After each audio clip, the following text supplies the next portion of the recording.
Live, Pizza Hut, and all of the NACE Starleague sponsors for helping make this event and scholarship prizing possible. It's JMU. They've come out of nowhere this semester. The freshest team on the block has successfully taken the collegiate siege scene by storm. Our Rainbow Six program, honestly, is probably what defines us in collegiate esports right now. But Rainbow Six is where we are expected to succeed. What's special about Rainbow Six is the strategic part to it, how you can really set up a map and create it however you want. Every single round is very different, even played in the same map. In Siege, you walk into a room and there's 100 places you have to check because anyone could be anywhere. Rainbow just always spoke to me in that strategic sense and how it's a little more realistic than most shooters. The realism to it at first is what really brought me to the game. Without student leadership, the program wouldn't exist. The students have been taking charge every step of the way. They've been running events like our summer camps. They've been coaching the teams. They've been keeping everyone's spirits up. Student leadership is really important, especially in esports, because it's really a student-driven program and process. I handle, as the leader of my team, I handle almost all of the scheduling of the game, scheduling of our practices. It's a very student-led program. The fact that we have won 2 national titles, that's all because of what the students have done. We're typically not the highest ranked as far as like skill level in the game for each game that we compete in, but we are very competitive in every title we do compete in. I don't think we're underdogs. I know other people think of us as the underdogs. A lot of people in the collegiate Rainbow Six area, the community, they don't think much of JMU. People like to talk a lot, but then they don't back it up when it comes to the brightest lights. In the playoffs, that's where we always play our best, and especially in the championships, where we have 2 of those. At JMU, we're the only team that's really won anything. We're the only team that's came in first. We have teams that have came in 3rd or 2nd, but not in big leagues like we have. So I think Rainbow Six at JMU just has a different winning culture, and we're trying to move forward and keep capitalizing on what we've built.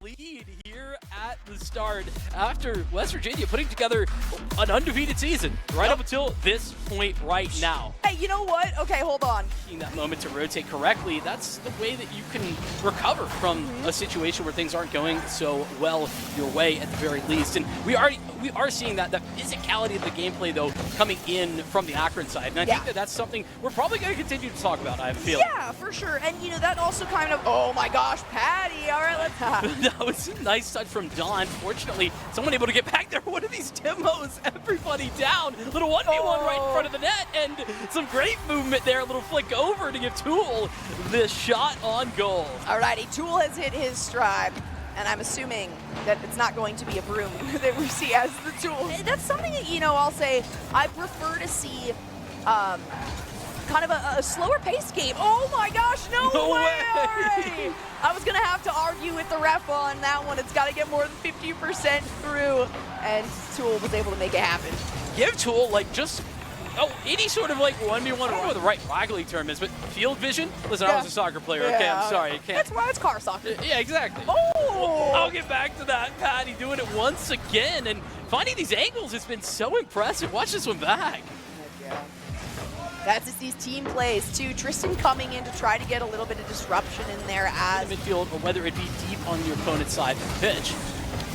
Let's see if Don can get this carry over here. Gets past Bullseye. The double touch is there. And he manages to secure it. Beautiful play right there by West Virginia. This is Bullseye just doing the very best he can. And, well, Don getting a little bit for a touch for a moment. Don's going to regain control and has one more opportunity. This is very dangerous. Not good for the one tap, but that's Don to score in the final second.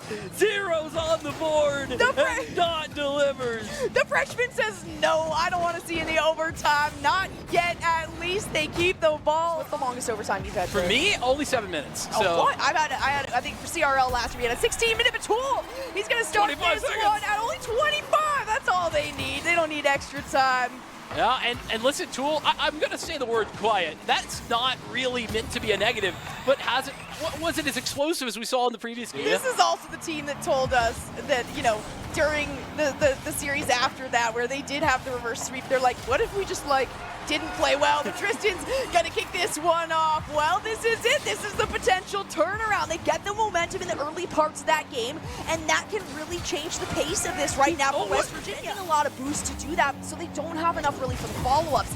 And that, it's this vicious circle with boost, right? If you, no nice way! drop. Did you see that drop? No way! That was absurd. Watch this one again. The setup for Tool was absurd. I love it. Hey, you know what? If you need an obstacle, just use your allies' rear, right? To make a name for West Virginia in terms of these overtimes. Does that give the chance, though? Over to Akron for it their shot, does! and it's bullseye from the corner. They're doing it here. That's a comeback goal and a comeback game right now. Bullseye delivering when it matters most. You know what I've written down? I told you earlier in my notes, right? I'm feeling like things are coming to a head, right? Less holds being barred at this point in the series. So, less trepidation moving forward with these plays, right? They realize how much is on the line, how much they can prove, and it's these really standout plays, these explosive plays that are making a big difference in these games. Wow. Oh my gosh, these saves. They're fighting for that 50, just all the way up. Every bit of boost being utilized. They know that winning these 50s right now is a key. And Don's done it. Absolutely massive. Okay, he gets the reset off the ceiling. These are spectacular to see, let alone to be able to get the last couple of games. We already talked about him covering all the bases. Is he going to be able to reinforce the lead? Yes, he will. He is. Don scores a second one. It's going to be almost impossible for Akron to get ahead on this. I don't want to call anything till the fat lady sings, but oh my God, this freshman is taking names for himself. Just the bounce play. They're so stay even further at the top, stay above champions, stay the champion of champions, you have to be functioning on all levels. This is a 5v5 game now. It is no longer 6. Everyone knows that. Maryville, you can swap. Push coming through from St. Clair. Already we got a good tight competition as it is once again in the hands of that blue side. Like I was saying, St. Clair feel good, but this is the other side of it. King allowed to go off with this sword, said no, you are denied. Squid falls up behind, and it's just brutality. Maryville clean out 3, and it's so easily done. Almost having his ultimate available. Razor able to use that one if St. Clair decides to engage. A nice little pick out onto Dante once more, though Emeren's not going to come out ahead, but it is some decent damage as the Lucio manages to follow it up. Contest is what you need to keep this one alive. 99% here for Maryville, but Dante is out for blood. He's going to take it. Maryville's defense, especially on a map like this with so many little holes and opportunities for these kinds of attacks. Tree is going to be the target. That's one down as Squeak gets closer and closer to that. Oh, King falls as well. You got Tree going down. Emeren using that echo incredibly well, but Squeak takes out the Primal Rage. It's too much damage. It's going to be farther forward and outside of the corner. That's not where Dante wants to be to stack up as much damage as possible. There we go. Now he's going to be able to go in, get some damage down, but against a Winston 1v1, you're not going to come out ahead. You are not. Emeren sniped out of the sky by King. Dante follows up on Sux, and now they are in trouble. Maryville force back St. Clair. And put out. Maryville, they're holding back, right? They're waiting there. It's a hold, and then they release. And it does have to do with Dante's positioning, right? He's making a lot of these call-outs as the IGL for this team. So St. Clair has to play. It's a weird flux between proactive and reactive play. And Maryville is just a little bit quicker on the draw. Razor's going to use the Matrix. Is going to be enough for them to continue on. Vision gets very low, but that's not the target they're looking for. The Pulse Bomb is up and available. Noxious gets taken down. Squeak going to be the next target here. He's able to get out, but Freedex ends up falling very quickly. Maryville find themselves a lot of extra pressure now. Vision has the nano boost, and it's just these smacks into Emeren the falls, looking for another tree, getting smoked out here by that Blizzard. Denied entry once, but Squeak says no. Dante is down. St. Clair have done it. They have held strong against Maryville's onslaught, and it looks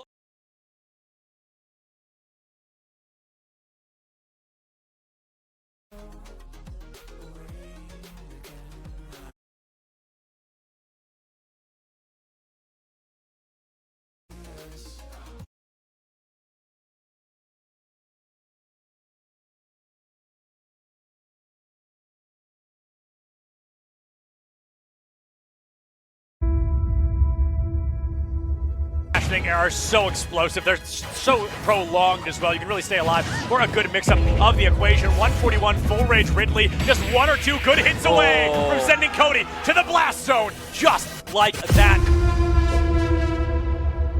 These kinds of attacks, Tree is going to be the target. That's one down as Squeak gets closer and closer to that. Oh, King falls as well. You got Tree going down Ember and using that Echo incredibly well, but Squeak takes out the Primal Rage. It's too much damage.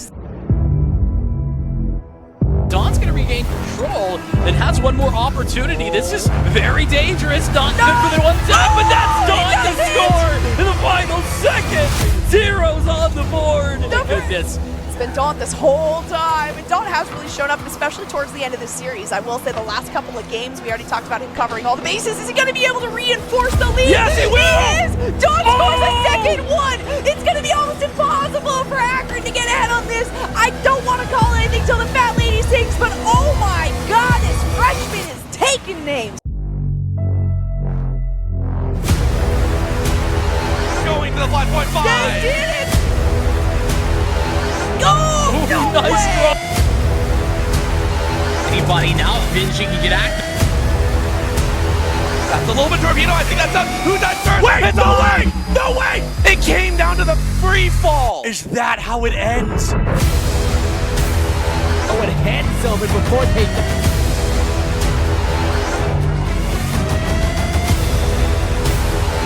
No, chains are not even up yet. no. It is a big shutdown that Mako manages to get with the push. Goes through from Psycho.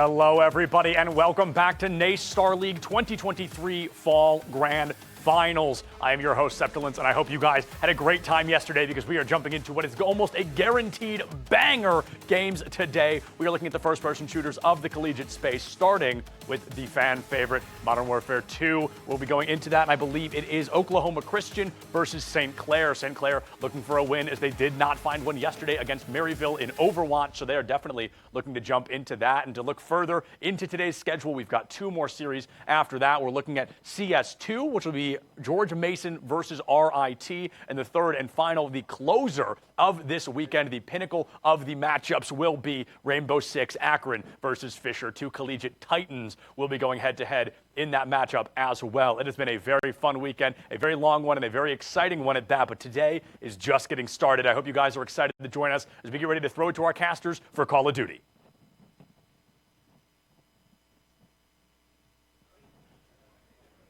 Well, welcome to the NACE Starleague Grand Finals live from Boise State Esports Arena. On the desk, I'm McCormiel. With me is Cash.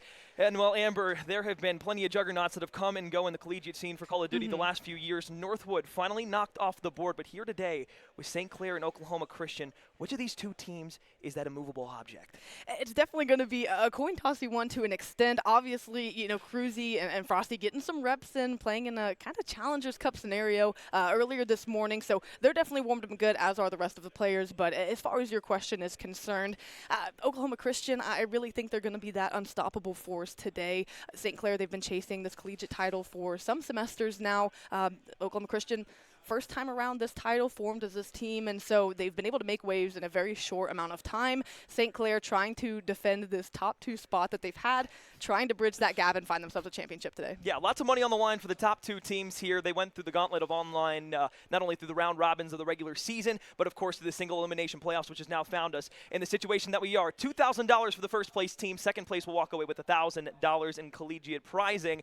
Realistically, though, the big thing is, of course, that was the big $4,000 prize pool. But over all of the different esports that we have here this weekend, $31,000 in total grand prize money for scholarships and whatnot for these esports athletes. complete. So incredible stuff to be able to not only have here today, but of course go through some different things as well. Talking about St. Clair a little bit more in specific, this is a team that not only back in the Vanguard year we got to see play on LAN, but then we also were able to move forward and then miss out on them the last time when we were in Indy.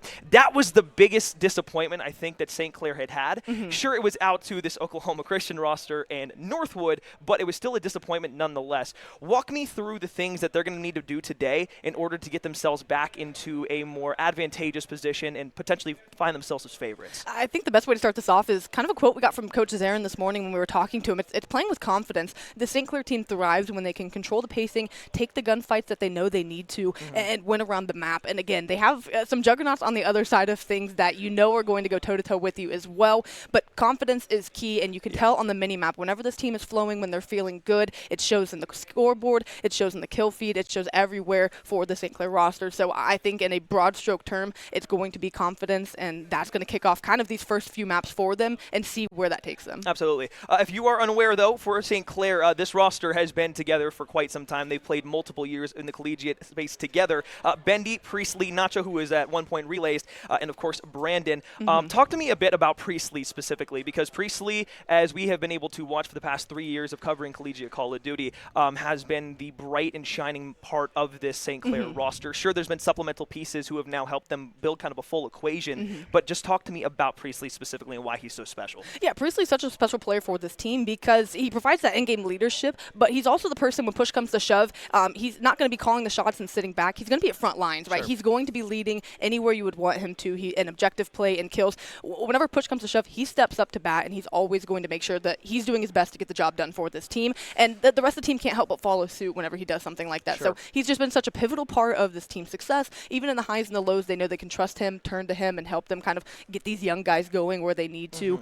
It's a very well-repped squad, but Priestley is definitely kind of that shining jewel in the crown. Yeah. Flipping on the opposite side of the coin, though, I mean, I like how you kind of brought in those young guys, young players. We talk about Proto, we talk about Frosty, we talk about Gus, but the one person that I do think that needs a bigger spotlight for this Oklahoma Christian roster, and we've done a good job of being able to give that to him throughout the year, is Cruz. Coming over from APAC, if you are unfamiliar with how Call of Duty works, you have your North American, European, LATAM, and APAC regions. He actually came over from the APAC region to play in North America for Challenger specifically, while also going to Oklahoma Christian to get an education and to play in the collegiate atmosphere as well. So he's been great, but he's one of the older guys on this Oklahoma Christian roster. Phenomenal player, but the job that he has done to not only be able to bring this team to a championship contender, but of course also be a leading member of being able to bring these young guys up and kind of almost raise them as like a father-like figure has been such a cool story. It's been great because, again, he's doing so much for these young guys that'll go far beyond the collegiate space, which is really cool. And some people you'll see, you know, maybe they're not too much into helping the young guys. Maybe they think, oh, I'm in a roster with young guys and I got to coach them up and I just kind of want to be surrounded by stars. He knows that he can help mold people into superstardom. And again, he likes to take, like you said, wear that as a badge of honor in the sense of what he's been able to do to help this team get to a point it needs to in a very short amount of time. So as you can see, the rosters on your screen, as we had said, Cruz, Frosty, Gus, and Proto on Oklahoma Christian. And for the side of St. Clair, Nacho, Slaya, Bendy, Priestley, and Brandon.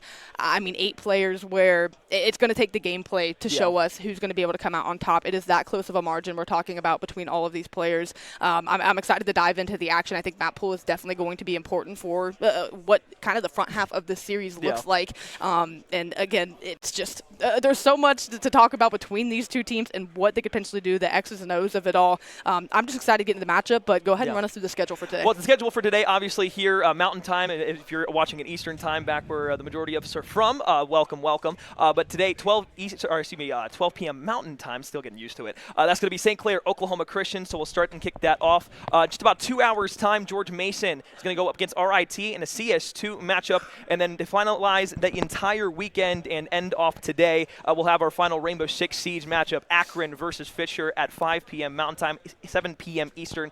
That's going to be a fun one. I know I'll be in the venue cheering them on because Rainbow's my little secret game. I like to get in there sometimes, but no, it's gonna be fun. So that being said, I guess in the broad scheme, kind of zooming out just a touch since we were so zoomed in on Priestley and Cruz specifically. Normally it's like Slayer versus Slayer or Sub Slayer versus Sub.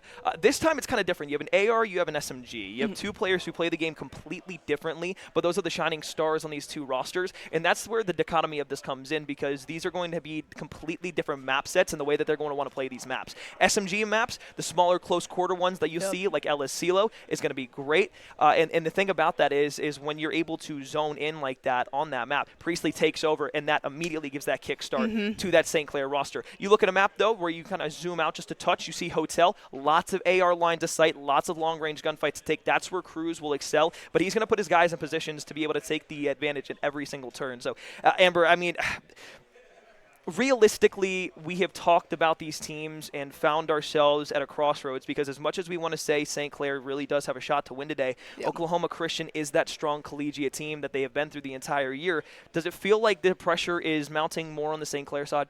I absolutely think it is, and just because of that, they've been chasing this championship for so long that it's something it feels like almost desperation in a sense for them to get one here.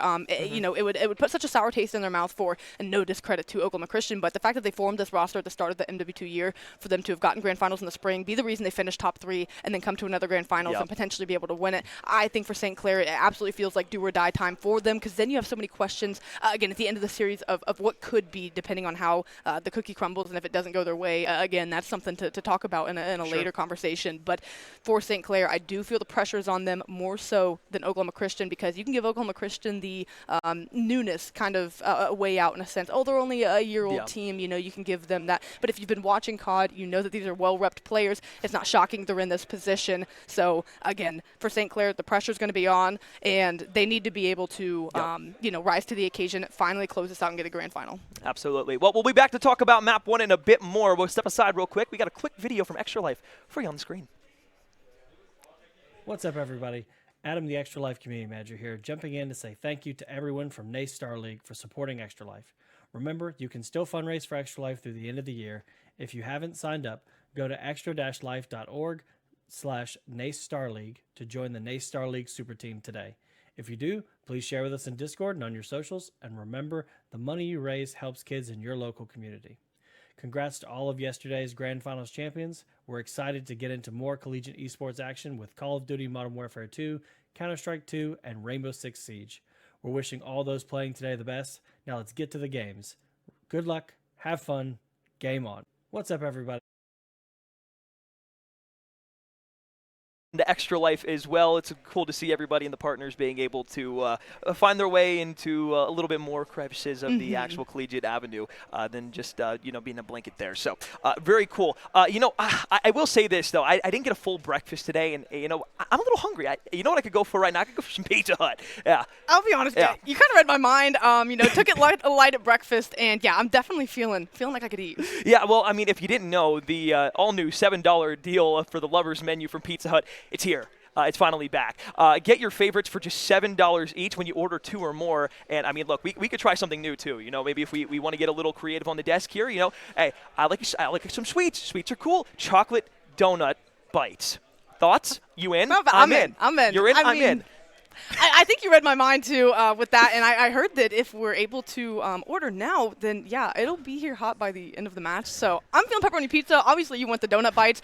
I think that's a pretty good deal to strike. Wait, so you're telling me if I order on my phone right now, that it'll be here by the time that the match is over? Yes, we can literally go and have lunch. Hot dog. All right. Well, I'm going to put this in. I'm thinking maybe some breaded boneless wings, maybe some regular pizza as well. And again, those roasted garlic cheese sticks sound delectable. Call of Duty fans, you can go ahead and go to pizzahut.com/lineup and order from the $7 deal menu today. As I am right now, I just completed my order, placed it through, so hopefully that gets here by the end of the map, and I'm so excited to eat some pizza. Yeah, so, I mean, for the most part, we'll go ahead and take a look at our matchups for today, or rather the lineups for today. For the side of Oklahoma Christian, I mean, you have obviously Cruz and whatnot, but realistically, I do want to kind of put this out here. This is the 3rd year of trying for St. Clair. This is year number 3 where they've come into this, and over the course of 3 years, they have made it so close. They have been able to take on Northwood and beat them in 2 maps. They have had Oklahoma Christian right at the fingertips, but just letting it slip through just a touch and not getting over that top platform and the pedestal that they need to get to. And as we talked about the pressure beforehand, not only does it mount on the side of St. Clair, but Oklahoma Christian faces a new pressure here as well, because yes, they're a new organization, but what they were basically tasked with coming into this year was you need to win.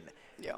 The roster you're putting together is fantastic, but you need to win. Now that Northwood is out of the equation, this is where they really need to step up and take their first big national title. Yeah, they definitely do because, like you had said, Northwood's out of the equation. They were playing out of Open Premier this year where, they ended up falling to Fisher College. But it feels like that for both teams. As far as Varsity Premier is concerned, these are absolutely the best two teams left in the Varsity Premier. I wouldn't have written, this grand final any other way with these two squads. So like you said, Oklahoma Christian, they were formed to win. They were every team anymore is formed to be a Northwood type squad. You have St. Clair on the other side of the stage, a very formidable team who at any turn of collegiate is top 8 guaranteed, as of late top 3. So again, they know what they're going up against. These players and teams have played each other before.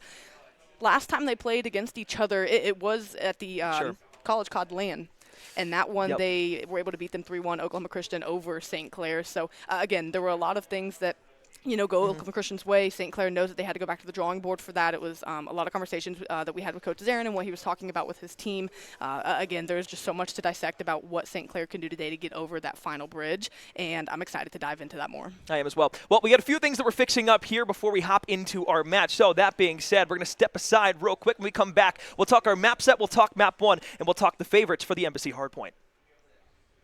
Los Angeles Comic-Con is back at the LA Convention Center December 1st, 2nd, and 3rd. Meet stars from hit movies and TV series like Matt Smith, Jamie Campbell-Bower, Elijah Wood, Sean Astin, Rainn Wilson, and so much more.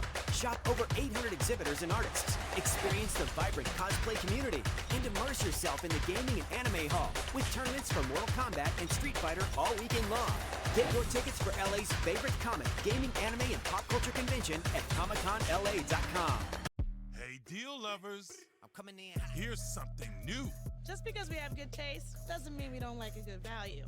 And in this hut, $7 gets you both. The all-new $7 deal lovers menu at Pizza Hut. I'm coming in hot.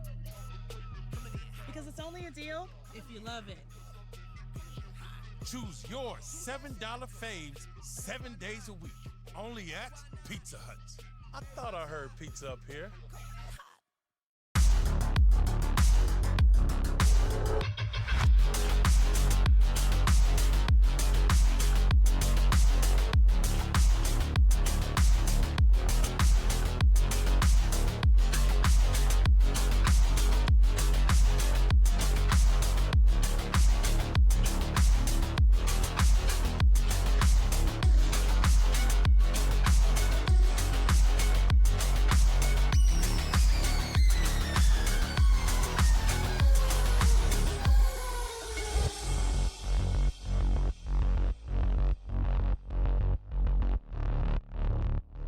Toxic therapy from your vape. I can't sleep? Listen to my voice. Your friends all bailed on you. Your crush thinks you're thirsty. The planet is dying. Keep obsessing till 5 a.m. Vaping nicotine is associated with sleep problems. Find solutions at thetruth.com.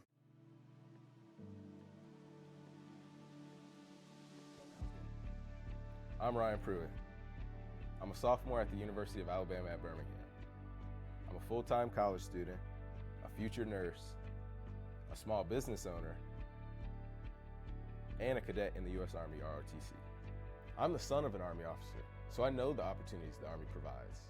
I knew the ROTC scholarship was the right choice for me to pay for the college that I wanted to go to. More than the money, I have people who are encouraging and committed to my success. I have big goals, and the Army is helping me make them a reality. I'm future Second Lieutenant Ryan Pruitt.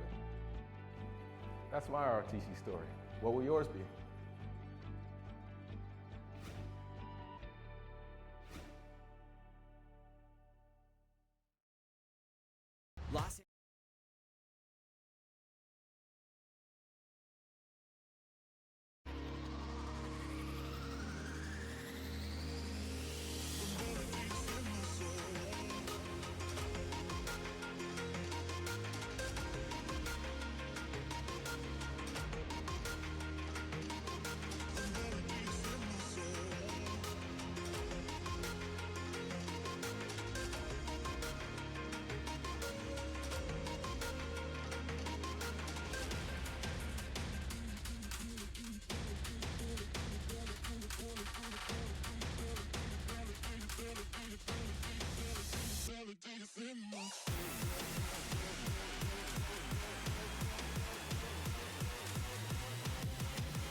Yeah.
So take it on yourself and keep your head up straight. Brighter days will come, so you better be prepared. When it all comes crashing down on us, crashing down.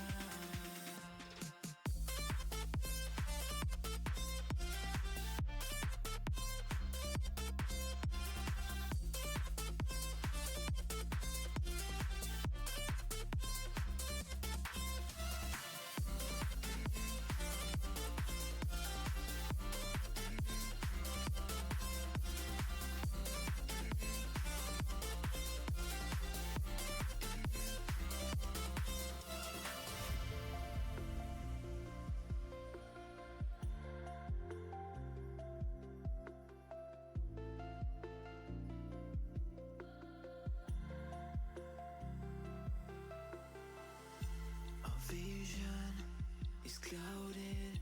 It feels like we've been aging faster. I feel so secluded. I really wish that things got better. It's been hard to keep my composure, and I really want it to be over. In a sense, in summer rays, we come back swinging. When it all comes crashing down on us, stand your ground. Faith is something that is really hard to find. So take it on yourself and keep your head up straight. Brighter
Alrighty, well, welcome back to Boise State Esports facility.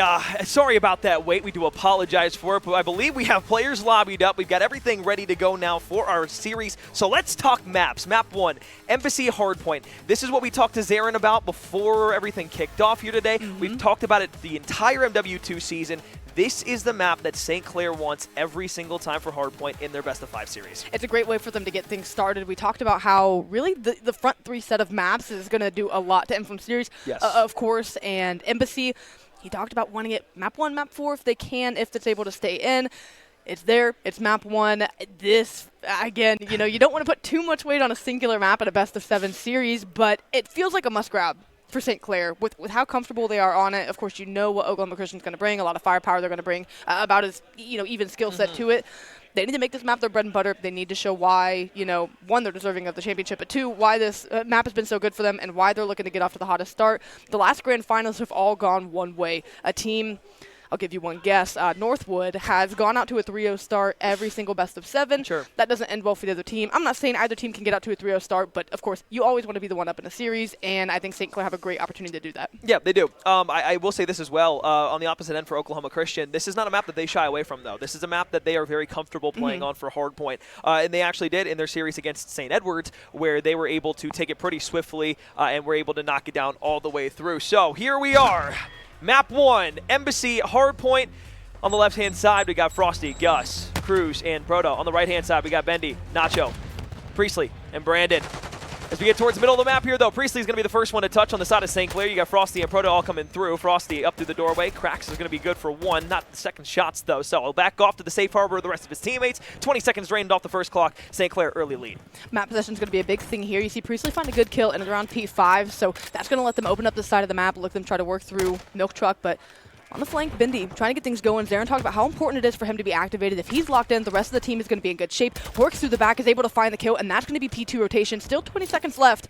Oklahoma Christian in a good spot to soak up most of this time, but again, St. Clair, you can tell they're putting pressure on this rotation. They want to be in good map position. Yeah, I like the play by Priestley there, though, was able to make the flank back over to P1, so it negates that about 10 seconds of time that Oklahoma Christian team would have had in full. So now we've rotated over towards P2. Gus gets into the back line, AR out, able to find the first blood. That's going to at least allow them to push a bit further up the map. Frosty, though, will pair back, so at least there's a trade that goes through, but St. Clair now hold themselves inside of time. So Priestley on the heady, looks for Cruz on the left-hand side, challenges now for Cruz. Gus on the head glitch as well, will be able to find 2, so a double allows them to get forward. Oklahoma Christian breaks, and now St. Clair flipped out to the opposite side of the map.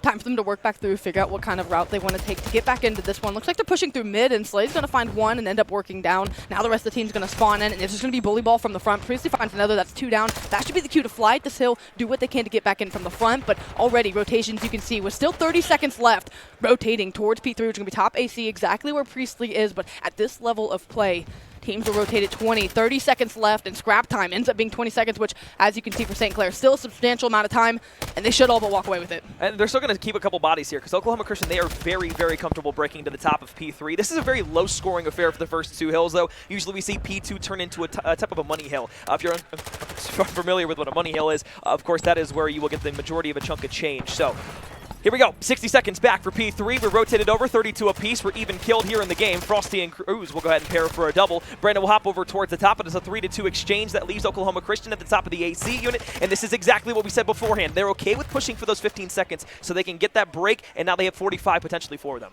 Yeah, so far the rotations haven't quite worked out for St. Clair as they've been getting broken pretty early. So you can see a decent spread on the map for them. Unfortunately, they are just not able to get into the hill. Cruzy combining Proto with the cleanup, and that will be, as you said, a money hill coming in for Oklahoma Christian. St. Clair not even going to get close. 30 seconds left, and they're already having to hightail it over to P4. They have to win this rotation. Sure, Oklahoma Christian are only up 30 points right now, but that's going to be closer to 50. Basically a full hill by the time P4 pops, and it just seems like they don't quite have numbers on the hill the same way Oklahoma Christian is giving resources. Everyone's playing spread, but Oklahoma Christian, they're playing a tight form, and that's why they can break so easy. Yeah, it's only a matter of time before Papa Cruz, the hill kitten, decides to get going. And he usually doesn't soak up the hill time, but he's been a super soaker today, even when he was playing in the MW3 Pup Cup earlier on. We were watching him soak up like 240 in the hill, so I guess that's his role today, and he's going to play that to the best of his abilities. But now St. Clair looking for an advantage to get back in this game. Potential here to at least build themselves some repertoire in the points category. 82-43, kills now going red in the kill feed, so St. Clair on top of it for now. 9-5 leads Priestley. We talked about him in the pre-show the entire time. He's studying here in map 4, or sorry, here in map 1. Hill 4, LOL. This is exactly what we talked about, like you said, with Priestley, and it's great to see him taking and leading the charge for the squad. And now you see them start to chip away at this lead, 20-point deficit and closing, plenty of time left. Slaya has found form, and I cannot wait to talk about him after this map. Sure. He's gotten more and more comfortable as he stayed longer and made his move that he needed to to Canada. Now that he's fully acclimated, they're hoping he can get activated and be in the most comfortable position possible here. He's looking like it around the map as he finds a good two-piece there. This is going to tie the game up. This is going to give St. Clair a lead, and they already have numbers for P5. Yeah, it's a good break opportunity here from St. Clair. They've got everybody around it. Pinch play set up. Bendy first blood. Cruz falls. 4 versus 3 at the point. Now a 4v2. Slaya the second one to get through the doorway. Last one is Frosty here, and Proto will fall. That's a 4-man wipe. St. Clair up with a team kill, but the problem is now for Oklahoma Christian. We thought that P3, P4 rotation was going to be good enough for them to keep that lead. St. Clair has brought this back. Now they have the advantage. We wanted them to just make sure that they could keep themselves close enough to give them a chance in the late game. That's what they've done so far.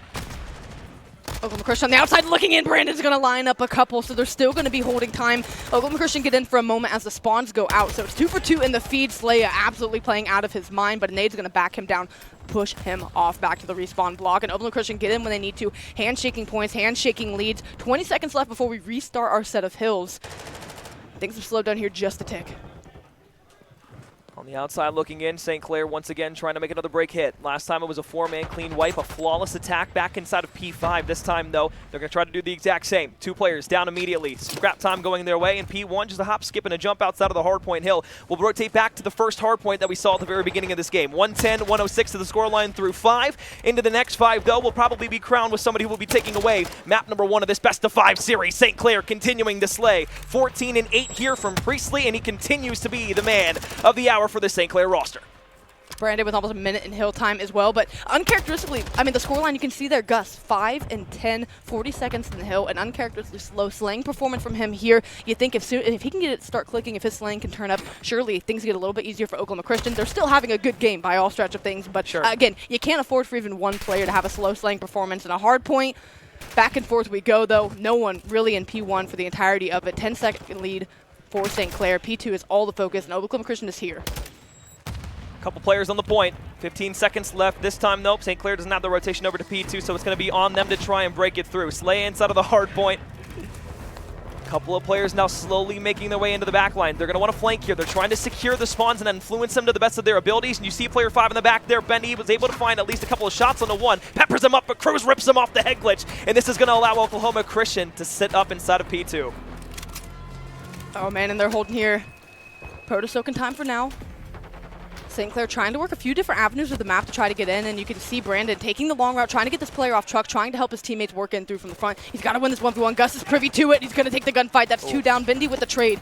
Cruz is there, though, to get the last laugh. 35 seconds left. St. Clair up still, but with enough time here, Oklahoma Christian can look to take a lead. Again, this P3 rotation I think is going to be so indicative. We're at the mid to late portions of this hard point. St. Clair know they need to find a way to hold on to this. They can't get broken as easily as they have been. They turned around the back half of hills. They need to turn things around here on P3 and stand tall. This game could not be closer. Oh, you need to turn around, but Proto's going to get some good timing inside of the doorway. There's going to be one there. Playing apprehensive, not wanting to push out just yet. Proto puts him down. 15-4 with the help of Gus. 139-131 up the staircase. Leia will get shot from behind. Oklahoma Christian played passive over at the end of P2. They made sure that St. Clair wasn't able to get a bargain of time. Now they're up at the top of P3, though, and Proto's the last one here. 2 HP to his name. He'll finally get ripped off. 3 kills go the way of St. Clair. They've broken in, forcing Oklahoma Christian to spawn on the right half quadrant of the map. And look how even the slaying distribution is for this squad. I mean, 14, 15, 19, and 16 kills respectively. Everybody positive. We said a level of St. Clair's game needs to step up here in this grand finals. It seems like they're hitting that level here. It is a close game, but St. Clair look comfortable. And again, they look confident, and that's been the difference maker for them. Still, anybody's game here, but at least for St. Clair, that looks to be the case. Oklahoma Christian finding form, though, in the later portions of this, keeping it close, and they are just one more good break away from getting the lead back. But you see all 4 players now surrounding Proto from St. Clair. Proto's the only one here for his team inside of this Embassy Hardpoint building. So P4 going to be looking to where St. Clair can reestablish themselves inside of map 1, reclaim the lead. But Benny's got a flank on 2. Shots on the 1. Good. Gus turns around and puts him down. Oh, God. Oh, don't show that to your kids. Inside of P4, though, it is the St. Clair roster who's found themselves in. The Saints on top of things for now, but Oklahoma Christian finding their way forward. And a break on the loom.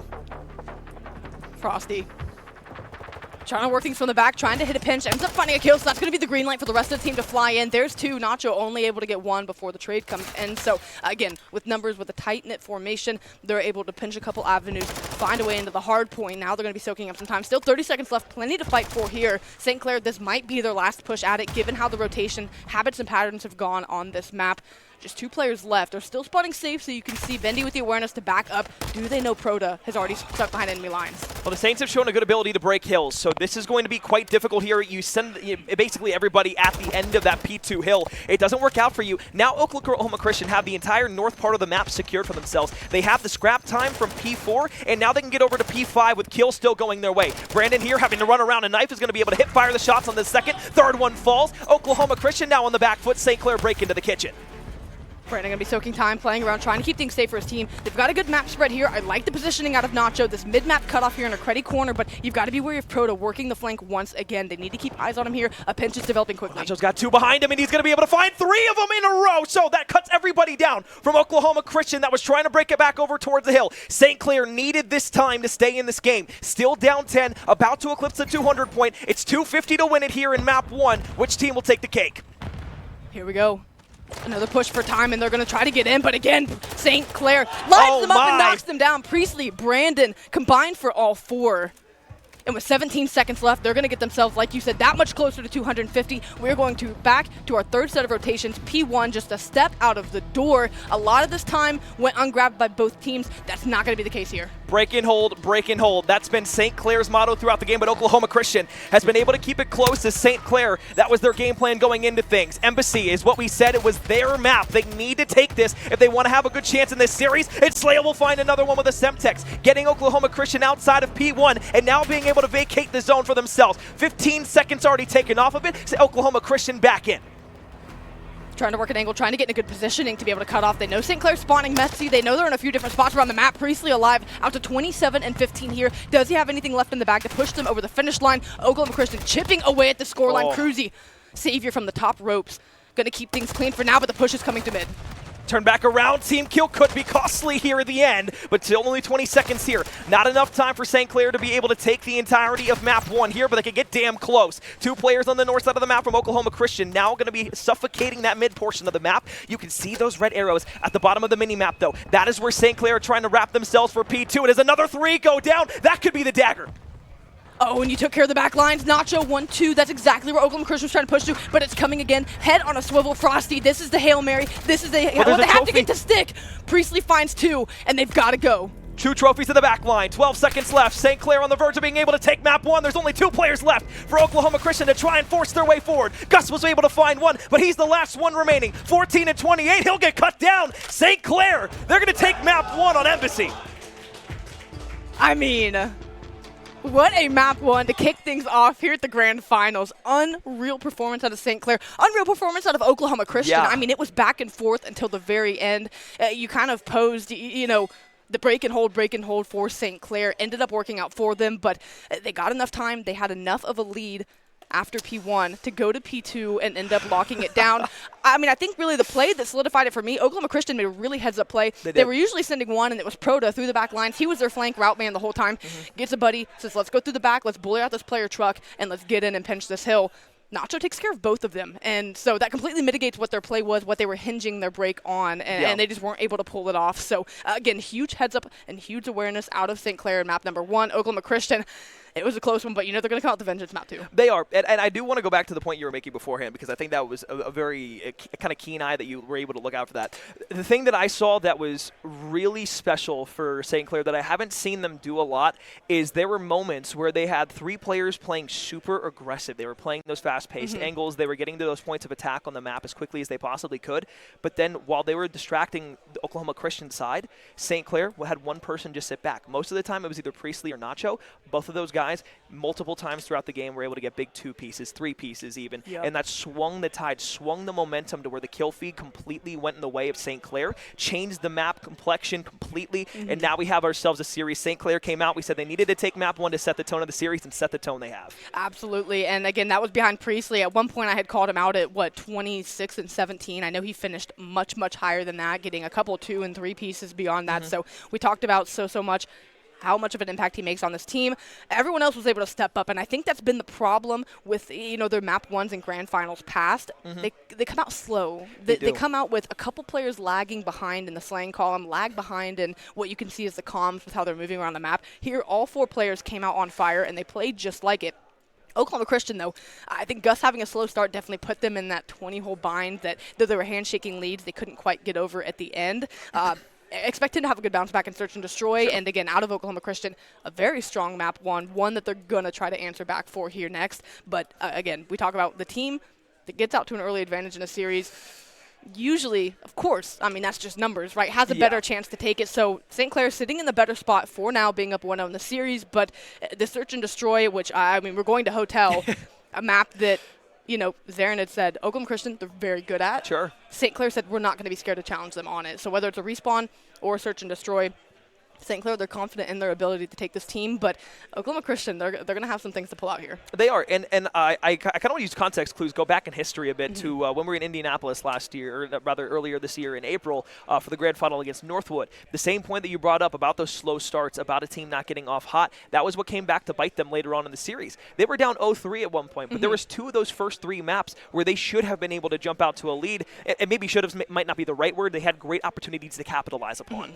It was map 2. They had a 5-3 lead, choked it. It was then map 3, 2-1 lead, choked it. They lost 3-2 in that map.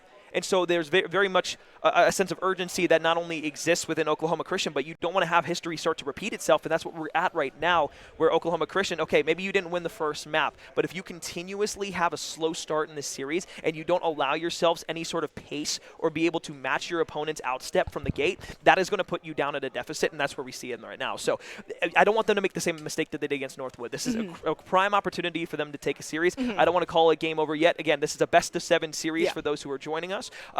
First to 4 is the name of the game here, but a map 1 victory and momentum completely on your side with everybody. I mean, you can hear them in the background, too. They are screaming on the main stage when they have big plays, and that's what I love. It's the passion out of them. So we'll have a Hotel Search and Destroy up next, but realistically, Amber, this is where the series could drastically shift in tide, simply because if Oklahoma Christian aren't able to bounce back in this map, history has told us that 75% of the time that the team goes 2 up in a best-of-7 series, that team takes it.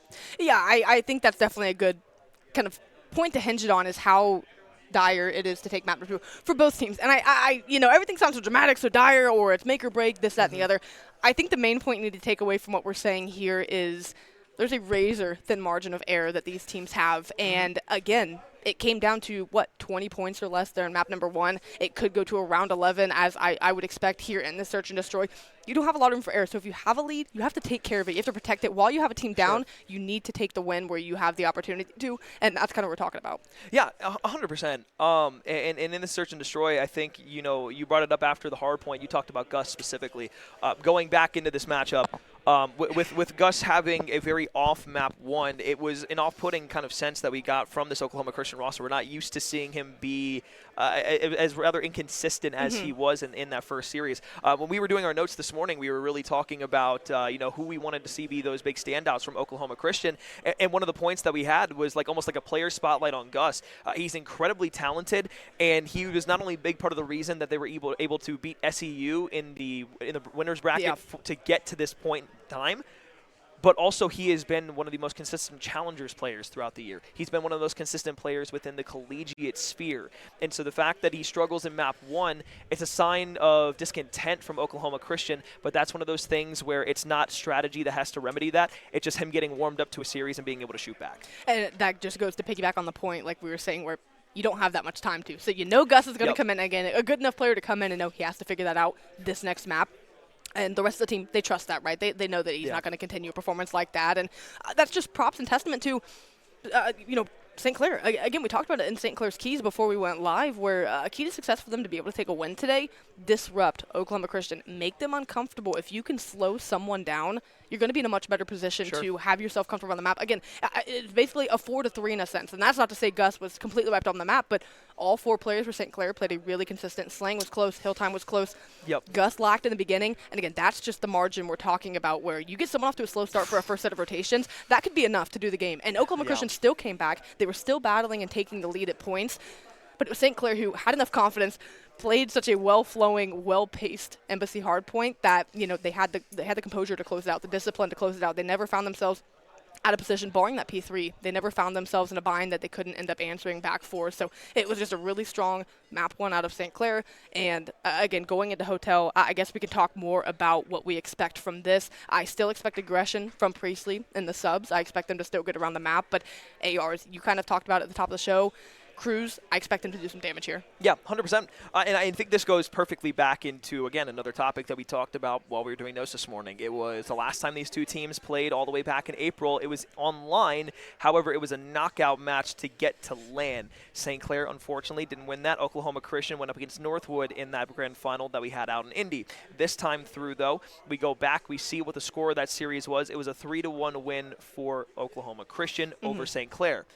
Do you know what the one mode was that St. Clair was able to take off of Oklahoma Christian was in that series? Yeah. It was a search and destroy, Yeah. a map 2 search and destroy. Now, that was a best-of-5 series, not best-of-7, so a bit different, but still, it's the exact same repetition that we've seen all year. First 5 games, no matter if it's a best-of-5 or a best-of-7, are exactly the same. You just add a control and a search and destroy at the end of a best-of-7. So it was map 1. Sure, Oklahoma Christian got out to a great start. That's what they're known for. They're known for their respawns. St. Clair, though, came back, was able to win map 2, but then it was 2 respawns back-to-back for Oklahoma Christian where they were able to take that.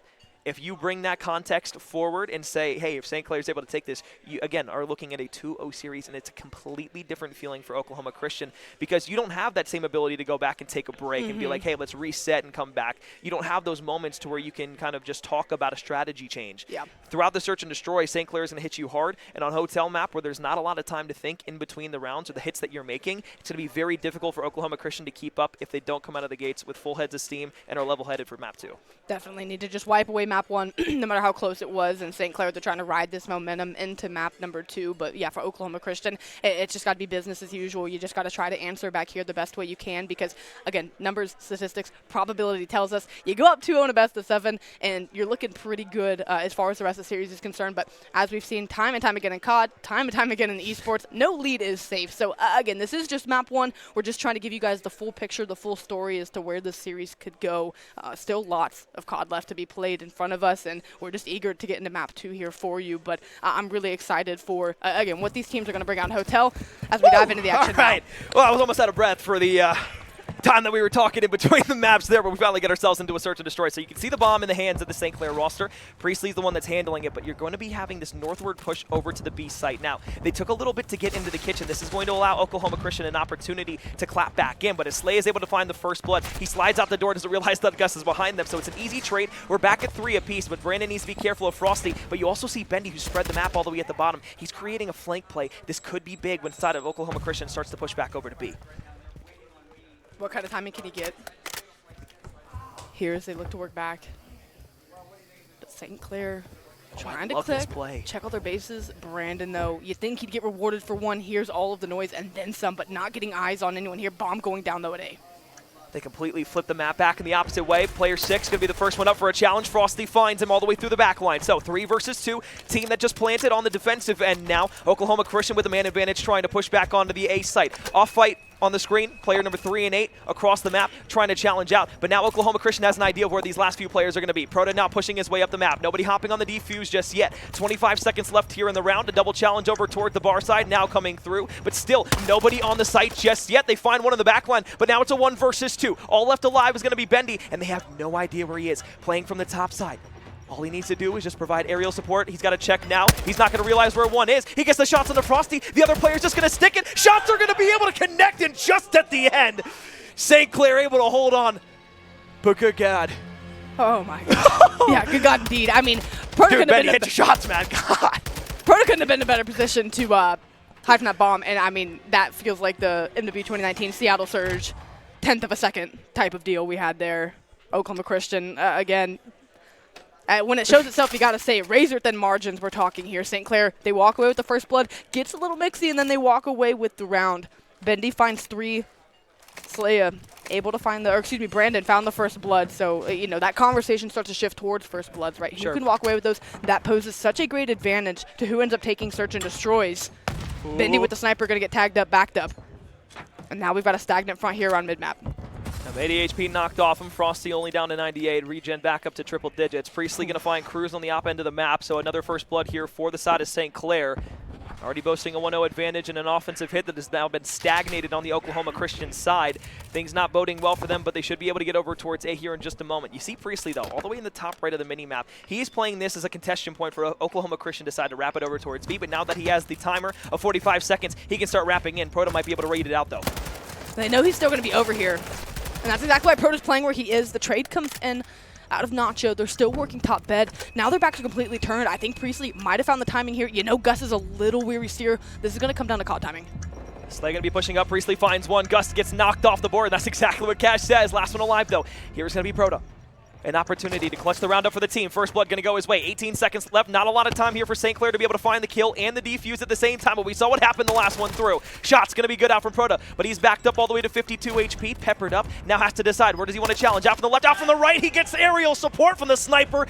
Bendy knocks him down. St. Clair get the defuse with just little bits of time left. Man, I mean, to hit that shot, too. I mean, attack's going to give you a little more room for error. Oh, he saw the shoulder. Yeah. He's in. There we go. Connects, finds the kill. Bendy out to 4-0. And St. Clair up 2-0 here in this search and destroy. Nice little replay coming in for you here from that last round and that shot.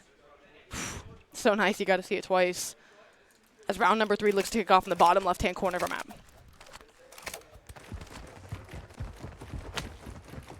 Top of the round, second opportunity for St. Clair on an offensive round. The first time, they did a bit of an unorthodox push. They pushed over towards B, got inside of the kitchen, and then they wrapped it back over towards A. I love the game fakes, and I love the plays that they're trying to bait out of themselves and their opposition. Out towards the top, though, Cruzy's going to throw a shoulder. He's going to get some headshots, and that headshot multiplier going to do great work. First blood goes to Oklahoma Christian, but that's not important for just the fact that he gets the first blood. That's important because the bomb now goes down. So, trade in the back line, 5 in a row now here for Bendy. One more will get him a Cruz missile, and you can see Cruz on that left-hand side. The offense once again stagnated. Brandon trying to find anything here. And Oklahoma Christian just going to back up. They know bomb's down. They're going to get in a position to where they can watch it. Cruzy, the one they're going to have take the lead on this. Nacho with a big frag is going to go through. Going to end up missing the door and bouncing the opposite direction. They're just trying to work some of these picks. And without getting aggressive, you're simply just walking into iron sights. They need to find a way to scoop this bomb, get out of here. Nacho going to do just that, but they're going to have an idea. Oof, that bomb could be on the move. Doesn't matter. The grenade connects. It's just placed in the perfect spot, too. But Brandon's going to be able to get in and out basically scot-free. I'm sure somebody might have at least saw him when he threw his shoulder, but I mean, he's going to be stomping across the map. Doesn't have any dead silence to work with. Now left alive in a 1 versus 3. Surely they're going to be able to recognize this and wrap back on the opposite end, but they're just going to stay over at A for now. Make a team play back over towards B. They'll let them get 45 seconds and a defuse timer on this. And here comes the wrap back now. 1 versus 3. Oh my God, he could get great timing. Brandon could get great timing here. Ooh, I think he got spotted. And yeah, just again, comes down to COD timing. Cruzy ready for the gunfight in there. That's going to be a quick and easy cleanup. They're going to walk away with a round win here after the defuse. Find a way to answer back. You get in that 3-round snowball. Things start to look a little dire, a little desperate, but they're able to answer back in a big way. It was a good round out of them. Again, they played well around, knowing St. Clair wanted to get the bomb down quickly. Found a way to get the bomb in a position that had to be retrieved. Forced a 1v3 rotation to B. They trusted their ability to retake in that situation, and it was just a good, well-played round out of them. I know Bendy has to play time there, and he's trying his best to be able to at least prolong the round a little bit for himself before he has to take that first gunfight. But I don't love that direct challenge on a Cruzy because he was on 6 in a row. Oh, my God. Okay, well, Brandon decides to make it a little bit harder and maybe give themselves the handicap here to Oklahoma Christian like they're playing around at golf. Is that a first blood? 3. That's got to be a first blood. I mean, I mean, you just got to tip that, really. Self-inflicted first blood, I mean, he needed to kill on the board at least. Wow, well, absolutely hork slam there is Priestley. Broad is going to be able to find the first blood, get the bomb down at the same stretch. So 2 players in Oklahoma Christian, double kill streaks for themselves. At least one flies back the opposite end, but it's still a 2v3 retake with 40 seconds. A mental error you can't really afford to make. They still have a chance in this round, but oof. As time ticks, it gets slimmer and slimmer. 3 snakes on their belly in the kitchen, and Proto's going to line them both up. I mean, that's just a mistake you can't make, and of course, Oklahoma Christian punishes you for it, as they should have. So in the blink of an eye, we're tied up 2-2 here. Proto out to 6-2. Not much else to say there apart from a blunder by St. Clair, and you know, we'll see how this next round goes for him. 100%. We'll slow things down once again. What was a 2-round lead for St. Clair, now tied up at even. So essentially the first of 4 out of these next 6 rounds is going to be the deciding factor of who's going to be able to take the entirety of this search and destroy. So back to the offensive end. St. Clair going to go back to this B hit that they were looking at oh so tastefully beforehand. As you look to the middle of the map, there's just really not a lot of spread right now. You have Cruz in the back line, you have Frosty on the rapid, sure you have Gus on the top catwalk, but if you're able to find even one of these, you're going to be able to find yourselves into the B site for free, and that's exactly what happened. Gus gets it. Proto lying in wait for the timing, and you can see Bendy on the hunt, trying to clear out maybe the fact that one of the players here, at least clearing out the Oklahoma Christian spawn, but again, at the end of the day, if he doesn't start moving quickly, I was going to say Proto might be able to find these timings, but now that it's a 3v2 and bombs all the way over at B, we'll see how the pinch works out. Kills by any means necessary, wasn't able to use his gun, but the nade is able to be cooked perfectly. So now we get back over towards it. Proto on 4 in a row, trying to make it 5 hit fire. Shots are going to be good, but player in the corner is Brandon, who's now found his 2nd kill of the game. 2 versus 1. Last player alive going to be Frosty. Trying to push from the outside spawn, only has a sniper to work with. He's going to open the door up, he's able to find one, but the trade is there immediately after the fact. The freezer lurk works well for St. Clair, so they'll be up once again, a 3-2 lead. And though it's a 3-2 lead, St. Clair is winning in the first blood column. You know, just to give that update at this point, now that we're about halfway through the search and destroy, Cruz the only one with the first blood there. I mean, I guess you count it technically an Oklahoma Christian first blood, though Brandon found it. Regardless, it is still St. Clair up in that column.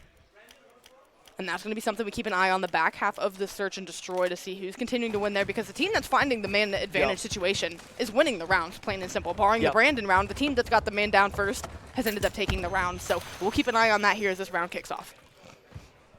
You can see middle of the map, Slaya just trying to hold the lane. Making sure nobody can get over onto that A-bomb site. Slow down here for just a second though, Proto. Tucked away up behind the desk. The offensive team of Oklahoma Christian, you can see their entire game plan is just to get on to A, but now that that's stalled out and they can't really move around, this has allowed Oklahoma Christian, or St. Clair, to push that north side of the map. They basically have the entire spread of the map right now. No matter what Oklahoma Christian does, they can be ready for it. Cruz, though, slips through the back line.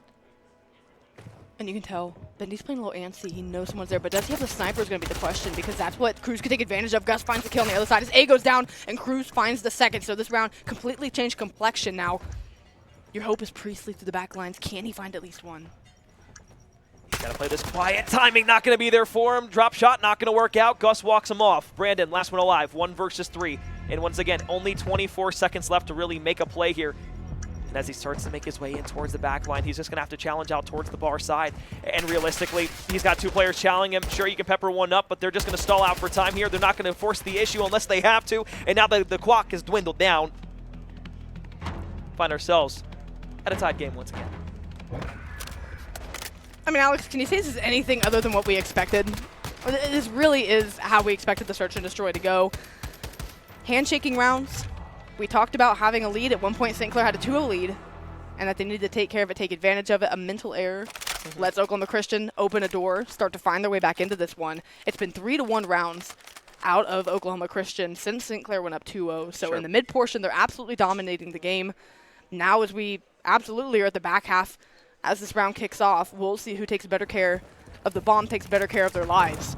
It ends up winning this one. St. Clair once again working towards B, and I mean, Oklahoma Christian just not even making the play towards it. And that's why I make the inaudible noise. It's just like, why are we not sending anybody over towards this B site? Why are we not showing any sort of face or presence? I get you don't want to let them onto the A site, but if you let them into the kitchen, it's almost a death sentence unless you have a godly retake. So 3 players on the outside here from Oklahoma Christian. Sure, you have a couple in the back line, but you still have Proto all the way across the map, and he has to make this flank. But if you're going to make this pinch play work, he needs to get through the middle of the map, and there's just not enough time for him to get there. So sure, all 4 corners knocked down. Cruz, first gunfight over Zealous, but is able to walk away with it, and now you have St. Clair kind of in a bind. You have 1 player inside of Freezer, you have another one playing inside of L, and as another player goes off the board, all of a sudden Oklahoma Christian now find themselves in the 3 versus 2. Like you said, it had to be a godly retake, and yeah, they bullied them out of kitchen essentially, and they haven't hopped the bomb just yet. Priestley needs to be able to find this kill, but Cruzy gonna take it, gonna get the better timing. Now a 1 versus 3, now make it a 1v2, and they've hopped the bomb completely. What can you do? Yeah, there's just nothing you're gonna be able to do unless you slide around the corner and hit your shots perfectly.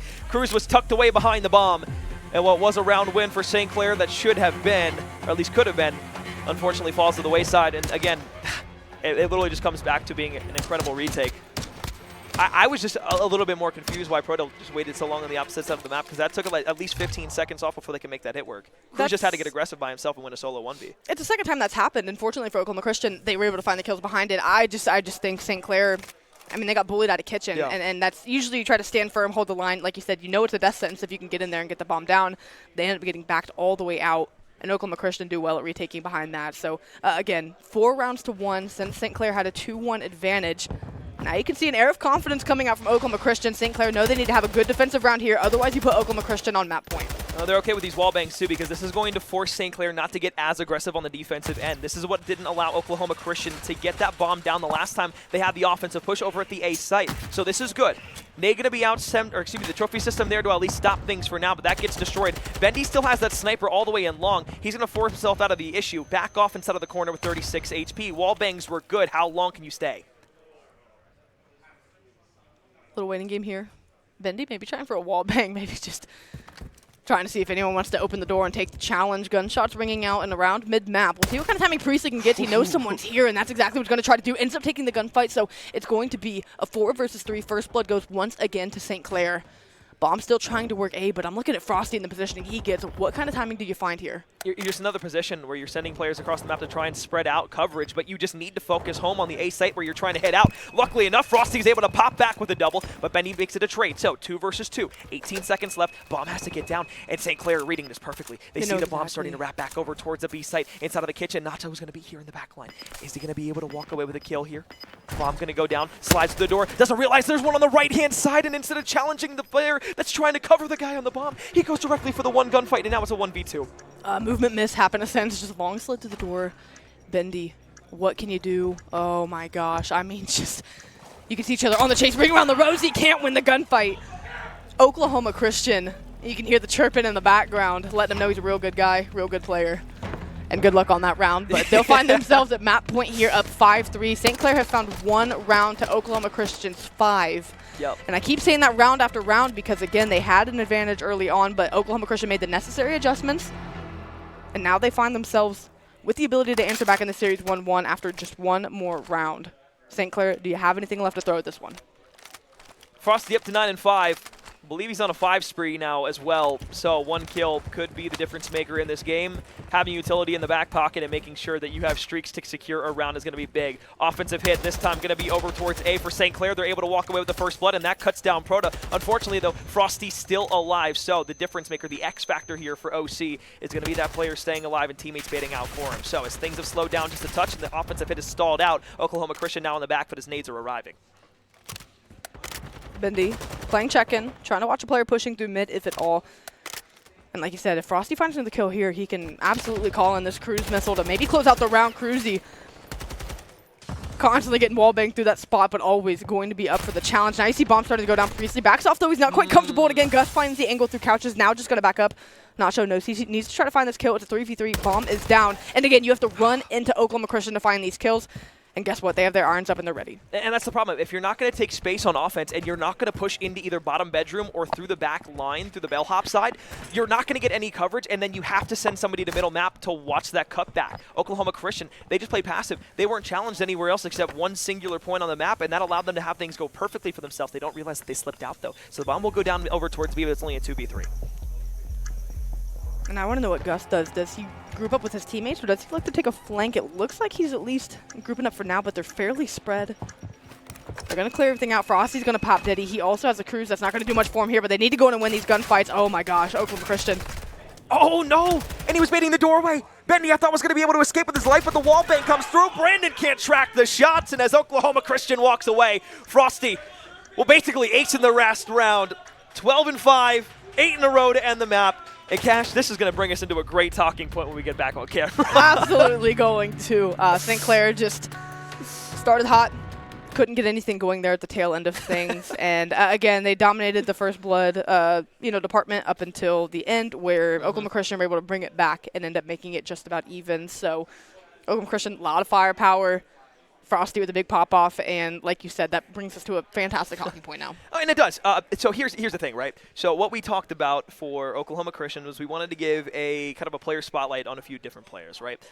Cruz was the biggest one because he is the focal point of this OC team. That's who everybody is going to know, everybody's going to remember. But most importantly, he's going to be the one that is IGLing or in-game leader of everybody else. So Gus was the other player that we talked about. He needed to have a step up. He had a decent search and destroy game. You won't fault him for anything inside of that. It was a pretty just solid, standardized search and destroy. Yeah. This is the difference, though. Frosty, 12-5.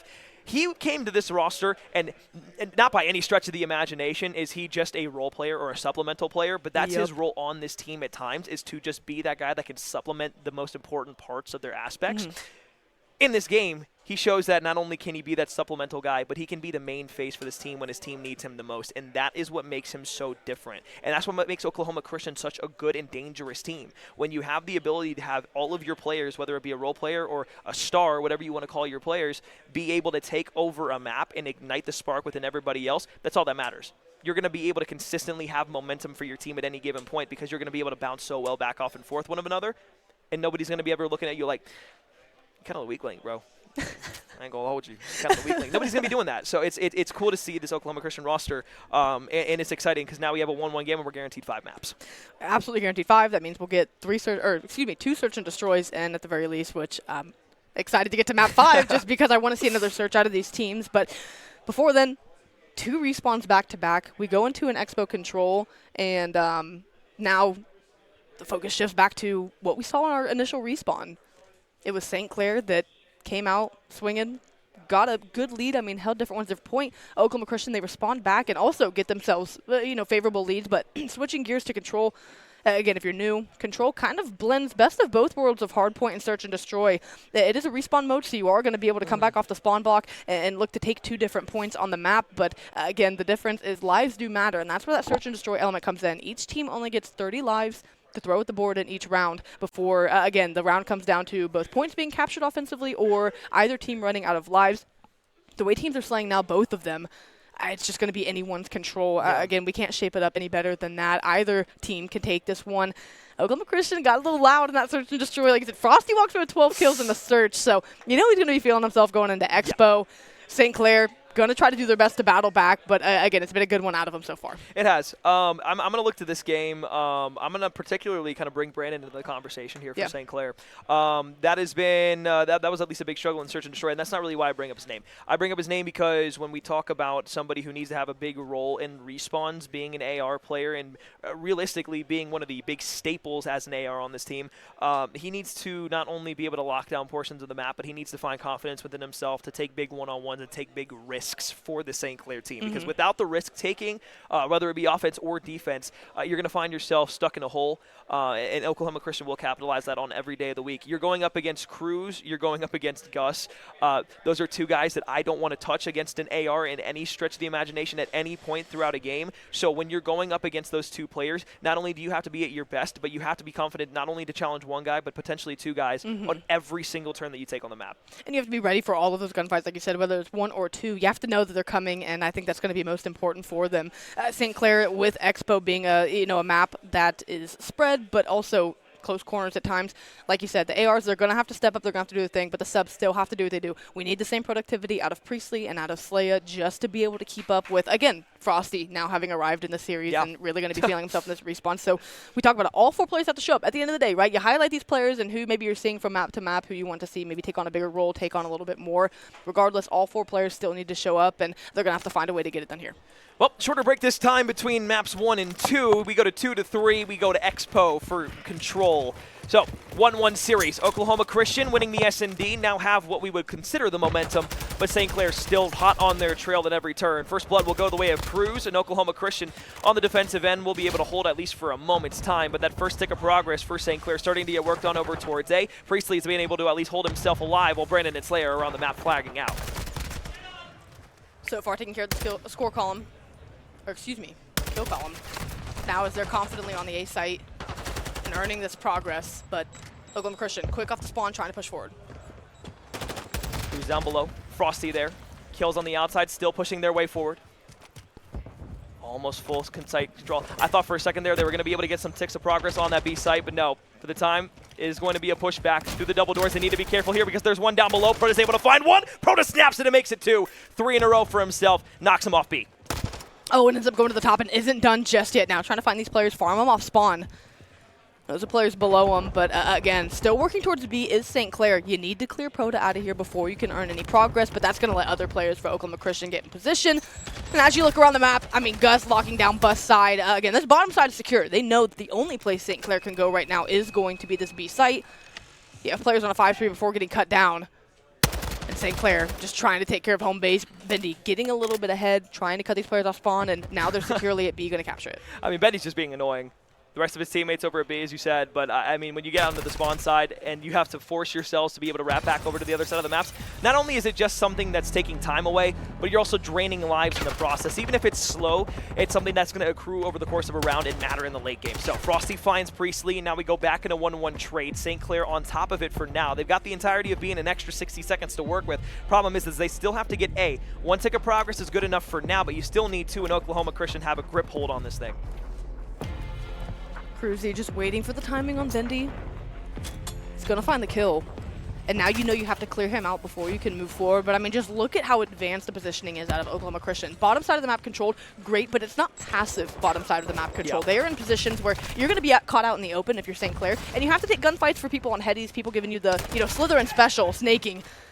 St. Clair finds a couple. Now that's going to push them forward. But again, Proto behind enemy lines once again. I don't think anyone's going to be aware of this. Yeah, haven't really said Slay's name too much throughout this series, but he's leading the way right now, at least with the ARs are concerned. And this has allowed St. Clair to get themselves kind of section parts of the map, and then they can continue to push that agenda forward and then be able to take up more space. But on the staircase, Priesta will lay down, Slaya will fall, and the SMG will at least conquer the AR in this regard. Still only a tick of progress on A. 8 lives to 14. The offensive team not looking great here down the stretch. They've got 2 shots at hitting this hill. Time dwindling. And we can hear the comms behind us on fire for Oklahoma Christian as they're trying to cover all of their bases, make sure St. Clair doesn't find an avenue to slip through and let anything tricky happen, let a big play happen. Now as they have a multi-fronted effort and they're able to find these kills, Priestley able to open up with one, but the trade comes in. All these players to the bottom side of the map, you got to take out Gus. Slay a double. Pushing their way forward now, 15 seconds. You've got to just be able to stop the timeout for a moment, but you don't realize that Bendy is in a perfect spot right now, can watch the entire cross, and this is going to allow Oklahoma Christian to not have much opportunity to push into A. Staircase shots are good. Proto once again making work of everybody on the Saints roster, but that clock is still stalled out. 2 seconds of ticks in progress, now going to be not for nothing. 12-4 from Proto has been the disruptor the entire round, and that might just give Oklahoma Christian the round 1 win. A dolphin diving effort. Brandon going to get on here, but again, you're looking at a firing squad at that point. They're going to get close, but not close enough. Down lives as well after that round. So again, we'll keep track of all of that if this ends up going. Oh my God. We'll just let that one marinate for a second because woo, Proto doing some crazy things on the screen. 14-4 after that round, found nearly half of the other team's kills as just an unreal performance, and nothing too bad on the other side. Right? It was just one round. St. Clair, they just couldn't get anything going, and again, when Proto's putting up performance like that, yeah, it's going to be hard to find a way to slow that guy down, so you're hoping you can make the adjustments you need to this upcoming round, defensively trying to make a hold. Oklahoma Christian, though, going to give it their best crack on offense. Few shots coming out. Priestley still alive, but Cruz will finally put the nail in the coffin. 28-28, double on both sides. Leaves at basically the exact same stretch as we were at the beginning of the round. A site going to be the focus here for Oklahoma Christian. This is where they want to be able to hit over towards. The clock is stalled now as you still have a couple of players on it. Mainly the one being, of course, Frosty as he gets knocked off of it, though. Proto continues to be the one around the map that we look to. Cruz falls. Priestley advances. 4-10 for him. Hasn't had a great map so far, but St. Clair still hold the advantage of lives by 2. And plenty of time to turn things around as well. Oklahoma Christian on this B site, earning progress. Bendy trying to take care of everyone behind him and below him, but really not going to be able to do much. Nacho going to be the first pressed up player, trying to dance around. They at least get them off the time for now, but they want to drain that progress. But you need to make sure Priestley, Brandon have to stay alive. You don't want to let anyone slip behind the lines and get to A when you don't need to. But unfortunately, they haven't been able to drain this progress. So really just trying to stay alive in the kill column, and everything else around the map objectively has been put on pause. Oh, Papa Frosty gets knocked down. Second one up to challenge. I thought Cruz for a second was going to get put through the blender. But as Bendy's able to stay alive for this St. Clair roster, things are at least going to float in their way for the portion of time. B site now locked down. Bravo has one there. As Cruz gets fallen off the board, Priestley advances once again. St. Clair, though, don't really have much progress at the B zone. Should be the capture coming in, especially with that kill out of Cruzy. Bendy just going to try to deal some damage, but a little overextension maybe, but the grenade going to land from Nacho. So you're just trying to keep lives close. Sinclair with the 5 life advantage as now the rotation has to come over towards the A site. Cruzy having himself some fun here in this one. Priestley at least finds the kill, trying to see what more he can, but a double chow is going to end up taking him back to the respawn block. Now St. Clair need to find form because they're finding themselves in positions where, again, Oklahoma Christian can just slide them. Oh, nice little stair glitch right there is going to help Frosty and Pro to be able to tag team for 1. Still, though, St. Clair, they had a good life advantage built for them, now only down to 1. That A site is where they want to go. Right now, they're not able to make much progress of it. Frosty there, backline close. Starting to make his way forward, but Brandon needs to snap back around. There's halfway gone of the tick of first progress, but realistically, you just have to keep yourselves safe. You have to keep yourselves calm and make sure that the backline doesn't get floating through. Here we go. Less than a minute on the clock now. St. Clair defensively trying to get themselves in positions, but they're trying to watch their backlines too. That's exactly what Priestley's job is. Proda, he's been the route man the entire series, and Priestley finally going to be privy to it and say, yeah, we're going to shut that down right there. Now they know things are coming from the front, but Cruzy on the flank as well. Priestley, though, his job is not done yet. Brandon, oh my gosh, knife caught out. I thought for a second was going to get the weapon swap, but they've got their handfuls in the back line. Priestley takes a gust. Now all arrows can turn forward. 30 seconds remaining, up 2 lives. St. Clair need to try to close this out. Gus shots over the top. St. Clair trying to push back for the defensive side. They just need to make sure that Oklahoma Christian cannot touch this A point. They at least stop 1 for now. And with 14 seconds left, you don't really have much time to get off the respawn to get back over towards this A zone. So here comes the kills that are going to matter for the rest of the round. Slaya, the first one. Nacho tries to snap to 2, but now 2 players are now weak inside of this A zone. But shots from behind aren't going to be able to complete. Priestley falls. Brandon is able to find Gus, but is he going to be able to get much more? Contested on the zone. Halfway through the second tick of progress. Frosty's able to find 1. Now makes it a second. 7.5 seconds left. Second tick of progress, and only 2 players here from St. Clair trying to make this push back forward. Frosty laying down. Last tick of progress. 3 players stacked on the zone. Priestley, first gunfight. Can't line up 2. Now everybody falling. A point secured. Oklahoma Christian takes round 2. Man, oh man. Do we have ourselves a map on our hands? Oklahoma Christian have come out on fire in this one. St. Clair now just faltering, falling short at the wrong moments. They've been close rounds in the rounds, but Oklahoma Christian doing just enough of the tail end of things to be able to walk away with it in round number 1. They were ahead enough in the kills just to make sure they took care of business at the A site. In this one, they were down 5 lives as soon as they captured B and were going over to A. It was 23-18. They chip away, chisel away at it, and St. Clair just cannot get off the respawn block, like you said, and get close enough to get that done. Now St. Clair know they have to take this round if they want to stay alive. They got to take the next 3. I mean, you're happy, though. Opening break works out well for you. You go 3 for 1, so you stay on top of things. You're on the defensive end, though, so you have time to let the game come to you. Cruz and Frosty, though, will pair back for a double, so that basically negates all the advantage that they had at the early portion of this game. So, starting to push forward. Slaya will lay down inside of the hard point. Another couple of players will start making their way forward here from Oklahoma Christian, and realistically, now Frosty hipping through the doorway. Might have been able to find Priestley, who was at 4 HP, but this is going to allow the side of St. Clair just to kind of relax, take a couple control points, and allow this offense to come to them. Slowly but surely, earning some progress here. Cruzy just waiting to see if someone runs into his line of sight, and wouldn't you know, they do. Cruzy at the 21-14, now going to try to wrap. One tick of progress already in, but going to put a toe on it here. Doesn't know how many players are going to be active, but anyway, going to chow around the corner, finds one. His teammate's able to clean up the second before he's able to get that, so no second tick of progress coming in here. A site safe and secure.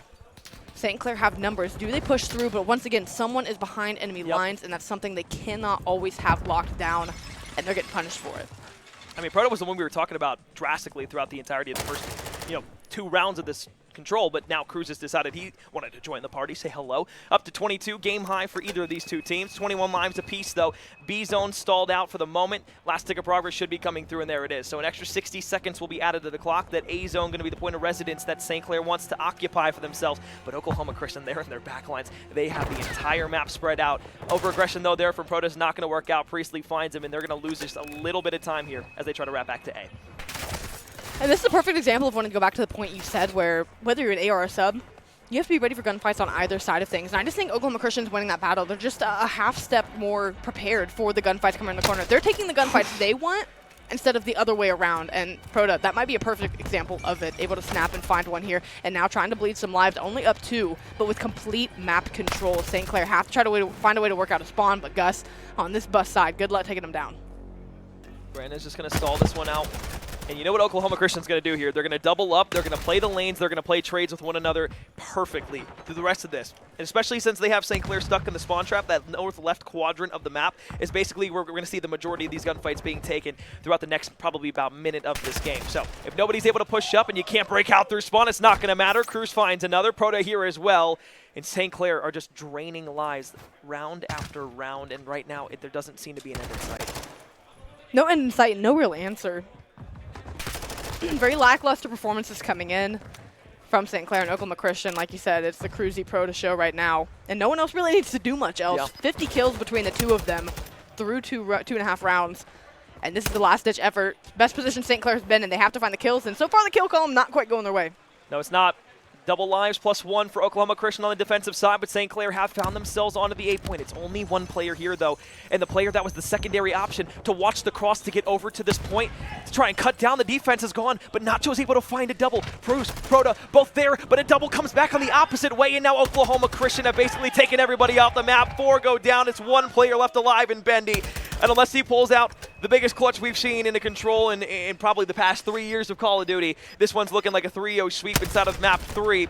And that's exactly what it's going to be. Oklahoma Christian, after losing map 1, take 2 straight, now up 2-1 in the series. A convincing control, though close at moments. It still felt like Oklahoma Christian was in the driver's seat for the entirety of it. They were in great positions around the map. They were taking the gunfights that they wanted to. Yeah. And in a position where St. Clair just felt like they couldn't get comfortable. They couldn't find footing necessarily. So it happens. Again, back to the drawing board. We were saying this for Oklahoma Christian not 2 maps ago. So we expected Oklahoma Christian to fight back to see if they could take off some maps themselves. They take off 2 in a row.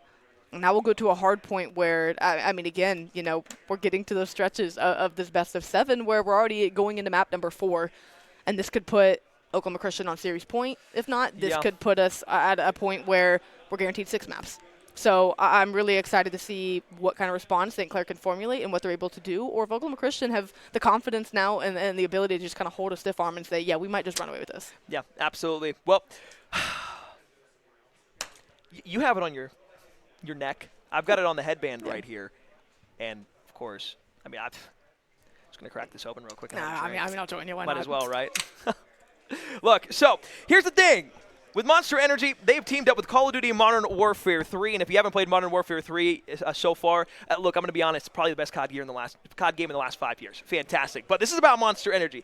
Buy Monster to power up and receive 2 times XP plus exclusive in-game rewards. If you want to find out more on how to do this, go to monsterenergy.com now to redeem. Plus, you can look out for custom Call of Duty Monster cans in store now, which, hey, guess what? If you find one with the custom little thing on it, the little QR code and stuff, you can redeem those codes. You can get XP tokens. I use those so much in the beginning when I was doing my camo grind, and I'm not even kidding. I have like 4 cans of Monster just sitting in my room right now. I believe it.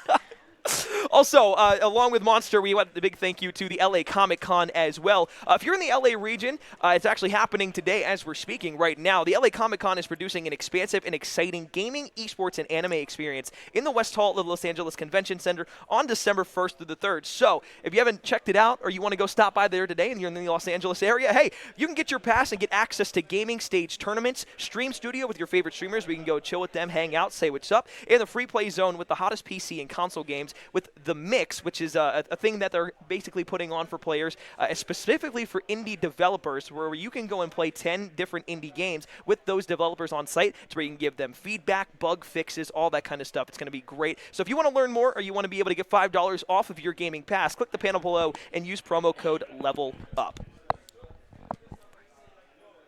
All right, well, we've gone through 3 games. St. Clair at the beginning looked like they had the momentum. They were up 1-0 in the series, but Oklahoma Christian has been able to bounce back. So now with a 6-3 search and destroy and a commanding 3-0 in that Expo control, we find ourselves in a situation where St. Clair on the back foot and Oklahoma Christian controls their destiny once again. We'll take a break. We'll step aside. When we come back, we'll have the rest of the series for you. And who knows, maybe within 2 maps, Oklahoma Christian could be finding themselves a national champion. avenues, find a way into the hard point. Now they're going to be soaking up some time. Still 30 seconds left, plenty to fight for here. St. Clair, this might be their last push at it, given how the rotation habits and patterns have gone on this map. Just 2 players left. They're still spotting safe, so you can see Bendy with the awareness to back up. Do they know Proda has already stuck behind enemy lines? Well, the Saints have shown a good ability to break hills, so this is going to be that cuts everybody down from Oklahoma Christian that was trying to break it back over towards the hill. St. Clair needed this time to stay in this game. Still down 10, about to eclipse the 200 point. It's 250 to win it here in map 1. Which team will take the cake? Here we go.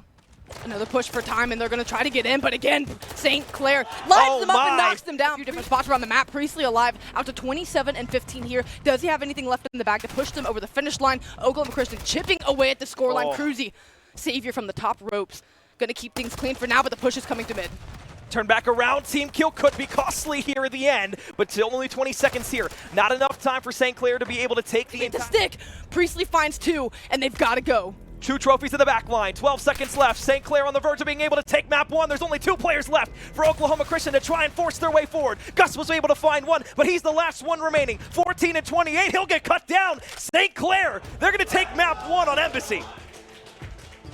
What's the roundup for the team? First blood going to go his way. 18 seconds left. Not a lot of time here for St. Clair to be able to find the kill and the defuse at the same time, but we saw what happened the last one through. Shot's going to be good out from Proda, but he's backed up all the way to 52 HP, peppered up. Now has to decide, where does he want to challenge? Out from the left, out from the right. He gets aerial support from the sniper. Bendy knocks him down. St. Clair get the defuse with just little. And a defuse timer on this. Here comes the wrap back now. 1 versus 3. Oh my god, he could get great timing. Brandon could get great timing here. Ooh, I think he got spotted. And yeah, just again, comes down to caught timing. Cruzy ready for the gunfight in there. That's going to be a quick and easy cleanup. They're going to walk away with a round win here after the defuse.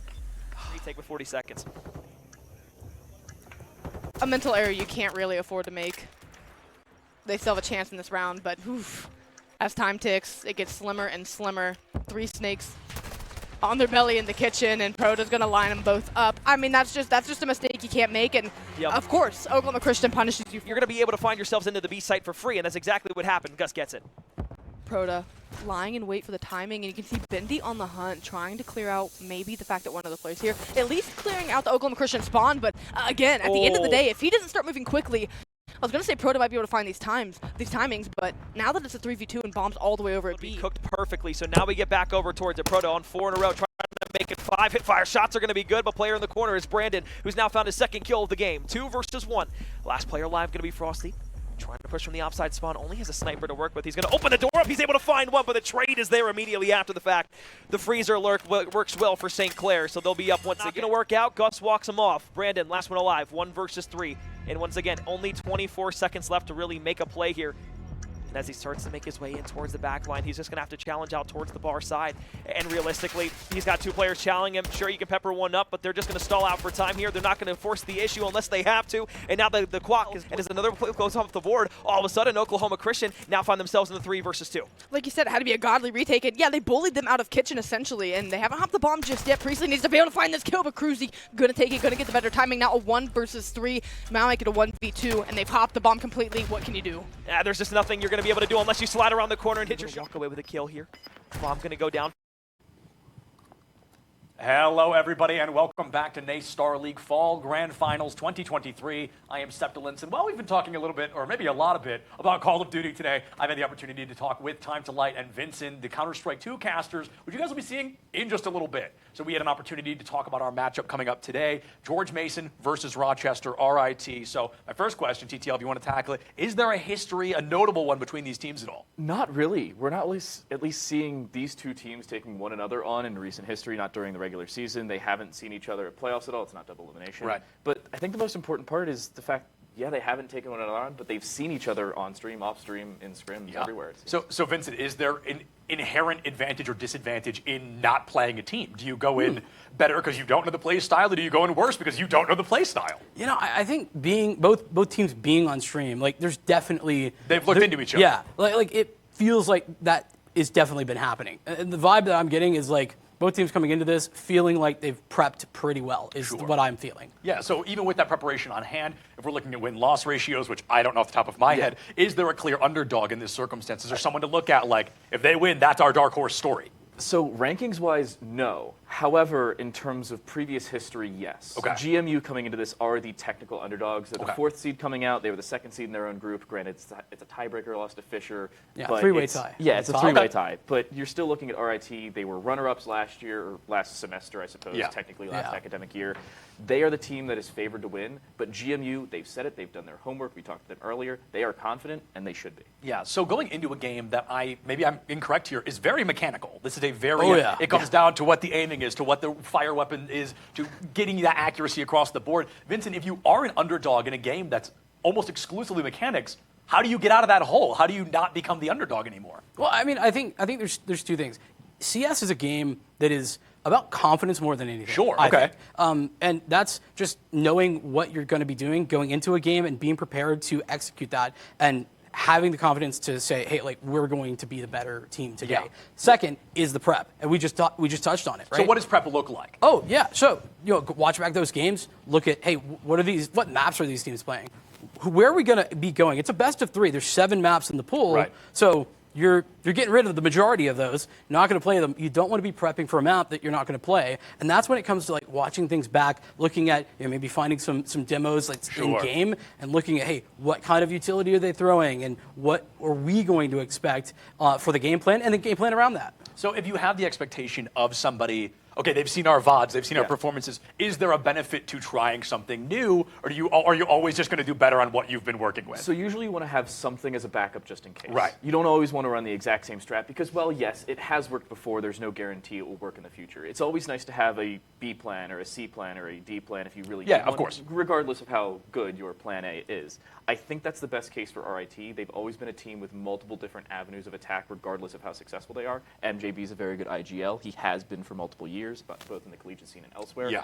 I'm really looking at RIT to bring something different, just not something new. Okay, I like that. Well, and I think that to touch on that, I think part of that is RIT's experience. Like, I mean, I don't know if we mentioned it, but like they were here last semester. They were in the finals. They unfortunately lost to Drexel, but now they get another opportunity. Not only that, like the entirety of this RIT team has a lot of experience in different leagues outside of the collegiate scene, and they've been playing together for a while too. So you don't even, when you have that built up momentum and knowledge of your teammates, you don't even necessarily have to have like a solid, like this is the game plan. It can be a feel, and that's what RIT can have. I like that. I like that a lot. So I have a kind of a basic question, but I don't play Counter-Strike. I'm not super familiar. I know with other first-person shooters, you may see things where people are put into specific roles of being a tank or support, and while CS doesn't offer that, are we still seeing like role-specific actions from teams? Is there somebody that's exclusively like an off player, or are there? Is that a thing? Are there certain positions that we should expect these teams to bring out? Short answer is absolutely. Longer answer is kind of not really. Okay. You need to be. Okay, yeah, sure. Yeah. It's malleable. An opper is like probably the hardest role you'll see, or an in-game leader. Especially in CS2. Outside of that, though, you need, as a player, to be able to, like, jump in, and if you're the first guy in, you need to be able to hit that shot. Right. Like you're not always going, if you're the entry player, like, you're not always going to be in position to be the entry. Yeah. You wish. Okay, sure. Yeah. Ideally, right? Yeah. Perfect world? Yeah, but the other scenario is also, it's a clutch scenario.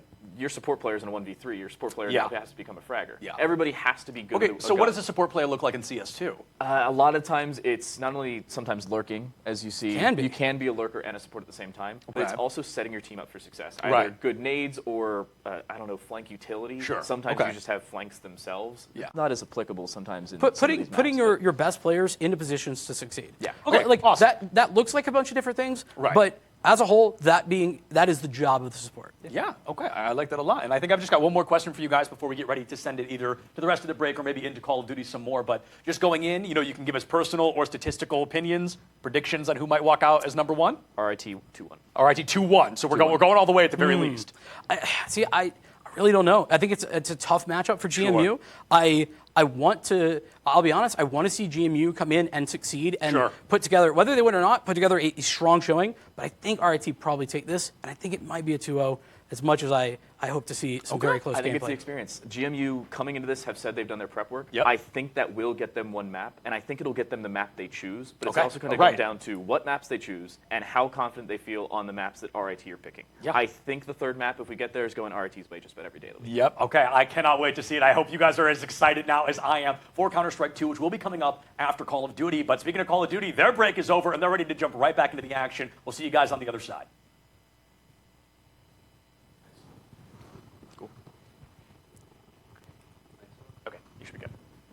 Like 5 seconds for them to mute their mics. Okay.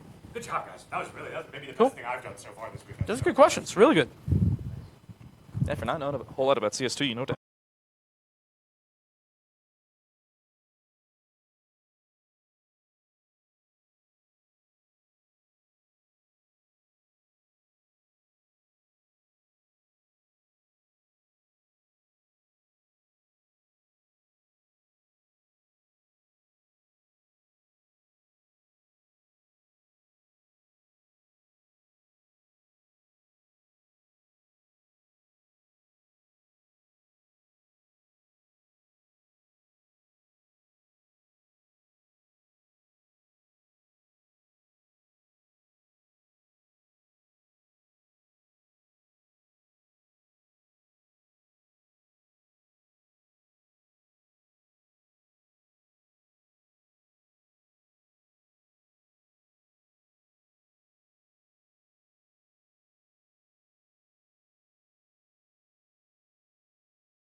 We are back underway with the grand finals from the Boise State Esports facility. Oklahoma Christian, a 2-1 lead up over the St. Clair Saints. They came into this needing a little bit more than they've gotten all year long, and unfortunately have fallen just a touch flat here so far.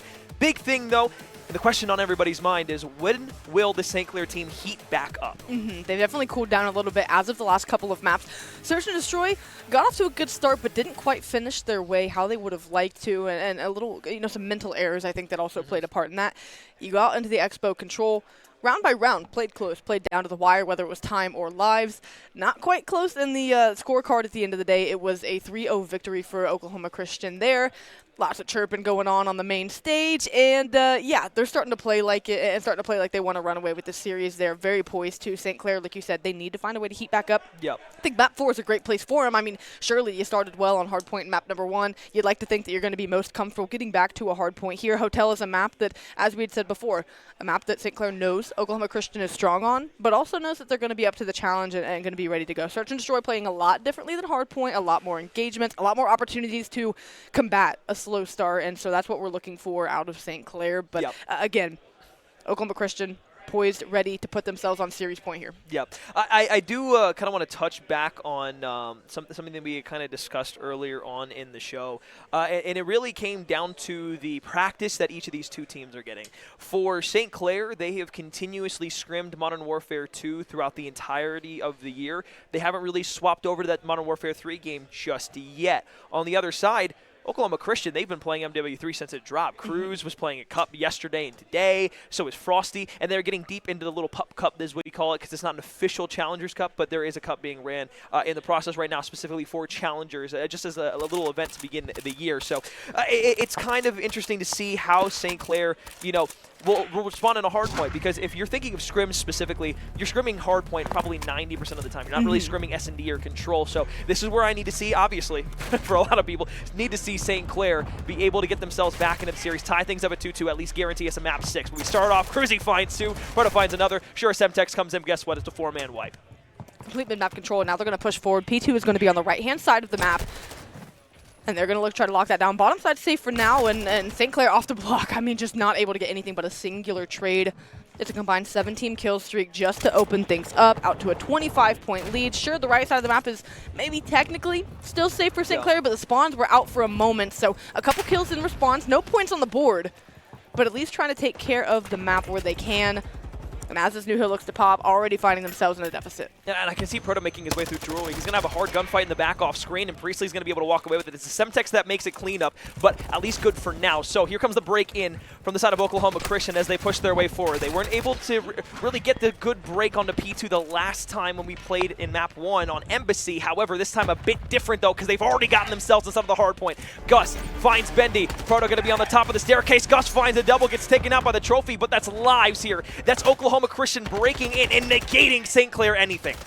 And you could just tell the comms are on fire for this team. They're yelling in the background dead after every single kill. They're feeling themselves early on in this hard point. St. Clair already put themselves in a hole. Brandon, without a kill on the board, they need to come up with an answer quickly. Oklahoma Christian already out to a 70-point lead before St. Clair is able to even so much as step foot in the hill. It's the same thing that we talked about in the control. Brandon had to be the guy to step up in the control to help his teammate in Nacho take down the ARs of Oklahoma Christian. The guys that are the loudest on the stage right now are the 2 ARs from Oklahoma Christian. They're not doing anything, and Brandon is still in the blender right now. It's a thing that not only needs to change for St. Clair, but dude just got to get hot. You just got to find that first blood and then continue to keep the snowball rolling, and he finally gets one on the board, but it's with an SMG. He needs to find something hard. And Frosty just found a big 3-piece. Why? Because they're able to take these gunfights to St. Clair, and that's the point of why Brandon maybe can't find a kill. I mean, now he has one on the board, but again, it's the continuation of the control. Oklahoma Christian are taking the gunfights they want to. They are pressing the issue. They are being the aggressor around the map. St. Clair is being taken off of guard by gunfights that they aren't quite ready for, and that's a perfect example of it. St. Clair, they need to set themselves up for success, help their teammates out, and not just isolate these 1v1s. They're getting smoked at every turn. Oklahoma Christian could not be off to a better start. Frosty now 7 in a row. I mean, you're looking at a 100-plus point deficit at the end of this hill if you're able to hold down the rest of this scrap time.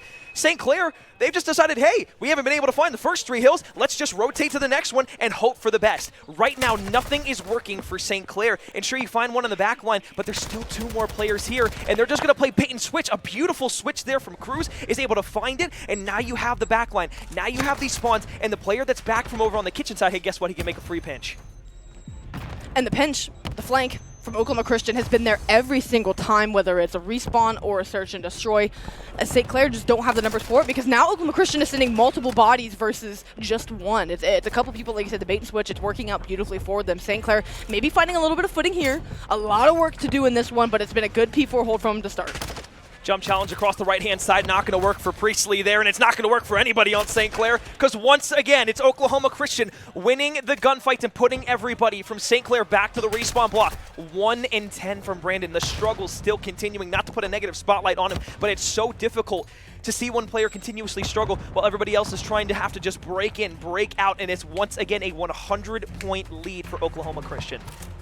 Yeah, plain and simple, the slang has to change. I mean, you look at the right-hand side of the map, and Frosty's got 16 kills, everyone positive for Oklahoma Christian. On the other side of things, you only have one player in double digits and only one player with over 30 seconds of heal time. It is just unreal what we're seeing out of Oklahoma Christian, and St. Clair do not have an answer. Frosty is the guy. He's the dog, he's the goat, he's the god right now. There's nobody on this map that can touch him, and it's going to continue to stay that way through the rest of it. There goes another one. Bendy falls. Gus says, hi, Papa. You're going to be dead too. Cruz on the back line, and Frosty will cap it off. Another 4-man, and that's St. Clair back to the respawn block for the 30 millionth time this game. 175 to 50. We're still on our first set of rotations, mind you. We still have one more hill after this. We have to go to P6 parking garage, the bottom left-hand side of your map. And Oklahoma Christian are in a position, if they can get the rest of this time, they would almost be able to win it here. I don't think that's quite going to be the case. But regardless, they have kitchen locked down, the left-hand side of the map. And St. Clair simply funning through one lane trying to find these kills. I mean, it's just something where now it is do or die time for you. You don't really have enough time to mess around, feel out the map, see if you can get something going. It has to start this next hill. You cannot let them walk away with the lion's share of time. Otherwise, they will be over the 200-point mark, and they'll be on the doorstep of closing this one out. I mean, it's so hard to even think of a game plan that St. Clair could use to get out of this hole. Right now, nobody can get a kill. Nobody can buy any sort of positioning on the map. Frosty's going off. Gus, Cruz, Proda, everybody helping out at a stance. And finally, Brandon will pop a double, but it's too little too late at the standpoint. Unless a miracle happens, and all of a sudden, St. Clair can just turn the slang efforts in the exact opposite way that we've been seeing the entire game. It's not going to happen. Sure, Nacho's there. Long-range shots. Gus is going to find him, and it's St. Clair who loses out on time again. Running them over. I mean, I don't know how many different ways we can shape this up, Alex. It has been a masterclass out of Oklahoma Christian. We all remember how map 1 went, right? We do. Down to the wire, handshaking leads. Not the case here. Could not be further from it. Now, we know this is Oklahoma Christian's map, but St. Clair don't even have the thought of a formulation of a response. Why? Because they are caught in positions like that where they do not have anyone ready to play for a trade or anyone in a good position. Brandon was in a good spot there, but so often they found themselves in isolated 1v1s, getting bullied out of different lanes. And again, the slaying has been unreal for Oklahoma Christian. It's basically 10 seconds left. You have a couple players here from the side of Oklahoma Christian getting into the point, and Cruz is going to say, give him to me! Runs through with the knife, puts him down London style, and here we go. 5 seconds left of the game. Nobody close from the side of St. Clair. Kills continuing to go. Papa Frosty puts the exclamation mark on it, and the cherry on top. Oklahoma Christian 3-1 in the series. Series point. They can close this one out here in a search and destroy. Plain and simple, they're electric on this stage. I mean, they are feeling themselves, and that's an understated way to put it. Frosty 24-11. Cruzy with big numbers. Yep. Again, we talked about razor thin margins of error. All 4 players teeing up. I mean, again, the lowest kill player on that team was 14. Guess what? That's higher than anyone for St. Clair was able to get. It's just... Mama have mercy. It was just outslaying from top to bottom. Usually you want to say, oh, they missed out on rotation or X, Y, and Z. They just got outslayed. They got bullied around the map. Wasn't even close for a second. And for St. Clair, is this the dagger? I mean, is this what makes it beyond the point of no return? You lose a close but 3-0 control. You come out and get absolutely bodied in a hard point. What does this do now going into map 5 of Search and Destroy? It feels like things are taking a sour turn, but then you remember that's the Search and Destroy where St. Clair historically have been pretty good at. The problem is Mercado hasn't been their best Search and Destroy map this year. And this is where a lot of teams, whether it be the high end of Challengers, low end or middle end or high end of Collegiate, have had their flaws shown by a very strong team on the other hand, because Mercado rewards team play. It rewards players that are going to be able to move around the map with one another, and if you're able to get caught out by that, you're going to have a bad time. You're going to have a really bad time. And that's exactly what Oklahoma Christian was able to do to St. Clair in the hotel hardpoint, and they had a bad time. Now, Amber, I don't know if you remember the conversation we had with Zarin beforehand, and this isn't to knock down the side of St. Clair whatsoever, but he said, and I quote, "We feel like we can take it to them on hotel." That might be the worst decision that they've made throughout this series so far. Yeah. Because they did not, in fact, take it to them. Yeah, it's reminding me of like taken. Yeah, no, they absolutely obliterated. Got taken. And about any other word that you could use to describe basically a 60-point club. Yeah, feeling like shades of LA Thieves saying don't chow us on Gavitu Hardpoint. Pretty much the case here. It is do not chow this Oklahoma Christian squad on hotel. We've seen 2 in this series, and don't challenge a good one too. I mean, hey, they're still called to be played, so you know you got to challenge them at this point to try to stay alive in it. But I really like the point you said about Mercado, where it rewards team play. What did St. Clair do so well in map number 1? They played as a team. They were where they needed to be. They got to all of their spots together. They were able to be in positions to trade one another. The last 2 respawns, they haven't been in a position to trade each other at all. Sure. It was isolated gunfights. They were taken around corners. They were taken by surprise and off guard. And it's hard when you can't find footing in a map and you can't get to the spots you need to be in to be able to help your teammates out. But again, we need to see them dominate the first bloods like they did the first half of that search and destroy, but also play smart and find a way to close out the round. We've seen glimpses of their disciplined, dominant gameplay. We need to see it now here resurrected, and they're going to have to take 3 straight maps in order to do that. Not a position they wanted to find themselves in once again, but again, going into map 5, who am I thinking of and who did Zarin call to earlier? Priestley. That's the guy who in every single big moment finds a way to step up and go big. Needs to do that here to get the team back on the right track. He's been absent. Yeah. He's been non-existent. I don't remember the last 2 or 3 maps where we've even said his name apart from a few maybe search and destroy rounds. That simply can't happen. How many times have we said Cruz's name throughout all the matches? Yeah. The entire series. We've been saying Frosty every game. Multiple times every game. Yeah. He's hot. And he's hot right now. And they just don't have an answer for it. They don't have a way that they can slow anyone down and get them into a position that was disrupted and uncomfortable like they were in the early portions of this series. We said a team that goes up, in the series, at least early on, is going to do a much better job at closing the series out. It was 2 back-to-back map response out of Oklahoma Christian to give them the 2-1 advantage. So no one got out to a 2-0 start, but it was 2 very quick maps ripped off of St. Clair now for Oklahoma Christian to be in the position that they're in. So I expect them to have the gumption to close this out. I'm really not thinking for Oklahoma Christian they're going to let this one go. They're going to let this go by the wayside. And that's not even something that St. Clair can control necessarily. I just think Oklahoma Christian knows the position they're in. They know how sour the feeling was losing to Northwood in a 4-2 fashion just a few months ago, and they want to hoist that championship trophy. They want to hoist it, and what better way to do it than through a search and destroy? Usually this is what ends off a best-of-5 series. We call it Game 5. You get those round 11s, and that's where you get your vintage Call of Duty moments. Will we get another one here today from the Boise State Esports Arena? Or will we find ourselves going to a map 6? St. Clair holding on by strings to this match right now. Oklahoma Christian has powered it through, and Gus will pop with a popcorn grenade. Double kill right out the gate. St. Clair in despair. And how do you even respond from this? Everything you wanted to do off the break-off, not going to happen. Why? Because you are down twice as many men as Oklahoma Christian. Bendy finds a good kill, trying to at least carve his way around the map to get an opening to this bomb site. But if you're Oklahoma Christian, you can play passive here. You can afford to let them get the bomb down. If anyone trusts their retake, it's going to be this team. That's exactly what's going to happen here. Stuns come through. So many angles to watch. Can St. Clair win this one? This is actually going to be a pretty difficult retake for Oklahoma Christian.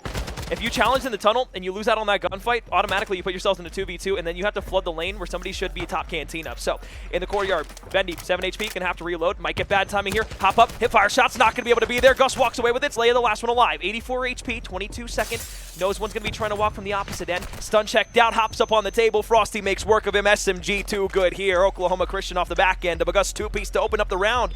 Gives him 3 straight and a 1-0 lead. Like I said, that just completely changes the complexion of the round for St. Clair. Simply put, you need to find a couple kills before you can really do too much. They're able to get the bomb down, but again, just quite the mountain to climb in round number 1. So they find themselves in a deficit. Oklahoma Christian defensively, a really good breakoff for them. Now offensively, what they do here is, usually it's Bendy with the sniper that we see. Frosty's going to pull out here and have his hand at it and see what he can find. St. Clair defensively, I'm interested to see what they do. It's going to be all 4 players, at least to start, running to mid and working towards the safe site. Oh, beautiful shot there, Priestley, off the map. Oh, I thought for a second I was going to get tickled inside. 4 versus 3. Defense just lackluster here. Bottles falling. People falling. You know me. Everything in the world falling apart here for St. Clair as they've lost 3 maps straight. Slay up on the bomb, able to find Gus. You look for the second. You know that Cruz is in the top right window. Going to have to toss the Semtex over to the left-hand side, and the shot's not going to be able to connect. And all of a sudden, what looked like it was going to be good enough for St. Clair to at least even things out goes back in Oklahoma Christian's way. 2-0 lead. Yeah, Cruzy just said that they're very good, and I agree. Oklahoma Christian is very good. Indeed. And I'm just feeling very bad for St. Clair right now because there's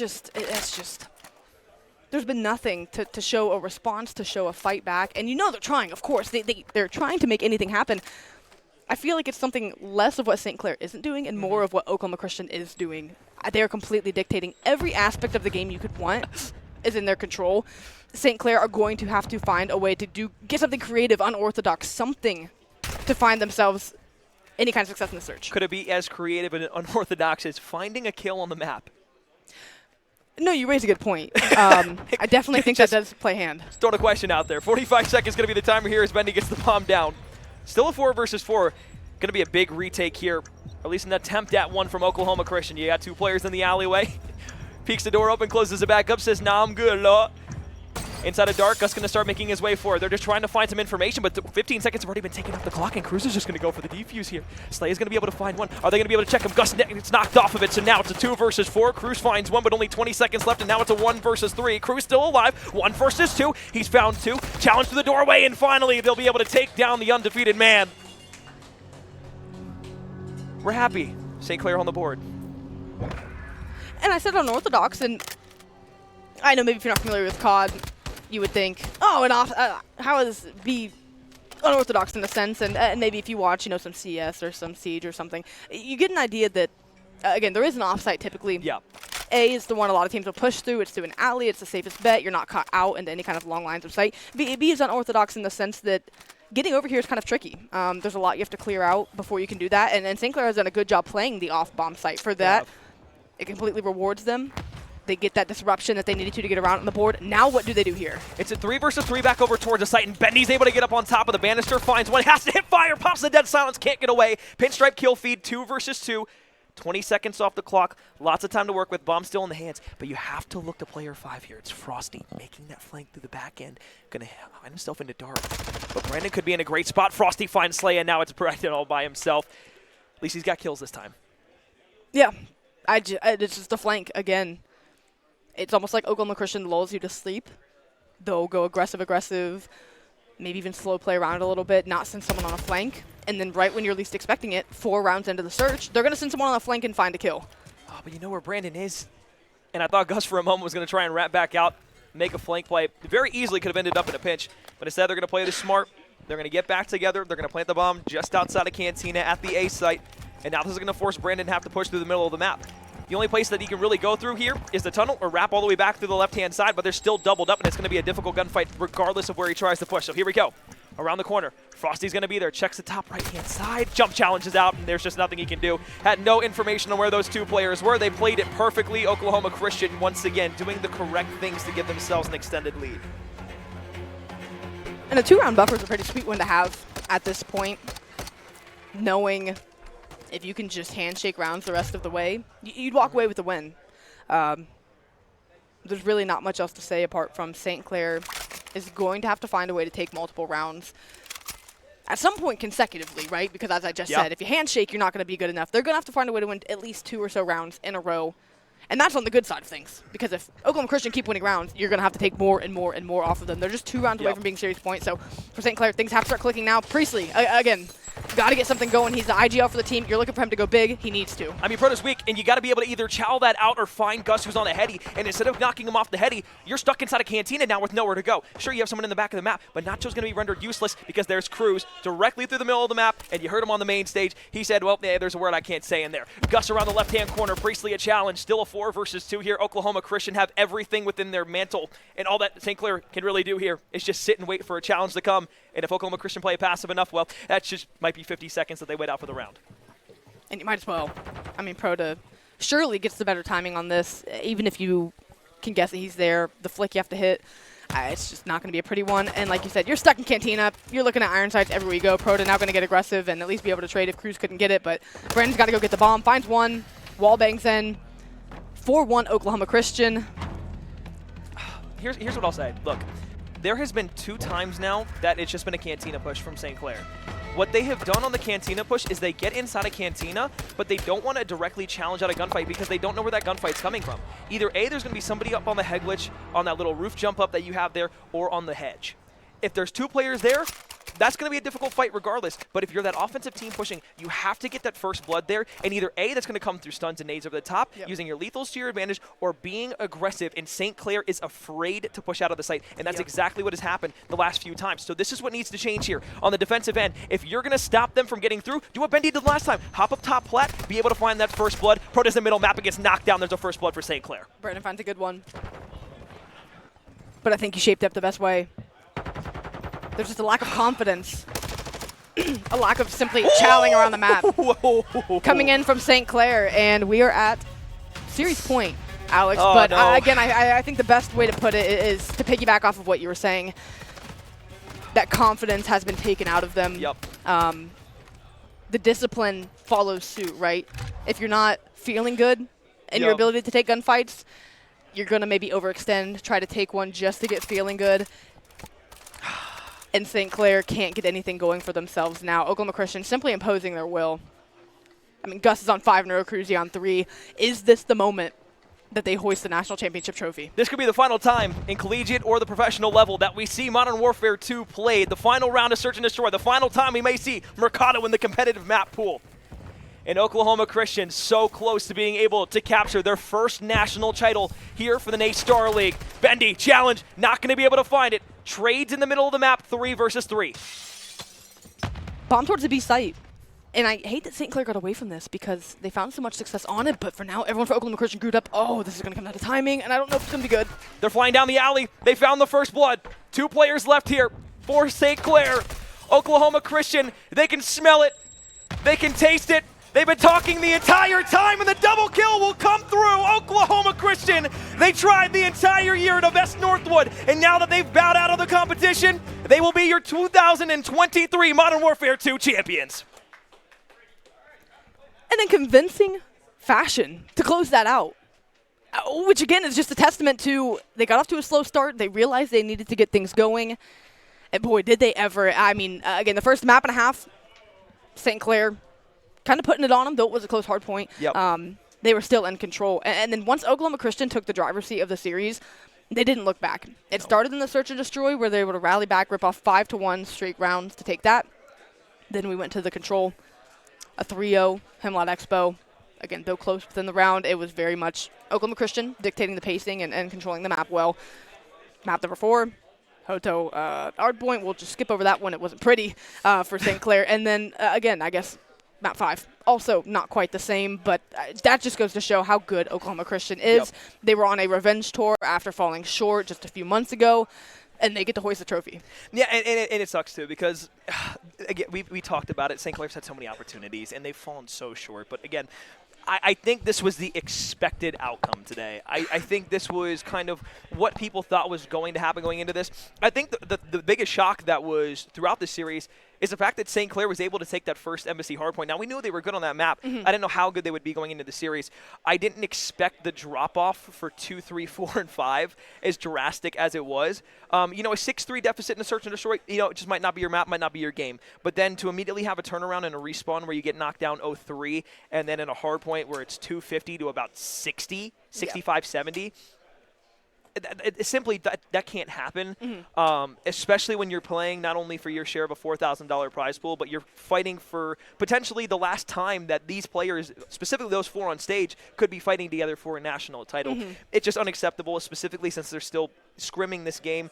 But big credit to the Oklahoma Christian roster because they put on a show here for us. And they were able to make that look relatively easy. They definitely went and took care of business for sure. And like you said, heartbreak on the other side of the stage for St. Clair. It's definitely a performance that, like you said, you start to raise the questions of, does this team stick together after this semester? What does MW3 look like for them? And what does MW3 look like for Oklahoma Christian, of course? But for St. Clair, a lot of hard conversations going to have to be had in that camp. You know, they came out, did the best that they could, but like you said, I think it was more so Oklahoma Christian being that team in this game title, and I think that continues into NW3. I just think this team has that X factor that, like you had said, pop-off potential between all 4 players that, you know, it just can't go unsung. Yeah, Oklahoma Christian, probably the second, I don't even know if it's a probably, they were definitely at least the second best team within collegiate this year. And realistically, I just keep looking back to how good they were throughout the entire course of this year. Sure, they would have loved to play Northwood. They would have loved to beat Northwood, but you have to be able to take down the best to be the best. So at least St. Clair was a formidable team that they're able to get past. But yeah, for Extra Life specifically, though, we want to thank the people that make this possible once again. More than 220 players from over 25 teams active in our Super Team page have worked together to raise $33,596 this year.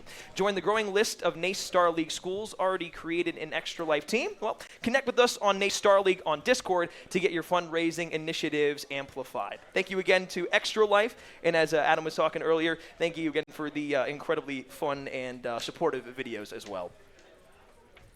All right. Well, if you like Mavix chairs or you have wanted to get your hands on a Mavix chair, I can tell you firsthand that I have one at home, and I sit in that thing probably for at least 10 hours a day. If you like Mavix chairs, though, you're going to want to get in on this giveaway. We are giving away a Mavix M5 chair, courtesy of our amazing partners over at Mavix. Mavix chairs feature Future 9 functions of critical ergonomics, including dynamic variable lumbar support, adjustable head and neck support, and even more. We'll be pulling one entry from the end of each Grand Finals match, then randomly drawing a winner from the Final 7 during the Rainbow Six Siege Championship match later on in the stream. And if you want to enter this, enter !Mavix in the chat. No spaces, just !Mavix in the chat for a chance to win. The giveaway winner must be in chat at the time of the drawing to claim. So once again, if you want to get a beautiful Mavix M5 chair, which again, I sit in quite some time, go ahead and do !Mavix in the chat. Now, I don't remember if you were, here at the beginning when, we started this Call of Duty match, but I'll say this. Do you see what I have on right now? Yeah, that's a Pizza Hut bomber. Yeah. And we also have some beautiful stuff coming as well because we have pizza here with us. Because you know what I smell? I smell Cisco with our pizza in the background right here. Oh, and it's hot. Oh, it's hot. It's a perfect time for Series A. I've got a Pizza Hut melt, dude. Oh, I'm going to tell you this right now. I know where we're going after this. I'm going to go in the back after we're done here. Yeah. I'm going to bust this down. I'm going to get it all down my throat, and it's going to be delicious. It's going to be delicious. So maybe it's time to throw it to the trophy presentation so we can go ahead and chow down. We're going to send it to a top 5 real quick, and then we'll throw it to the trophy presentation.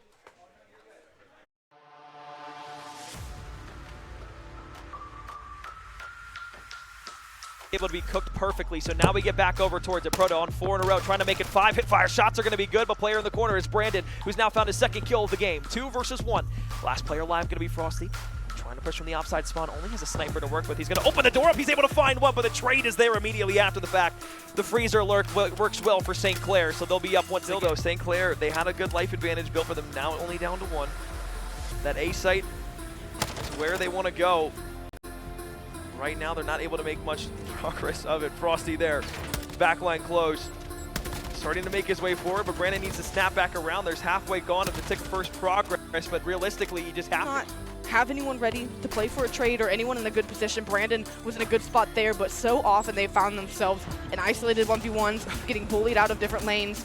And again, the slaying has been unreal for Oklahoma Christian. It's basically 10 seconds left. You have a couple players here from the side of Oklahoma Christian getting into the point, and Cruz is going to say, give them to me! People falling. You know me. Everything in the world falling apart here for St. Clair as they've lost 3 maps straight. Slay up on the bomb, able to find Gust. You look for the second. You know that Cruz is in the top right window. Gonna have to toss to Semtex over to the left-hand side, and the shot's not gonna be able to connect. And all of a sudden, what looked like it was gonna be good enough for St. Clair. I hate that St. Clair got away from this because they found so much success on it, but for now, everyone for Oklahoma Christian screwed up. Oh, this is gonna come down to timing, and I don't know if it's gonna be good. They're flying down the alley. They found the first blood. 2 players left here for St. Clair. Oklahoma Christian, they can smell it. They can taste it. They've been talking the entire time, and the double kill will come through. Oklahoma.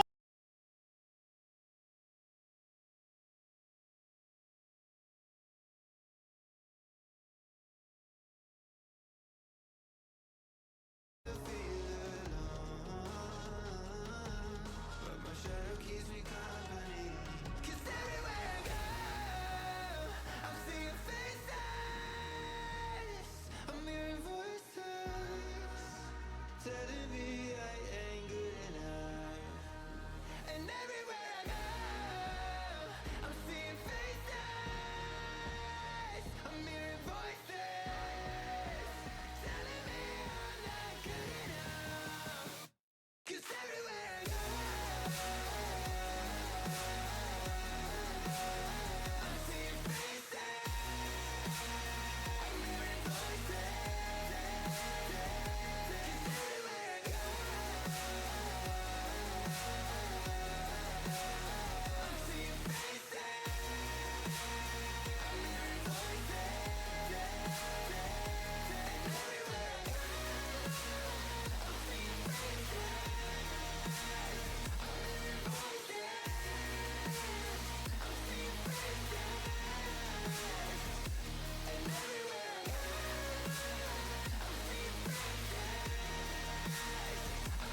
Do inventory.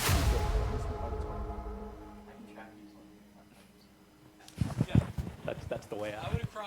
Hello, everybody, and welcome back to NACE Starleague Grand Finals 2023 Fall Edition. I am Sepulence, joined now by Oklahoma Christian, the Call of Duty winners here in what turned into a 4-1 scenario at the end of the day. We've got Gus and Cruz on the mic with me, but the whole team is here. And the first question, guys, I got to talk about it. It's not a 4-0, it's a 4-1. In map 1, the first one to lose. What happened? What went wrong straight away? I fear we didn't get to warm up as much as we wanted to going into it. These two guys were still playing the Challengers Cup in Modern Warfare 3. So going into it, those guys had been set up, and we had a lot of PC issues, tech issues. But once we warmed up, was that the change between 1 and 2? It was just you guys got warmed up. We got used to the setups and everything. Sure. Because even the setups out here for the warm up, which quarantine too, like the player rooms and stuff out there, are a lot different than the ones on stage. Sure. So it took a little bit getting used to. A little bit of adjustment. Speaking of adjustment, you mentioned you guys are playing in a Challengers right now, but in Modern Warfare 3, which is the newest edition. So is jumping back and forth between those games difficult, or are you just so used to playing that it's not a huge change? It's definitely weird getting used to it again. Yeah. It definitely takes a bit of time. The guns are different and the whole gameplay is different without having like a slide cancel in Modern Warfare 2. Yeah. So it is definitely different, but like I said, once we kind of played a map or two, we kind of got back into our rhythm, and then you kind of could see in the last 3 maps we kind of just took over. Yeah, took over is a good phrase for it, I think. So is there any kind of preparation going into a game that's so mechanically oriented? You know, there's not a lot of, oh, this is the comp we're going to run, or, you know, things like that. So are you guys just going for mechanical warm-up and that's the plan, or is there any further preparation behind that? There was no real further preparation. It's more warm-up. We played together the whole season, Right, so it's right. not like we had to go over anything. We just warmed up and did our thing, how we've been doing it the whole season. I think that map 1 was the first map we dropped the entire season. Yeah, right. So that's, I mean, that's not bad. Not You bad. still won the Grand Finals, we too. obviously wanted the no maps drop, Right, but right. one, we'll take one. Yeah, I mean, you guys really gave a very strong performance. And I was wondering, with this being kind of the end of Modern Warfare 2, I don't know how many more times you're going to get to play it before Modern Warfare 3 takes over. How are you guys feeling about that transition? It's great. I I'm mean, feeling the great. new game is a lot better. Personally, I'm enjoying it a lot more. It's definitely a lot more fun.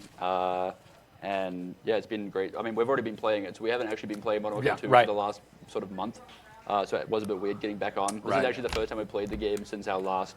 We played our semi-final against St. Edwards. Hopped on for that. And then haven't played the game. And then it only took you 1 map to warm up. And then it only took 1 map. Yeah. So I mean, it is just muscle memory, you know. Right. Like, we play the game 8 to 12 plus hours a day, every day for a year. Yeah. So I would kind of hope we would remember how Like to riding a do bike. something. Exactly. Yeah. Yeah, that is awesome. Well, I mean, you guys literally go out with a huge win, go out with a bang at the end of MW2. So we want to pick up the trophy, celebrate the moment a little bit as you do walk away with $2,000 and a $100 Pizza Hut gift card. Oklahoma Christian are going to emerge victorious in that first place position. Our first winners of the day, our 5th of the weekend. And they're bringing home a big trophy, $2,000 and a Pizza Hut gift card. We're going to go ahead and throw it to a break. We'll be back with Counter-Strike 2 in just a couple of minutes. Don't go anywhere. It's JMU. They've come out of nowhere this semester. The freshest team on the block has successfully taken the collegiate siege scene by storm. Our Rainbow Six program, honestly, is probably what defines us in collegiate esports right now. But Rainbow Six is where we are expected to succeed. What's special about Rainbow Six is the strategic part to it, how you can really set up a map and create it however you want. Every single round is very different, even played in the same map. In Siege, you walk into a room and there's 100 places you have to check because anyone could be anywhere. Rainbow just always spoke to me in that strategic sense and how it's a little more realistic than most shooters. The realism to it at first is what really brought me to the game. Without student leadership, the program wouldn't exist. The students have been taking charge every step of the way. They've been running events like our summer camps. They've been coaching the teams. They've been keeping everyone's spirits up. Student leadership is really important, especially in esports, because it's really a student-driven program and process. I handle, as the leader of my team, I handle almost all of the scheduling of the game, scheduling of our practices. It's a very student-led program. The fact that we have won 2 national titles, that's all because of what the students have done. We're typically not the highest ranked as far as like skill level in the game for each game that we compete in, but we are very competitive in every title we do compete in. I don't think we're underdogs.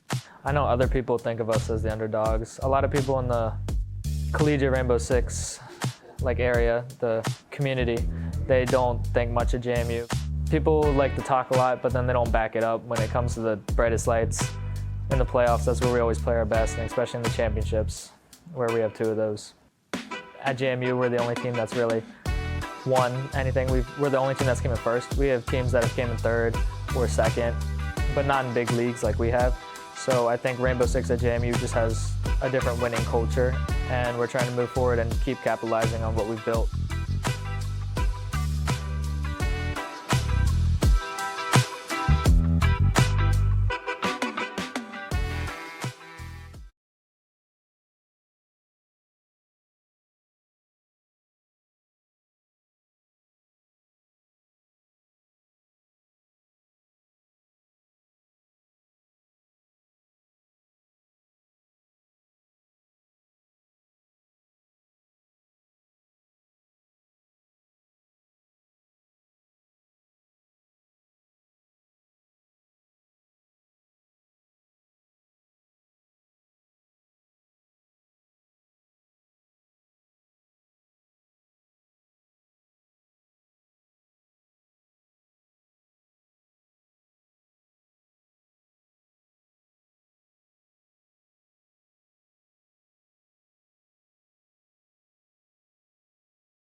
Looks like they have flipped this flashpoint. Oh my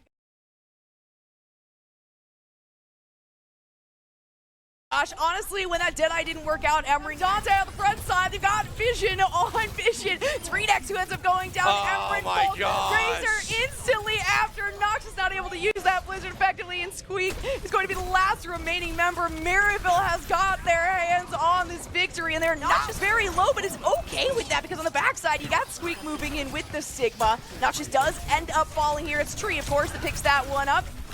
Maryville taking their time on this. I mean, I think they can afford to, but right now they're being forced to. Squeak denies so many, drops 3 in the blink of an eye, and Tree looking for some rebuttal. Be able to do enough damage with it. There is the sound barrier on top of it. It's gonna be enough to prevent at least some damage. Not quite as much as they need. The Razor to fall, Ember to fall. Noxious is the next to go down. King and Tree both taking one for themselves, but it's a bit of a trade. It is a trade, but it lands in Maryville's favor. Honestly, Noxious has been so annoying with those walls. Nano boost that's going to come through. Tree does have the ultimate as well. It's a lot of damage here. Noxious trying to do what they can. Emerin has that Deadeye, but Tree takes 2 down. Dante is going to be the first to fall from the side of Maryville. It's not enough damage, though, for St. Clair to stay alive. It's just Squeak right now who is going to be the next to fall. Almost a team kill. Razor with the respawn just in time. Late to come out just yet. I mean, this is a little bit of a problem here. Maryville feeling like they got this one. If they deny this fight, it is working all in their favor. Tree gets Noxious again.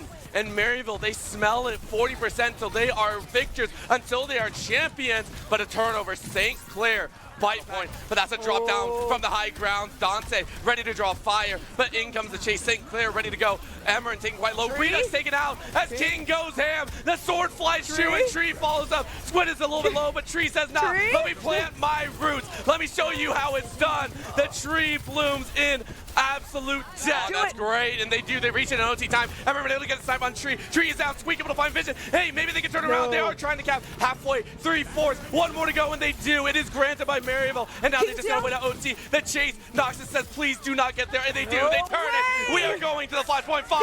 They did it. They took it. They took out King way too much. Razor manages to pick that one up. Tree on the other side, though, is going to do what Tree does best, which is hit absolutely every single shot and charge with that weapon as much as possible. possible. So simple, said this is all me. A little bit of healing comes out. That is going to be a test, but it's not going to work. Squid says, let me get in the fray. The flail denies. Not quite enough charge of it, but you got the nano boost on top of it. A beautiful wall to come through. That's going to prevent Tree from doing as much damage as possible, but it doesn't matter. They're able to engage onto the backside. Squeak will be their target after taking down Emran and Redux. Nox just not able to stay alive for more than a couple of seconds. Just keep giving them the Tree, man. It's just given the Tree. I think the chase is out.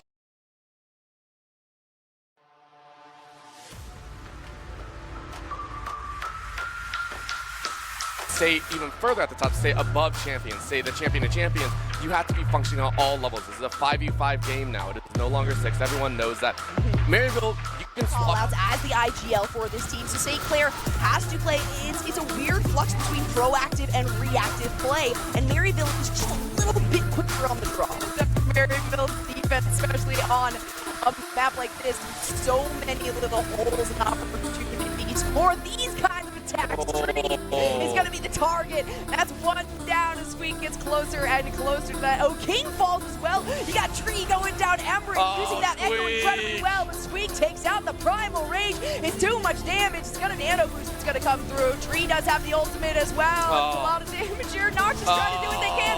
Emran has that Deadeye, but Tree takes 2 down. Dante is going to be the first to fall from the side of Maryville. It's not enough damage though for St. Clair to stay alive. It's just Squeak right now who is going to be the next to fall. Almost a team kill. Razor with the respawn just in time. Emran falls, looking for another Tree, getting smoked out here by that Blizzard. Denied entry once, but Squeak says no. Dante is down. St. Clair have done it. They have held strong against Maryville's onslaught, and it looks like they have flipped this flashpoint. Oh my gosh, honestly, when that Deadeye didn't work out, At that, break it out. Go ahead, line them up, knock them down, one shot apiece. If that is able to be lined up, it is a problem for the side of Maryville. If you can find them all on your screen at the same time, that is difficult enough, especially when you got the Meteor Strike that's coming out onto the backside. Oh, Tree. Taking out 2 as well. Squeak gets so Tree. low, but they're not gonna fall. No. Tree, no way with the headshot.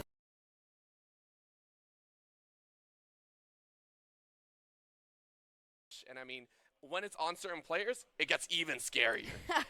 Well, let's take a quick look at those 2 rosters. Of course, we have Maryville, Spirex in the top lane, Amazo in the jungle, Get Back in that mid lane, and the bottom lane duo, Scary Jerry as the carry and Zyko as the support. Now for the side of Harrisburg, the Storm, you got Barlow is in the bottom. Wait, hold on. Barlow's in the bottom lane. We got this one, I think, a little bit. Yeah, that one's flipped around, all right.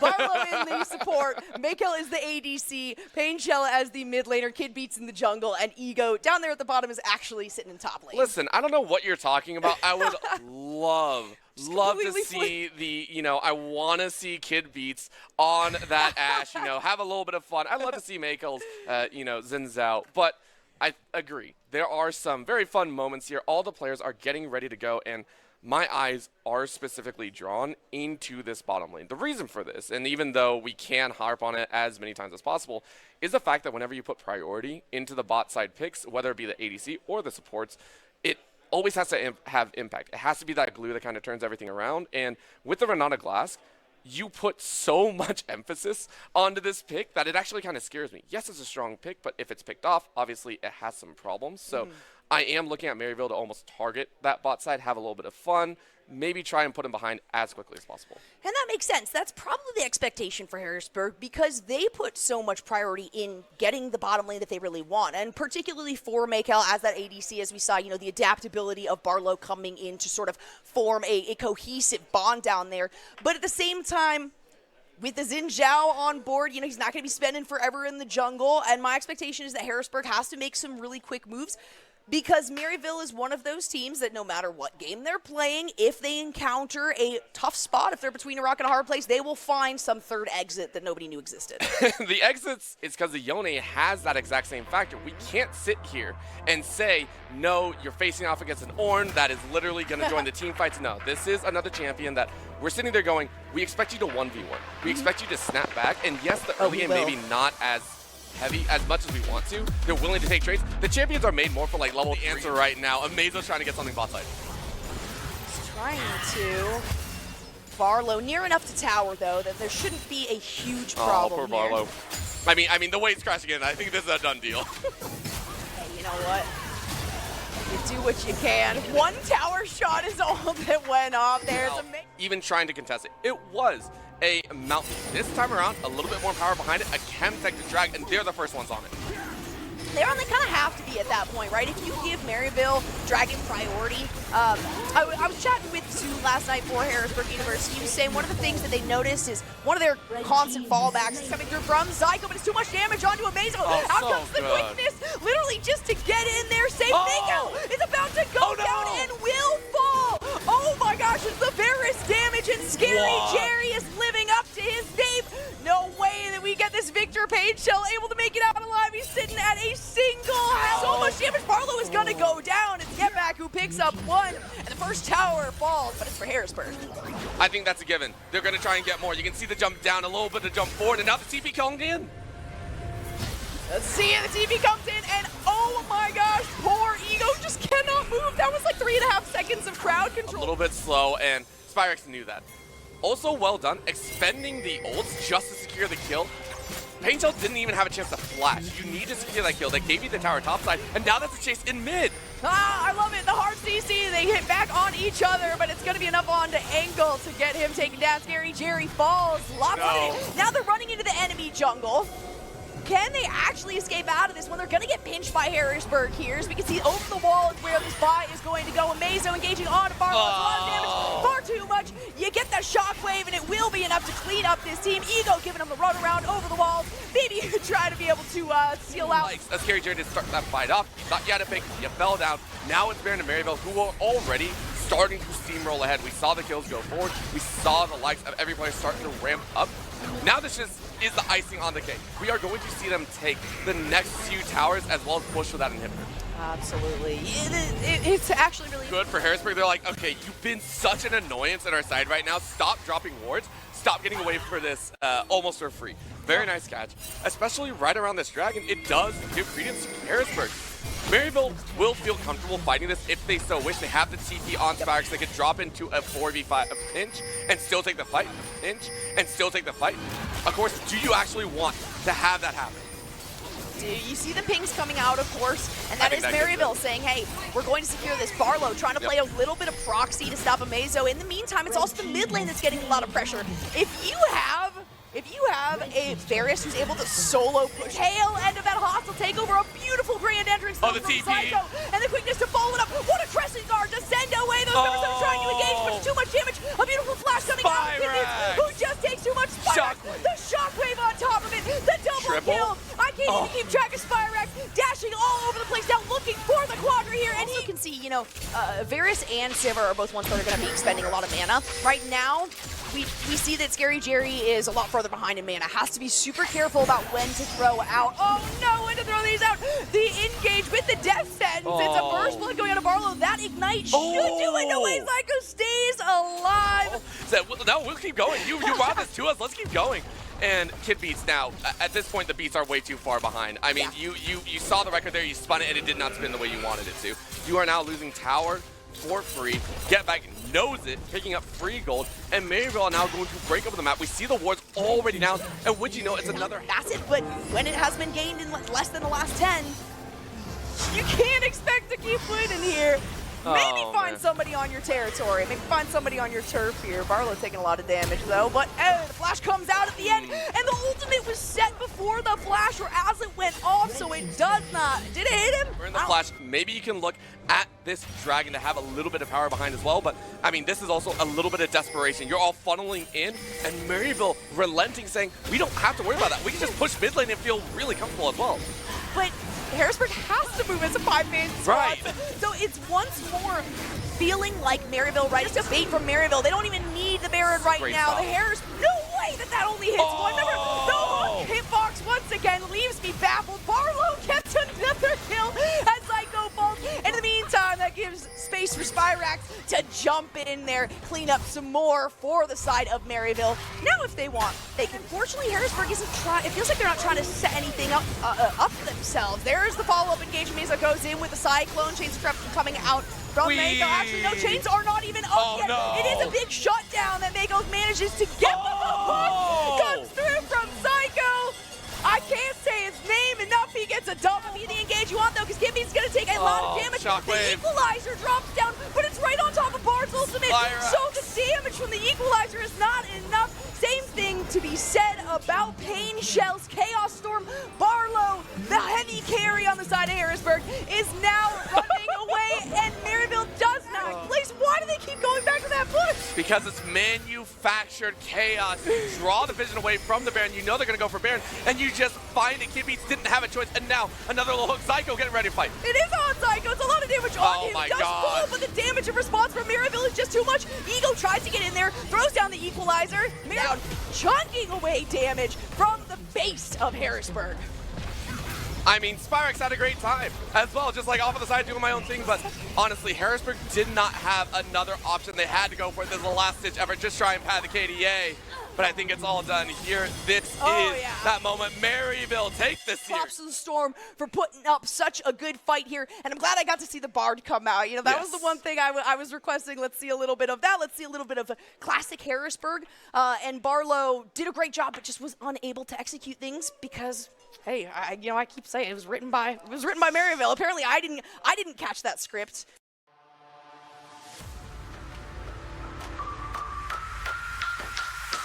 Burn the flash. Maybe you can look at this dragon to have a little bit of power behind as well, but I mean, this is also a little bit of desperation. You're all funneling in, and Maryville relenting, saying, we don't have to worry about that. We can just push mid lane and feel really comfortable as well.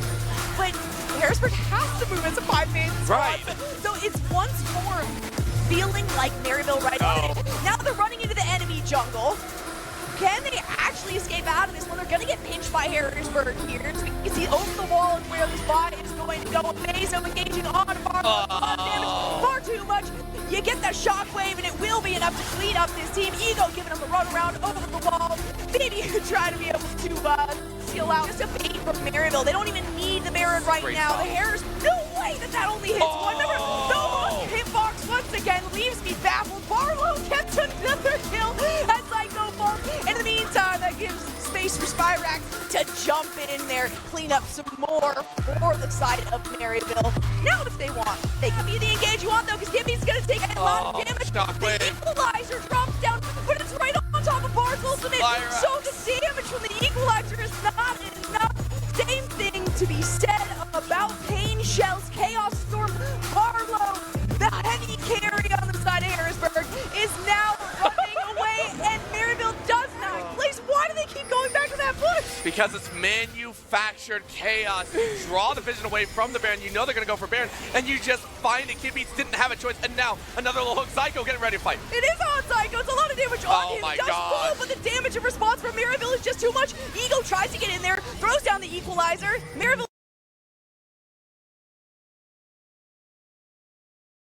Anyway, Perry, a huge opening here as Dice is going to be ripping a combo apart against Cody. The turnip goes out. It's going to be able to find purchase into a dash attack. Wide-eyed turnip is not going to be able to find much value, but Cody just struggling to get back on the stage. Not able to find that side special, but will find the short hop recovery back in. 117, parry dash.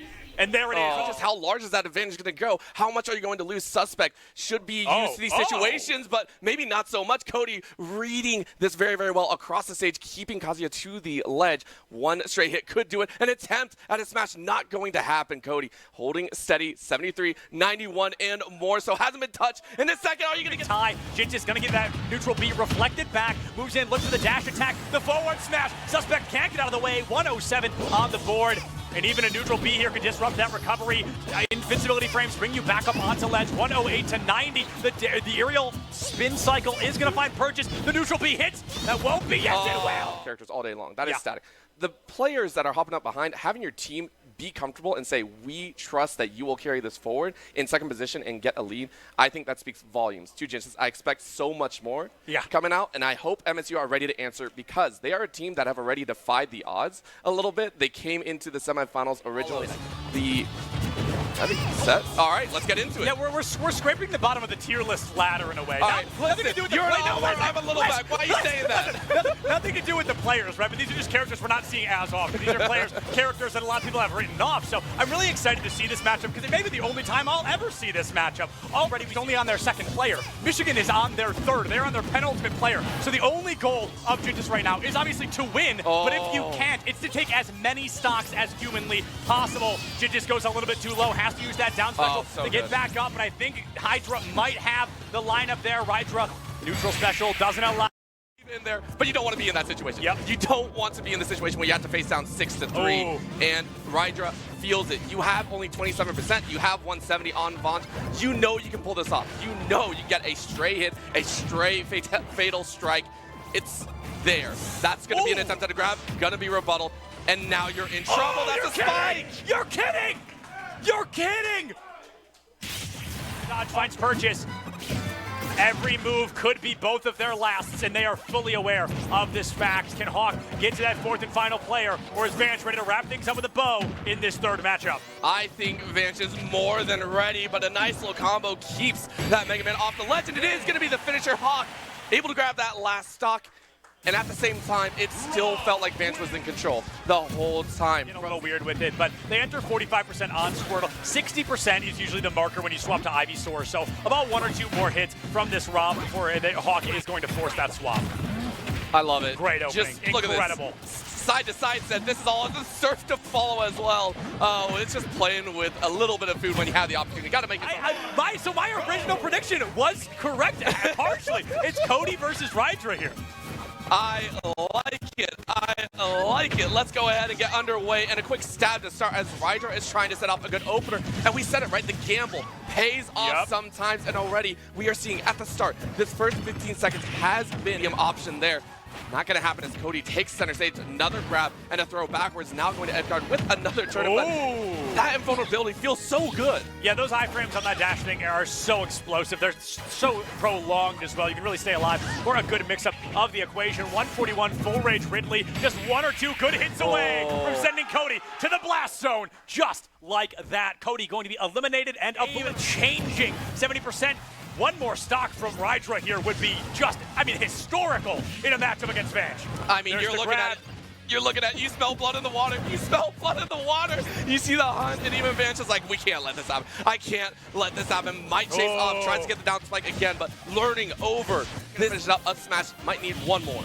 I think that's a really scary thing about Vance is if Plan A fails, Plan B is already in action before you can even realize Plan A had failed. I think Vance is really talented about that adaptation, about that game change. But Dice right now, talented at kicking Vance's butt, I'll tell you that much. My goodness, not missing a shot over these past 35 seconds, 140%. The hardest kill confirms. There are there. Yeah. But you are able to trade within that 60 to 70% tier for a little bit. I'm not saying forever, but enough. More so than the Ridley, more so than some of these other heavy hitters that the likes of MSU are able to bring out. At the current moment, though, it is the electricity on the top rung. Continuing Dice, not able to find any purchase, still landing in front. Will find that second stock, though, finally, and Suspect is right back into the mix. Can they force Stony Brook to their fourth player before they're forced by the hand of Stony Brook? Michigan State Suspect 80% online, knows just a couple of hits onto this Pichu could be lethal, but Gintis, the high mobility, the high movement, dodging out of the way, the aerials, keeping them alive, but all of a sudden, Suspect back into the mix, 90%, let's find the stock, and that's gonna be it! Suspect takes that third and final stock off the board for Gintis, eliminating and obliterating, forcing Stony Brook to play their fourth hand first. Players on the board right now. This single stock will determine what happens in the next, I think. You see them fighting over supremacy. The Charizard comes back out, the grab is there, the pile driver off the top ropes. That is what the stage allows. That is what the stage grants. Quinn takes advantage and sitting on 150. We'll lose it. We're down to neutral. We are down to the last. Shields are so on point, and you want it. Nice angle off the edge you go. Up air, not gonna land still. Hawk realizes they're in a dangerous spot, and now on the ledge, the Charizard's out. This is how you lost the last two. Who is gonna predict what? Good dodge, good grab into the throw. Back air laser misses, but that's gonna be a forward air off the edge. That's a little bit torpedo. I think that's done. Who died first? It's over.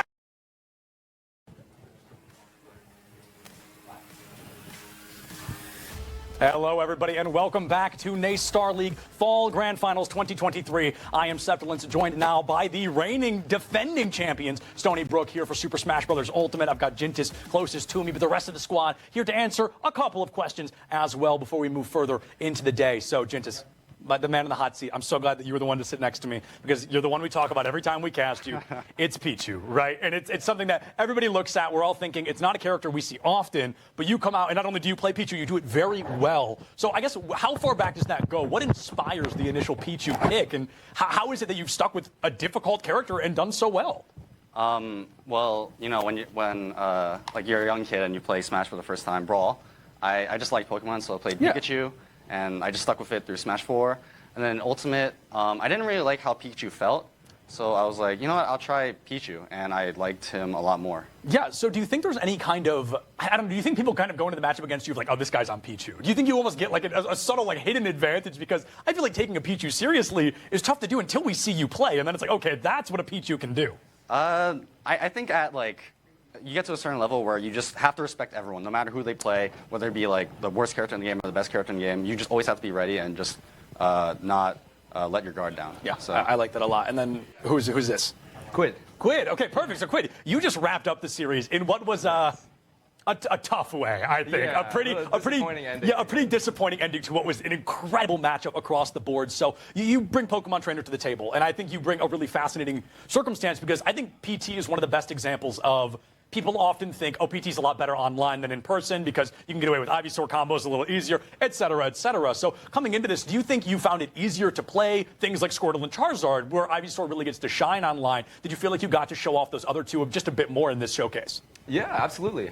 In a lot of ways, I'm not too comfortable, specifically because I love playing Ivysaur just like as my favorite of the three. Sure. I'm very comfortable with him online, offline, regardless, right? But I'm not too comfortable with the other two online, so it's really nice to be able to come off for this in-person grand finals and be able to play more Squirtle and Zard. I think I was able to, you know, in the games I was on. Even some Zard, who's usually not my forte, so it turned out pretty well. I wanted to ask about that as well. Bringing out the Charizard in that very last matchup against the Rob, you dropped like a 60% combo. You hot swapped a Zard immediately. I feel like that's not something we see super often. Were you just thirsting for the stock as fast as possible? Is that the game plan? Absolutely. I'm thinking of all the ways I could die early or get put in really bad situations, and most of them start with a bad Squirtle, like neutral launch, or even with Ivysaur, right? I tried to play some Ivysaur into the later percents, but I found it difficult to even set up like an opportunity to get that kill. So definitely going to look towards the Charizard more in the future in those spots. And this was a great opportunity to try that out. Yeah, I like that a lot. And coming into this, you guys were defending champions. We had the opportunity to see you in Indianapolis, which was super exciting back at Butler. And I think, was there anything coming into this of, you know, we're the defending champs, was there even more of a hot seat? Not only have you made it to grand finals, but you're the team where it's like they've won already. Losing now would feel crazy. Yeah, I think in a lot of ways. I feel even during the online phase, you know we can't just coast through the bracket where there's a lot of tough competition and we always got to bring our A game, right? But it is definitely like a reputation we would love to uphold for as long as we can, right? It's great to come in as the defending champs, and I think we enter with a lot of confidence, right? We feel like we can cover every sort of matchup or team pretty well. Yeah, so I guess on the back of that, I had the opportunity to talk to you guys a little bit at Indianapolis, and you had mentioned, you know, you're not a particularly recognizable school in the esports space. You guys are still kind of making a name for yourselves. And I guess what does that mean not only for you, but for Stony Brook as a whole, where you guys are not only coming out and competing, but winning now more than once? I mean, you guys are really starting to make those waves. So how does that feel? Yeah, I mean, anybody can answer that one. I think it's great knowing that we are able to bring Stony Brook into the light in terms of like in esports. I know there are people behind the scenes that work really hard to get us here, to build up the Like who, Gentis? Like who? Well, who's helped you with this journey? Who's helped you to get here so far? Stony Brook Rec, first off. The people that work there, of course, our esports coordinator, Kevin. Shout out Kevin. He's right behind the camera. You guys can't see him, but he's there. Thomas Lale, too. He helped us. He was with us in the spring in Indianapolis. And then, I guess, just Stony Brook, everyone watching at the watch party. We appreciate the support. Yeah, we definitely get a lot of support from members of the Smash Club. That's awesome. That's a lot of support from the school. You guys are the competitive roster. Then how big's the Smash Club? How big's the program? It's very big. Like we kind of brought it back up because initially after COVID, you know, there wasn't that many people playing on campus or in person. Right. And we kind of built it back up, and the Smash scene at Stony Brook is probably one of the biggest. Probably one of the biggest in the nation, I might say. Collegiate wow. Yeah, that's New York, yes? Yeah. The tri-state area, okay, which is one of the largest. Yeah, okay. So that checks out. For those that don't know, the tri-state area for Smash is one of, if not the largest in the country in terms of competitions. You guys are right in the hot spot. That's perfect. Yeah, very stacked. All right, well, I think that's all the time we've got to chat with you guys for now. Thank you all so much for joining us and being here. Congratulations on your win. So a big congrats to Stony Brook for their NACE Starleague Fall Grand Finals victory. $2,000 prize, $100 Pizza Hut gift card, and, of course, the trophy sitting on the table right in front of me. And a big congratulations to Michigan State, who do not go home empty-handed. They will walk away with $1,000 in scholarships, which is genuinely incredible, $1,000 in scholarships prizing. And a special thanks to Truth, Extra Life, Pizza Hut, and all of the NACE Starleague sponsors for helping make this event and scholarship prizing possible. It's JMU. They've come out of nowhere this semester. The freshest team on the block has successfully taken the collegiate siege scene by storm. Our Rainbow Six program, honestly, is probably what defines us in collegiate esports right now. But Rainbow Six is where we are expected to succeed. What's special about Rainbow Six is the strategic part to it, how you can really set up a map and create it however you want. Every single round is very different, even played in the same map. In Siege, you walk into a room and there's 100 places you have to check because anyone could be anywhere. Rainbow just always spoke to me in that strategic sense and how it's a little more realistic than most shooters. The realism to it at first is what really brought me to the game. Without student leadership, the program wouldn't exist. The students have been taking charge every step of the way. They've been running events like our summer camps. They've been coaching the teams. They've been keeping everyone's spirits up. Student leadership is really important, especially in esports, because it's really a student-driven program and process. I handle, as the leader of my team, I handle almost all of the scheduling of the game, scheduling of our practices. It's a very student-led program.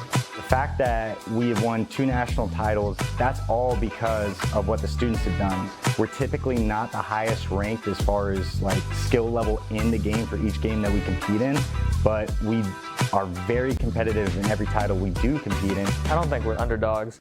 I know other people think of us as the underdogs. A lot of people in the collegiate Rainbow Six area, the community, they don't think much of JMU. People like to talk a lot, but then they don't back it up when it comes to the brightest lights. In the playoffs, that's where we always play our best, and especially in the championships, where we have 2 of those.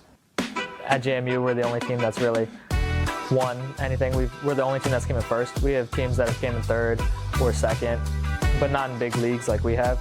So I think Rainbow Six at JMU just has a different winning culture, and we're trying to move forward and keep capitalizing on what we've built.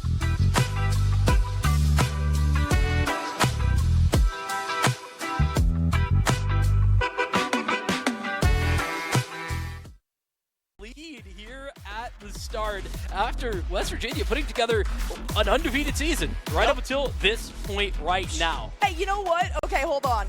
That moment to rotate correctly, that's the way that you can recover from a situation where things aren't going so well your way at the very least. And we are seeing that physicality of the gameplay though coming in from the Akron side. And I think that that's something we're probably going to continue to talk about, I have a feeling. Yeah, for sure. And you know, that also kind of, oh my gosh, Patty. All right, let's That was a nice touch from Don. Fortunately, someone able to get back there. One of these demos, everybody down. Little 1v1 right in front of the net, and some great movement there. A little flick over to give Tool the shot on goal. Alrighty, Tool has hit his stride, and I'm assuming that it's not going to be a broom that we see as the Tool. That's something that, you know, I'll say I prefer to see kind of a slower pace game. Oh my gosh, no way! Alright. I was gonna have to argue with the ref on that one. It's gotta get more than 50% through, and Tool was able to make it happen. Give Tool any sort of 1v1, I don't know what the right Raggly term is, but field vision? Listen, I was a soccer player, okay? I'm sorry, I can't. That's why it's car soccer. Yeah, exactly. Oh! I'll get back to that. Patty doing it once again, and finding these angles has been so impressive. Watch this one back. Yeah. That's just these team plays too. Tristan coming in to try to get a little bit of disruption in there as midfield, or whether it be deep on your opponent's side. Pitch. Let's see if Don can get this carry over here. Gets past Bullseye. The double touch is there, and he manages to secure it. Beautiful play right there by West Virginia. This is Bullseye just doing the very best he can, and well, Don getting a little bit for a touch for a moment. Dawn's going to regain control and has one more opportunity. This is very dangerous. Not good for the one tap, but that's Dawn to score in the final second. Zero's on the board, and Dawn delivers. The freshman says, no, I don't want to see any overtime. Not yet, at least. They keep the ball. What's the longest overtime you've had? For me, only 7 minutes. Oh, So what? I think for CRL last year, we had a 16-minute Batul. He's going to start this one at only 25. That's all they need. They don't need extra time. Yeah, and listen, Tool, I'm going to say the word quiet. That's not really meant to be a negative, but wasn't as explosive as we saw in the previous game. This is also the team that told us that, you know, during the series after that, where they did have the reverse sweep, they're like, what if we just, like, didn't play well? The Tristan's gonna kick this one off. Well, this is it. This is the potential turnaround. They get the momentum in the early parts of that game, and that can really change the pace of this right now for West Virginia. Getting a lot of boost to do that, so they don't have enough really for the follow-ups. And that, it's this vicious circle with boost, right? If you, nice drop. Did you see that drop? No way. That was absurd. Watch this one again. The setup for Tool was absurd. I love it. Hey, you know what? If you need an obstacle, just use your allies' rear, right? To make a name for West Virginia in terms of these overtimes. Does that give the chance, though? Over to Akron for their shot, and it's bullseye from the corner. They're doing it here. That's a comeback goal and a comeback game right now. Bullseye delivering when it matters most. You know what I've written down? I told you earlier in my notes, right? I'm feeling like things are coming to a head, right? Less holds being barred at this point in the series. So, less trepidation moving forward with these plays, right? They realize how much is on the line, how much they can prove, and it's these really standout plays, these explosive plays that are making a big difference in these games. Wow. Oh my gosh, these saves. They're fighting for that 50, just all the way up. Every bit of boost being utilized. They know that winning these 50s right now is a key. And Dawn's done it. Absolutely massive. Okay. He gets the reset off the ceiling. These are spectacular to see, let alone to be able to get the last couple of games. We already talked about him covering all the bases. Is he going to be able to reinforce the lead? Yes, he will. He is. Dawn scores a second one. It's going to be almost impossible for Akron to get ahead on this. I don't want to call anything till the fat lady sings, but oh my God, this freshman is taking names for himself. Just the bounce play, they're so incredible. Stay even further at the top, stay above champions, stay the champion of champions, you have to be functioning on all levels. This is a 5v5 game now. It is no longer 6. Everyone knows that. Maryville, you can swap. Push coming through from St. Clair. Already we got a good tight competition as it is once again in the hands of that blue side. Like I was saying, St. Clair feel good, but this is the other side of it. King allowed to go off with this sword, said no, you are denied. Squid falls up behind, and it's just brutality. Maryville clean out 3, and it's so easily done. Almost having his ultimate available. Razor able to use that one if St. Clair decides to engage. A nice little pick out onto Dante once more, though Emeren's not going to come out ahead, but it is some decent damage as the Lucio manages to follow it up. Contest is what you need to keep this one alive. 99% here for Maryville, but Dante is out for blood. He's going to take it. Maryville's defense, especially on a map like this with so many little holes and opportunities for these kinds of attacks. Tree is going to be the target. That's one down as Squeak gets closer and closer to that. Oh, King falls as well. You got Tree going down. Emeren using that echo incredibly well, but Squeak takes out the Primal Rage. It's too much damage. It's going to be farther forward and outside of the corner. That's not where Dante wants to be to stack up as much damage as possible. There we go. Now he's going to be able to go in, get some damage down, but against a Winston 1v1, you're not going to come out ahead. You are not. Emeren sniped out of the sky by King. Dante follows up on Sux, and now they are in trouble. Maryville forced back St. Clair. And put out. Maryville, they're holding back, right? They're waiting there. It's a hold, and then they release. And it does have to do with Dante's positioning, right? He's making a lot of these call-outs as the IGL for this team. So St. Clair has to play. It's a weird flux between proactive and reactive play, and Maryville is just a little bit quicker on the draw. Razor's going to use the Matrix. Is going to be enough for them to continue on. Vision gets very low, but that's not the target they're looking for. The Pulse Bomb is up and available. Noxious gets taken down. Squeak going to be the next target here. He's able to get out, but Freedex ends up falling very quickly. Maryville find themselves a lot of extra pressure now. Vision has the nano boost, and it's just these smacks into Emeren the falls, looking for another tree, getting smoked out here by that Blizzard. Denied entry once, but Squeak says no. Dante is down. St. Clair have done it. They have held strong against Maryville's onslaught, and it looks like they have flipped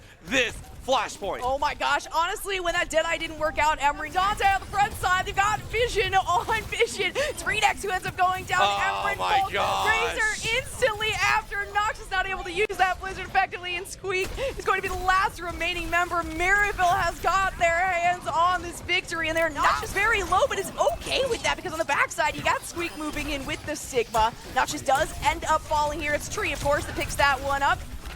Maryville taking their time on this.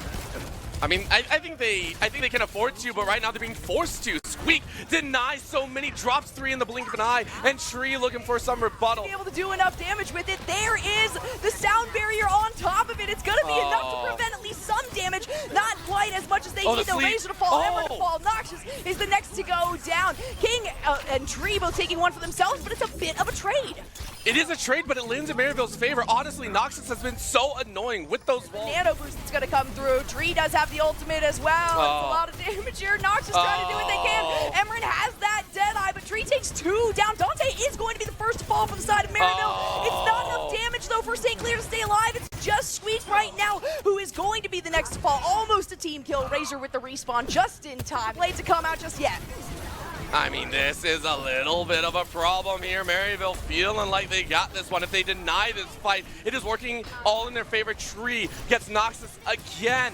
And Maryville, they smell it 40% till they are victors, until they are champions. But a turnover, St. Clair. Bite point, but that's a drop down from the high ground. Dante ready to draw fire, but in comes the chase. St. Clair ready to go. Emerin taking quite low. Redux taken out as King goes ham. The sword flies.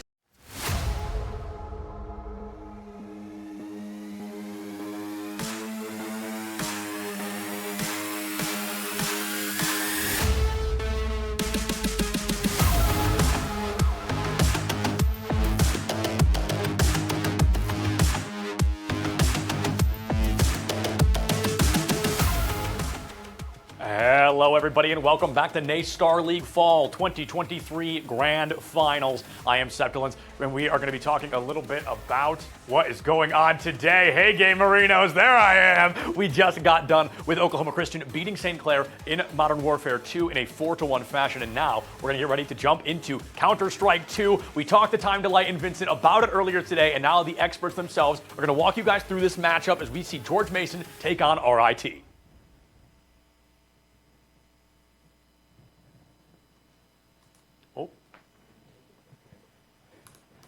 Kicking things underway here in the Grand Finals. Thank you very much, Septilence. It's Counter-Strike 2 time here, Vincent, as we have GMU taking on RIT. No guarantees for the RIT roster. GMU storming back after their playoff run.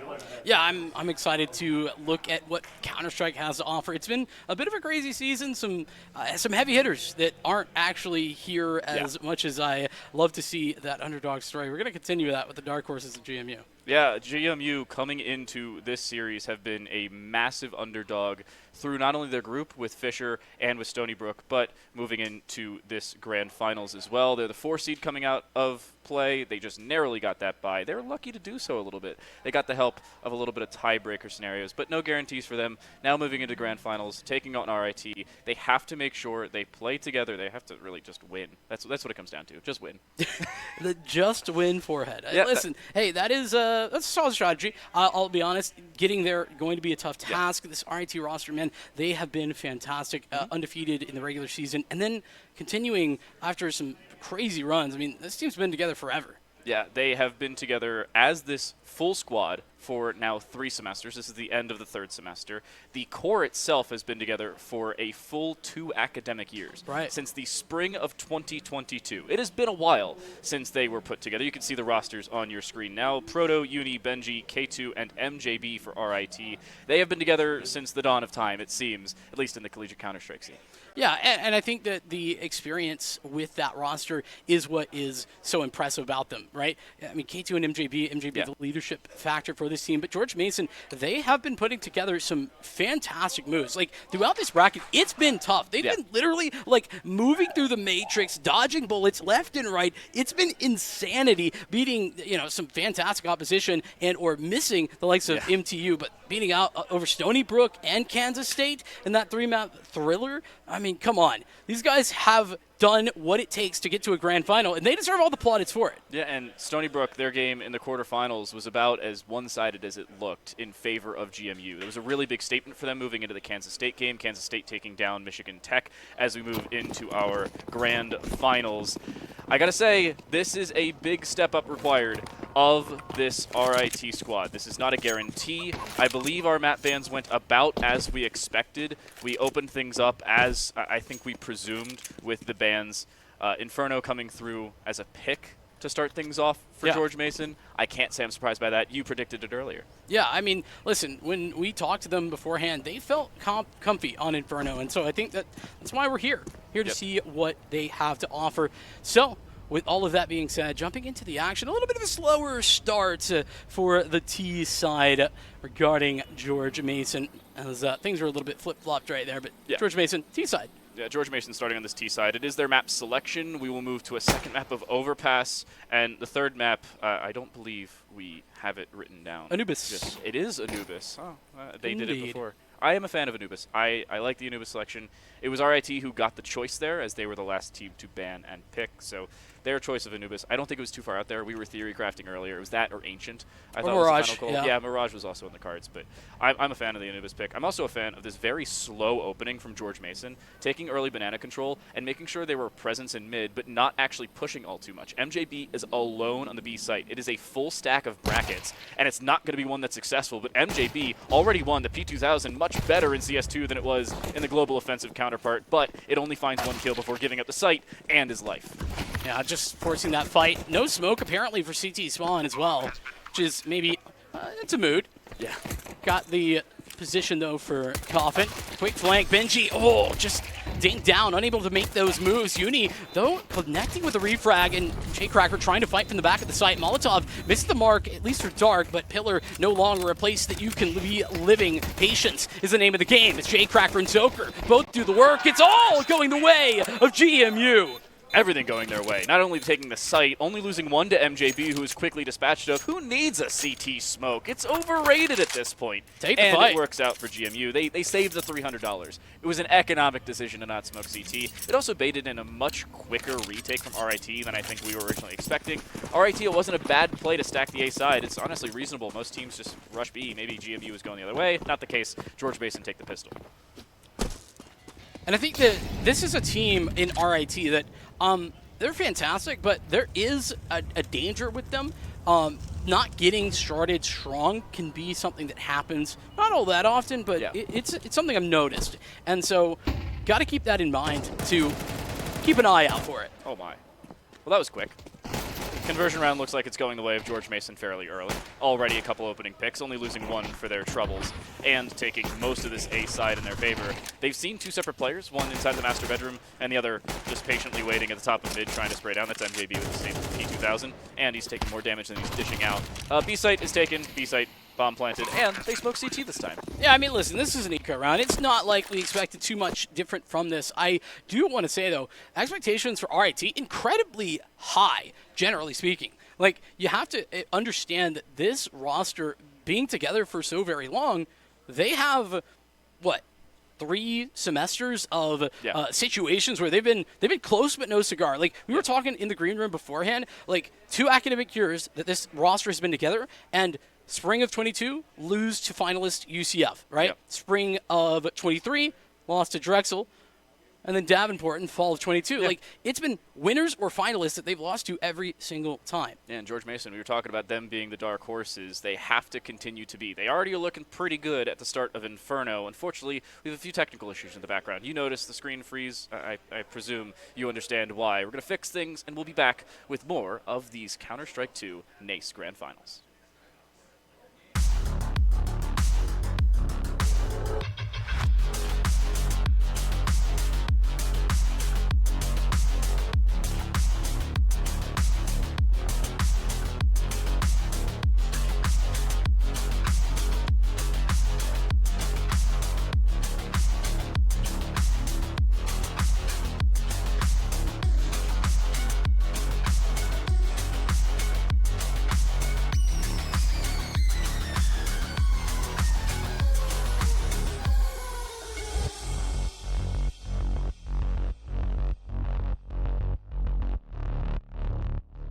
Toxic therapy from your vape.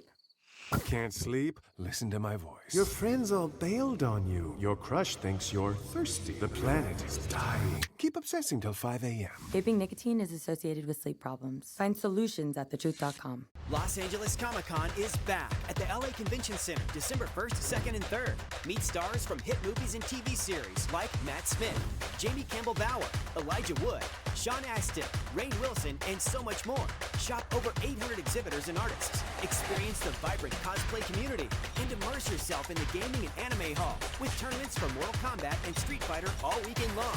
Get your tickets for LA's favorite comic, gaming, anime, and pop culture convention at ComicConLA.com. Hey, deal lovers. I'm coming in. Here's something new. Just because we have good taste doesn't mean we don't like a good value. And in this hut, $7 gets you both. The all-new $7 deal lovers menu at Pizza Hut. I'm coming in hot. Because it's only a deal if you love it. Choose your $7 faves 7 days a week. Only at Pizza Hut. I thought I heard pizza up here.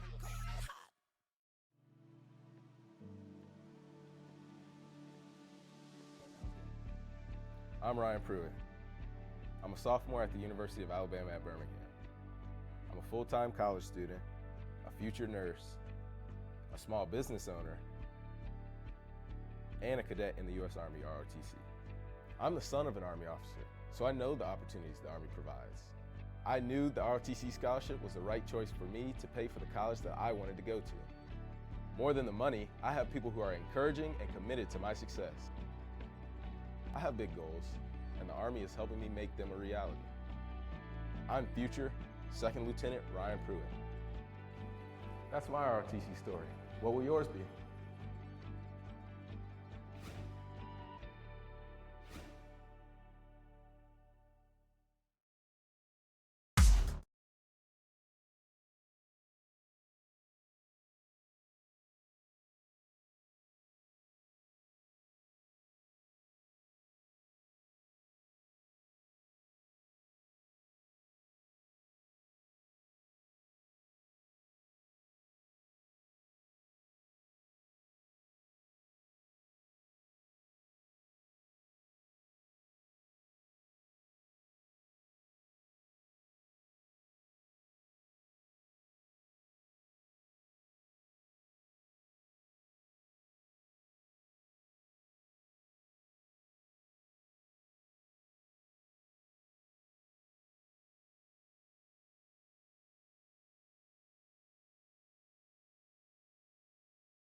NACE Starleague Counter-Strike 2 Grand Finals kicking off and back underway. Massive apologies for the technical issues, but finally we have solved them and we are ready to get things back and going. I'm Time to Late. Joining alongside me here is Vincent.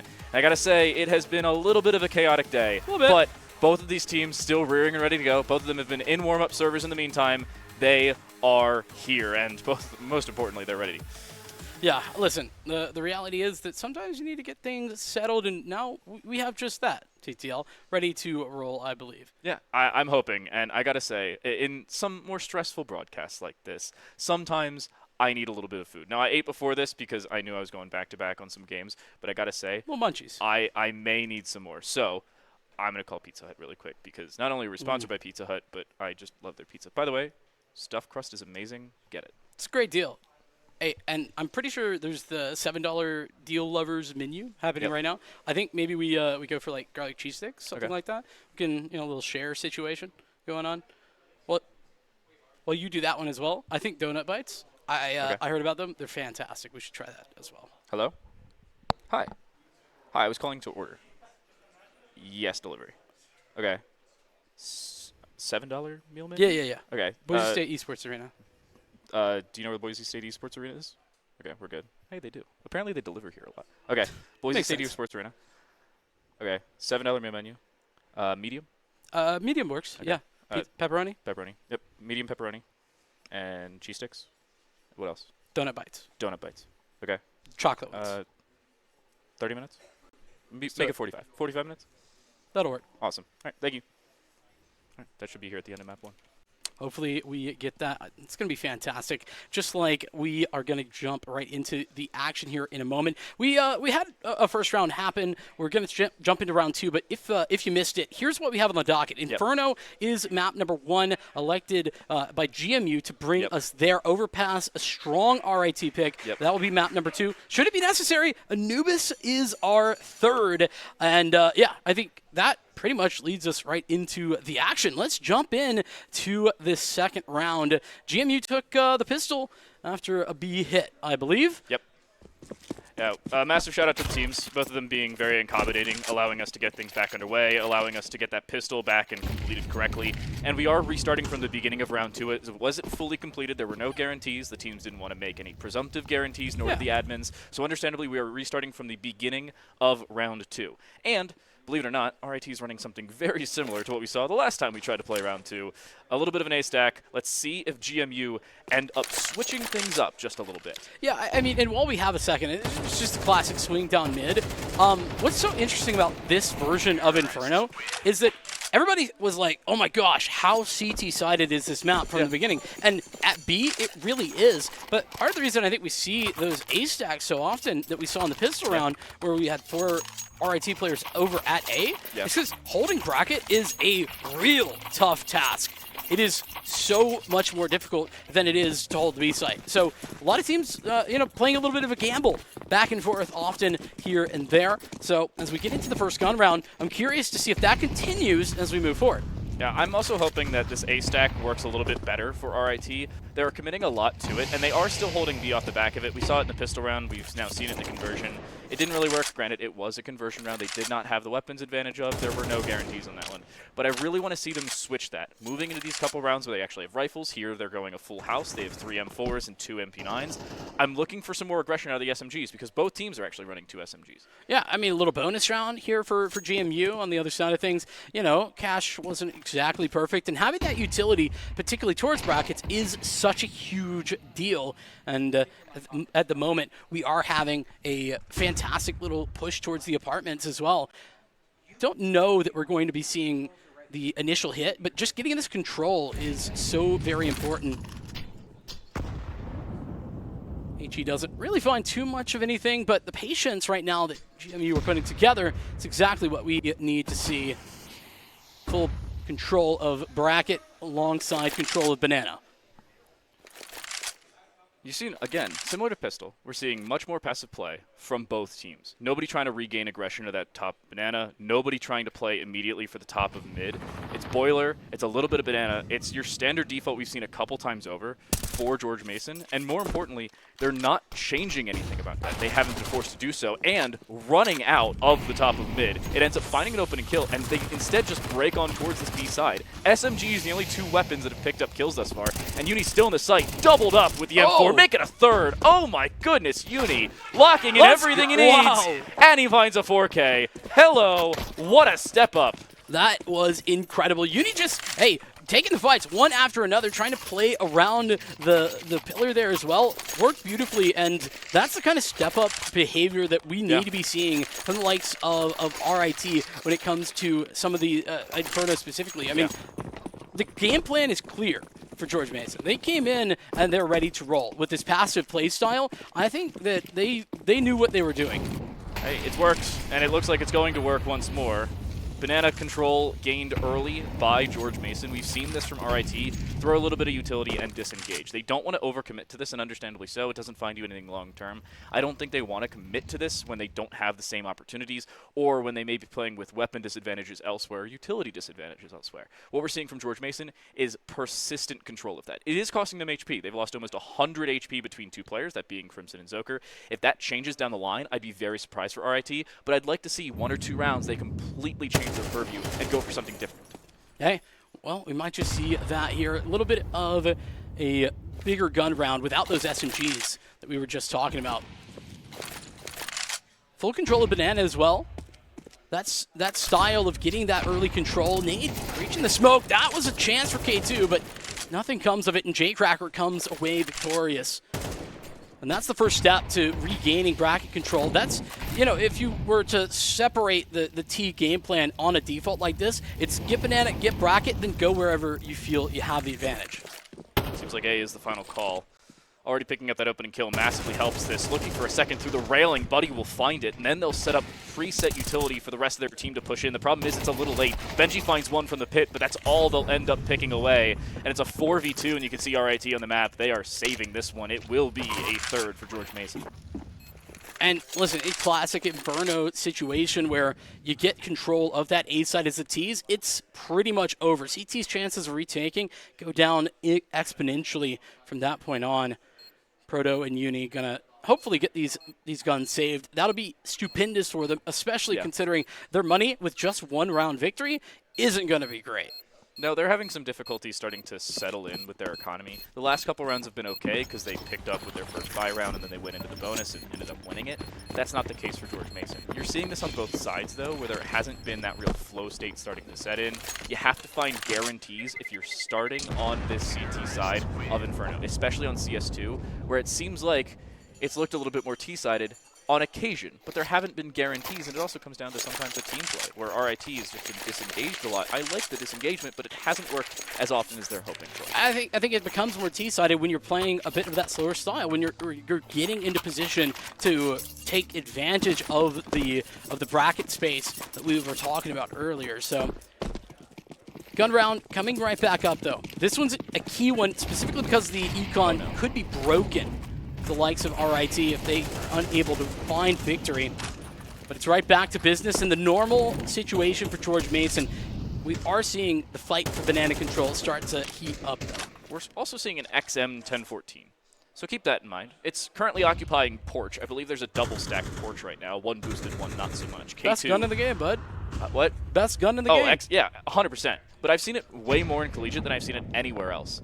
In college, teams will try and play around the smokes with the XM because the weird interaction between assault rifles and smokes hasn't been the same with smokes and shotguns, where that buckshot just works perfectly and creates, hey, easy visible hole. You can find as much as you need. I gotta say, I really love how George Mason are just continually working their game plan, right? They came into that first round, they knew what they wanted to do, and this slow play style can sometimes be really difficult to contend with because RIT gets stuck into a spot where, on the one hand, you want to be aggressive to take space. On the other, you don't want to run into like the meat grinder with all these AKs on the other side. It's a difficult decision to make, and you can see that RIT are making the right play, playing a little bit more passive after gaining that early info down banana.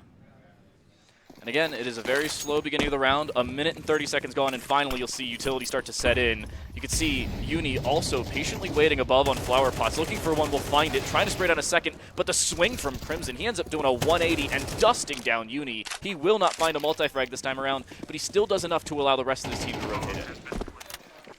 The plan, whenever you're the site anchor there, is usually get a kill, fall back, and then allow for your rotators to come and play ball. K2 delivering the frag with Benji. You're there for the trade, and the second frag comes in to close out the round. There's RIT finding another gun round on the board, their second. And the thing that we kind of missed there was the coordination from both sides, not only from the construction and church position, re-engaging off the back of the Banana pressure, but also seeing Banana start to walk in as soon as everything started to calm down. You had to watch the CT smoke as it was dissipating, so naturally the Banana swing works when that player sitting barbecue is looking the wrong direction. RIT very well set up on the retake there, and also very well timed. They had all of mid-control they needed. They were able to quickly rotate and set up that flank before they really needed to. That pre-preparation was the difference maker for the Rochester Institute of Technology. And with that, I mean, we're just one round between them. Still buys, good enough. George Mason, it's not as if they're broken canonically or anything like that either. I'm wondering if we're going to see a bit of a different approach. And it seems like Banana Control, with the utility that RIT have, now not #1 priority. Grabbing a bunch of space here in the apartments. And it might just be a little abs pop. Could happen. Molly lands, goes right in front of the hay bales, at least setting something up. Another flash as well. The nade going up. It was actually a Molotov that ended up hitting Crimson as he drops for the kill. He doesn't check mini pit. One kill found by K2. A switch for a second, but he cannot find the third. In the meantime, MJB falls as well. Again, losing the A site, but this time it's a walk up mid rather than a re-engagement from the CT side. And neither player has been seen because there was a mid smoke that hadn't dissipated yet. Got to deal with Zoker. Big problem. On the timing, brutal. Uni doesn't spot him out. Should be able to check this, though, in the long haul. Doesn't adjust fast enough. Zoker to the delivery as Proto now in the clutch. 1-on-3 TTL. Bad news bears as Proto falls. Zoker to deliver the second frag necessary, and 4-2 is our new scoreline.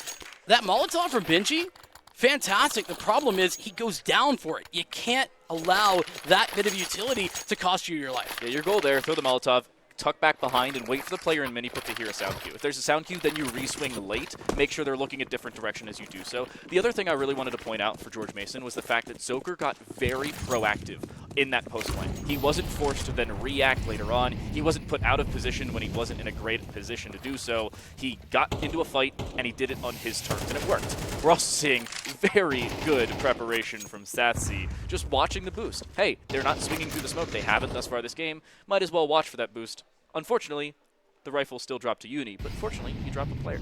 The decision-making here as well about when to take Banana Control for George Mason has been great, right? Whenever there's big utility belts available for RIT, that's when George Mason are fine just to let him have Banana the first 30, 40 seconds of the round and then retake it late, if at all. Now, they know that there's not the requisite Molotovs and HEs in order to hold that position, and that's when they can take those aggressive fights and look towards half wall.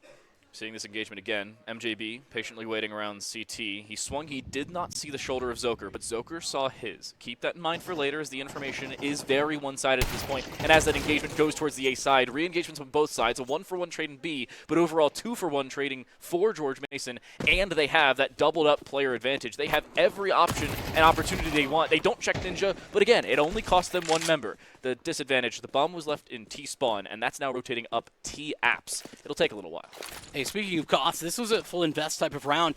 Couldn't afford everything, but it was whatever you could muster, whether it be an MP9, a rifle, or in the Uni's case, hopefully a saved AK. That's the plan at the very least. And at the moment, we're not seeing too many aggressive fights. Not going to try and hunt him down or George Mason. So they have a full bomb taker to do that or make that decision. It's a long time to just chill here and find this AK. Yeah, while this bomb takes down, I'm going to do my taxes. Seems like that's about all the time we have for this one. RIT has a while to really figure out what's going on, what has been going wrong. The answers, notably enough, the lack of banana control for them, whether it's around utility or otherwise, George Mason has owned that just about every single round. Whether they've won it or not, they've owned banana control just about every single round. The other conversation I wanted to bring up was mid and second mid. We haven't seen RIT get aggressive at apartments, and it's given them some free space to do so. One kill picked up by Uni that does expose their position. Everybody's very well aware of his current whereabouts. However, I don't think he's going to be taken out anytime soon. No over-engagement from George Mason. I like this. They don't really have all that much money. I'm thinking next gun round, which should be not this round, but the next. Yeah. We're going to have to see something different. If I'm MJB, I'm calling something aggressive in the next gun round. Yeah. They're probably going to try to do something with this AK, try to work around it, maybe toss it back and forth. Yeah. But I want to see Proto get the AWP out. We haven't seen it just yet. There hasn't been a lot of cash to do it. And so that could be the adjustment that was necessary. And yeah, here we go. A little stack towards A. Meanwhile, Uni on his own over at B. I mean, Uni has been the key rifle thus far. 7-4, the only one net fully positive. That meaning more than kills per deaths.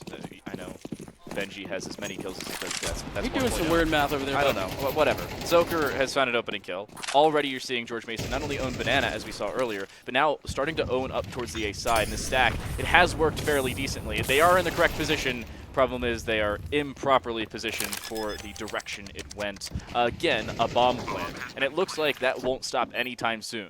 And we're going to see the AK saved over in back-to-back rounds. It's not finding all that much pay dirt. It's picked up a single kill in 4 minutes of Counter-Strike. After this first couple of rounds, have we seen George Mason even hit the B site? Like, they've gotten that B control, but they've not ended that direction, and that goes back to what we were talking about, right? This A site, brackets especially, can be so difficult to hold for the CTs, particularly without the utility that you need. This next round, I really hope to see that AWP. Proto, got to get active early and deny some of this space. I don't know if Proto's going to have the money. They'll pick up, what, 3,400 or is it 2,900 at this point? Either way, they'll be around 5,000. They've only got 2,400. Nobody on the team has money for the AWP. Luckily, it goes 1 for 1. Uni actually picks up that follow-up kill, but it's still the trade favoring George Mason, and it's them walking away with as much free dirt and rifles as they can.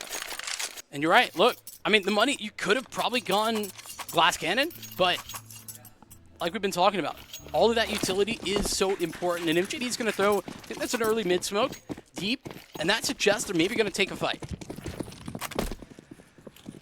You were calling for it. First rifle round, they need some level of aggression. Molotov's traded top of Banana. Whole nothing burger there. But it's still looking like George Mason are owning that position. They aren't playing aggressive, but they're still forcing RIT with phantom pressure to keep an eye on it.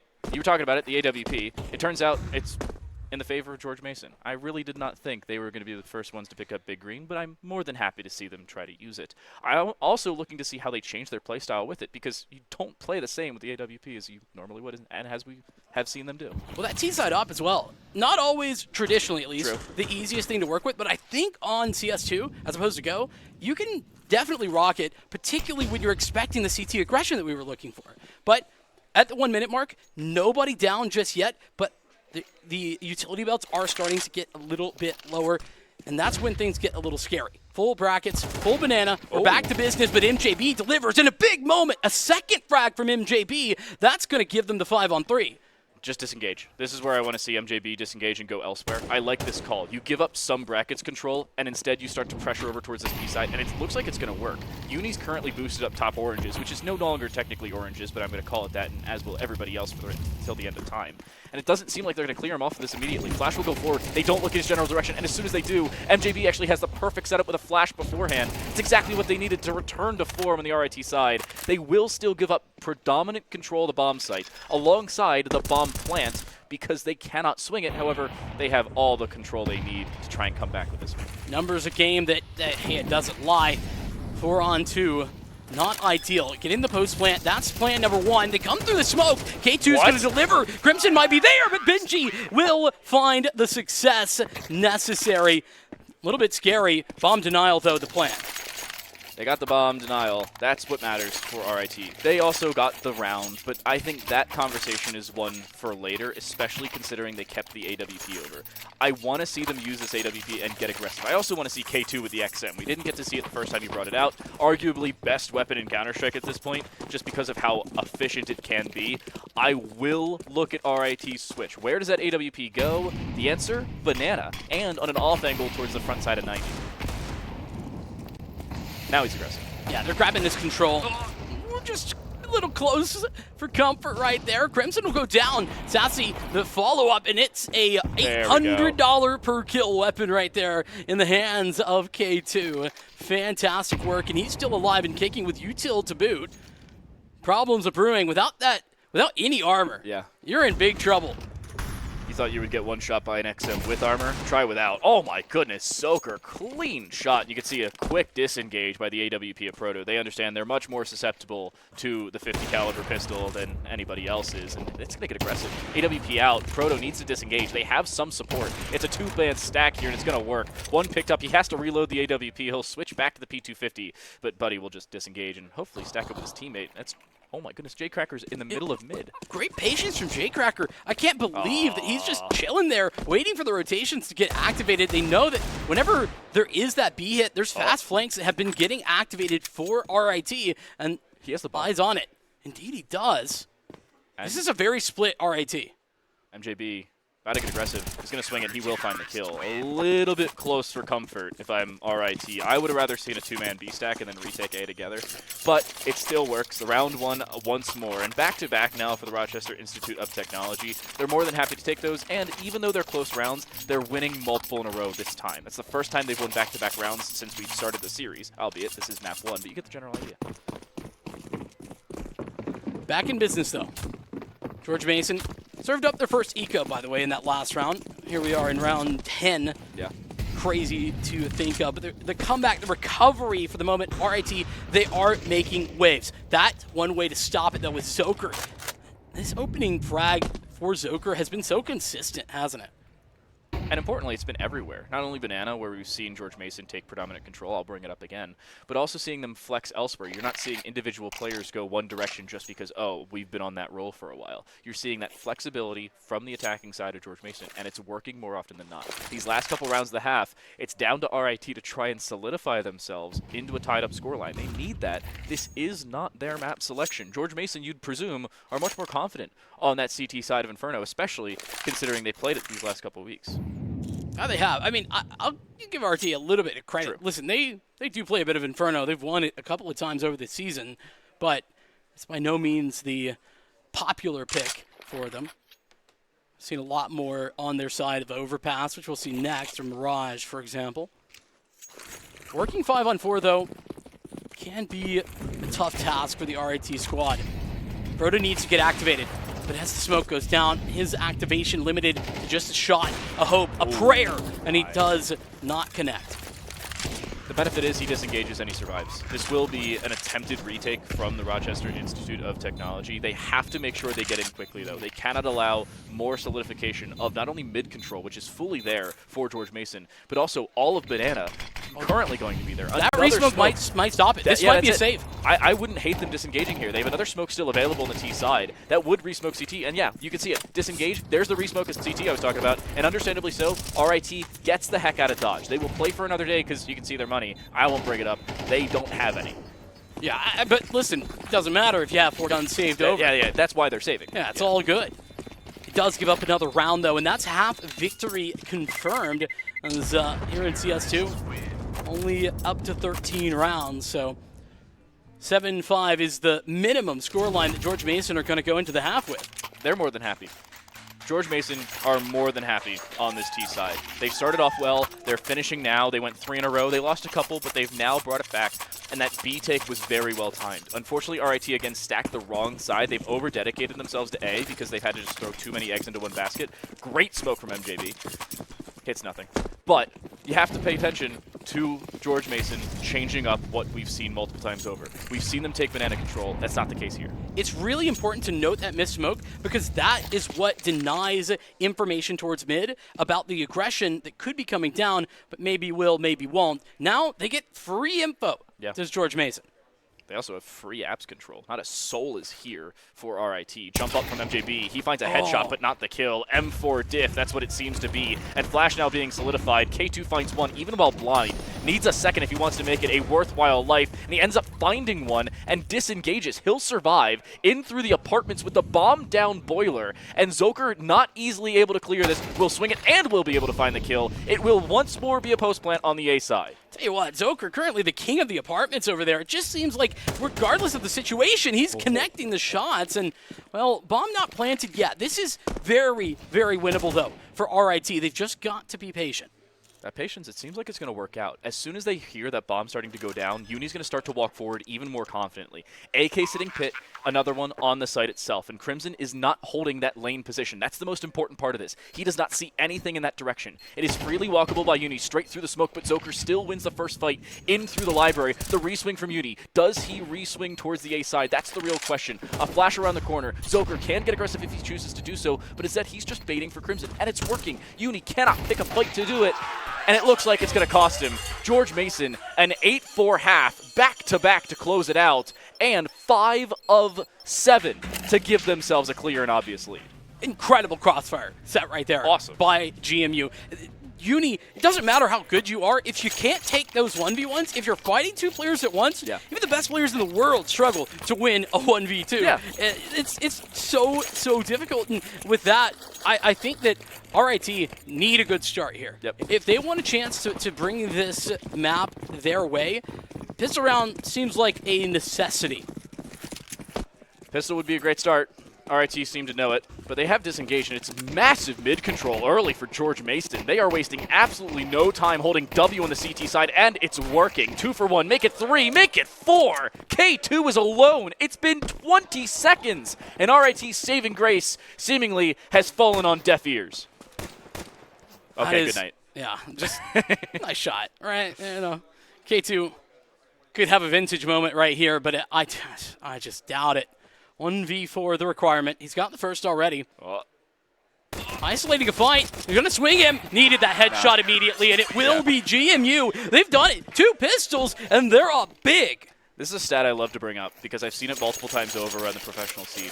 In MR12, the efficacy of pistol and conversion rounds is so much more important than it used to be compared to MR15. The statistic at professional levels is if teams win both pistol and conversion in both halves, that's 4 rounds for them, and they have an 80% chance of winning the game in regulation. Or 78 specifically, but I'll round it up to 80. It really is. And now we've got that for George Mason. Yeah. This is their map pick, and hey, one way to get it started, hell of a way to get it started, I'll say that. Blocks alone, and it's a oh my goodness, pretty free round. Hey, listen, it's just Glocks. Yeah, but it's a 10th. It is 10-4, and that is not one that RIT want to Roger. If RIT cannot pick up something in these next couple rounds, if they cannot stop the bleeding, not only will the game be over, but their mental's going to be kind of in the dumps. They have AKs across the board. This will be the round that basically determines things. If they are out in left field and have no response to the George Mason aggression, with or without rifles, I don't know how long this game lasts. It's that double-digit mark at this point in CS2 where I do start to get a little worried. Yeah. You know, it's hard to make that comeback from this position. That said, this is that gun round. The it factor needs to come alive right now, and whoever that may be. I mean, we saw some big moments from K2, some from Uni, but where's Proto been? The question is, where's the utility? There's a severe lack of it on RIT's side. They have a couple smokes, make it 3 specifically, now make it 2, and they're just losing players left and right to SMGs no less. The MP9 close range, it fries with or without armor, and it's a 2-for-1 trade favoring George Mason, and they get out. They now have an extra rifle, they have the extra body with or without that rifle advantage, and more importantly, they still have the confidence. We were talking about it in the break between Call of Duty. Confidence can mean everything, and that's the case for George Mason here. Exactly. You start to gain that momentum, and then you're in position to take the space when you get it.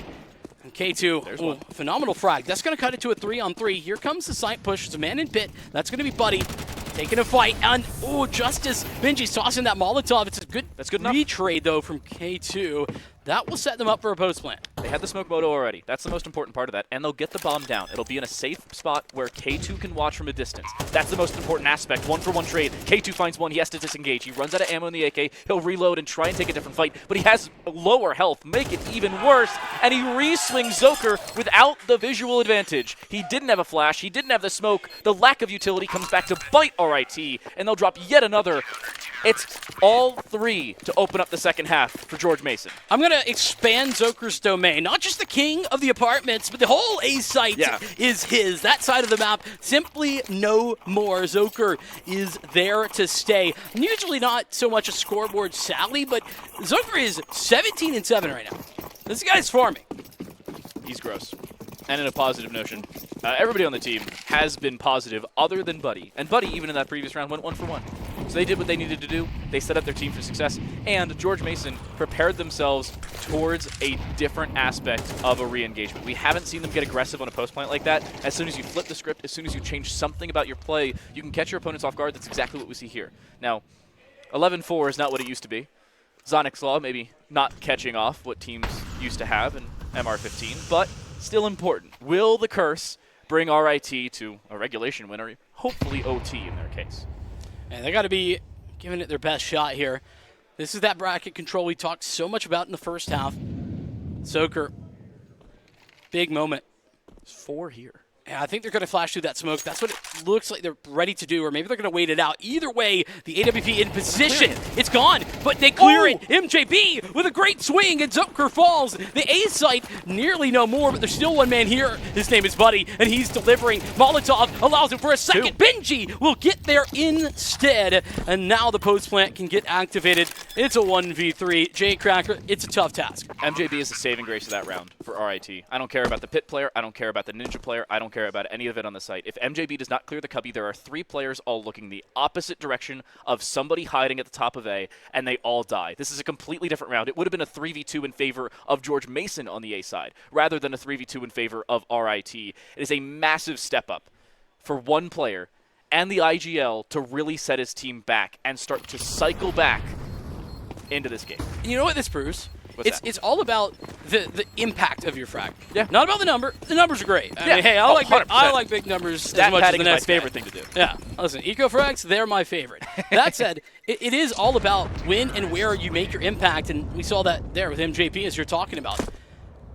A little bit of space to work with for RIT. It's not done just yet. That said, I think there should be enough to buy in here. It's a little dicey. Question of a save or a buy. George Mason have plenty of time to work with. I wouldn't hate to see them just save, and they will. My favorite part about a team when they're fully above, fully up, 11-5 for instance, not overcommitting to rounds where you could have an opportunity. Yes, sure, they could have an opportunity. They could buy SMGs like we've seen a couple rounds ago, but it doesn't give you that guarantee like the next round may. A saved over rifle, you play with a couple upgraded pistols to the players that can afford it. That's the perfect position for them to be in. There's no overcommitment. There's no players getting overzealous. Oh, we're up 11-5, we'll win the game. That's not the case. They understand they have to be humble. They have to play correctly, and that's what we're seeing here. Stay humble. Stay humble. Yeah, Hashtag absolutely. Stay humble. Is that the lead tagline for Counter-Strike 2? I don't know. Stay humble. I vote. Everybody follows Kendrick Lamar. Get down. Stay humble. See where you're going. This AWP for Proto, we talked about it and its potential impact. Now has to deliver. It's time to deliver. Even up against Eco Frags, there's 2 Deagles in hand. We already know how deadly those could be.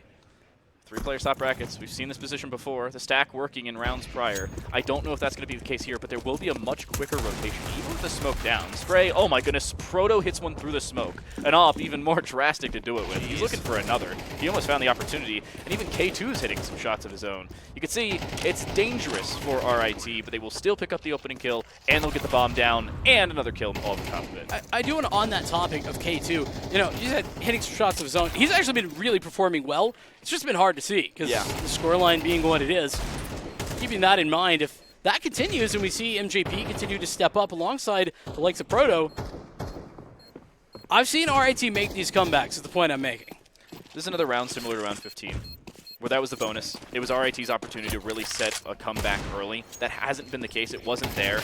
Nice shot individually, but nothing more for Crimson. They'll find an AK dropped, it'll be retrieved, and it'll be cycled out. Nothing to be picked up, and Jaycracker once more will save over the M4. The other conversation, this is another rifle round where if RIT lose it, not only will they be forced into a little bit of a less than ideal scenario, being down on match point, or map point in this case, they'll also just lose all that momentum they've built up in these last couple rounds. It has been a streak, albeit a 2-round streak, but a streak nonetheless. It has to be a more consistent one for them to set something through. might be around for a pace change. Wouldn't be surprised. Hold W. Do it. Yeah, would not be surprised. It's dangerous with the scoreline what it is, but you have to keep your opponents on the back foot, and they're coming in with a big gun round. AWP in Satsu's hands as well.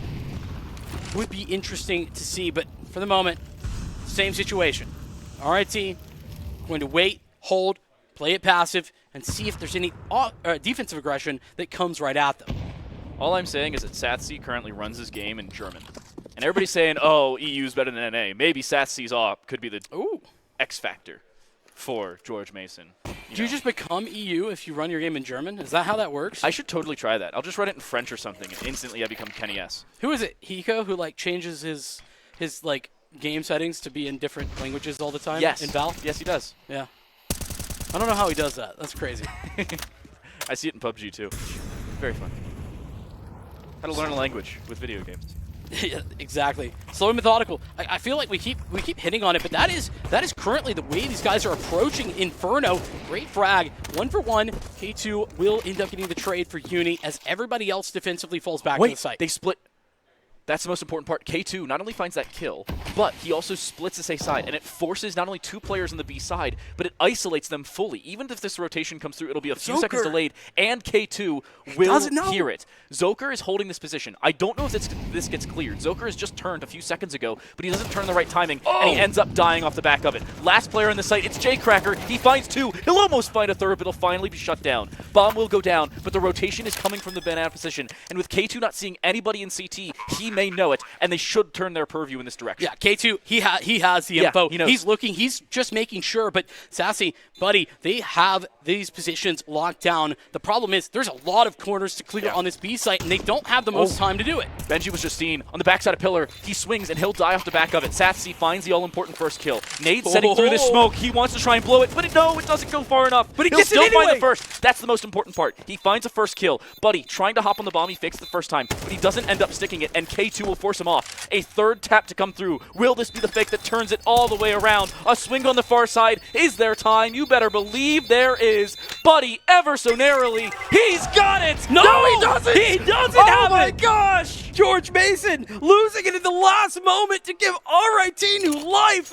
Utterly incredible! Tenths of a second. I thought he had it. I thought I heard it go off. It looked like he had it. That's what the HUD was telling me. No, what? I want to see the replay. Yeah, let's get everybody zoom in. Lean in here. Forward into your monitors. Everybody become JDM, but the opposite. I thought he had it.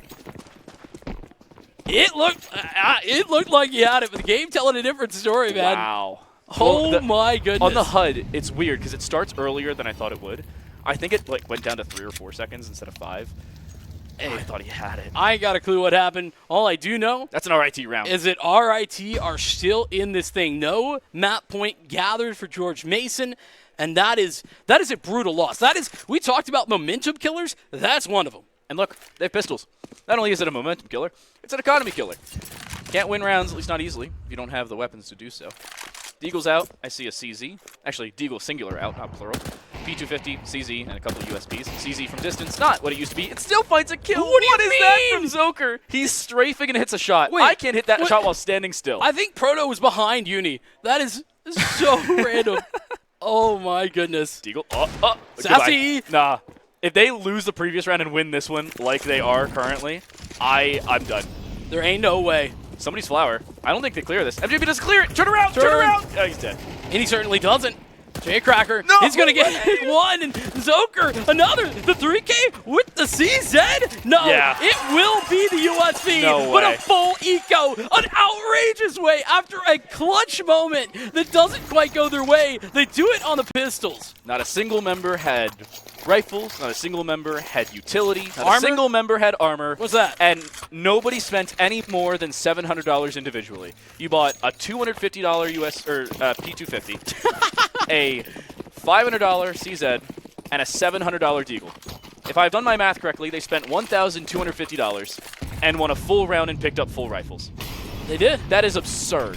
That is also one way to make your mark on the game. No way. Through a smoke, Benji's dead. Opening duel, George Mason. That does indeed feel bad. They're just going to pick it up. Flash through the top mid smoke. They're going to fall back a little bit. This AWP getting into position. A missed shot. And Sassy will go down. K2, how's he done that? He gets 1 and a second, but loses his teammate in the process. Here comes the swap into the CT spawn, and they're going to isolate this fight towards B. They have the bomb. MJB has the bomb, and they've seen Jay Cracker. Smoke goes far, though. It does not go off the wall as originally intended, so there is still an avenue in.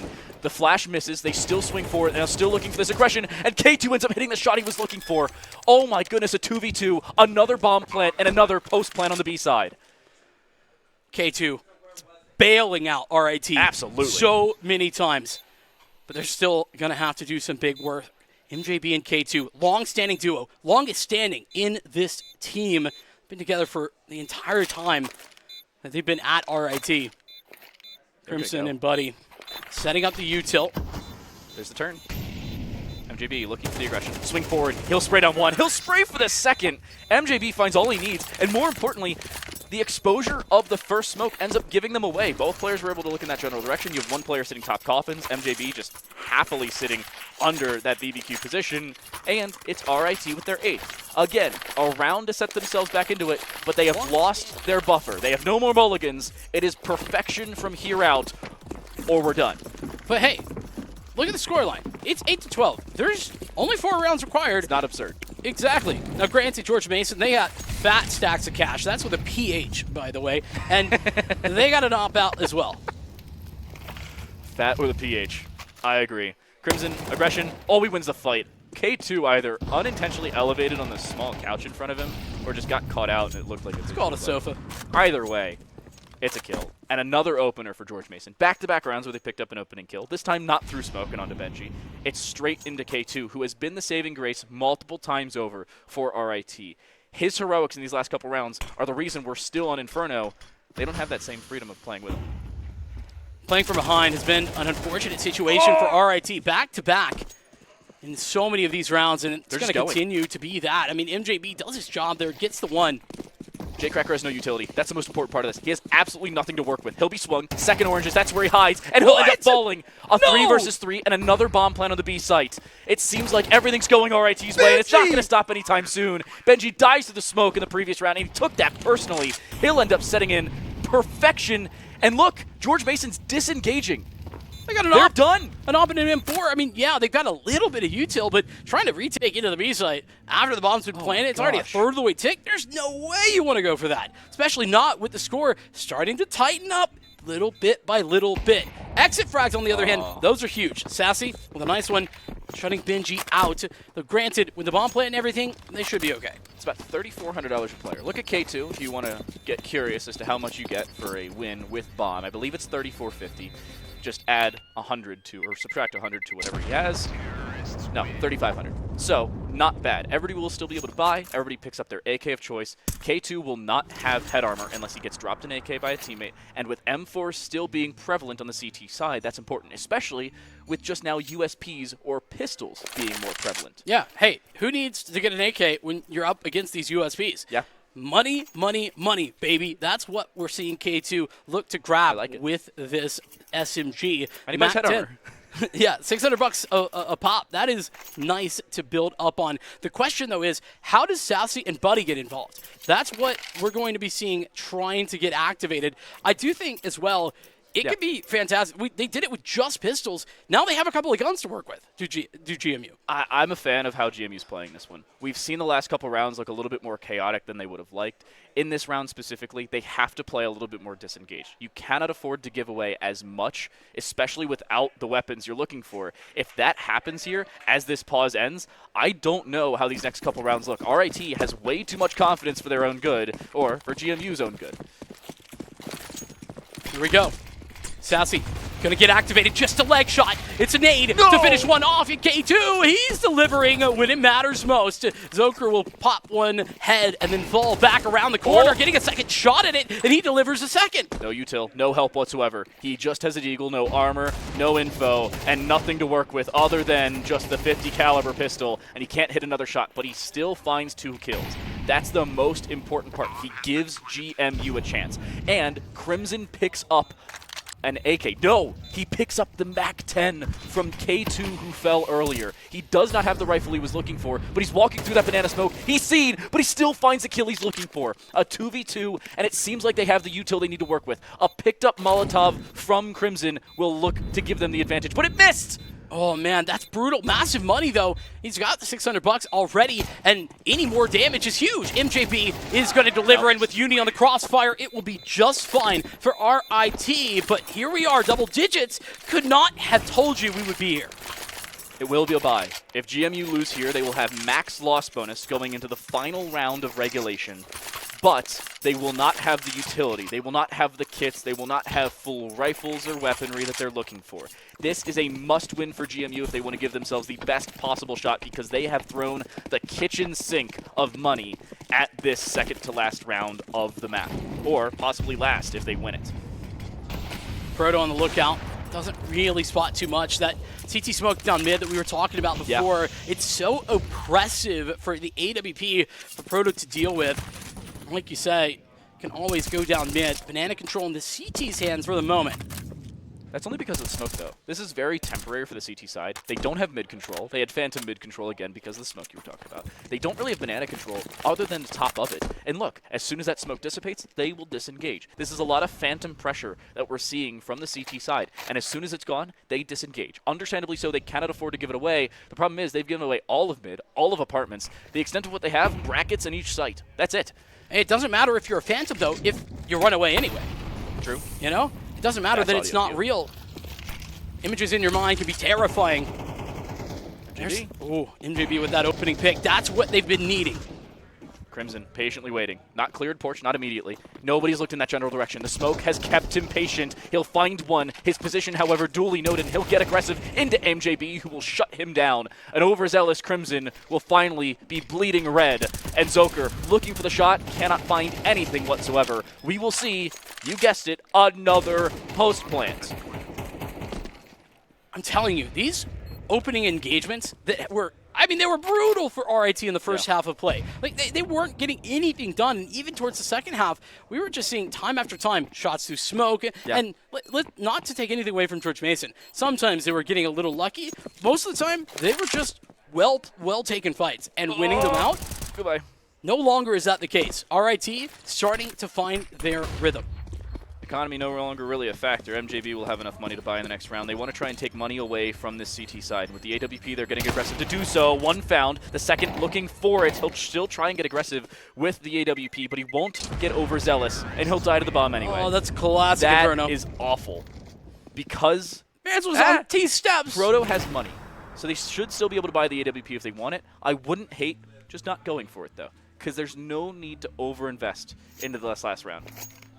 I'm actually in agreement, right? Yeah. You don't need to have the AWP. It's also not been particularly easy to utilize. Yeah. Talking of that early mid-smoke and how effective it's been at denying position for the Ts, that's all in the past, but that's something where if you want to get aggressive, change your pace like we saw on that B hit, for example, with K2 on the MAC-10, perfect to have 5 AKs. 5 AKs on the board. That is indeed the call as the timeout comes to a close. It'll be rifles available for the CT side, everybody with their choice, minus a FAMAS on the board. That's the most important part about this. There is not a full investment from GMU. They're taking concessions in terms of armor, in terms of kits. Only 3 players have kits. And in terms of utility. That is the most important part about this final round of regulation, or the final round of the map. They do not have the utility that they've been relying on for control in the earlier stages of many, many rounds throughout the half. No change. The way that RIT are taking this map control, they're going back to business as usual. It's almost a mirror image of what we were seeing from the early stages of the first half. Well, they're going.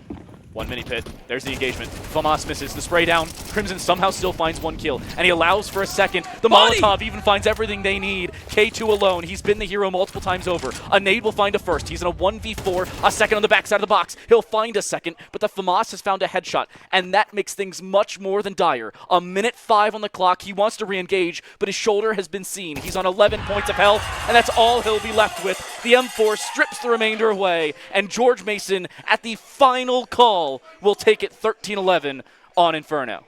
I mean, listen, George Mason, let's not pretend. They deserved that map win absolutely. throughout. They played a phenomenal game of Counter-Strike, a struggle to get the final couple of rounds in there. But there's two things to note. First of all, listen, getting your map pick, that is step number one. We are headed towards Overpass. Step number two, though, letting RIT get so close to bringing that back, that is momentum swinging and confidence boosting for an RIT that can be deadly. Brief reminder, it was 11-4. The game ended 13-11. They lost 7 of 9 in a row. Could not have been worse unless they went to overtime or lost in regulation. It was very narrowly very bad for George Mason, but lucky enough and fortunately enough, they walk away with map number 1's victory. And it seemed like they had some help, whether up above or otherwise, maybe from Odyssey Mushroom Elixir. We'd like to give a very special shout out to one of our NACE Starleague's latest sponsors, Odyssey Mushroom Elixir. You can boost your game with Odyssey Mushroom Elixir. It's your journey. Hey, you know what? Listen, I need a boost too, and that is why I personally, alongside the NACE Starleague, run on Duncan. As you should. Yeah, if you want to find a Duncan near you, hey, just click the Twitch panel down below. It's pretty easy, pretty simple. I personally start my morning off with Duncan all the time. As you should. Well, pretty good start. George Mason, not out of the woods just yet, though. This is a best-of-3 series, not one that will end ever so kindly as we move on to Overpass. We'll send it over to Septilence with an interview of a member of George Mason to get their thoughts after the start of map 1. I lied. We're not Just doing kidding. Yeah, a little bit of a moment. What I will say though, I think to add on to the momentum type of conversation, you have to look at what RIT were able to do towards the end. Their individuals were starting to step up in a way that we hadn't been seeing before. This time, for real, we'll talk to Septilence, see what he has to say on this interview. Oh, I'm going to guess that we are live. Hello, everybody, and welcome back to NACE Starleague Grand Finals. I'm still Septilence, and I am joined by JJ Myers, the Director of Competition for NACE. So, JJ, first question, what does that mean? What is the goal and task of a Director of Competition? So, I oversee kind of all of our competitive efforts for NACE and ultimately NACE Starleague. I do kind of focus specifically on the varsity division, but that does encapsulate sort of everything, talking like rulings. First draft of rule sets, they go by the CC, Competition Council for NACE. It's a 10-man elected body from the membership. They kind of have the supreme authority over competition, but kind of oversee all those facets. Works very, very close with Playfly on sort of the execution of NACE Starleague and sort of this kind of live event. Great. So do you work in terms of like eligibility and rule set, or more in the literal logistics of a competition? Both. Okay. Okay, so I kind of oversee all of that. That is all sort of my pillar of what I run within NACE. And so what is the most rewarding part of being a competition director like this? So, and I guess what are the challenges as well? That would be interesting to hear. Yeah, so when I first got into NACE, I was on the competition council. Sure. But I didn't really kind of know what I was getting in with this position. And as far as like rewarding, so like we went out to the local host of Philadelphia, the Fall Grand Finals. Yeah. That was the first live event that NACE has run. After COVID, right? We had some before COVID, but like this was the first live event for us post-COVID. And we had these student athletes come through the door, and they saw, and this was, for most of them, for almost all of them, I believe, this was the first event for them post-COVID. They walked through and they saw the stage, and their faces just lit up. And I was like, that is my most rewarding moment, and I would have never guessed that's what it was. Right. Like, I didn't foresee the students having that kind of reaction to the moment. Yeah. And sort of like, the gravitas of being sort of the first event post-COVID for them. Directors loved it. Students loved it. And it was very rewarding for me. Yeah, I like that a lot. And I like that it is rewarding, on stage for them, and it's rewarding off stage for us behind the scenes as well. So where do you fall into getting into esports, right? How long have you been in the gaming sphere, and what drew you into wanting to be a director of competition? So, quick recap. In the early 2000s, I got into Warcraft 3. Probably way younger than I should have. Okay. And right around like 2008, 2009, Warcraft 3 was kind of dying. And I was just a gamer. I knew I wanted to game. I could play a little bit of WoW, but I never really landed on that title. And got into League of Legends and played League of Legends all through the end of high school, all through college. Loved the game. Started making content for League of Legends. I was like, I'm going to be a content creator. I'm going to go pro, whatever. Wasn't good enough. I mean, most people aren't good enough. Yeah. And I graduated college, and I was like, I just want to be a part of kind of the space. So I applied for like every coaching job in the country. Sure. And I got hired. Worked at a couple institutions. Volunteered to be on the CC. And then when NACE was hiring a director of competition, I enjoyed what I had done on the CC so much. Yeah. That it was just a natural fit for me. I applied. I begged Michael Brooks to hire me. I was fortunate enough for him to say yes. Yeah. That's awesome. I liked it a lot. And JJ, you may not have gone pro, you may not have a championship ring, but Doc Haskell has gifted something very special to you. And as asked, I do this here on stream. This is the Champions Championship ring. I don't know if we can see it on camera, but it is Doc Haskell himself on the ring here for JJ Myers, Director of Competition for NACE. So that is a gift for you from Doc Haskell, JJ. I'm going to treasure this forever, and it fits. It is my ring size. A perfect fit. So I'm going to treasure this forever and ever. I have Doc with me always in my heart. Perfect. Well, JJ, thank you so much for taking the time to chat with me. Thank you all for tuning in for this interview, and enjoy the rest of this CS2 series, because if Map 2 is anything like Map 1, we are in for a treat. Of round 2. And believe it or not, RIT is running something very similar to what we saw the last time we tried to play round 2. A little bit of an A stack. Let's see if GMU end up switching things up just a little bit. Yeah, I mean, and while we have a second, it's just a classic swing down mid. What's so interesting about this version of Inferno is that everybody... Around a minute and 30 seconds gone, and finally you'll see utility start to set in. You can see Uni also patiently waiting above on flower pots, looking for one, will find it, trying to spray down a second, but the swing from Crimson, he ends up doing a 180 and dusting down Uni. He will not find a multi-frag this time around, but he still does enough to allow the rest of his team to rotate in.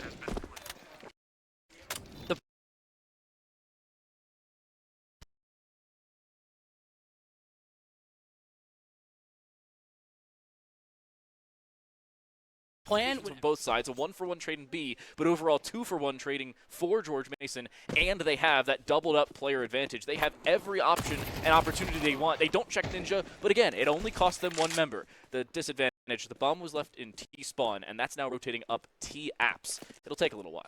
Hey, speaking of costs, this was a full investment. On the bomb, he fixed the first time, but he doesn't end up sticking it, and K2 will force him off. A third tap to come through. Will this be the fake that turns it all the way around? A swing on the far side. Is there time? You better believe there is. Buddy, ever so narrowly, he's got it! No, he doesn't! He doesn't have have it! it! Oh my gosh! George Mason losing it at the last moment! Standing in this team, been together for the entire time that they've been at RIT. Crimson and Buddy setting up the U-tilt. There's the turn. MJB looking for the aggression. Swing forward. He'll spray down 1. He'll spray for the second. MJB finds all he needs, and more importantly, the exposure to hero multiple times over. A nade will find a first. He's in a 1v4, a second on the backside of the box. He'll find a second, but the FAMAS has found a headshot, and that makes things much more than dire. A minute 5 on the clock. He wants to re-engage, but his shoulder has been seen. He's on 11 points of health, and that's all he'll be left with. The M4 strips the remainder away, and George Mason at the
George Mason pick map 1. George Mason will win map number 1 as they will start this series off with a bang. Inferno goes their way about as narrowly as it could have been. 13-11 in their favor, but Overpass is next. And Vincent, every day of the week, Overpass is RIT's domain. Yeah, it does not get much closer than that. That being said, there is a couple of points to talk about. I think there is 2 things specifically. First of all, we had some individuals have a really tough start for RIT. That isn't necessarily the norm, so I think if that is different, if they played like they did at the end, well, we could be talking a very different situation. The other thing to note is, as you mentioned, Overpass is so incredible for this RIT team. They played it how many times? 8 times. 8 times, and they really haven't dropped it all that many either. So we like to talk to the teams. I think we brought this up earlier about what their map bans may or may not be, and we talked to them about prior engagements. MJB was very nice to send us some stats, and in his little stat sheet, he had Overpass, RIT, played 8 times, won 8 times, 100% win rate. They look very, very good on this map. About as good as a team can, but it's not out the window. It's no guarantee. None whatsoever. I also think that, this is Overpass specifically. It is a map where, getting your AWP activated is a big deal, and we didn't necessarily see that on Inferno. I think it's going to be a little easier to make that happen, but I think that needs to happen. So win condition, let's talk for a moment about win conditions for RIT. Number 1, a little bit of a stronger start. We didn't quite see what they had to offer in the early stages of Inferno, and then secondary to that, got to get your AWP involved. Here's a knife round. This is more of a courtesy than anything else. Our side's already determined for map number 2. RIT will start on the T side, so things will go through their normal circadian rhythm. Everybody's going to switch sides for about 2 seconds or stay on the same sides, and then we're going to get things back underway. There we go. Game number 2 off and underway here in this best of 3 series. Things much more difficult than originally intended for RIT. Some people thought it was going to be a 2-0, yourself included, and understandably so. RIT was a clear and obvious favorite coming into this. But George Mason has looked like a different team in playoffs. A massive step up against Stony Brook, giving up 6 total rounds. Kansas State beating Michigan Tech, the number 1 seed, coming into playoffs, and doing so fairly cleanly. We saw a win from George Mason over Kansas State. I don't know if this is a guarantee for RIT. This is a Molotov. I think that goes monster. Yeah, no, it lands off the pillar. I've seen this before. It lands off the pillar and goes default. Oh, okay, yeah. So a lot of times, just for context, a lot of teams gonna force stack towards the B site on the pistol round, and I love this. Just playing to deny the plant, taking the fights though, and it was a good idea, I feel, for GMU, but it's not been working. MJB, he's a different beast here with the B250. And MJB already yelling across the stage. We can hear him. I'm sure you can too. Crimson does find that kill. That's the more important aspect of this. It does become a 3v2 rather than a 4v2. The player who planted is isolated. However, there is occupation in hell, and there is still one member waiting around that monster spot. There's the aggression. Flash lands around the CT position, but they don't find as clear and obvious advantages as they were hoping for with the smoke and vision obfuscation on the site itself. K2 still looking to swing if he can, but Uni will take care of the first kill. Re-swing from Uni for 2, and the round for RIT. Their first pistol of the series. And it's a big win, especially with how creative George Mason were getting with that pistol strategy. Like I said, a lot of times you're going to see, having one guy at B is by no means the norm, but they had a game plan in action, and it was a good one. The problem is, connector kind of is the one place that you are in trouble. And RIT ran what I like to call the Colorado split. University of Colorado used to just sprint down the bottom of connector, sprint back up the stairs, and then send one player fountain. That's basically what RIT did in that round. I call it the Colorado split because I saw Colorado do it, and they split. So, fairly even enough. George Mason, makes sense to me, because of the lost pistol and not being on the T side with the bomb plant, they will buy it at P250. That is it. $250 out the window. Nobody else buys anything. No nades, no smokes, no armor, no rifles, understandably. This is not a shoo-in for RIT. However, it is a round they should be winning on every day that ends in Y. And they've already lost the opening pick, because why not? I want to just cast your mind back, TTL. Okay. It was a round back on Inferno. It was like, a few pistols, USBs, that situation. And RIT lost it. Oh, no. And they're losing this one. a 2v3. They do have the weapon advantage. Don't get me wrong on that one. But they have given up connector control where multiple rifles lay on the ground and where Buddy currently starts to set up their flank. A very patient play on the backside of the site. 2 separate members waiting in this position. A nade near perfect does almost 190 damage. And that's good enough. MJB and Uni combined for 1 apiece. A rifle retrieved by Buddy inside of the connector. He did make noise when he dropped into short. No, he didn't. MJB didn't hear him as he was solidifying that bomb plant. He does not find the kill. Uni wants to reswing. He sees the shoulder. He'll get reswung just the same. The Galil will win the 1v1, and RIT narrowly win a full eco conversion. And, you know, you think you could breathe a sigh of relief after that. You're like, oh, okay, we won the round. No. Now there's rifles. Pressure does not stop. Not only is there rifles, but the econ for the T's ain't great either. Bad news. They lose this round for RIT. Getting that strong start of the pistol isn't always a guarantee. No. Neither is the second round, as we've just seen. No, this is not a bonus for RIT. Saving one only player alive in that previous round meant they had to fully reinvest into this one. The most amount of money on any individual player is 1,050 on Benji. Nothing to write home about, nothing to buy any rifles. This is not a bonus. This is our technical first gun round on either side. And George Mason, they need something to work with. If they can find it, they don't have all that much pressure towards long. Not only do they not have pressure, they don't have utility. Look at this. They've got like a smoke and 2 flashes. I think there's a Molotov somewhere in there. And Sassy no longer in this round. It's K2 who, big shout out to K2, really did a great job trying to pull RIT back in that first map. Now delivering in the second. Great smoke. Basically removes all the vision towards brackets.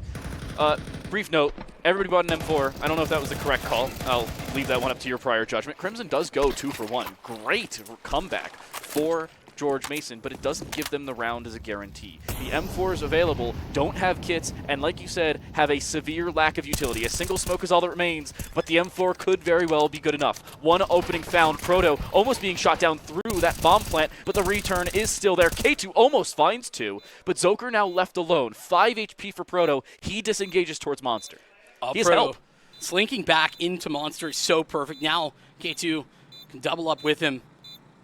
Double swing potentially coming in. That first shot is great, but he's got no idea.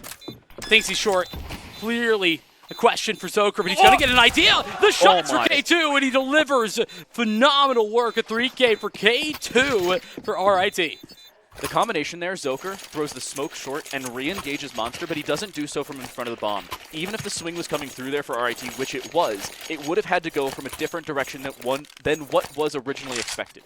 He would have looked at the bomb originally. The fact that he doesn't is a saving grace for the Tigers. 3-0 to start. Again, George Mason on pistols, but it's better pistols than we saw last time. So this round, even less in the hands of RIT. Haven't seen too many of these from GMU, Doigles. Along and across the board. Look at how passive this round is, though. Compared to last, they know. They're aware. Respect is being showed here from RIT to GMU. I think an exact quote was, "They may be too confident." That was GMU in description of RIT before our game today. And that is not the case anymore. RIT understands they are not a clear and obvious favorite anymore. They've already lost a first map, of which is not a bad map for the RIT squad. They, too, look good in Inferno. They are 2 for 3 on playing, if I've read that stat sheet correctly. So still a good map, but not an absurd thing for them to lose. The smoke ends up missing. It was supposed to go long, not particularly short. There's still that level of aggression. Patience in towards Oil. I don't know if this gets cleared immediately. It doesn't, but still, Proto wins that opening fight. Looking for a second. It's Benji to find 2. J-Cracker on this flank. The Deagle has to step up for anything more than 1. In a 1v5, he needs near divine intervention. He'll find 1. That's the good start he needs, but that's about it. And it's 4 for RIT. Yeah, J-Cracker, a guy that, coming in mid-season, by the way, you know, didn't start out, him and Crimson didn't start out with this squad. Came in, you know, a few games into the situation, and since then, they have not lost with these 2 guys. Nope. They've yet to lose multiple maps with these 2 guys. Their best of 3s have been going their way. They lost a single map against Kansas State. Both of these teams have also lost only 1 single map in this playoff bracket, each of them having a bye in the first round. Winning their quarterfinals, RIT took them an extra map, but winning the semifinals for RIT was a 2-0 against Fisher. George Mason This is a problem starting to develop. This is another round where it is a near must-win. They do fully invest into the AWP. They also have rifles across the board. They have utility this time. That may be their saving grace. Nade, however, a few seconds delayed does absolutely no damage. You said must-win. Listen, we're maybe getting a little too far ahead. Not must-win, but like to give themselves a shot at this half. It's 4-0 right now. RIT looking good, but George Mason, they've got some time to deal with. You know. So it's a really nice win if they get it. Oh, it certainly would be. Let's be real. GMU currently set up relatively well for a B-site hit, which is where the majority of the Ts are located. That said, it's not a clear indication of a B hit. Look at the control that they have. They have at least some control over at Playground and into Party. It's fantastic. They are completely out of smokes. It is 1, 2, 3, 4, 5 flashes, 6 flashes total, and a nade. That's all that remains for George Mason's defensive utility. RIT is more than enough to set up, and they can do it in multiple different directions. Sassy, the only one here on this A side, also the upper of the team, actually has picked up some support. Zoker just recently rotated in that direction. The problem is that singular smoke has pulled over 2 separate players towards this A-side rotation. Sassy also doesn't see the member who's very far engaged up this mid position, and that may very well bait everything over towards the A-side. As soon as that fight happens, RIT will throw the kitchen sink at the B, but it doesn't find as much as it was looking for. K2 still, at least a saving grace, finds 1. Crimson walks straight to a nade and a kill, but there's 8 seconds left. Just now will the bomb be planted, and it will be solidified. And that's where that lack of a Molotov late into this round can be devastating. But J-Cracker and Zoker, they're just walking all the way forward, finding everything on bridge. 1, 2, and 3 with ease. The defuse will come through, and I love that aggressive decision to make the play immediately. That's very similar to the round that gave them 12 back on Inferno. Get aggressive on the A side. That's what they did. It was bomb plant and immediate aggression. Everybody from George Mason held W in their own way. Whether it was from heaven, making sure there was no freedom on the other side of the default plant position, or whether it was from that bridge where you're doubling up, you're giving yourself a trade potential if you need it. They didn't even need it. Well, 3 players stay alive. They knew they didn't have the util. You pointed it out earlier. They knew that, hey, long term, this is a losing battle. We got to take the fights now, and they deliver. Sometimes, hey guys, let's hold W is a good and strategically sound call. Hey, holding W together is a call. Separately, that's called feeding. Can you communicate that to my ranked teammates? Nope, sorry, I don't talk to those people. Uni says goodbye and good night to 2. All the way up and in through the connector as well as Benji. Space gained at the A side of the map. A lot of B presence from RIT early in this series, or on Overpass specifically. Now they focus towards A. I actually like this call. George Mason, they are going the go all in or bust. That's the call for them in this round. What they're doing is they're fully dedicating themselves to the B site. If it's a B hit, they go for it. They try and defend if they can. If it's an A hit, like it is right now, you will see a very slow disengage. I would not be surprised if this is a near immediate save, and you can see as the bomb's being planted, everybody's disengaging from that A side. I like this call from George Mason. You don't overcommit to one direction. If you do overcommit to that one side, you play for it. If you're wrong, you save. That is okay. Yeah, it's kind of a numbers game. Yeah. You know, if you don't make the right call, utility. You're all good. Those opening picks from Uni, I mean, I keep hammering it home, but it's so important for the T side especially. Getting those opening frags is exactly what you need to find the space required. Op is holding his position. K2 has absolutely no idea. He's going to walk out. He'll die in 3, 2, 1. Nice jiggle. Oh, no. He does end up walking away from the first fight. Flash will land. Finds 1 player. No, he will not find that first kill. He does find a player. He just doesn't kill them. Unfortunately, the hide-and-go seek does require an extra little avenue of tag in CS2. Not one that K2 will walk away successfully. Some good news and some bad news here for George Mason. The good news is they held on to all 3 of the guns. The bad news is that, well, Crimson is Baroque. He's going to need to drop. He'll get just that. And with that, we should see one of the better buys, actually, from GMU this half. They've got a full belt of util on their back. Could be worse. That's my right home for this one. Ooh, that's a Miss Molly. That was supposed to go into Playground. It did not. At least not to the far side of Playground. It did end up landing right in front of the Playhouse, but nothing to write home about. And again, you're seeing some B dedication from the GMU side. Nothing absurd from them, but they are playing much more towards short than they have in previous rounds. They've also just opened up the connector door. They want to hold as much towards the short position as they can. That smoke is dissipating, and it seems like RIT could not care less. They're just holding through Monster. And it's going to work, but he doesn't see anybody. They're crouching. It's a game of Turtle, but he still finds a headshot. This is the prep showing. Goodbye. Entirely caught with the HE out. Got to be aware of the possibility of the player inside of short. I think that's J-Cracker over there. Crimson goes down as Proto's AWP is holding station towards heaven. Zoker's going to try and find some support back in. He'll do that and cut this to a more manageable situation. The flank connector. The connector door's open. J-Cracker has no idea. He's dead from behind. That's the most important part. They opened the connector door 35 seconds earlier. They had absolutely no idea that it could still be occupied. They thought the entire investment was through Monster. However, RIT don't put all on red. They have a little bit on black to save their butts. It's one of those things that J-Cracker has to deal with two different angles. And whenever you're dealing with both of those angles, you're in some big trouble. Yeah. And it's not about not realizing that the door is still open. Yeah. It's just about you have to deal with two angles, and you can only look one way at a time. Those angles not always available to this George Mason defense. Surprisingly enough, RIT is the one that has called this timeout. I am curious as to why. I think the call here is not only, hey, we've just dumpstered you in that previous round, we want you to think about it for another 60 seconds, or 30 seconds in this case, but also there's not as much available for George Mason as we've seen in the couple rounds prior. They will still have a full buy. It'll still be an AWP on the board, surprisingly enough. Shout out max loss bonus. But it's not going to be utility. Again, that conversation has been a drastic one for George Mason. Back on Inferno, when they did not have defensive utility, they were not winning rounds. That may very well be the case here in Overpass. It has been already. Well, look at this. Sassy getting a forward position with Zoker in support. That's what this smoke is all about. It's taking this control towards Playground and Fountain and allowing for RIT to have to fight back. But, oh my goodness, this call cannot be better. Again, MJB has them wrapped around his fingers. He's calling everything perfectly. He is omniscient, it seems, not to be confused with a T2 player or T3 player.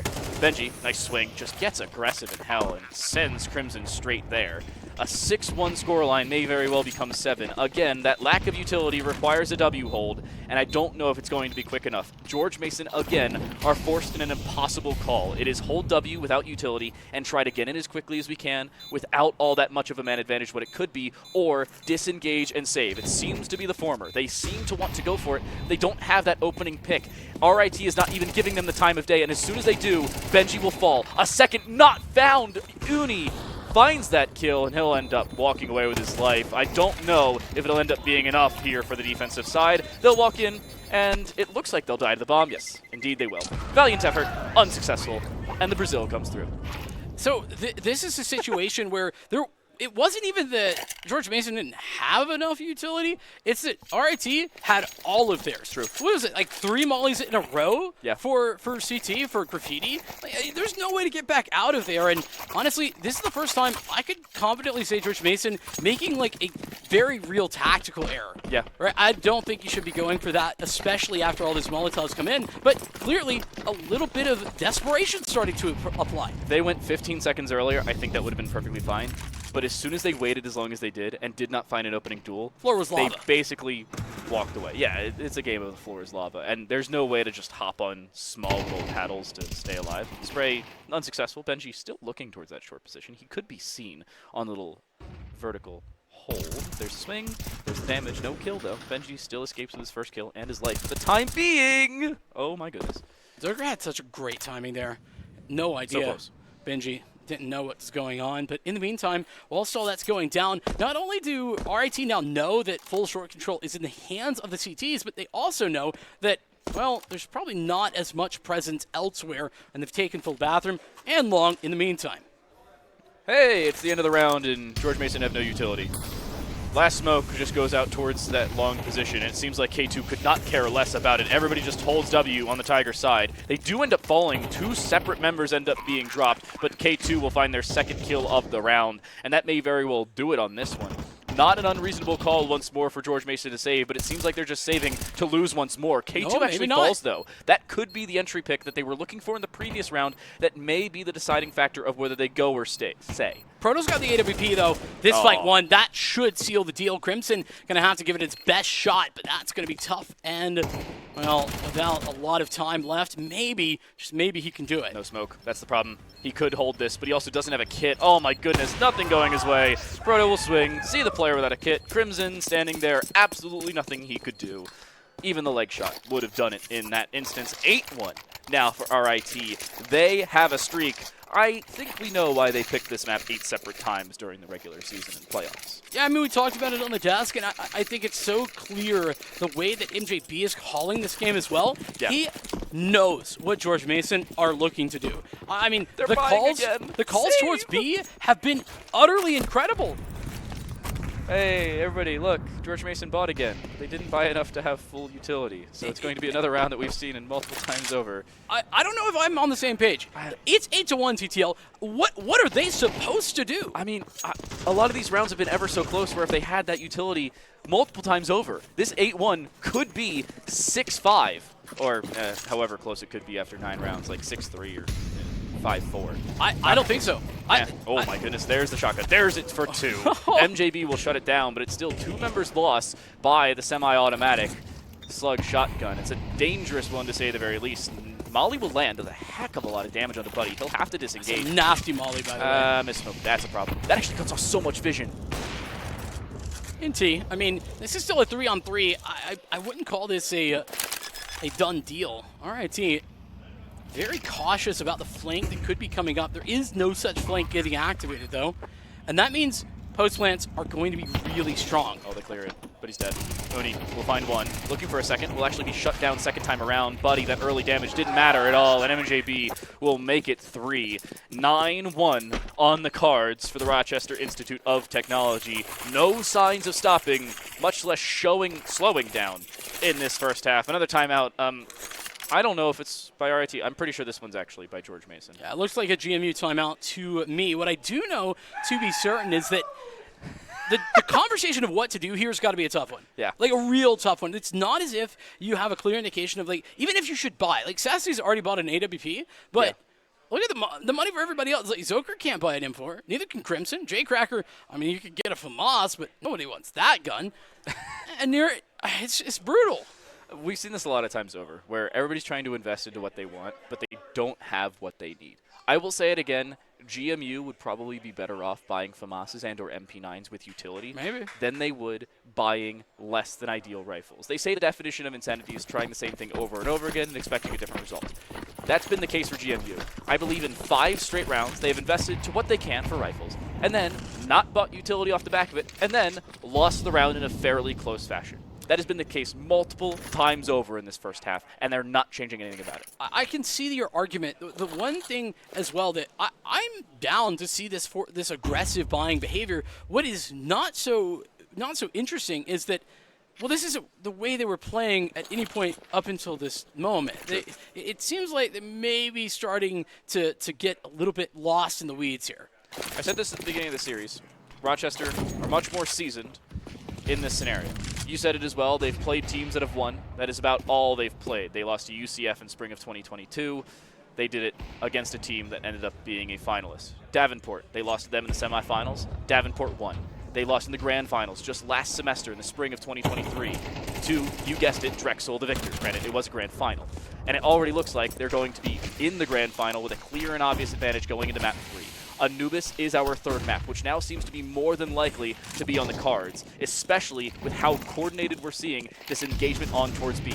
Not a plant into default. There's the aggression, trying to shut it down if they can, but it's actually planted on the backside of the pillar. Crimson ends up walking through, finds 2, finds an AK as well. He wants a 3rd, but he'll be shut down in doing so. RIT, back-to-back, multiple times over. They will not lose 1v1s. They will not lose rounds. Crimson was so sneaky inside of that smoke as well. It looked so good. He snuck in behind everybody. Unfortunately, 3 kills wasn't enough, and that's the problem. Yeah. When 3 kills isn't enough to get you a round what win, is? You are in trouble, man. Oh my goodness, it was another round where they didn't have utility, and they bought up less than ideal weaponry and utility, and they lost it in a close fashion. That was a statistical outlier. I just wanted to bring it up because it's kind of funny. But you gotta say, it's still a similar scenario. Same situation here. 1 kit, that's on Buddy's back. Open a kill, and it's immediately traded. Seems like everybody's throwing the kitchen sink towards connector. 5 players in this general vicinity, and everybody's trying to swing as much as they can, but it seems like RIT has gotten the heck out of dodge. They've removed themselves from what was a much more risky scenario than they were originally hoping for. K2 is low, but he's not dead just yet. This is a nice response from the squad over at RIT. I think you notice how much presence has been put there for RIT, and their control of the map definitely revolves around getting connector control most of the time. Realizing that, GMU trying to answer back, and immediately RIT have another option. We are seeing a return to form for GMU in this round. However, it's not a round that has ended just yet. There's still a lot of time available, 50 seconds, and a heck of a lot of utility for RIT. They still can go towards this A side as quickly or as slowly as they please. They have as much freedom to move as they hope for, and they have the AWP still to work with. FAMAS's, M4, and MP9, all that stands between them, and an 11-1 first half. And I think Zoker actually just saw the AWP. But that's the first bit of information that has been given over towards the A site. But the time is ticking down. 25 seconds remain. And it's about time to get rolling. 4-on-4, one-man truck. That's all that's located. Great Molly indeed. Force him at the open. They're not predicting it. That's the problem. Zoker ends up still finding a kill as he re-engages on the front side of the truck, and he has help from the backside of Bank. Dumpster even becoming an important part, and a 10-2 first half. George Mason, that's the round they needed. The opening kill ends up going their way. It does immediately get traded, but then they disengage and play around trades. The early information that Zoker found, if he does not see the AWP there, George Mason does not win that round. George Mason have finally got some foothold into this game. But 10-2. It's 10-2. It is pistol round or bust. And I don't even know if winning the pistol round will give you enough. But well, I mean, it'll give you a chance. Yeah, true. You know? Pistol round loss, though, we are probably talking Anubis already. Let's see what they have on offer. George Mason, a little bit of control towards the fountain area. Everybody else, all three of the remaining Ts, ready to walk out B. These CTs playing a lot more disengaged than we've seen RIT a little bit on this CT side, whether Inferno or otherwise in previous matches. I like this call. Pistol rounds a lot more calm than we usually see. George Mason doesn't want to over-aggress into a lack of information, but the problem is they're not really poking or prodding for information. They sit outside Monster for 40 seconds and then disengage like they weren't even there in the first place. And they don't even get information for their time or trouble. There's a shoulder. Oh, Proto didn't see it. Doesn't seem like you noticed, but... Oh, wait. He looked back because he saw it on the map. Yeah, good call. Absolutely did. It'd be the disengagement, though, towards A. No longer the plan. And it'll be the relatively late B hit as the door gets open. Everybody rolls in. Benji, he's just going to be playing from Toxic. Smoke through.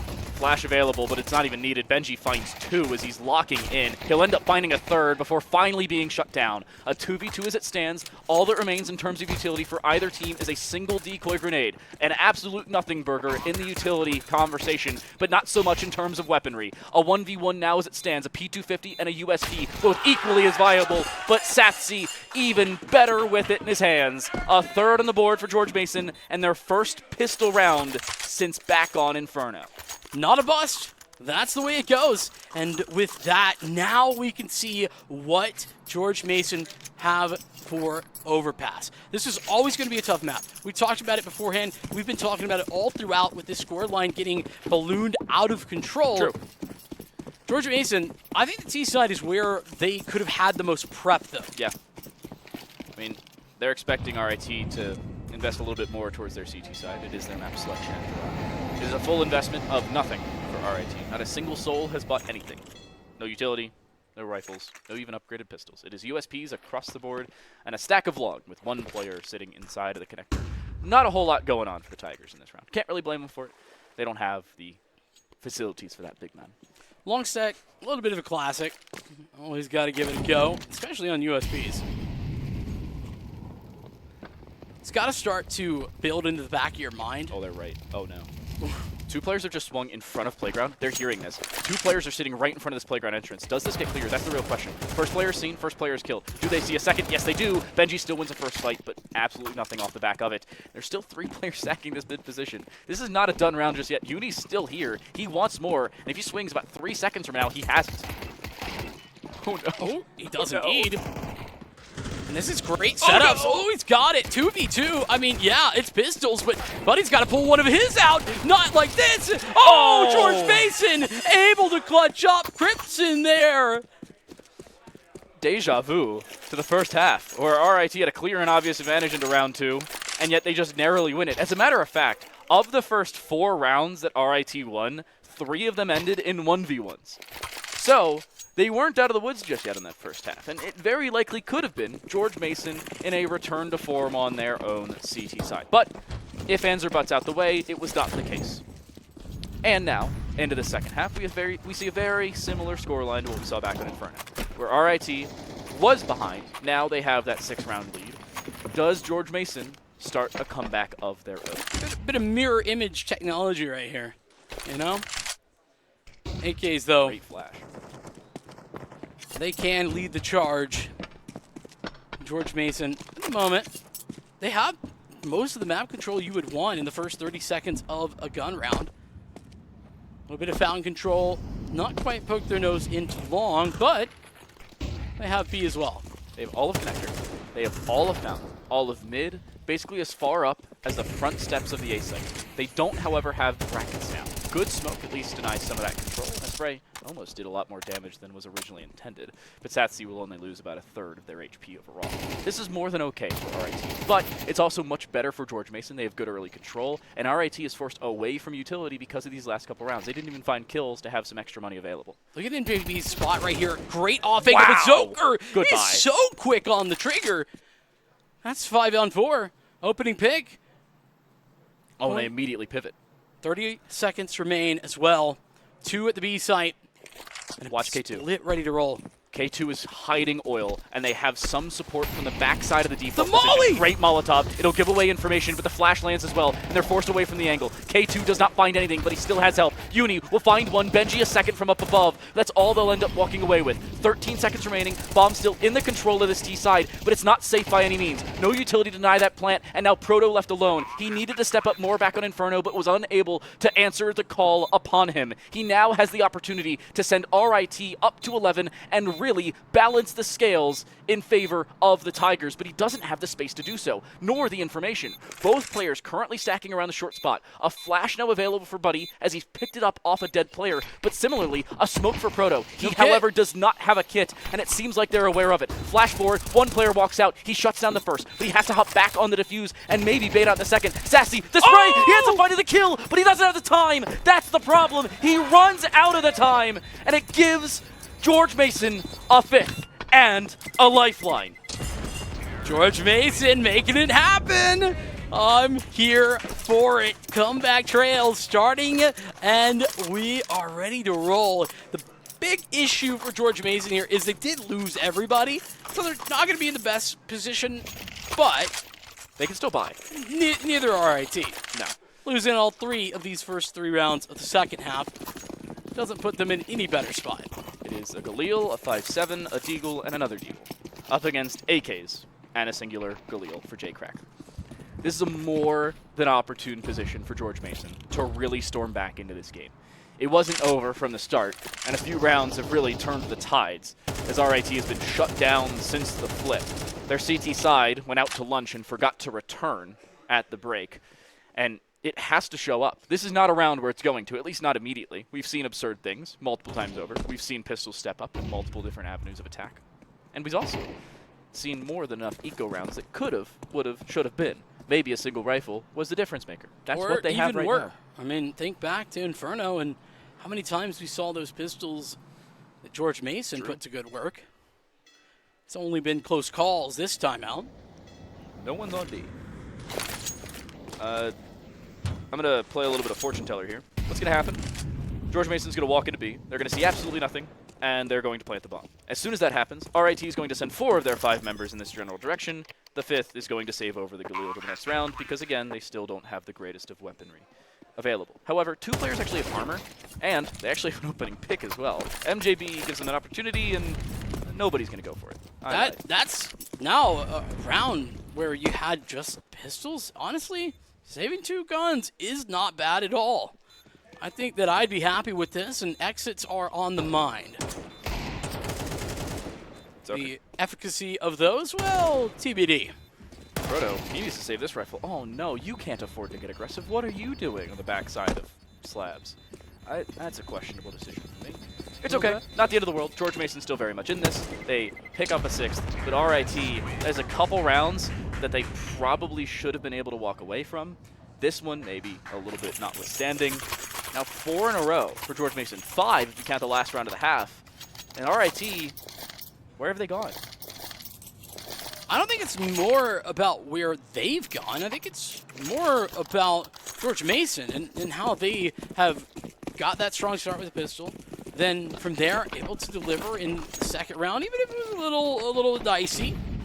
And now we're going to see what they have to offer here in this second gun round. 6-10, still pretty dominant scoreline for RIT, but it is starting to wither away. This is a similar round to what we saw when it was 4-0. It's not a must-win for RIT.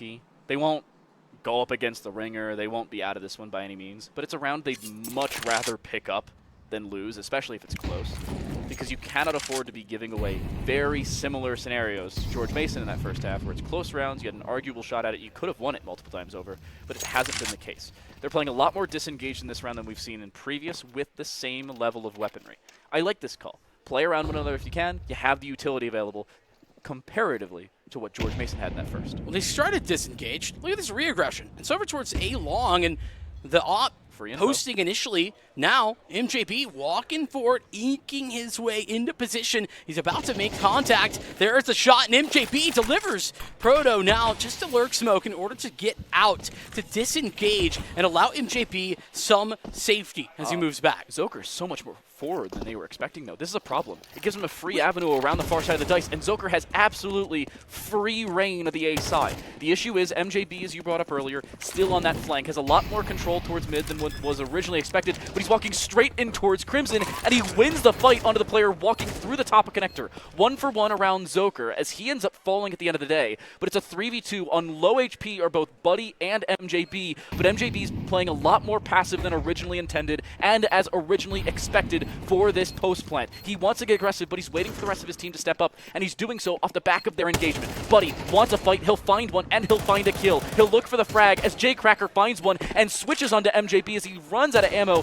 and out of time. He'll sprint for the distance. George Mason, so close for RIT, yet so far, as it's 7 on the board for the Patriots. Doing a little dance right there, a little tango happening right in the bathroom, and the engagement, the decision-making for George Mason, whenever they're trying to take those fights, they know as soon as they try and take a swing, that's when MJB is going to be shooting him right in the back. RIT CT side has not been good today.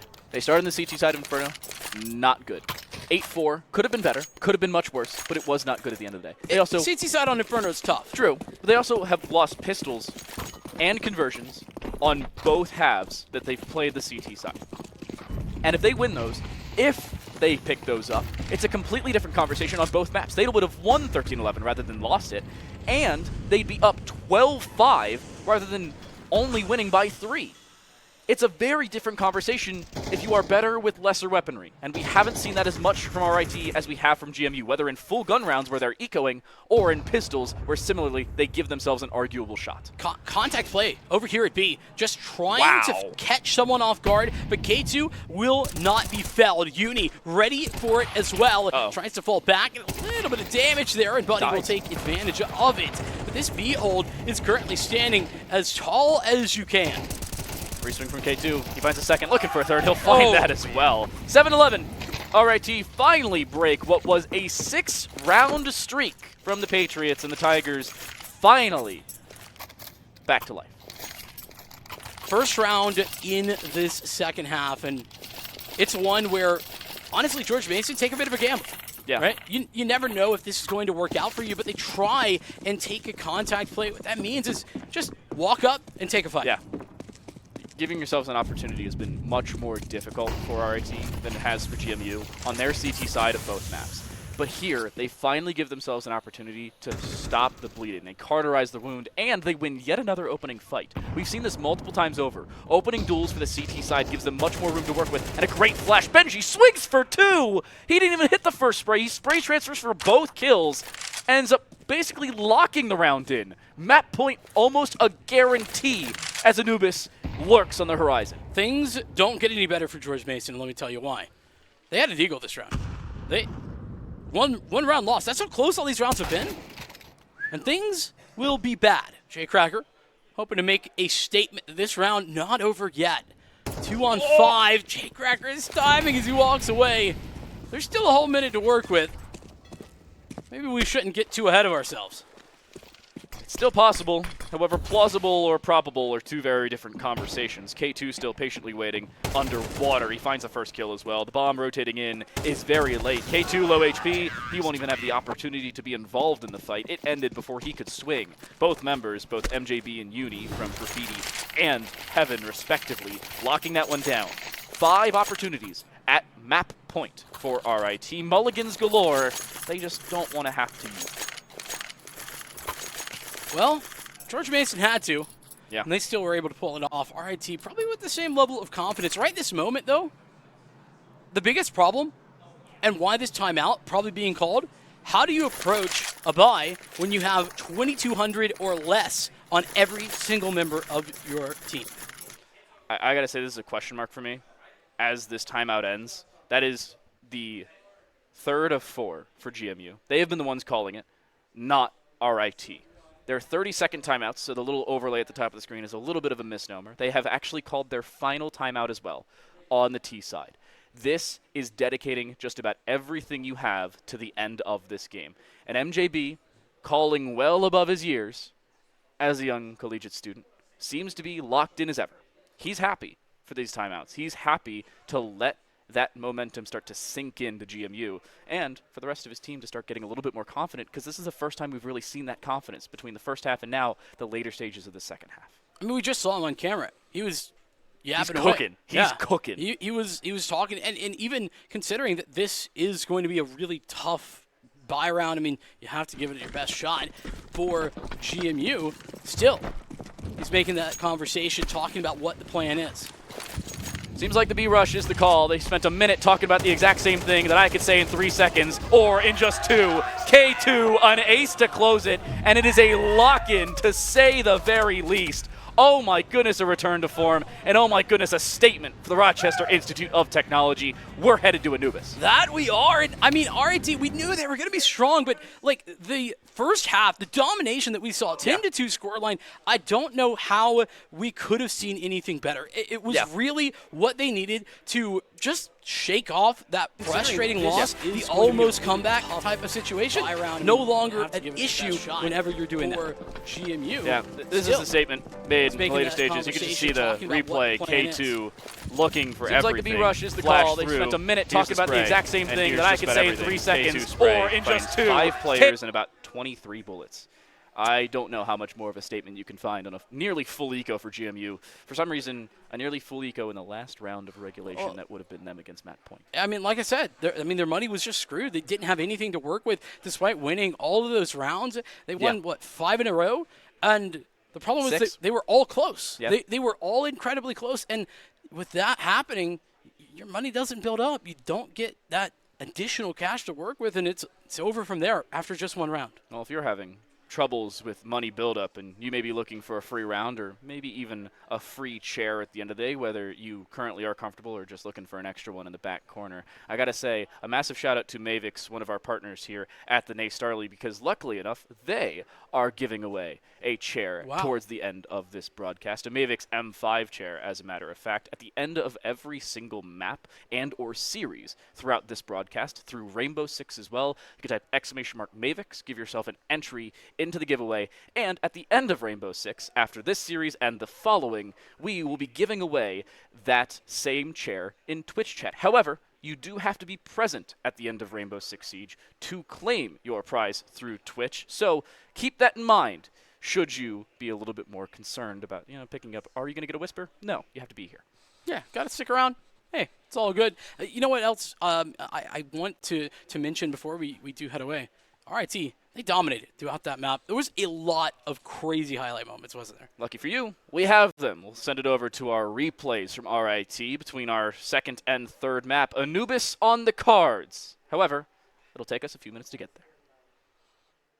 Importantly, they're not changing anything about that. They haven't been forced to do so, and running out of the top of mid, it ends up finding an open kill, and they instead just break on towards this B side. SMG is the only 2 weapons that have picked up kills thus far, and Uni's still in the site, doubled up with the M4, make it a third. Oh my goodness, Uni locking in everything he needs, and he finds CZ and a couple of USPs. CZ from distance, not what it used to be. It still finds a kill. What is that from Zoker? He's strafing and hits a shot. Wait, I can't hit that shot while standing still. I think Proto was behind Uni. That is so random.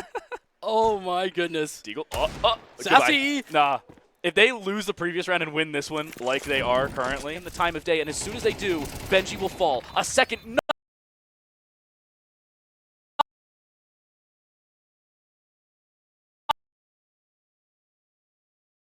You're an obvious advantage going into map 3. Anubis is our third map, which now seems to be more than likely to be on the cards, especially with how coordinated we're seeing this engagement on towards B.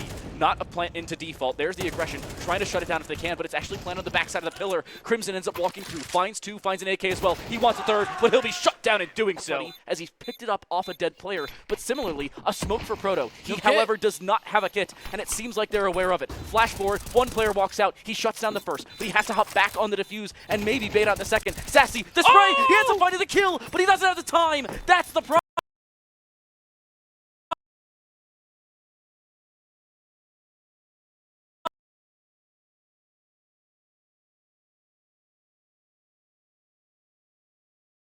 A whole minute to work with. Maybe we shouldn't get too ahead of ourselves. It's still possible. However, plausible or probable are 2 very different conversations. K2 still patiently waiting underwater. He finds the first kill as well. The bomb rotating in is very late. K2 low HP. He won't even have the opportunity to be involved in the fight. It ended before Considering that this is going to be a really tough buy round, I mean, you have to give it your best shot for GMU. Still, he's making that conversation, talking about what the plan is. Seems like the B-Rush is the call. They spent a minute talking about the exact same thing that I could say in 3 seconds, or in just 2.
3 maps are requisite to decide our champion here at the NACE Starleague Grand Finals. In Boise, Idaho, Anubis is on the cards. And Time to Light, join alongside me, is still Vincent. And Vincent, it is still RIT sticking around. From 0 to hero. Absolutely. That's exactly what we saw from RIT. And you know what? I think that there's 2 things that really stuck out to me from that overpass map. First of all, what an incredible T-side that MJB called. Absolutely. Like, so many times, and listen, you don't know exactly who's calling the shots, but as the in-game leader, listen, I got to give you the credit. Yeah. So many times, they were just walking onto the right site where there wasn't players. I mean, or there wasn't enough players in order to play the defense game. That said, I think you really did hit on a good point. The CT side has been such a struggle for RIT, and George Mason have been putting together T-sides like nobody's business. That leads us into Anubis, which is traditionally a little bit of a T-sided map, and that does beg the question, is that where GMU are going to find their favor? So this will be a knife round that actually matters. So I'm going to kind of prompt our production, try and show the knife round this time. I also wanted to point out that this final map is up to RIT to change something about their CT side. Just a little bit of a stat, one that has not been great. As we move to Anubis, I wanted to do that. I've been waiting all day to do that. As we move to Anubis, you have to focus on RIT's CT side or GMU's T side, depending on which one you give the accolades or de-accolades to. RIT did not look good on the second half of Overpass. For context, they lost 5 of the 8 rounds we played after a 10-2 first half, and they lost 8 of the 12 rounds we played for an 8-4 first half back in the first half of Inferno when they played the CT side to start there. Something has to change on the defense for the Tigers, or I don't know if their CT side being absolutely off in left field or exiting stage left, or in their case stage right, will be good enough in our third map of play. Well, they also need to figure out a way to stop losing pistol rounds because it's been a struggle to find consistency there. They're only getting 1 out of the 4 that we've seen. And I mean, over on Inferno, where they looked the worst, that's where they got no pistol rounds. So I don't think that it's a instant loss or anything if they can't pick those up, but it certainly would help. GMU, though, how many times have they just found that success? I think they deserve a lot of credit for it. GMU has been setting up well with pistols. Not a team has lost a conversion round. I think that's an important aspect of this. Not a single team has lost the round after the pistol, usually what we call it pistol conversion bonus. Nobody has lost a conversion round thus far. Yes, multiple times has it been close. Both times, actually, on Overpass it was close. In the second half of Inferno it was as well. But not quite for the teams that have lost the pistol. If you see a team return to form, arguably winning the conversion round is better than winning the pistol, assuming you lose the pistol or even assuming you win it. Indeed. I mean, and just to remind everybody, 13-11, it got incredibly close over on Inferno and 13-7 towards Overpass. Crazy that was a 10-2 score line that then got that close. But it's actually 10-1. Oh, you're right. Yeah, it was. But hey, you close it out. It's fine. No questions asked. We are looking at the knife round. Yeah. And just to hammer it home one more time, this determines who gets to pick where they start. So a big deal on a map like Anubis. Yeah, it's actually a knife round that is physically being played for the first time all weekend, or even arguably for most of this season. The knife round seems like it's going early on in the favor of RIT. Trades back and forth, and RIT wins it. RIT will have the choice. Now the question for them, do you choose CT side? Because 95% of the time when you win a knife round, you choose CT side. But they suck on the CT side. They've won 7 total rounds on the CT side all day. They've lost 13. Yeah, it's not been ideal. And they chose T side. Yeah. I think a lot of teams do go for the CT side start, even if they win the knife. What I think RIT has to be thinking right now is just like you said. Hey, it's been a struggle. So let's get a strong start like on Overpass. 35% win rate on the CT side enough for RIT. Shout out them for making it 20 even rounds that they've played. However, their T side's significantly better. 10-2, obviously, as we talked about. The second half of Inferno was even an arguable good start. They went 7-5 in the second half there. However, all that means very little. Anubis, a much different map than both Inferno and Overpass, even those two are very different from one another, and they've already won an opening fight. They've gotten the bomb down. This is a dream scenario for RIT. 1 pistol round all day. 4 have been played. They've picked up just 1. Now could be that absolute differing factor. Both players rotating back in through this main position. It has to be the round win for George Mason to kick off their CT side. Well, it doesn't seem like that's going to be the case. 1 bullet left for Crimson, and even as he jumps, he gets clotheslined by the Glock headshot. It is RIT, now 2 for 5.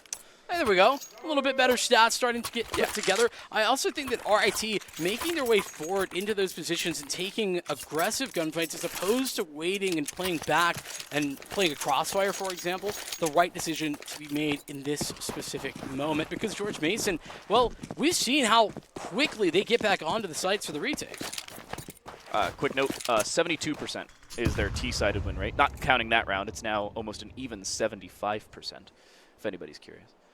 RIT has looked much better on the attacking side. No beating around the bush. It has been much better, and understandably so. They choose the T side. They now win the pistol. They have a very good scenario for the conversion round. They've also picked up a couple MAC-10s. $600 a kill for these SMGs. It's $300 for your ARs and $900 for your shotguns, if anybody's curious. Gotta say, I'm a fan of the SMG by second round. It gives yourself a little bit more flexibility up against pistols that are much more malleable on that defense. A little stack up towards A. Not necessarily going to work out, but it is always a good decision, I think, to try and get creative on a pistol round. It's nearly given George Mason, what, like four round wins? Minimum. They had 2 almost ones and then 2 actual wins over on Inferno. Zoker's a staring contest with the sun and loses to an AK.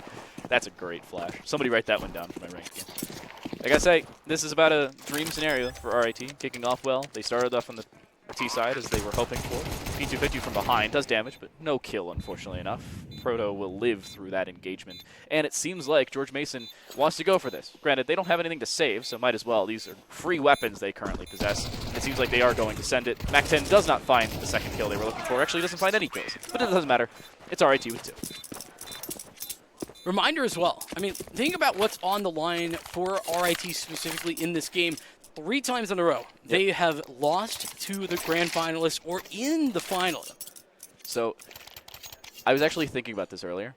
In 3 straight semesters, they have placed 4th, 3rd, 4th, and 2nd. They're on the upward trajectory. I mean, that said, George Mason. The nade? Yeah, it's like 20 damage. Yeah, a little standard nade. Feels fantastic whenever you hit the T-steps players with it, but the fight out and through connector no longer going to be working for Sassy. I'm going to note this now. Everybody keep this in mind maybe for later. After this fight, obviously. MJB wins that. Nobody's in mid. Nobody has been holding mid all around for George Mason. The extent of mid control they had was from the B connector earlier on. This may be a more impactful case later down the line. Not really here as Crimson re-engages, but early round they do not have mid control. And late round, they don't either, because MJB's won back-to-back fights. Nice shots with the Galil. I've just heard MJB scream, and I don't think he thought he was going to get either of those frags. A little bit outrageous on the retreat. You know, a little gunplay. K2, we saw what he could do with this weapon before. A lot of damage starting to get taken through, and the AKs will clean things up. A 3-0 start. More of a yell from RIT that time around. As a yell and more exuberation and happenstance than yell or scream in MJB's case of being scared of a player rotating out of B-main. This has looked very good for RIT. Much more similar to Overpass as a start, but again, this is their T side. They need a near perfect T side if they want to have a similar CT side as they had in previous maps. Here's a rush. Seemingly everybody holding W on the CT side. Proto sees 1. He'll see a couple more. He'll be actually dusted down by the deagle of Zoker, but that should just about do it. It does. You lose 1 AK, more than happy on the anti-eco.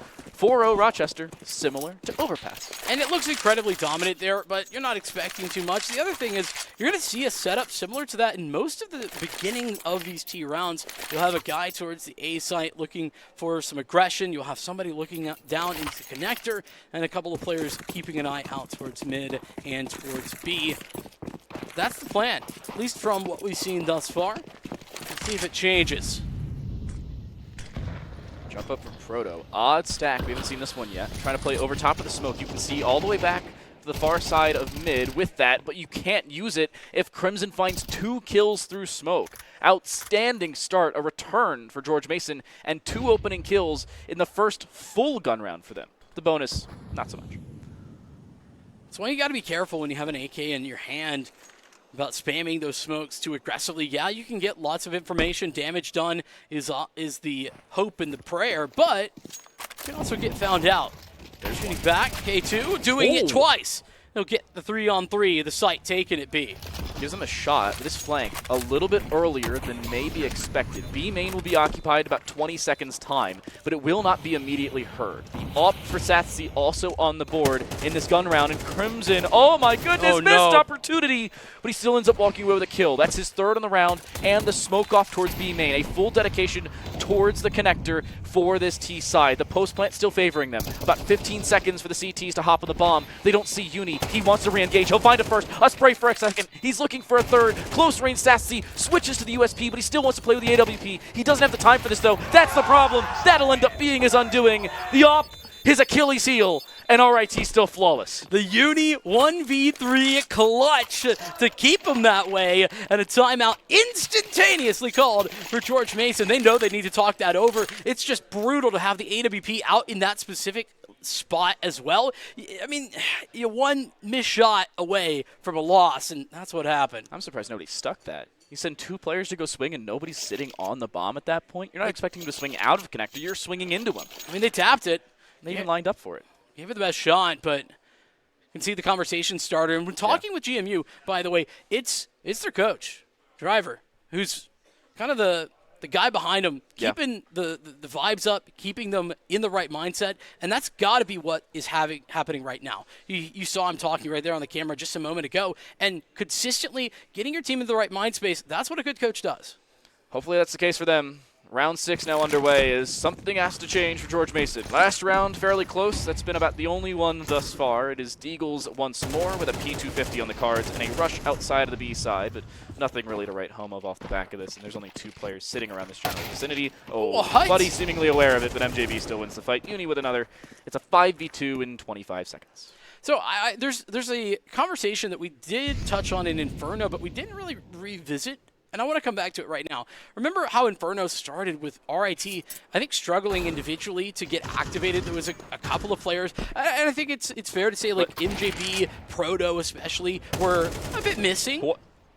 We've been seeing step up after step up from everybody there on the RIT side. Crimson just shouted an expletive after being dusted down. AK valiant effort. This now becomes a 1v2 though, and this is not an unreasonable round to pick up. AK can be retrieved, the angle being held by Proto on the AWP. He doesn't see the swing, that's outside of your line of sight. X-ray vision trying to help us in that one. He will, however, reswing, and with the AWP he'll find the shot, even through the wall. J-Cracker, no longer for this world. Much closer in the round than I think RIT was originally expecting, but it's still a round victory, and they still have the money to sustain. And to add to what we were just talking about, when MJB and K2, two of the most experienced players on this RIT roster, when those 2 guys aren't the ones required to be having the insane performances, then you're looking good. Proto to start, map number 1 was 4-16 back on Inferno.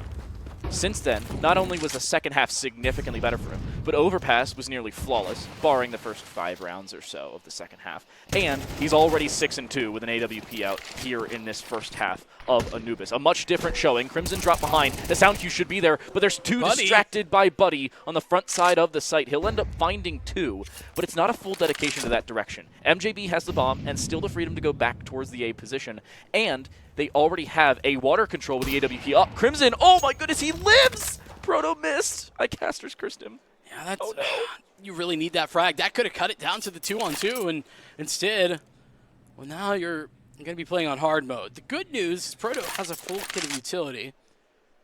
So smoke for heaven, Molotov for camera, that sort of thing can get going.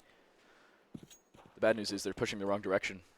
A is the call, it seems, for RIT, and there's still 1 player here, a second rotating, and a third in through mid. This will be a very short rotation towards A fully for the CT side, should they need one. But Proto AWP out is clearing just about every angle he's being given, but nobody's swinging by George Mason. They are waiting for anybody to give them the time of day, a sound cue or the go button. Crimson already multiple kills in these last couple rounds. A smoke going to smoke off that connector side. The utility already preset. It ends up missing. A bomb looking to be planted, and nobody immediately swings this. It will be a post plant. This now becomes more than likely, but MJB now left alone. The IGL can only find one, and there is George Mason here on Anubis. What is it I always like to say, TTL? Patience pays off. Just waiting a few extra seconds, allowing a bomb plant even. George Mason realized RIT have won 6 rounds in a row. There is no difference between them getting a bomb down and them getting just the kills. Yeah. Doesn't matter. It's $800 a player. It's not like they're hurting for money at this point. They're still going to buy this round. Nobody's going to be down below 1,000 even on the T side. So that money, like you said, not becoming a factor. They didn't overcommit. I like the call. It works. George Mason correctly measured aggression, and it pays off. Next up, I want to see Southsea get involved with this AWP. And he's going to go for it. About to see the op duel in Proto. This time he delivers. 7-3. There's the opening duel. He's looking for a second. He'll find it. Zoker, no! The saying is, if at first you don't succeed, try again. Maybe not when you're facing Proto. Proto saying, any other takers? Hey, I'll take another duel right here. All good. Just give me the shots, and we'll go forward. He's just barely missing a moment to take a shot towards Crimson, but in a 5-on-3, does it really matter? Not so much. Group up, make a decision, and hit a site. That's what RIT have to do. I'm also focusing on how RIT has been spreading themselves, even with player advantages, with or without it, honestly. They've still disengaged over towards the A side. They've given themselves the freedom to rotate over towards B quickly through underpass if they need it, and they've made significantly less noise towards B compared to the A pressure they've just put on. And as soon as they did, look at the rotation. No one from George Mason is within 5-6 seconds of this B side, and as soon as it smokes up, there's everybody. They're going to send it, and George Mason's going to save. This is a 7th for RIT. This is a map that RIT has kind of been sitting on for a little bit, is what I understand. Not always Anubis being played a ton in the collegiate space, but whenever it's been pulled out, it has been RIT's saving grace. Going back to MJB's stat book, Anubis has been played by RIT twice. They've won it a singular time. On the other side, GMU is 1 for 1 on their attempts at Anubis.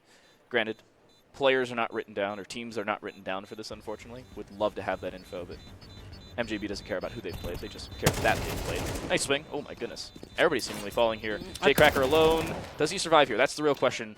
The M4, a pivotal part of this. He's faked. MJB still will swing, and he still will fall.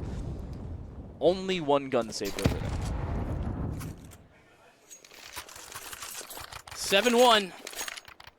Extending that lead, but what is the decision? Buddy and Southsea, they can't really full blind, but J-Cracker can drop. An attack timeout called to talk it over, to try and have a conversation about what the right play is. We already talked about how at 7 rounds, victory is a guarantee in the half. It's a matter of how big the victory actually is. I'm also a little bit more focused on this CT side when we switch. Right now, it's looking very good for RIT, but we said the exact same thing back on Overpass. Is that going to be the same case in the next few rounds when we switch? We've played 2/3 of this first half. There's still 4 to play. RIT are not out of the woods yet. This still could be a 7-5. Maybe not. But, again, no guarantees for the Tigers. They need to still play with as much conviction as we've seen in the first stages of this. If they don't, they could be caught off, and we could see a little bit more of a dire scenario similar to what we saw in Overpass. Need to see some defensive aggression now. Get control of the map, and we're seeing that today. Forward position for GMU. They've taken A main, and they'll just leave the AWP up in there, it looks like. Southsea, the one to just chill. And that allows for a rotation back towards mid, double up in this position, make it a lot tougher to hold on to. Multiple rounds ago, I brought up the false sense of security that the lack of mid control early for George Mason is offering.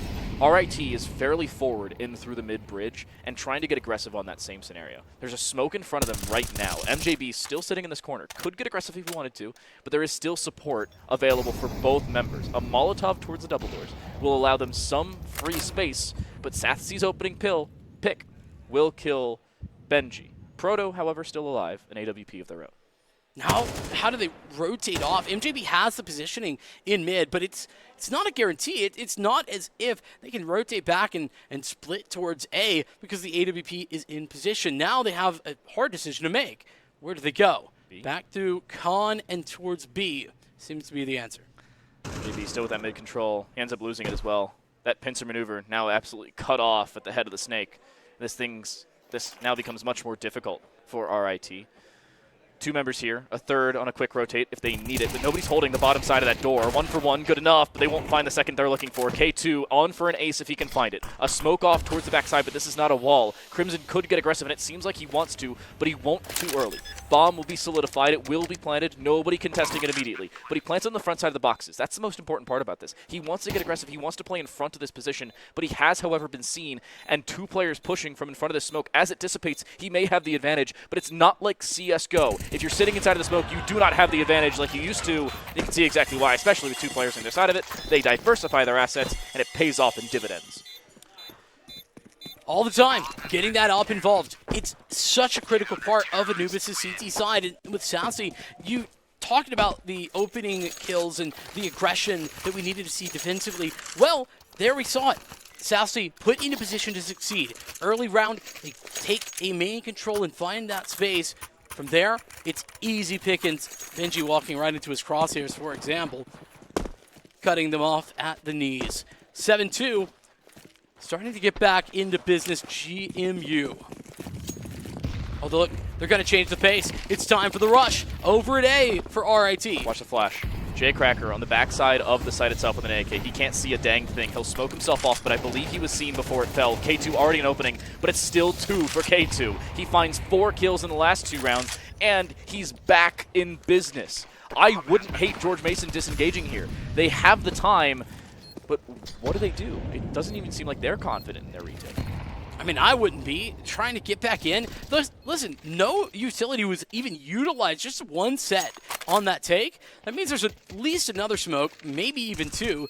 Well, we can see that just the 1, it doesn't seem to matter. Hopefully an exit frag? Not even that. Nope. That was a really early call to save. I said I wouldn't hate a George Mason save here, but I'm really surprised they made it as early as they did. Zoker even falls afterwards. This becomes much more dire for them. You're looking at 8-2, last couple rounds of the half. I want to see the money for them. It still will be a decent loss bonus. There's not the old reset like it used to be. But K2 walking through CT spawn, does he find a kill? No, he actually dies. So, at least mitigated damage, but still not a full buy available for George Mason. As much as we can talk about, hey, you know, great round to see previously and all that kind of stuff, at what point is it too late here for George Mason? Is it too late at any point? That's the question. I'm looking at this from George Mason's perspective and saying this round is probably a do or die for the series. I'm going to make that statement fairly early in this game for the main reason that RIT's CT side had difficulties with real estate, but that's not as much the case on Anubis, and that could be the changing factor. 1-for-1 trade, no real early pick engagement mattering. MJB does take 50 damage through that smoke as the spray went a little bit further, but it's nothing to write home about. This is not the end of the world by any means for RIT, and they keep the 4v4 going. They're happy with the real estate they gained for that trade. Certainly are, and I mean, listen, 4v4, that's going to favor the T side more often than not. Means that the CTs have to spread back out. They have to play to a site, 3 different locations for them to be in, mid A and B, and only 4 to cover it.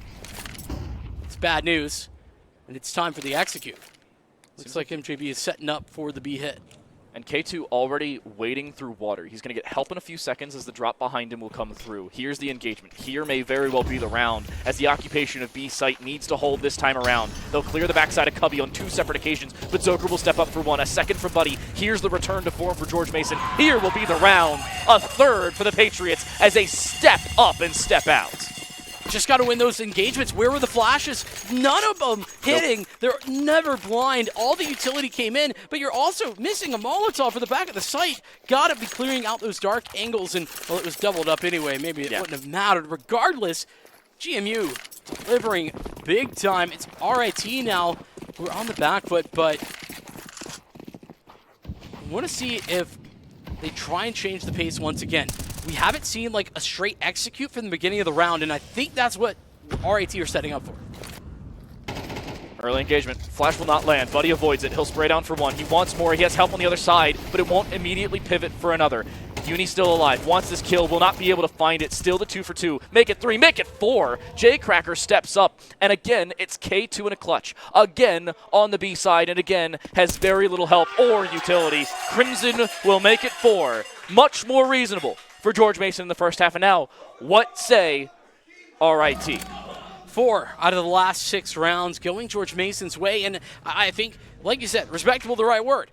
8-4, very much able to come back from, and on the T side, no less. George Mason, what an incredible performance that they've been putting together this entire grand final. Remember, they come in here as the dark horse. They aren't the team that we expected to be in these finals necessarily. They make all the moves, and now they're close to bringing it back. On paper, this was supposed to be Michigan Tech versus RIT or Fisher. Either of those scenarios would have been likely. But Michigan Tech gets dropped by Kansas State. George Mason then return against Kansas State after then absolutely dusting Stony Brook in the quarterfinals. It was everything. Now it needs to be even more. The problem is RIT won the first half pistol round. If they win a second, we'll be dead even. 3 for 6 on both sides. George Mason looked to get the bomb down. They won't even have that safety to do so. A little bit more support this time around as the bomb gets solidified once more. They also don't have that same CT control they're hoping for. P250 out. It'll find a follow-up kill. Actually help from Uni as he finds the final shot. But Zoker's still alive. A P250 not even needed. He'll find the Glock, and it's a Glock once more for Crimson. George Mason, 4 for 6 in 3 maps of pistols, and it's a 5th on the board. This is the closest we've been since the beginning of Overpass. How many times will Crimson find just a key individual frag, just a moment in time where he finds the impact necessary? I cannot believe how consistent it's been here on Anubis. Every time it feels like on that site hit, it's Crimson finding success. Maybe once more. RIT not buying. CT side very rarely does in a conversion round, so all fairness to them. Even more Mac 10s available for George Mason. 3 of them compared to their AK and Galil. They don't want to invest too much into this, and understandably so, but it seems like the stack is on the right side for RIT. However, up against Mac 10s and with very little armor. Less than ideal, we'll say, from Tigers, and it doesn't seem like that's going to change anytime soon. Proto does find an opening kill. A return onto the only AK that Zoker had. That's now stuck out in the open, but maybe retrieved later. Crimson's so deep. Got tons of space. Uni was in a good little angle. It's hard to check that. Crimson, no problem whatsoever. Dink down, not going to go down. No, he's safe. And it seems like that may very well be the round. There is a rotation through T-spawn that is so delayed, I don't think it's going to matter all that much. And Sathzi, nice little headshot. Proto's dead. That should be just about it. K2 even trying to activate. This is a very narrow off angle. I didn't know this angle existed until about 3.5 seconds ago. Still won't find much. Nice little jump peek coming through will be more than fortuitous. And MJB will take the extra 20 or so seconds he has and call a pseudo-tactical timeout. He'll take the advantage. Maybe can find one of these low HP bars. I mean, J-Cracker and Crimson, both relatively low HP, but honestly, stick together. That's exactly what George Mason should be doing, and for the most part, are doing. It's very calm. All calm on the Western Front. MJB may actually get the business of finding an extra kill if he doesn't get cleared. Oh, no. He's dead. They don't even take away an extra Mac 10, much less what could have been the Galil. Back-to-back, George Mason, actually 4 in a row, standing back to this first half. And you got to say, RIT now having some difficulties, and we've talked about their CT side. It's having even more. K2 on an MP9 as well. Not the full weaponry at their disposal, though utility in its stead. Fast B, time to go. Rolling out, and the flashes come in. Defense going to work out for Proto. Though the late round, little secondary push towards the T's, and it's working wonders as Crimson's done it again. I tell you, this guy does just connect. So low. That low HP, however, comes back to bite him. Zoker needs to clutch. He's only got 22 HP, and against both M4s, that's one shot just about every day of the week. He needs a near miracle. Divine intervention called on, but will his prayers be answered? That's the real question. Very narrowly could they fall on deaf ears, but it seems like everybody deaf at this point. No sounds made in the last 15 seconds, and Zoker will just disengage. take his fight another day, or, in this case, to the other bomb site, and with time in his favor rather than against him, because as soon as he gets that bomb down, they're now forced to push on the RIT side. Yeah, the issue is how low HP he is. Bomb plant a guarantee at this point, but look at how they're sticking together. RIT not going to split up. Know that they're better as a duo. How do they retake this? That's the question. Gun out, stick together. That's how. They are sticking together. That was my concern. I thought one of them was going to go CT. That's not the case. Both of them rotating straight through this mid position, but both of them will be herd. A small herd of elephants for Zoker, as he knows exactly where they're coming from. There's a smoke, however. There is no kit. That's the one issue. Do they clear this top side? He makes more than enough noise in the spray. He had the gamble. Unfortunately, he finds absolutely nothing. Shoves all in, returns with nothing. RIT, their first round on the CT side, and it's a big one. But here's what that plant does to.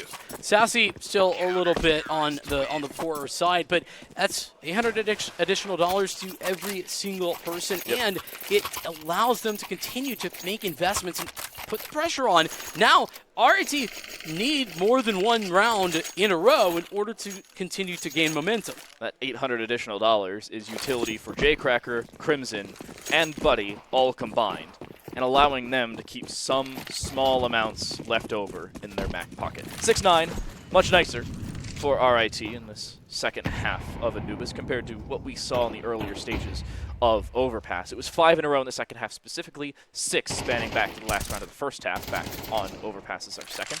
Not the case here. It is shut down early, it is cut off at the head. Finally, RIT finds some level of stabilization with rifles this time around. Pace was quick in that last round, just a straight B hit, more of a rush than anything. Zoker putting together some of those Inferno performances once more. Smoke off, try to find something. Proto will find that kill, and another volley will go towards that connector door. This So will much allow them time. to push through, but where's the call? RIT have fully dedicated themselves, almost fully at least, towards this B side. It's not going to work. The op almost finds a second. Proto gets legged and or locked through the wall. He has no opportunity to get out there. He has no help. His teammate has to still hold that A side. That's the Sassy that we've been missing throughout this grand final. AWP just to get activated. George Mason, not only now do they have the advantage, but they have the space. Oh, they thought it was clear. Benji does go 1 for 1, but it's not good enough. This rotation in through mid, I don't even know if it's going to come through. I honestly would not hate a Proto save. They don't have all that much money on that RIT side. They've only won 1 round. They will have to disengage. It will be George Mason bringing it back to win 2, giving themselves the opportunity once more to bring it even closer, and, again, hurting the confidence of RIT. I will bring up the stat again. Not great. Through the first 2 maps of play, it was a 35% win rate, 7 of 20 played rounds through the first 2 maps on the CT side for RIT. Already, we're seeing them lose 3 of 4 in the second half of this one, so it's 8 of 24. Dead even at 1/3 of rounds. 33% win rate on your CT side between Inferno, Overpass, and Anubis in that order. And we still have some Anubis to play, just without an extra AK. I mean, that AK, honestly, it kind of makes things simpler here for RIT. If you save the AK, suddenly you're thinking, oh, okay, maybe we could buy around it. Now there's no question. It is got to be a save. No question whatsoever. And, I mean, a 5-7 upgrade for Uni will be the only thing that makes this a less than USP round. 4 out of 5 players up mid. Waiting and watching. Crimson. That HE could be chunky. Yes, it is. 80, 20, 40. All in all, 100, 240 damage? 150. Something like that. Numbers are hard. You get the general idea. Nice spray. Crimson actually does find 2 more kills. AK is given away, but it will not be for free. Spray down for Buddy. He finds a couple kills of his own. George Mason within 1. Anubis, I will remind you, the decider, but technically the selection of RIT. Between this and Ancient, seems like they chose it, and it's not particularly going their way as much as they were hoping for. I mean, granted, they're still in the lead. It's not as if they've lost that just yet. Proto has an op-out. We saw how impactful that was in the first half, and, well, CT side op even better, really. Once Sassy got activated, that was a game changer. Proto's going back to a place he feels comfy with, Connector. Yeah, but but he's been smoked off. I don't think he has the angle towards water. However, K2, a nasty boost set up with MJB. Opening kill for the Aegis. Sassy gone. AWP off the board. Outstanding start for the Tigers. You see that boost all too often. The problem is trying to anticipate it. When will it come out? It's a dangerous game and one that you will almost always be losing if you're the T side. Seems like B still the main point of conversation, though, with water control now in their hands, but a smoke out for the CTs. K2 will hold them back for 25 more seconds. They're hoping for. But the question remains for George Mason, how do you split this? You do still have utility. It is still very much available. But that coordination required, and you have a fairly quick rotation of Proto still occupying the backside of mid. If he gets there in more than enough time, they have an opportunity to get back, and it seems like that's going to be the case. Here's the utility, here's the dedication, but Uni, on off angle, he's holding it, but he will not find the opening kill. They have to clear the backside of Pillar, and it's not going to go their way. There's that quick rotation from Proto, and K2 holds his own angle. That's the most important part about this. RIT have a player advantage, even with the bomb down. Where do the post plants go? Buddy, that's a Molotov. That's going to allow them time to escape, to get back. 1 HE left in the T-side's hands. Lead on the line. Flash comes in. Crimson dodges it, but Benji and MJB all overwhelm. Proto will hold the defuse. There's double digits for RIT. Took them a little bit longer when we saw back on Overpass. They actually finished the first half with double digits. Here, they still have it. They still have a 2-round lead, and they still have some level of comfortability, not only on originally holding the site, good rotation from Proto, but disengaging and waiting for the rest of the team to catch up. While we're in this timeout, I want to point a couple things out about this retake. George Mason played this 2v3 very well, regardless of its result. It could not have been played better. The flash was good. It forced him off the angle. Even with this reswing, you saw Buddy inside of B main, still trying to sit there and hold as much as he could, but multiple players holding multiple angles for RIT. It was playing the man advantage to perfection for the Tigers, and they walk away with a very well-deserved victory. Even better was the hold from RIT. I mean, like, when you walk into that, Proto's job there needs to be to get a frag on the trade and then not die. He does that and can be there for the retake, you know, just holding an angle and sticking with it. That's what you have to be willing to do as an AWP. Sometimes it's not as flashy as, you know, your, like, Kenny S and Guardian plays. Kenny S, days of old, coming back to days of new. At least he's trying to. Nice Molotov will go in front of everybody. A good nade doesn't do as much damage as it possibly could have been. But everybody's already held W. This is full B control and nothing now going the way of RIT. Bomb's going to be planted. A fresh smoke in front of CT. This is a very drastic scenario. Nade almost kills him. It ends up being the up through the wall. How does Sassy die there? How does a bomb get denied? Regardless, it does. Second opportunity for Proto will not be the case. But a 5v4 retake here for RIT. That opening kill may very well be the difference. A perfect call, though. This is up against a double op that was just invested by RIT, and honestly, trying to retake B with it is nigh impossible.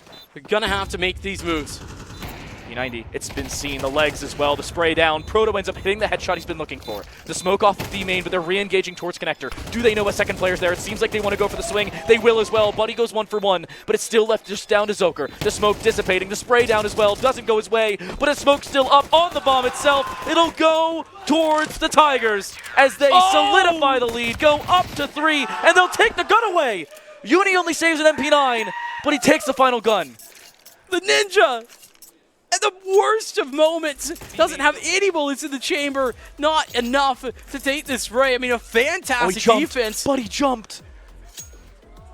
Brutal. Oh, no. Absolutely brutal for George Mason. This is an RIT timeout. I mean, gotta calm it down a little bit. I mean, we heard him going crazy right behind us. And, you know, sometimes the adrenaline gets to you and you need to take a moment to reset. Because, look, it's just 3 rounds down. It's not as if this is a guarantee. It's not as if we are here on series point. It's close, but not quite as we move into our possible penultimate round of this map of Anubis. I got to say, it's about as close as it could be. But it's not over just yet. 11-8, we've seen the scoreline before. We've seen comebacks from it before back on Inferno. But as we move into our map once more, it is RIT CT side that has stepped up much better here on Anubis than it has on any other map before that. And Proto once more with an opening kill, this time from mid. This is why we talked about on Inferno how imperative it is to get Proto activated. It's because this is what we could have been seeing, as opposed to what we did see. Problems for George Mason with that opening pick. No double op this time. Losing out on it is an expensive bit of weaponry to lose, but still. After that opening pick, they just spread back out. Triple setup towards B. But the decision seems towards A for the T's. I don't hate this. They are still walking into 2 players. Proto is currently looking the wrong direction, but a fresh smoke right in front of them. This would be the time to pull your Stewie 2K out of the hat. You have to become a smoke criminal. You have to be aggressive through this. If they wait and wait and wait for RIT to start walking and watching that direction, you have to focus on that position, and I gotta say, it seems like they are. The flash late, the smoke already dissipated, and look, that's exactly what RIT is paying attention to. Benji finds 2 before being dispatched of, and Proto had more than enough time to turn his purview. Zoker wants to lock in the bomb plant. Proto will not restrict him. He plays patient as ever, as it's a 4v1 for RIT to go in a match and series point. How can Zoker do this? He's done it. First 2, all his. Isolating a third, the missed shot from the AWP. He knows where the fourth's coming from, but MJB, the leader, delivering, and 12th round on the board. 4 mulligans for the Tigers. But still not over just yet. They're still very much in this game on the George Mason side. That round, and more importantly, the bomb plant. I want to look the left side of your screen. In the middle, it says loss bonus 2,900. In the previous round, it was 2,400. If they did not find that bomb plant, they would have only picked up $2,400 a player. They'd be stuck at sub 3K each. But with the bomb plant, they can pick up a few AKs, Galils, and some utility to make this a somewhat reasonable game to close out the map. Hey, that's great. But notice Sassy doesn't have an op, and Proto does. Yeah. No money for it. I mean, how many times have we seen Proto deliver in these early engagements? I'm looking at 2 Galils. I see maybe a third on Buddy. It depends on what they pick up off the ground. No, it's a Mac 10 for Buddy. It is 2 AKs, 2 Galils, and a Mac 10 for George Mason while facing match point as we possibly move into our final round of the CS2 Grand Finals. A rush seems to be on the cards, and that's exactly the call. They don't clear the corner, though. A Mac 10, no match for the MP9, especially ever so patient as 1 for K2. He will be dispatched of, but not before many, many kills go RIT's way, and it's just Zoker left alone, and it will be Proto. He who stepped up poorly in Inferno returns to form on Anubis and sends RIT to the champion stage. And look at what it means to them. 3 times they've been in position. 3 times they have lost out, and now they deliver. RIT taking it all the way. Utterly incredible. 4th place in 2022, the spring. 3rd, 4th, as they found a semifinals exit in fall 2023. Spring 2023, or fall 2022. Spring 2023. Left in 2nd place. Heartbreak against Drexel, and now grand finals of the fall of 2023. They step up against George Mason, they show out on their own map selection, and they walk away with a championship victory, finally, for the Tigers. And it's so well-deserved. I mean, undefeated throughout the regular season. They come into this just on the precipice of success in all of those years, all of those semesters that you just talked about, and they do it in the perfect fashion, right? 2-1, yeah. GMU. Hey, plaudits to them. They absolutely killed it, particularly on their Inferno map. But overpassing Anubis, just a little bit too much to ask for. That is Counter-Strike coming to a close. But I gotta say, it is a massive return to form for George Mason. I was about to say James Madison. We've been calling him GMU/JMU. It is GMU. My apologies, George Mason. But they looked good. They looked involved, and more importantly, they looked competitive through this broadcast. They looked very good in Inferno. They had a return in the second half back on Overpass, and now here on Anubis, it was still up to their T side. Both teams having a less than ideal CT side. But RIT, they made it work at the later stages. Yeah, and I think that Proto getting activated with the AWP, like that really just kind of sent it over the edge, didn't it? It was the change. It also has been the change for multiple different seasons for RIT. One change for us is a sponsorship with Monster Energy. Monster Energy has teamed up with Call of Duty Modern Warfare 3 and us here at Modern Warfare 2. You can buy Monster to power up and receive 2 XP plus exclusive in-game rewards. You can go to monsterenergy.com now to redeem. Plus, you can look up custom, Call of Duty Monster cans in store now. I gotta say, I was looking at those personally, and I am a very big fan. Otherwise, LA Comic-Con is also running this weekend. It's coming to a close today, at least as of right now. But if you want to go run over, you can use promo code LEVELUP for $5 off a gaming pass and your opportunity to get into the later stages of Comic-Con. It's running this weekend, but it will be back in the next couple of years. That it is. And, hey, do you smell that? I mean, I placed an order a while ago. Hey. Hey, Well, thank you. Got food for days. Oh my gosh, they actually got my order right. Pepperoni pizza. Hey, I don't know that I ordered these, but I'll take the wings any day. I actually will totally eat those between games.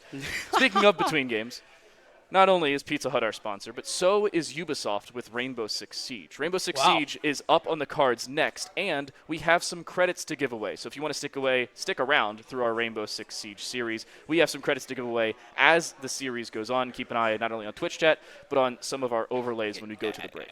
I want that. Thank you. Okay, that's fair. Sorry. I still have to cast another game. You can have these. Yeah, that's true. Okay. Mine. Are they garlic parmesan?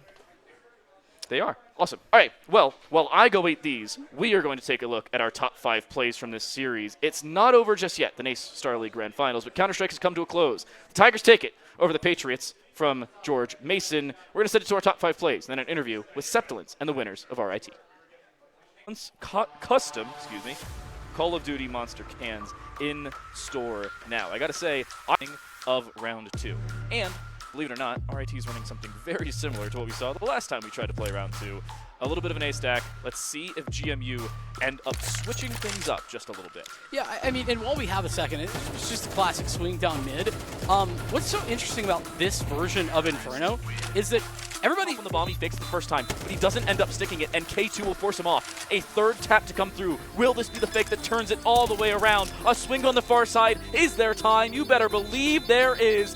Buddy, ever so narrowly, he's got it! No, he doesn't! He doesn't have it! Oh my gosh! George Mason losing it at the last moment. Good enough. Retrade, though, from K2. That will set them up for a post plant. They had the smoke moto already. That's the most important part of that. And they'll get the bomb down. It'll be in a safe spot where K2 can watch from a distance. That's the most important aspect. 1-for-1 trade. K2 finds one. He has to disengage. He runs out of ammo in the AK. He'll reload and try and take a different fight. But he has lower health. Make it even worse. And he that this is going to be a really tough buy round. I mean, you have to give it your best shot for GMU. Still, he's making that conversation, talking about what the plan is. Seems like the B-Rush is the call. They spent a minute talking about the exact same thing that I could say in 3 seconds, or in just 2. K2, an ace. We possibly move into our final round of the CS2 Grand Finals. A rush seems to be on the cards, and that's exactly the call. They don't clear the corner, though. A MAC-10, no match for the MP9, especially ever so patient as 1 for K2. He will be dispatched of, but not before many kills go RIT's way, and it's just Soaker left alone.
Hello, everybody, and welcome back to NACE Starleague Grand Finals. I'm still Septilence, joined now by RIT with a capital T at the end, because I don't think you guys know yet. You had a 69.4% success rate on the T side today, which is obviously well above 50%, so notably above average. And I think you guys can agree that may be your strongest side. Yeah. This is MJB. I should go over names. This is MJB. We've got K2 mic'd up and the rest of the roster here as well. But is there something you guys feel you do differently on the T side that's working well? Is it your momentum? Is it your pacing? Is it your utility overall? What is it that gave you a near 70% win rate? Yeah, so right now the game is actually very T-sided just with how it is in its current state and form. It's not been out for the longest period of time. Obviously, it's getting worked on pretty much every week. But as it stands, the game is kind of T-sided. Obviously, not to that extent. Right. I think we found a lot of gaps, especially once we got more to our more comfortable maps of Overpass and Anubis. But Inferno's our T-side's always been better than our CT side, even back in Go. So I feel like we're especially comfortable on at least that side of that. Yeah. And with map 1 being so close, was there any changes you guys made between 1 and 2? Because obviously you win 2 and 3 out, right? So some changes were made there, but were there any critical discussions or very clear points where you're like, we've got to wrap up on that? I think it was just mainly reassuring each other that, like, we know what we're doing as long as we're playing our game and we have confidence in ourselves.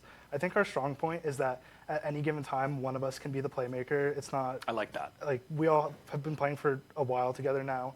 Like, so we're just lucky to, like, have good chemistry in pretty much any situation. Yeah, and speaking of playing together, last time you guys were in a grand final against Drexel, this same roster of 5, it was unfortunately a second-place finish. So coming into this, did you guys feel maybe a little bit more nerves or a little more weight on the shoulders? If we've made it this far, we've got to rewrite the story. Yeah, obviously that's in the back of the mind. We got here last semester and just fell at that final hurdle. So especially directly after we won that semifinal, mind is lock in. We can't come here and lose again. So I think the team did a fantastic job, at least prepping for this event, and I think that really showed with our how we played today. Absolutely. And with this transition coming in from CS1 to CS2, do you guys feel the game being different, is that a benefit? Is that a deficit? Do you feel like it's similar enough that you haven't made any huge notices? I think it's similar enough in general. Same game plan and whatnot. Yeah, I think we've all put in the hours to get a grasp on, like, the main change is the smokes, really. Yeah. So I think we've all gotten adjusted to that change and are able to make plays based off that change. So it's helpful. Nice. Yeah, absolutely. And going in toward the future, I'm not sure, how many trophies you guys are putting away this season and how successful you are, but I know you guys are a very talented team. So what does this trophy win mean for the program? What does this mean for the team, especially having come so close before? Yeah, it means the world. It's my 5th year. It's K2's 5th year. I was unfortunately on the sidelines when we did win our last hardware, so this one feels really good to get off my chest. I have a record of losing in finals, and we finally broke that, so I can't be happier. It feels the world. I think it means justifying last year's shortcomings. Yeah. But yeah. Most definitely. I mean, you guys, it's a deserved victory. It was a close one, but a win is a win. And it was probably the closest and arguably most entertaining series we've had today, this weekend, dare I say. But a big congratulations, because that is your trophy, gentlemen. You can take this home. That is a first place grand finals victory. So let's pick up the trophy. Let's celebrate a little bit. It's a huge moment for RIT. A very big congratulations to them for walking away with the first place prize pool. We're not going to be sending our second place team home empty-handed. They will walk away with that second place prize pool. And I believe RIT also gets a $100 Pizza Hut gift card. Pick it up. You don't got to wait. Let's go. A huge congratulations to RIT, who are penultimate winner, but not the final winner of tonight. We've got Rainbow Six Siege coming at you in just a couple of minutes, folks. It's been a long day this weekend, but we're not done yet. We'll be right back in just a couple of minutes. You joined a little late. Oh, my God. Of round 2. And believe it or not, RIT is running something very similar to what we saw the last time we tried to play round 2. A little bit of an A stack. Let's see if GMU end up switching things up just a little bit. Yeah, I mean, and while we have a second, it's just a classic swing down mid. What's so interesting about this version of Inferno is that they're not changing anything about that. They haven't been forced to do so, and running out of the top of mid, it ends up finding an open and kill, and they instead just break on towards this B side. SMG is the only 2 weapons that have picked up kills thus far, and Uni's still in the site, doubled up with the M4, make it a 3rd. Oh my goodness, Uni locking in everything he needs, and he finds already picking up that open and kill massively helps this. Looking for a second through the railing, Buddy will find it, and then they'll set up preset utility for the rest of their team to push in. The problem is it's a little late. Benji finds one from the pit, but that's That's all they'll end up picking away. And it's a 4v2, and you can see RIT on the map. They are saving this one. It will be a third for George Mason. And listen, it's classic. A minute and 30 seconds gone, and finally you'll see utility start to set in. You can see Uni also patiently waiting above on Flower Pots, looking for one, will find it, trying to spray down a second, but the swing from Crimson, he ends up doing a 180 and dusting down Uni. He will not find a multi-frag this time around, but he still does enough to allow the rest of his team to rotate it. The plan, whenever patiently waiting above on Flower Pots, looking for one, will find it, trying to spray down a second, but the swing from Crimson, he ends up doing a 180 and dusting down Uni. He will not find a multi-frag this time around, but he still does enough to allow the rest of his team to rotate it. The plan, whenever you're the slight anchor there, is usually get a kill, fall back, and then allow for your rotator. Actually, a Molotov that ended up hitting Crimson as he drops for the kill. He doesn't check mini pit. One kill found by K2. A switch for a second, but he cannot find the third. In the meantime, MJB falls as well. Again, losing the A site, but this time it's a walk up mid rather than a re-engagement from the CT side. And neither player has been seen because there was a mid smoke that hadn't dissipated yet. Got to deal with Zoker. Big problem. On the timing. Brutal. Uni doesn't spot him out. Should be able to check this, though, in the long haul. Doesn't adjust fast enough. Zoker to the delivery as Proto now in the clutch. 1-on-3 TTL. Bad news bears as Proto falls. Zoker to deliver the second frag necessary. And engagements on both sides. A 1-for-1 trade in B, but overall 2-for-1 trading for George Mason. And they have that doubled up player advantage. They have every option and opportunity they want. They don't check Ninja, but again, it only cost them one member. The disadvantage, the bomb was left in T-spawn, and that's now rotating up T-apps. It'll take a little while.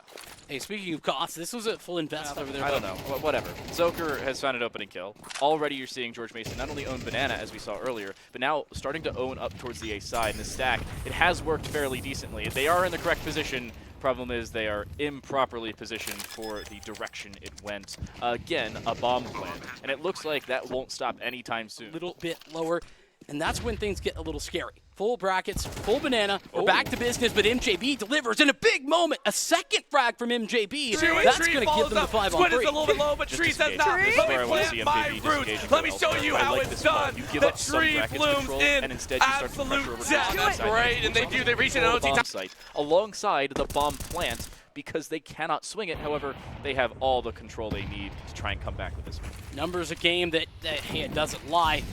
4-on-2.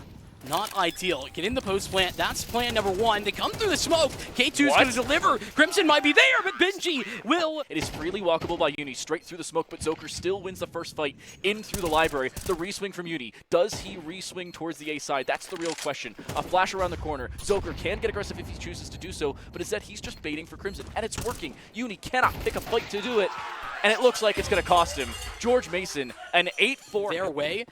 Pistol round seems like a necessity. Pistol would be a great start.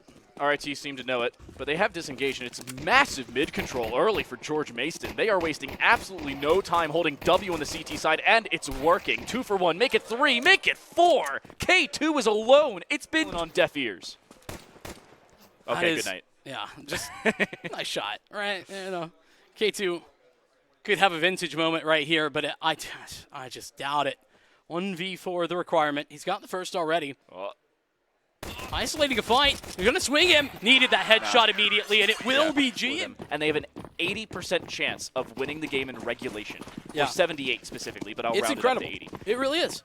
And now we've got that for George Mason. Yeah. This is their map pick, and hey, one way to get it started. Hell of a way to get it started, I'll say that. Blocks alone. And that's oh my goodness, pretty free round. Hey, that's good enough. Retrade though from K2. That will set them up for a post plant. They had the smoke moto already. That's the most important part of that. And they'll get the bomb down. It'll be in a safe spot where K2 can watch from a distance. That's the most important aspect. 1-for-1 trade. K2 finds one. He has to disengage. He runs out of ammo in the AK. He'll reload and try and take a different fight. But he has lower health. Make it even worse. And and George Mason prepared themselves towards a different aspect of a re-engagement. We haven't seen them get aggressive on a post plant like that. As soon as you flip the script, as soon as you change something about your play, you can catch your opponents off guard. That's exactly what we see here. Now, 11-4 is not what it used to be. Zonic's Law maybe not catching off what teams used to have, and But they clear it. MJB with a great swing, and Zucker falls. The A site nearly no more, but there's still one man here. His name is Buddy, and he's delivering. Molotov allows him for a second. Benji will get there instead, and now the post plant can get activated. It's a 1v3. Jay Cracker, it's a tough task. MJB is the saving grace of that round for RIT. It's dangerous for RIT, but they will still pick up the opening kill, and they'll get the bomb down, and another kill over top of it. I do want to, on that topic of K2, you know, he had hitting shots of his own. He's actually been really performing well. It's just been hard to see because the scoreline being what it is. Keeping that in mind, if that continues and we see MJP continue to step up along. I don't know if this gets cleared. Zoker has just turned a few seconds ago, but he doesn't turn the right timing, and he ends up dying off the back of it. Last player on the site, it's Jay Cracker. He finds two. He'll almost find a third, but he'll finally be shut down. Bomb will go down, but the rotation is coming from the banana position, and with K2 not seeing anybody in CT, he may know it, and they should turn their purview in this direction. Yeah, K2, he had the bomb he fakes the first time, but he doesn't end up sticking it, and K2 will force him off. A third tap to come through. Will this be the fake that turns it all the way around? A swing on the far side. Is there time? You better believe there is. Buddy, ever so narrowly, he's got it! No, he doesn't! He doesn't have it! Oh my gosh! George Mason losing it at the last moment! CZ and a couple of USPs. CZ from distance, not what it used to be. It still finds a kill. What is that from Zoker? He's strafing and hits a shot. Wait, I can't hit that shot while standing still. I think Proto was behind Uni. That is so random. Oh my goodness. Deagle. Sassy! Nah. If they lose the previous round and win this one like they are currently, somebody's flower. I don't think they clear this. MJB doesn't clear it. Turn around. Turn around. Oh, he's dead. And he certainly doesn't. Jay Cracker, he's going to get one. And Zoker, another. The 3K with the CZ? No, it will be the USP. No but way. a full eco. An outrageous way after a clutch moment that doesn't quite go through a smoke. Benji's dead. Opening duel, George Mason. That does indeed feel bad. They're just going to pick it up.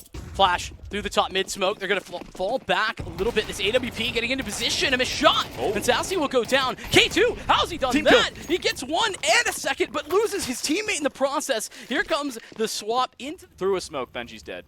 Opening duel, George Mason. That does indeed feel bad. They're just going to pick it up. Flash through the top mid smoke. They're going to fall back a little bit. This AWP getting into position. A missed shot. And Sassy will go down. K2, how's he done that? He gets one and a second, but loses his teammate in the process. Here comes the swap. Though it does not go off the wall as originally intended, so there is still an avenue in. The flash misses. They still swing forward and are still looking for this aggression, and K2 ends up hitting the shot he was looking for. Oh my goodness, a 2v2, another bomb plant, and another post plant on the B side. K2.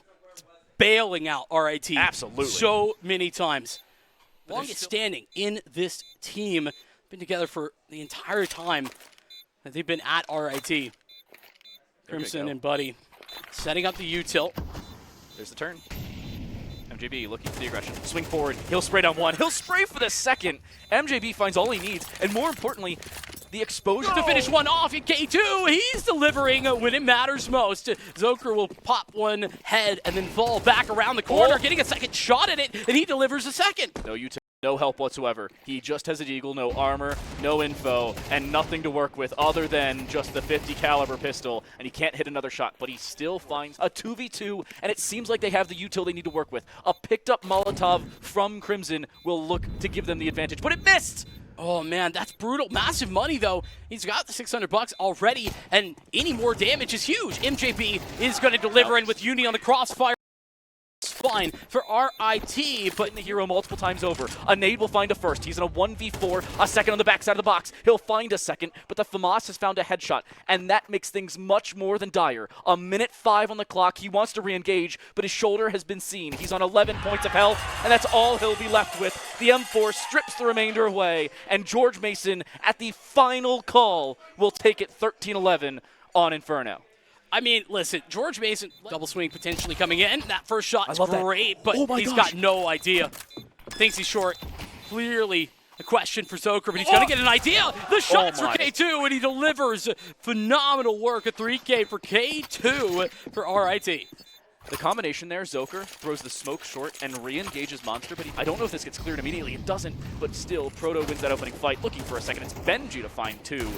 Jay Cracker on this flank. The Deagle has to step up for anything more than one. In a 1v5, he needs near divine intervention.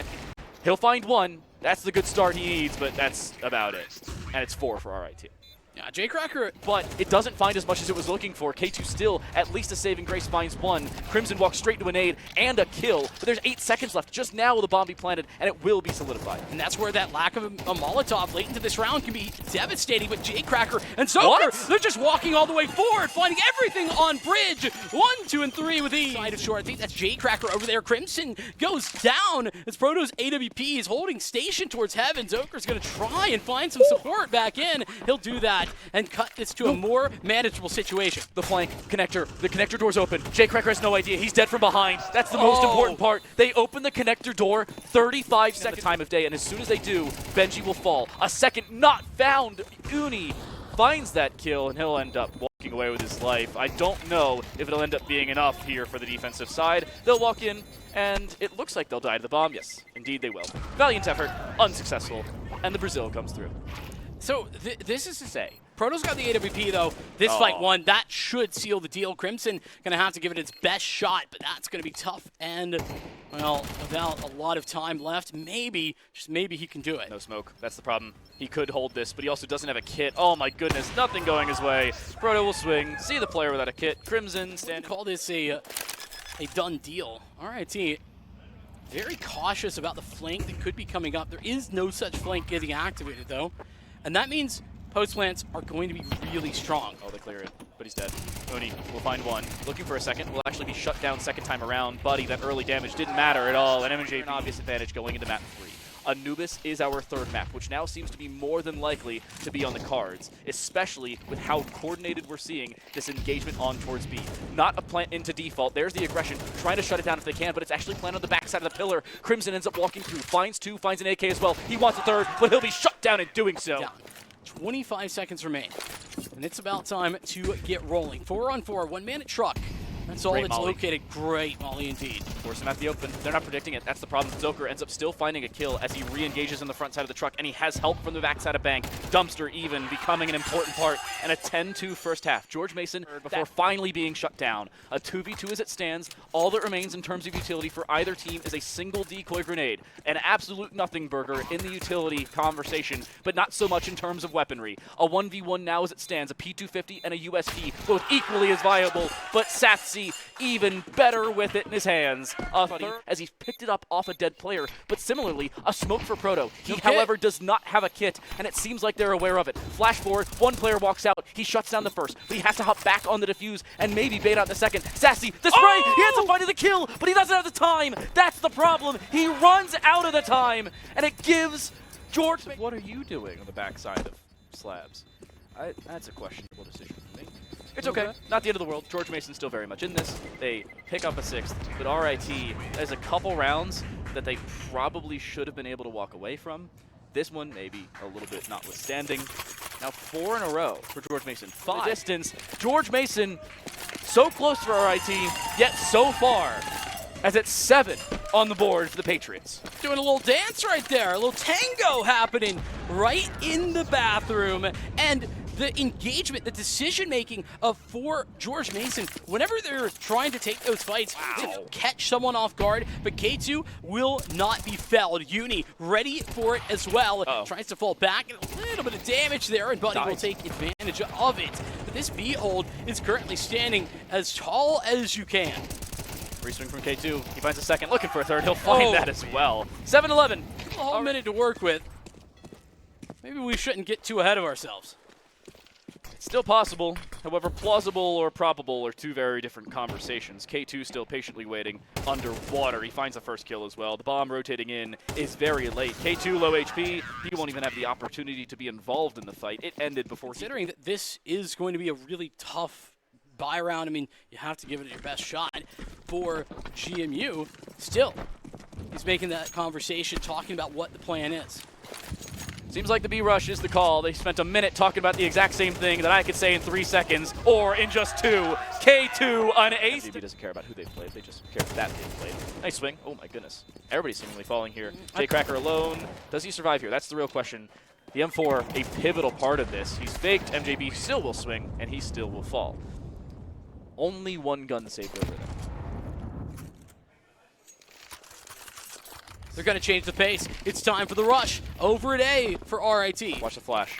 Jake Cracker on the backside of the site itself with an AK. He can't see a dang thing. He'll smoke himself off, but I believe he was seen before it fell. K2 already an opening, but it's still 2 for K2. He finds 4 kills in the last 2 rounds, and he's back in business. I wouldn't hate George wading through water. He's going to get help in a few seconds as the drop behind him will come through. Here's the engagement. Here may very well be the round as the occupation of B site needs to hold this time around. They'll clear the backside of Cubby on 2 separate occasions, but Zoker will step up for 1. A second for Buddy. Here's the return to form for George Mason. Here will be the round. A 3rd for the Patriots as they step up. And wants this kill, will not be able to find it. Still the 2 for 2. Make it 3, make it 4. Jay Cracker steps up, and again, it's K2 in a clutch. Again on the B side, and again, has very little help or utility. Crimson will make it 4. Much more reasonable for George Mason in the first half. And now, what say RIT? So a little bit more support this time around as the bomb gets solidified once more. They also don't have that same CT control they're hoping for. P250 out. It'll find a follow-up kill.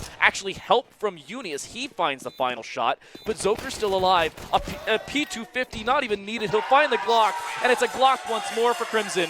George Mason stick together. That's exactly what George Mason should be doing, and for the most part are doing. It's very calm. All calm on the Western Front. MJB may actually get the business of finding an extra kill if he doesn't cleared. Oh, no.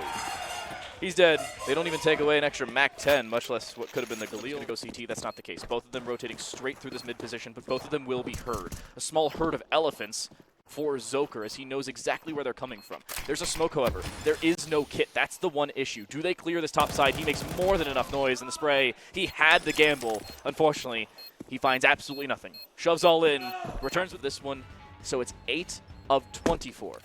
Dead even at 1/3 of rounds. 33% win rate on your CT side between Inferno, Overpass, and Anubis in that order. And we still have some Anubis to play, just without an extra AK.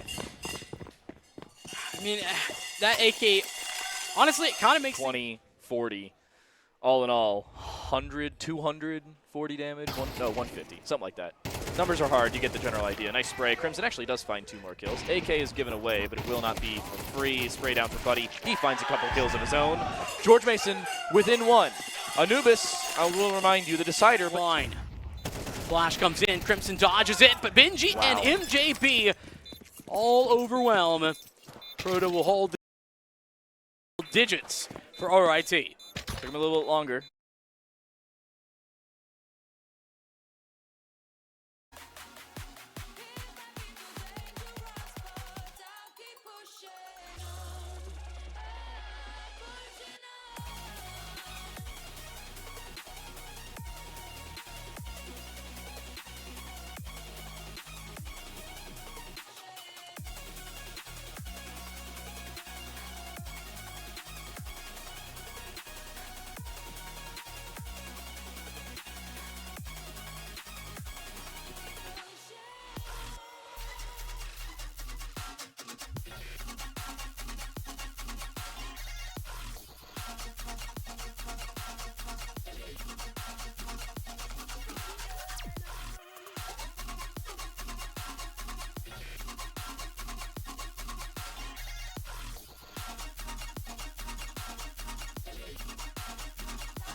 Hello, everybody, and welcome back to NACE Starleague Grand Finals. I'm still your host, Septilence, and we are jumping into our 3rd and final game of the day, our 7th and final game of the weekend, Rainbow Six Siege. From what I understand, this is going to be a very good matchup, Fisher versus Akron. And as a guy that does not know a lot about Rainbow Six, I've heard that this series has the potential to be anything and everything incredible and amazing. And my fingers are crossed that it is just as good as that CSGO that we saw just moments ago. That's all I've got for you guys as of right now, but Time Delight and Fellow are ready to walk you through what is hopefully a banger series. Thank you very much, Septilence. Our final, grand final in back-to-back semesters is indeed Rainbow Six Siege. It's Akron taking on Fisher in the culmination of our two-day show. I'm Time Delight, joined alongside me is the very handsome John Commentate himself, Fellow. And I gotta say, coming into Fisher Akron, both teams underdogs coming into this season compared to what we've seen in multiple NACE semesters beforehand. What's changed? Well, now we see the Zips finally inside of the NACE Starleague. This is their first semester in actual play during the Varsity Premier Series. Yep. And they've already climbed the top. They are the top seed. And against Fisher, I wouldn't deem them the underdogs here. We've seen previous experience between these two teams facing off in other collegiate leagues. And Fisher College, they were just dead out of the water off the rip, losing 0-3 in a grand final series not too long ago. Yeah, we also saw Fisher have some difficulties in the last couple semesters. Very close, similar to how RIT's been, just not in grand finals, more on the precipice of them, semifinal exit, quarterfinal exit. They've had some difficulties, but now's a great time for them to come back. We talked to them earlier. They've said it themselves. They've had some difficulties against Akron. Now's a very good time to remedy those scenarios. Here is also a very good time to look at our schedule. We saw earlier on Oklahoma Christian took on St. Clair. Thus far, I am 2 for 2 on full game predictions, down to like the game specifically. I said Oklahoma Christian was going to win 4-2, and they did. I said RIT was going to win 2-1 while Call of Duty was still going, and they did. Now, earlier on, I said Fisher was going to win 2-1. I'm going to stick by that.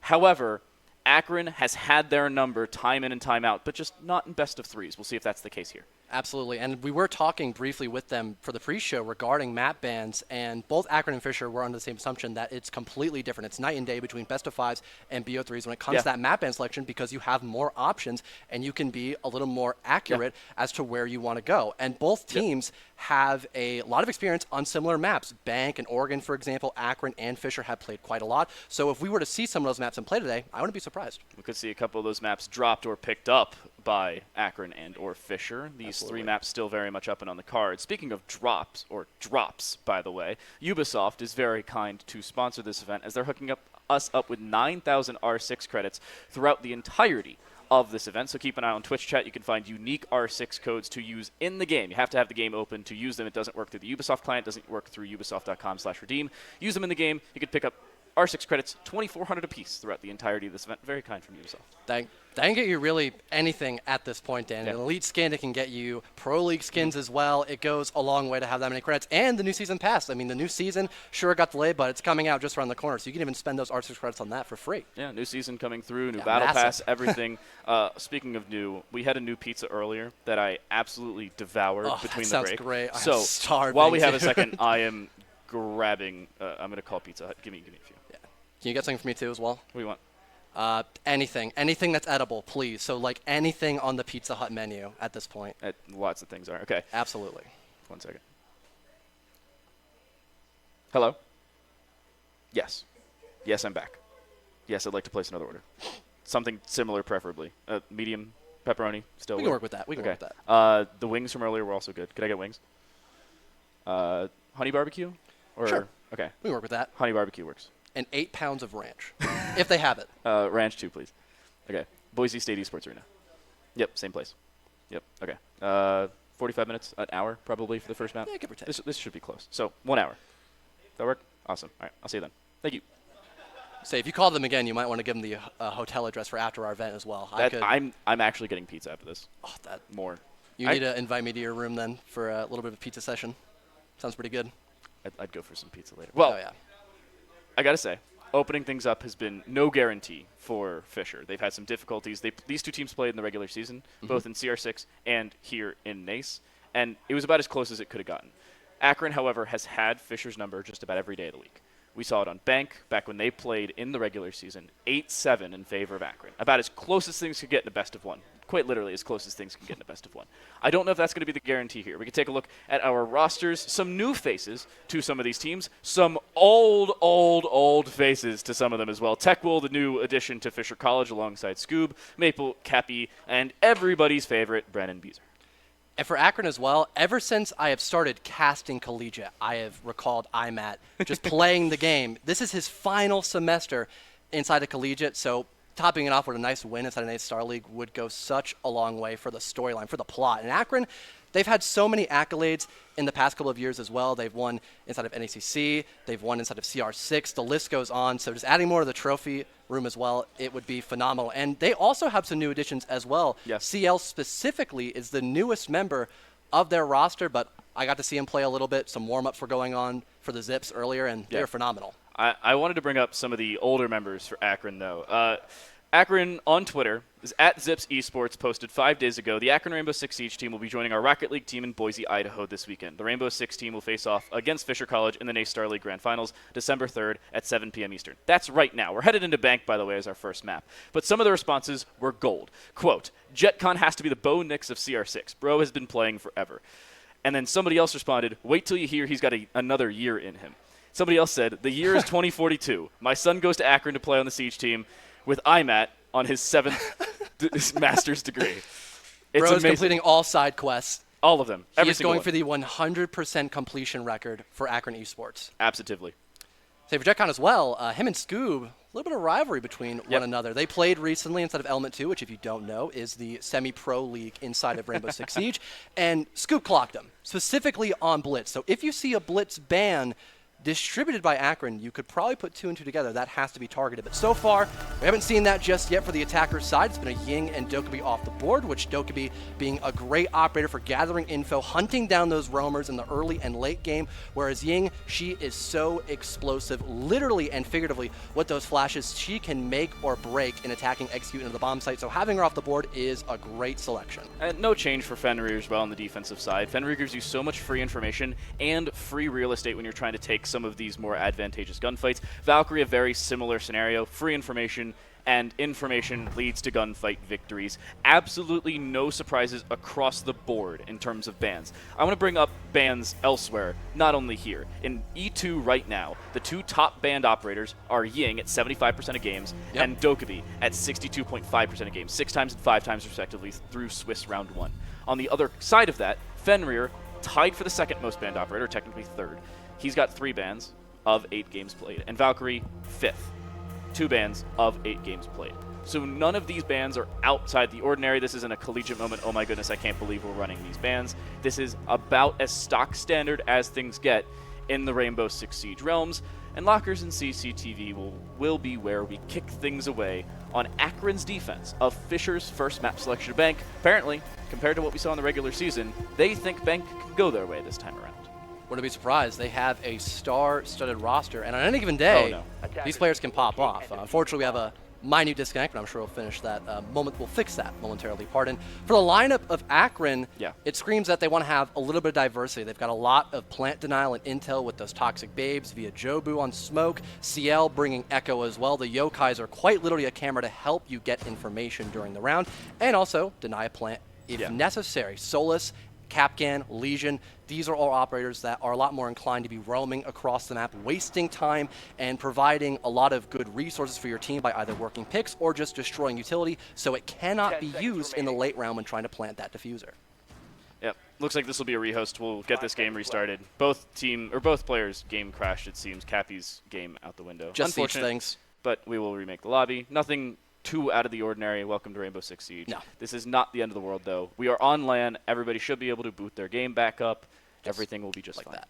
You know, it's funny, Dan. I think we had a rehost almost immediately back in Indiana as well during the spring, if I remember correctly. We had a couple of connection issues back then. Yeah, it's just Siege things. That's the way we like to highlight it. It does. This is the all best the time. case scenario for it to happen. Get it out of the way early so there will be no more problems, hopefully. Knock on wood. So I was actually going to say the exact same thing. Knock on wood. We don't have any problems. This is the exact same thing we had in Indianapolis back when Butler hosted. We had a rehost to start, and we didn't have any more technical issues throughout the rest of the day. I hope I'm going to knock on wood once more just because we're on camera. Massive 10 head. Yeah. I got to say, this is a weird scenario for both of these teams to come into. No real guarantees for either of them. This is the most even predicted game that we've had all weekend, where Oklahoma Christian and St. Clair could have been close. Our last game, RIT and GMU, was close and was predicted to be fairly so, but it could have gone 2-0 or 2-1 in favor of RIT. Either one was reasonable. Yesterday, we had favorites all day. Maryville, League of Legends, enough said. I feel Maryville and Overwatch, similar scenario. This is a very star-studded roster on both sides, and it has been throughout these weekend plays. Even during the Open Premier finals just a few days ago, Fisher, their B team, who was playing in the Open Premier against, I believe it was Central Florida, they were the favorites at a good point. I commentated that game with my friend Klimps, who was the color commentator at that time with me, and it was a complete slugfest. We went to full maximum overtime in the third best-of-3 series, or the third map during the best-of-3 series, pardon, and it went down to the very end. It was a 1v3 post-plant. Staz on Fisher tried to clutch, and it just was not enough to seal the deal. I'm hoping we get that same kind of energy going into this best-of-3 series as well, because everyone on Fisher and Akron can pop off when needed.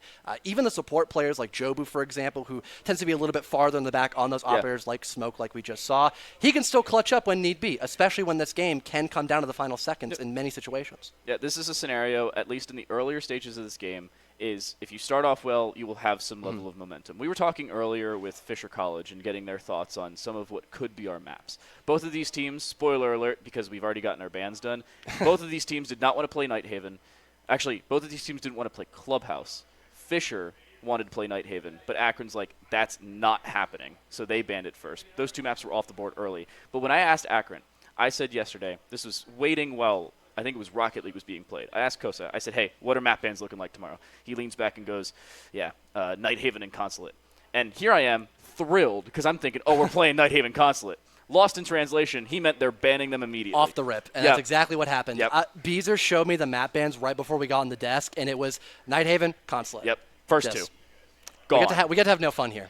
But hey, I mean, Bank's a really entertaining map, especially depending on what operators are available. Solus is a phenomenal example of someone who can make or break a round off the rip. If you don't have any drones to gather info and you have to clear out the entire map, there's no chance you're going to have enough resources in the end game to do your job as an attacker. So I'm really hoping both Akron and Fisher on their defensive side can really crutch that operator to make the attackers' lives a living hell. I'm also curious as to what some of our operator selections will be on the defensive side. I've seen many different schools of thought over many different games of Bank. And on the defensive side here for Akron, I wouldn't be surprised if we see something that is stock standard. We talked to them, like I said, they've been playing a little bit more stock standard in some of their scrims, what scrims they have had this season. And in regulation, they've looked about as, I'm not going to say common as a team can, but it seems to be their playstyle. And they're very good at owning it. They start off well to most of these rounds. Opening kills are a very big part of their game, but they're playing up against a very effective and early aggressive team of Fisher. I wouldn't be surprised if Scoob on the defensive side in the second half holds W at a window in 4.5 seconds. It could come down to the wire in almost every situation where it's some sort of 1vx for either a support player of Jobu or a roamer trying to come back to site, for example. And even on Fisher, I think we've all had instances for when they play in collegiate where someone's popping off. I mean, Beezer on the rare occasion, despite him being the IGL, if he's feeling frisky, he'll play Ayana and just try to run across the map and kill as many people as possible. Even Cappy, once in a blue moon, she will go crazy in the lobby securing massive clutches. I think you and I were casting that Jaeger 1v3 on Oregon where she had to retake during a post plant and still won the round, which I think eventually led to Fisher sealing that map as a successful win. Actually, we were talking with Fisher as well, and the conversation of roles came up, what they've been for multiple seasons. A couple seasons ago when Yali was still on the team. That's a throwback. Yeah, that was right when they were a team at the very beginning. Yeah, so the team started. Yali originally was a player, then went to coach. Beezer, through all of this, was hard breach, although Yali would pick it up sometimes as the coach. It kind of helps to IGL in that scenario. Then he was like, I want to play entry. I want to play entry. But the problem was in the earlier stages of this team, nobody had that same experience to play hard breach to the same efficacy that they needed to succeed. So Beezer took the role, and he did so very well. But on the few scrims that they played in the earlier stages of the season, Cappy was hard breach. He was entry. He was dropping a few 20 bombs because he's Beezer on entry. And Cappy was like, oh, I'm happy with hard breach. Second scrim, I don't know. We'll see. We'll wait for the third. Third scrim, I'm never playing hard breach again. Beezer went right back to it. He's like, yeah, I thought it was going to happen, but we were hoping for it. I had a similar conversation, and she went, I sometimes blank out when I play hard breach. It's just not a role that's suitable for me. And you eventually figure that out via trial and error. Yeah. So when you have all this time to play in a majority of 3/5 of this team you've been playing with since 2021 at this point, I think it's been over 2 years now since Fisher has been a collegiate team instead of Rainbow Six, that gives you time to experiment and then figure out what suits you the best for your play style. Yeah, they have had that playstyle about locked in, but it's been a similar scenario for Akron. By no means are these guarantees. By no means will their team solidification over multiple seasons be any difference maker against Akron than it would be the other way around. Like we've said, IMAT is like the oldest player in collegiate Rainbow Six Siege history. Yep. He's been around longer than JetCon and is graduating this semester. So congratulations, IMAT. Unfortunately, will not be here in the spring, so this is his last collegiate match. Other than CR6 finishing in the next couple weeks, I think NECC as well. Some of these leagues are finishing, but this will be his last NACE official game before he graduates Akron University. Really unfortunate that we have seen the good times come and go, and now a new series of that beginning as well for the NACE Starleague specifically. Getting to see teams like JMU, for example, still be a consistent top 4 team despite them not making it into the grand finals this time around. Having Fisher as well. They've only been a team for 2 years, but they have also had the same kind of success. And also still having some of the old guard members. I remember when we used to cast, Purdue and NC State, for example. It really feels like Akron is the last of a dying generation that we may not get to see again for a long time. Akron playing NC State with CDAPS on the team. I have casted CDAPS playing in a collegiate match. He played Finca LMG back when it was good and dropped a bomb in the game. He went crazy on Oregon. He knows what he's doing, whether in the game or out of the game. We'll go through our exact same bands. Nothing will change here. We're just doing it as a formality because it looks really cool. I got to say, of course, moving into this first round, Akron starting the defensive side. This is not their map selection. Fisher chose it as a first map. That is my surprising part about this. I was expecting something different. Chalet is second as our second map, and then Border will be our third to close. We're not getting the collegiate special of Chalet Oregon Club or Oregon Chalet Cafe or something along those lines. Cafe was banned. Shout out Fisher. And we are going to see, in order, Bank picked by Fisher, Chalet picked by Akron, surprisingly, and Border as a decider. For the last finals that Fisher and Akron played against one another, we saw at least Chalet in play, and that was a 7-2 stomp by Akron. Yeah. We also saw Cafe. That was also a win for Akron, albeit a much closer bout. And Oregon was even in play, which I mentioned earlier. Both Fisher and Akron love to play on that map. However, it was banned this time around. Instead, Bank will be in play. Yep. And, of course, if you didn't see it earlier, still the same operators back in round number 1. We didn't talk much about the offensive side, but it looks to me that they want to have at least some emphasis on the hatch presence. That's why they have the Habana to get open area and the admin hatch opened up to put more pressure on the bomb site. But they also have a lot of late round operators that can be very successful. For example, you've got the Grim, who can be really good at making these very annoying choke holds where the defense can't really get past because of those Bs providing so much info for the offense. And also the Twitch, which might not seem that crucial, but if Scoob is able to sneak in somewhere, lurk around with that DMR or F2, whatever he prefers, and also have those Twitch drones for more intel and some utility destruction, that can go a long way as well. I like this engagement. You're playing an Echo to start. I'm really a big fan of this, actually. Not something you usually see, and not something that's going to be predicted early. A Twitch could directly counter this, but you actually have to see the Echo drones. They are no longer translucent like they used to be, or transparent. However, they do still catch you off guard if you don't hear the rotors of the moving drone up above you. Beezer will open things up as we expected on that hard breach roll. We were talking to Cappy. She said she doesn't play Lion as much as she used to. It's not Lion every round. It may be in the next patch because he's got nades. However, Cappy will start things off on the Grim. This is not an absurd start on either side. The two notable operators I'm seeing, again, the Twitch. Techwill will pick up the Finca on a fairly often basis compared to what used to be the Iana. And you're already seeing a top floor clearance, but no one's home. It's an Akron Turtle. Hoping that Fisher will waste a lot of their own time just clearing out empty corners, which so far seems to be the case. You still have a little bit of presence down below in the first floor, but with the hatches already being opened up, you can fall off comfortably and not risk your life and play that proper 5-man anchor, which is very beneficial because you can hold any kind of angle that you need. For example, if someone tries to lurk down garage across the map, if you have all 5 defenders alive, you can put someone purposefully in garage to shut down that lurk and make sure Fisher does not get any cheeky kills to start off their execute on the right foot.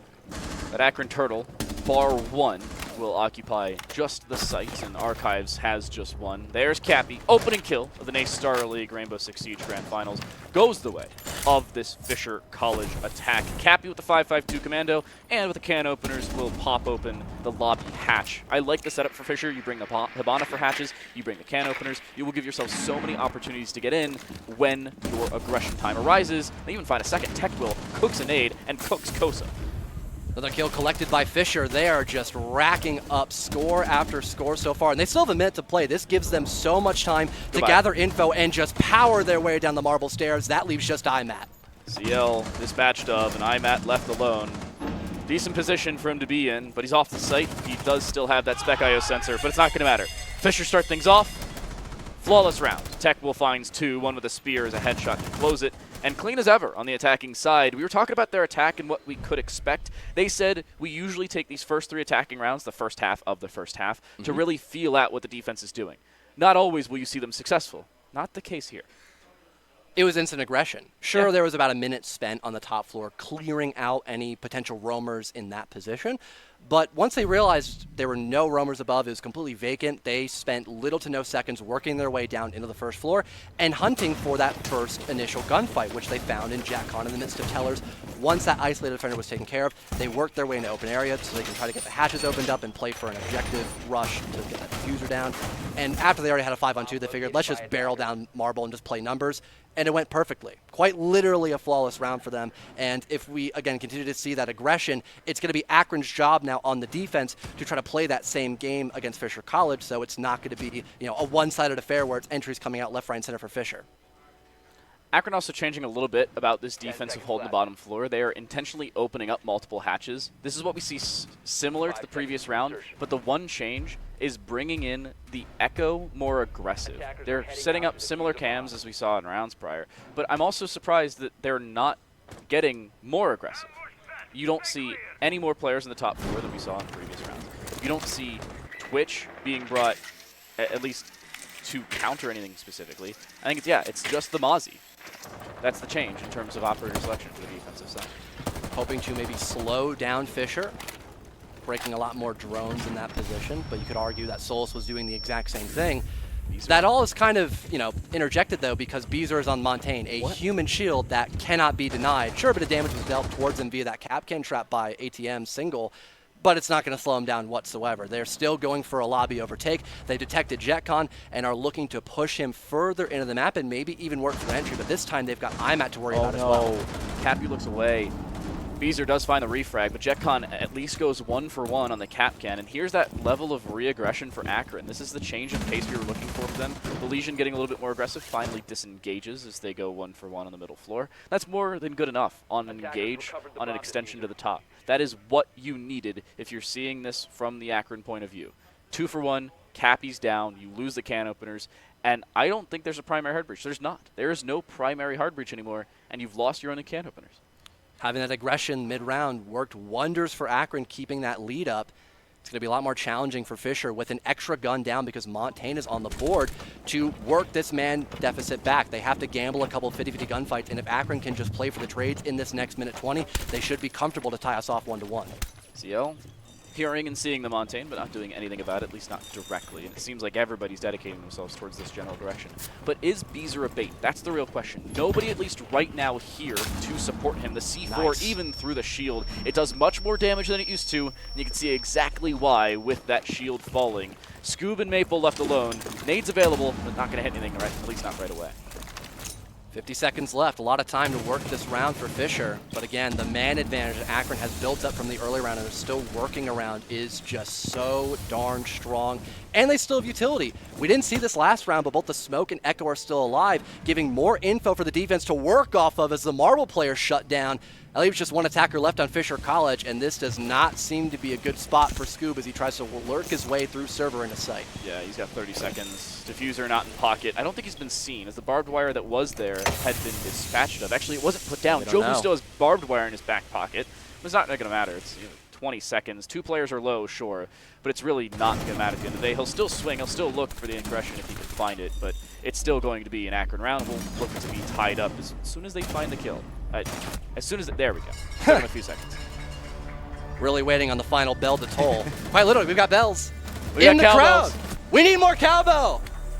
Hopefully that happens at some point. I think it's the players with the cowbells. I'm not gonna lie. I think they picked him up out of the crowd and brought him. That'd be awesome. That is That is some Sun Tzu level of war tactics. Every time you get around when you start shaking it like a rattler, that's a great idea. But for Fisher, they probably weren't expecting that same level of aggression off the rip. You saw how fluid Fisher was in that first minute, just hunting down one roamer by Tellers, and Akron, instead of picking a new bomb site, trying a whole new strategy, they just put more of a defensive stronghold up above, which wastes more time by Fisher, and it grants them more opening success in the kill department, giving them less resources in the late round. That is exactly what we talked about, and that's one of the benefits of picking a map like Bank is you have so many options to work with. It can really make the attacker's job taxing if they lose too many bodies off the rip. Akron surprisingly going to open area instead of the top floor. Usually you'll see teams try to favor that CEO position rather than open and staff, but I suppose you do you. And the defensive side bringing something different this time around. You're going to see the Kiba barriers for the first time today. A Monty not on the new patch. If this was, as expected, run by Rainbow Six Siege, last week was supposed to be the update. Monty would have 3 Evil Eyes. He does not. He will not until the update date is mentioned, and said date then culminates. But unfortunately, Monty will not have his 3 Evil Eyes. Dream.oxg is not happy just yet. So sad. But he'll be fine. My favorite NAL support player of all time, besides Mr. B, of course. I don't know. Little bias there, but he's technically not North there American. anymore. I was He's literally not going to North say American. he's not there anymore. Save wavelength. Well, not even that. He's British. Not NA support player. You got me. You got me good. He's British.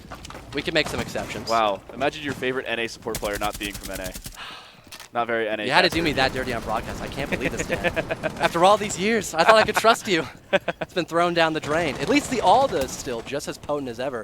Really nothing much changing on that weapon, more specifically as well. It's still just as powerful, just no ACOG. We're also seeing Scoob playing on the Nook, was being active droned up blue. They haven't taken top square because they really don't feel like they need it. The problem is all this information gained on the top floor, that means that the Nook can't immediately push down. You can see it bottom right of your screen, Nook still blue stairs. Tech will smokes off the single wall, at least the single hole available in it, and he takes that top floor control. Maple's still here. He has diffuser. He needs to be a little bit more careful if they want to play around that same time available. But a minute change gone. An opening kill goes the way of Jobu with a shotgun, no less. I saw the idea for Techwell trying to push in to allow Maple to hop into the building safely, but bit off a little more than he could chew. Scoob does find that response after some proper drone work, assisting him up that staircase. Kosa shut down. That leaves a little bit less info on the defensive side, but things tied off at a minute 20. This is a very awkward spot for Maple to play in. There's still roamers up above, and he has no one left to assist him, but that kill collected by Cabby could be a huge space maker for the rest of the Falcons. Something we didn't talk about. Techwell brought in the Brava to counter out that Maestro, and it ends up working. They do not have the Evil Eye as information even on the backside of open area. So keep that in mind should the diffuser start to go down there. The information that usually would be available is not. They have the other sight. conversation is where the heck is Akron? The site has been taken on both sides. They've walked in the open window and inside the staff double door, and nobody can do anything about it. I'm at those are not breachable as they used to be, and he'll fall off the back of it. The 417 from Beezer locks in one, make it a second. Fisher retake the lead. Beautiful round by the Falcons, working off the back of the info. You talked about it earlier, destroying those Evil Eye cameras, which, with them gone, there was no one able to calm that there were people pushing into bomb site. That was such an awkward retake because Akron were entering the room completely blind in a 3, if not 4 versus 2 during that round. But the info for Fisher as well, supporting people to get rid of Kosa, for example, that pulse being shut down at a good time frame, and acknowledging that the bomb site is open for the attackers. They wasted no seconds, no effort whatsoever just to hop in, plant the diffuser, and really put the hurt down on the Zips. Third round goes the way of Fisher. They retake the lead. They gain back in round number 1. But they're not out of the woods just yet. And the most important aspect of this is Akron still made it somewhat close in the earlier stages. The issue was that on-site presence that you talked about, the lack of information because of the Brava. Because usually you say, hey, dead players hop on cams, and you're relying on the Evil Eye cam at the back of open. But when you don't know it's been taken and or you don't know it's dropped, don't have the information. A lack of information, granted, is information in and of itself, but not good enough to write home about. That's the issue at the end of the day. Fisher take the lead, they earn it, they play really well to start off that round, and also, they're gaining early information here. Mozzie again required from Akron. This is the second time we're seeing the opposite block out. Now they have more info as well, not only from the Mozzie and Echo, of course, which we've already seen in this first map, but even a Melusi, which is a great operator at stalling the offense. If we saw that exact same round panned out, there could have been more opportunities for Akron to readjust if they had those Banshee traps, because they slow down the offense from entering certain portions of the map where those Banshees are being deployed. It's one of the best gadgets in rank to stop people who just run at you and try to work their gunfights, and given how reliant Fisher have been on those opening kills and that tempo, I think the Melusi is a great pick. I like the call. I'm a fan of the Melusi for the main 100%. reason that it is the direct counter to Bravo. Sure, they can still be hacked, yes. However, you have so many more things to hack. You have, what, 3 hacks per Sludge Drone? Is it really worth it to hack a Banshee? Exactly. And that's where you have that extra variability. You have some level of redundancy available should you need it. That's the most important aspect of this. That's what has to change. Nice opening found by Kosa. Scoop off the rips. That same lurk play that granted Fisher the early man lead is not going to be a factor here in this round. Still a pretty strong roam presence here by Akron as well. The dock may be falling off a little bit closer towards the marble side of the map, but Jobu's still playing above by the hatch, and with him being so close proximity by that hallway with a shotgun, it is going to be a nightmare for the offense to try to clear him out unless they have some sort of potential to try and force him out with utility, which they eventually do so. Already won. TechWill finds at least a return, but that's not enough for Fisher, to say the very least. Akron's difficulty has been these opening duels, and finally they bring 1, make it 2 back, but TechWill there for 2 of his own. And just like that, there's the change of pace for Akron coming back to fight them. Overzealous, I think, to say the very least. And more importantly, in this round, they don't have that same freedom to move about. Kosa is the only outlier in this round. That has to change. If he's forced out of position, then I think this round may very well go Fisher's way again. Seems like it. One more line scan left, but IMAT just narrowly winning that gunfight. Beautiful shot, and with the help of the dock as well, he'll stem himself all the way back up. I can still look for more confrontations in the final 45 seconds. Maple above, sure, he's got some vertical to push back the defense, but all things considered, Akron just has to burn out this timer and wait for someone to try to plant that diffuser. Nice kill collected by TechWill. That's his 3rd in the round, but it's still a very tough spot to come back from given the amount of utility that's left here for Akron in terms of those yokais. And IMAT has taken somewhere in the neighborhood of 250 damage. He's actually found a follow-up kill off the back of it. That has to be more, and it's not at all. The dock selection was nearly everything for Akron. IMAT, calling well above his years, even though he's one of the oldest players in Collegiate Rainbow Six, can still have that same freedom to move about when he has all the health in the world. 125 default, plus everything more when Doc re-stims you up above that same number. Same thing cannot be said for Fisher. No Finka on the board, so after Maple took that confrontation through the hatch, he was on a sliver of HP for the last dying moments of round number 4, and he was just so vulnerable to both tellers in case someone were to, or archives, pardon, to retake from that position, given there was still the rotate hole available to the defense, and the double door, which IMAT just swung him from, and he died. So solid job by Akron to once again keep that tempo in order and make sure Fisher are not going to be getting any more freebie rounds when these bomb sites are being reattempted.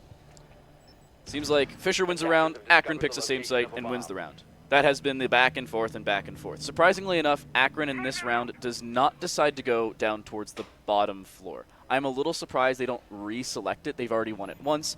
I suppose the devil you know versus the devil you don't. I hate algebra, so I despise unknown variables. That's the case here for Akron, is the top floor has not been played thus far today. Something different being brought for them is the castle, and understandably so on the top floor. You want to give yourself a little bit more freedom around many, many barricades in the windows, but also the Warden, and a fairly unprompted Warden, in my personal opinion. I'm a little surprised this is being brought. Given that there has been only one smoke operator this whole game, and that was Twitch, played a little bit earlier by Fisher, it does seem a bit questionable, but given how effective an operator like Capitao can be on this map because of the window repel pressure that the offense can create, it's not a bad bet. You also get a deployable shield, which can be used to help with those extensions on the top floor, and it's a 1.5 gun with no recoil, so you really can't go wrong with Warden, but of course there could have been better options given the context of what we know with Fisher being brought here in terms of operator selections. Kanto position being cleared out. Any utility that was there would have been removed. There wasn't a whole lot of maybe a couple magnets, but that have been dispatched of just the same. You see Akron not really caring all that much about it, not all that much changing about their defensive setup. They're very condensed. That's the most important aspect of this. Nobody's roaming on the bottom floor. Nobody's even on the first floor. But Jobu playing the Warden inside a Janitor. Kosa still around meeting. You have the rappel down somehow Skylight without being dispatched of. And JetCon trying to play aggressive here on the Azami. Needs to be careful. He's fairly low.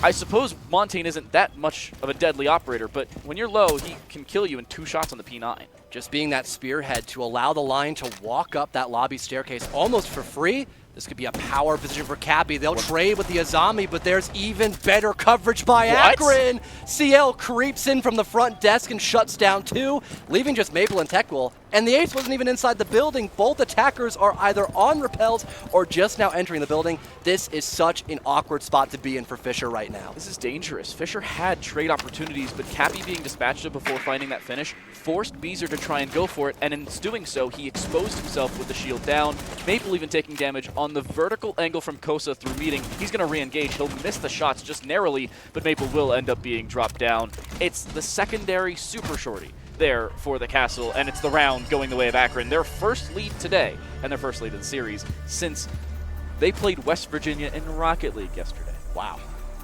That's a bit of a throwback. It was like 24 hours ago. That's the best part. It feels like forever. It's been a very long day. It's been a marathon, I think I like to say, but an enjoyable one at that. Akron acknowledging there was no presence by the offense over by Square. They put all of their eggs into the basket of that lobby attack, which is exactly what Fisher were going for. They wanted to fully commit with the help of that Montaigne to sneak upstairs, work immediate gunfights, and cause confusion in the ranks of Akron.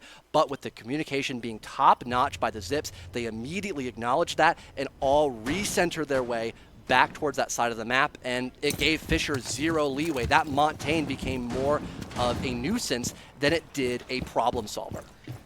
Here's your opportunity. Only one player or person will get to use this. Open Rainbow Six Siege, go put this inside the Redeem a Code angle at the bottom of the shop. Get there quickly. This will only be up for the next few seconds during the prep phase. You can pause the VOD, you can get to the VOD, but you have to get that code in before anybody else does. 2,400 credits to the victor, or in this case, the quickest one who can put those keys down, because you cannot copy-paste things that are not sitting in front of you. Kind of big brain, actually. Yeah.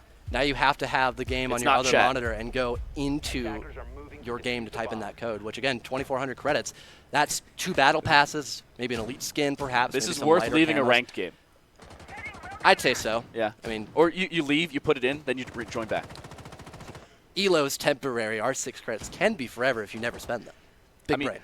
All I'm saying is that the way that the battle pass is set up is if you buy it with 1,000 credits, you will never have to buy it again as long as you complete it every time.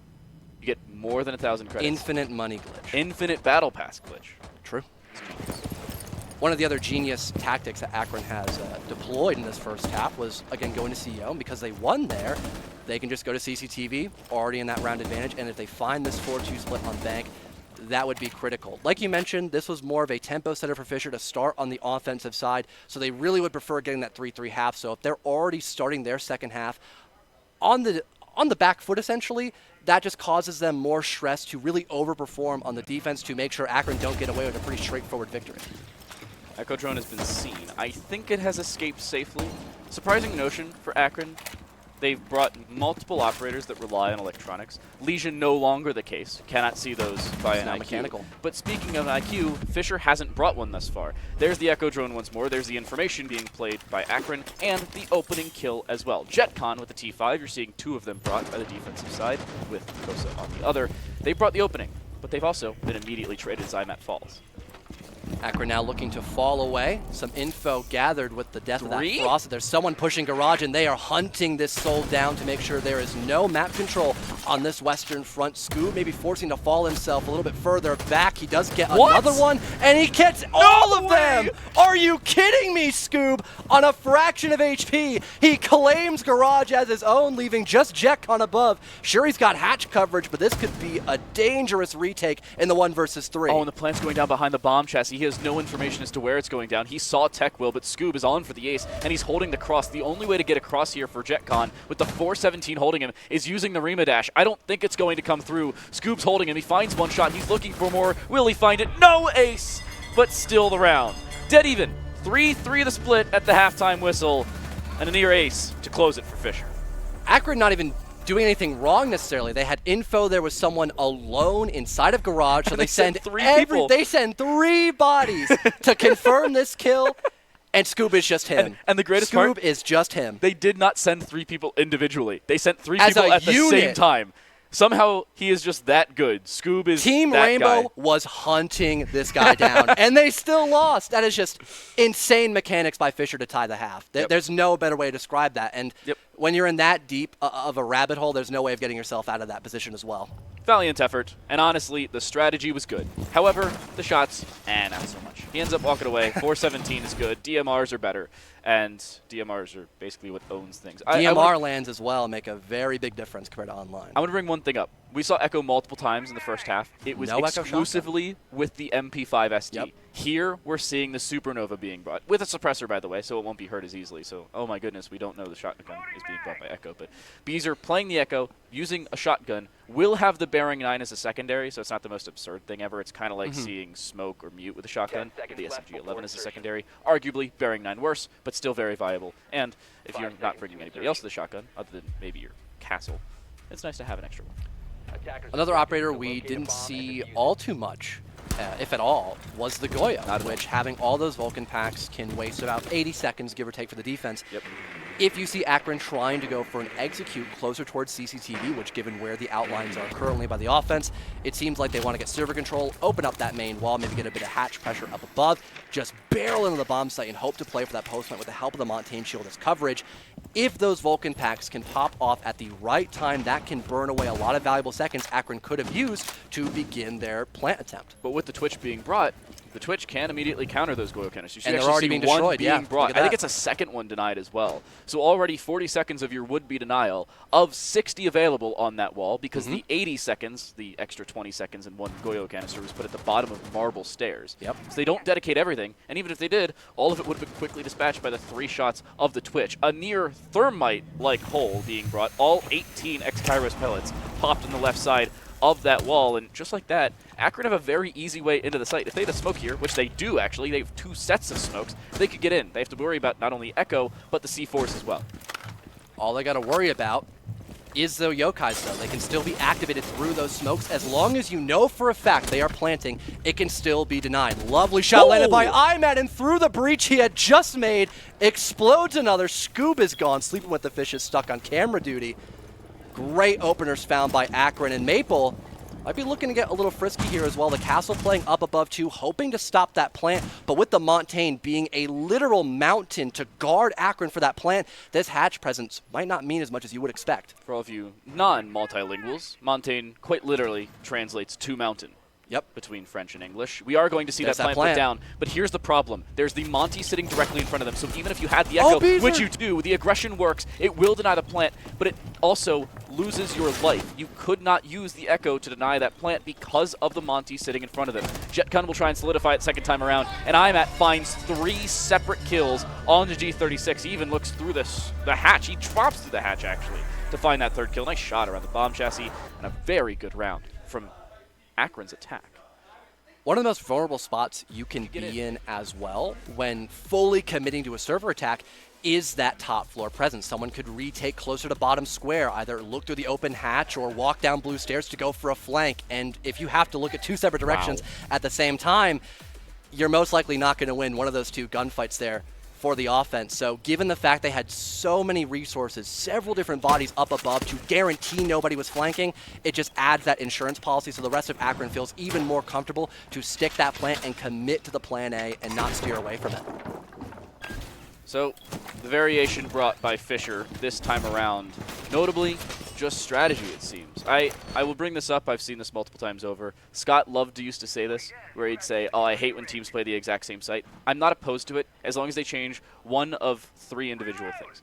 Number 1, their play style into a round. Number 1, their pre-setup into or number 2, their pre-setup into a round. Or number 3, their operator selection. Sometimes operator selection can take care of one into itself, but that has to be the case. If you bring the exact same thing, I don't know if it's going to work. Maybe if you identify a singular issue and you solve that without changing anything about your defensive side, it could end up going your way. But that doesn't seem to be the case here. We see the exact same operators across the board. We see the exact same preparation across the board. And, more importantly, the exact same utility placed across the board. Lots of things similar, apart from Maple spawn peak. Which falls on deaf ears. Nobody spawned alleyway. It is, again, a similar attack to Akron, as we saw last round. I believe there's a bit more presence up above. Still having that Montaigne, and now a Thermite to make it even easier to open up that wall to allow the Montaigne in. Yeah, it's going to be the same strategy, and there's no denial for the Twitch drone. And with there being only Goyo again, that lack of change, the complacency you just talked about, it's going to be another big challenge. And he shot the Yokai, I think. No way. This has been great for Jetcon so far. He's having an incredible round with these Twitch drones. Jetcon shooting 3 for 3. Oh my God, yeah, he did. He got Wow. the Yokai. Luckily, there's another. Beezer has another one in his back pocket, but does it really matter? You're seeing the exact same setup beforehand, this time with a Thermite instead of the Habana. Arguably better, opens a wider hole, but does leave more room for error. I'm at once more holding above blue. We saw this in the previous round on our replay that we just showed. And more importantly, we're not seeing any levels of reaggression for the defensive side. Scoob, already using a C4, shoots a drone, doesn't find it. The Yokai will see the Thermite, but what do you find out of that? You expose your Yokai and just hand it over for free? Congratulations, you've done nothing. And now you have nothing to stop the plant from going down as well. They saw him. have to push past this Montaigne like we saw Beezer do with the Echo Shotgun. But I think Akron's aware of it, like you mentioned. They're waiting for that perfect moment to strike and just threading the needle to get this plant down as well. Nice shot from Beezer. Trying to get that plant down. Nice shot back for Scoob, onto Scoob at least. The drop down behind. They end up taking out the Montaigne, but it still ends up going CL's way, and it's down to just Cappy. A 1 versus 3 as her teammate is down, but she still has more than a reasonable opportunity of picking this up. The issue is she cannot immediately retrieve Scoob. Because he is inside of the site, she has to jump in, and it ends up exposing her, but he still ends up falling. Cappy tucked in the corner. The information once more comes back to bite Fisher, and Akron storm to a 2-round lead. And if we just saw more utility there by Fisher, we could have seen a different outcome perhaps. It was still more a close presence. round. Exactly. There was a complete lack of anything to slow down Akron and their full frontal assault into the bomb site. It was almost a repeat of what we had just a couple of minutes ago. Not having the smoke, not having Tachanka, not having any other piece of utility, not having the Yokais because Beezer had them destroyed so early in the round. It didn't force Akron's hand as much as Fisher needed to tie us up going into the second half. Now Akron have a 2-round lead and one more secured in the books. They'll have map point as well. Yeah, the surprising part of that, the most surprising part of that for me is not seeing Fisher in person, although I can turn around and see their faces, not seeing them at the door. We saw the Twitch drone do the exact same thing in back-to-back rounds, take out a couple of Vulcan canisters, take out all the denial you were hoping for, and then just walk and find more information. That Twitch drone tucked into the exact same corner that we saw the X-ray through of, and found even more info after taking out the utility it was looking for.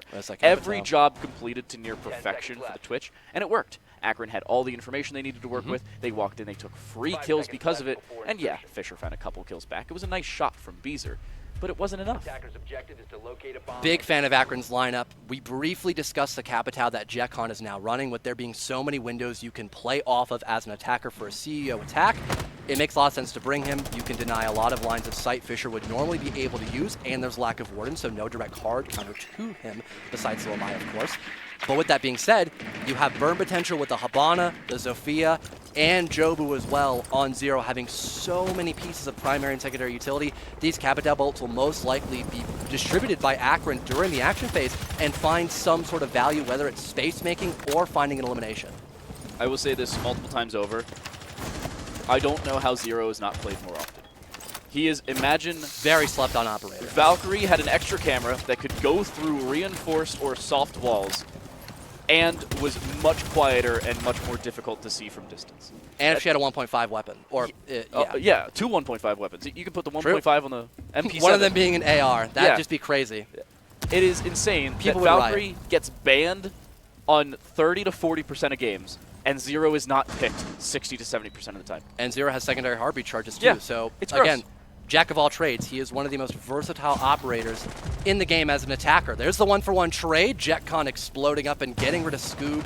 He did find Zosa, but I'd say it's a pretty fair trade. 2 pieces of utility off the board, no more magnets available, and no more lifelines when you still have IMAT on Ashe.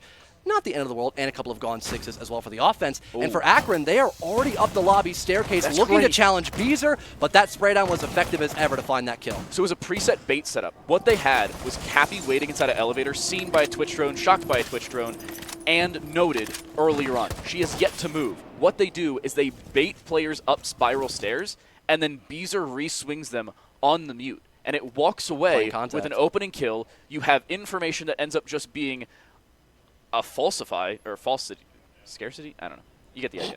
It was very well set up. That's my take from it. Really clear about that. Tech Will getting explosive here. That's JetCon now gone. The X Factor operator we were mentioning so heavily during the prep phase.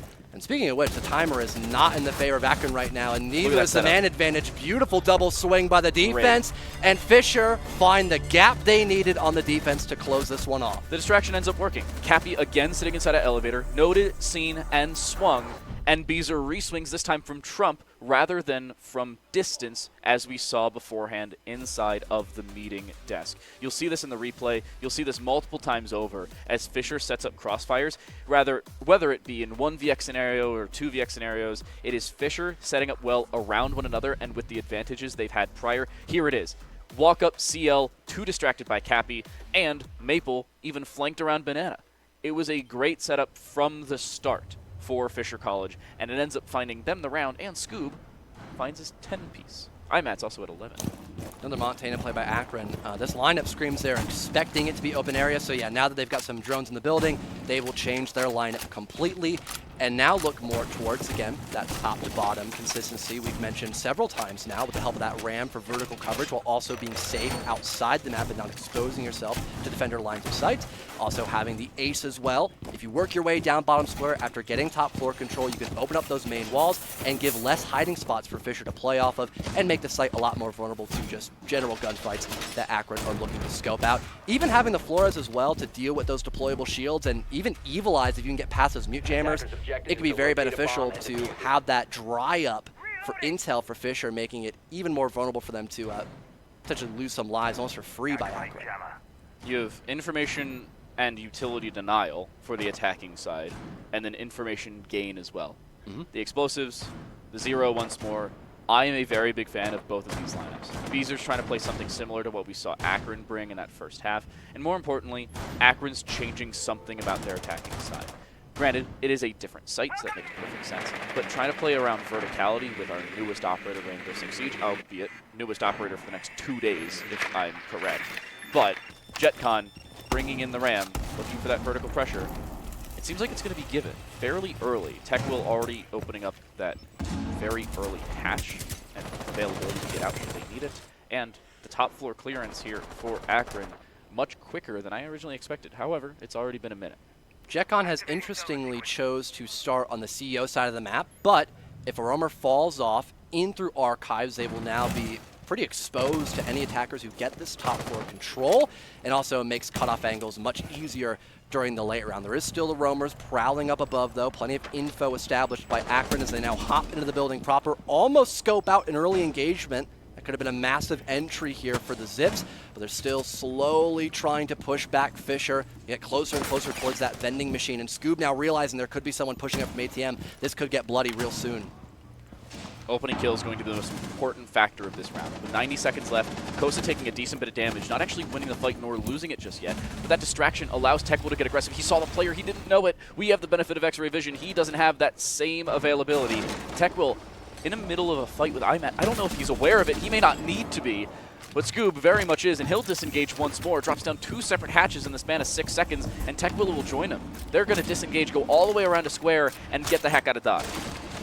Now, for Fisher, they've got to potentially use this basement floor pressure to their advantage. You could flank up the blue stairs, go back to Marble, and make sure Akron not only has to worry about defenders who are now in the site, stopping them directly in their tracks, but also be concerned about someone who could flank you and make things just a living nightmare, especially when you're still at that man advantage and don't have a genuine way of trying to get into the objective right now because there's so many anchors still.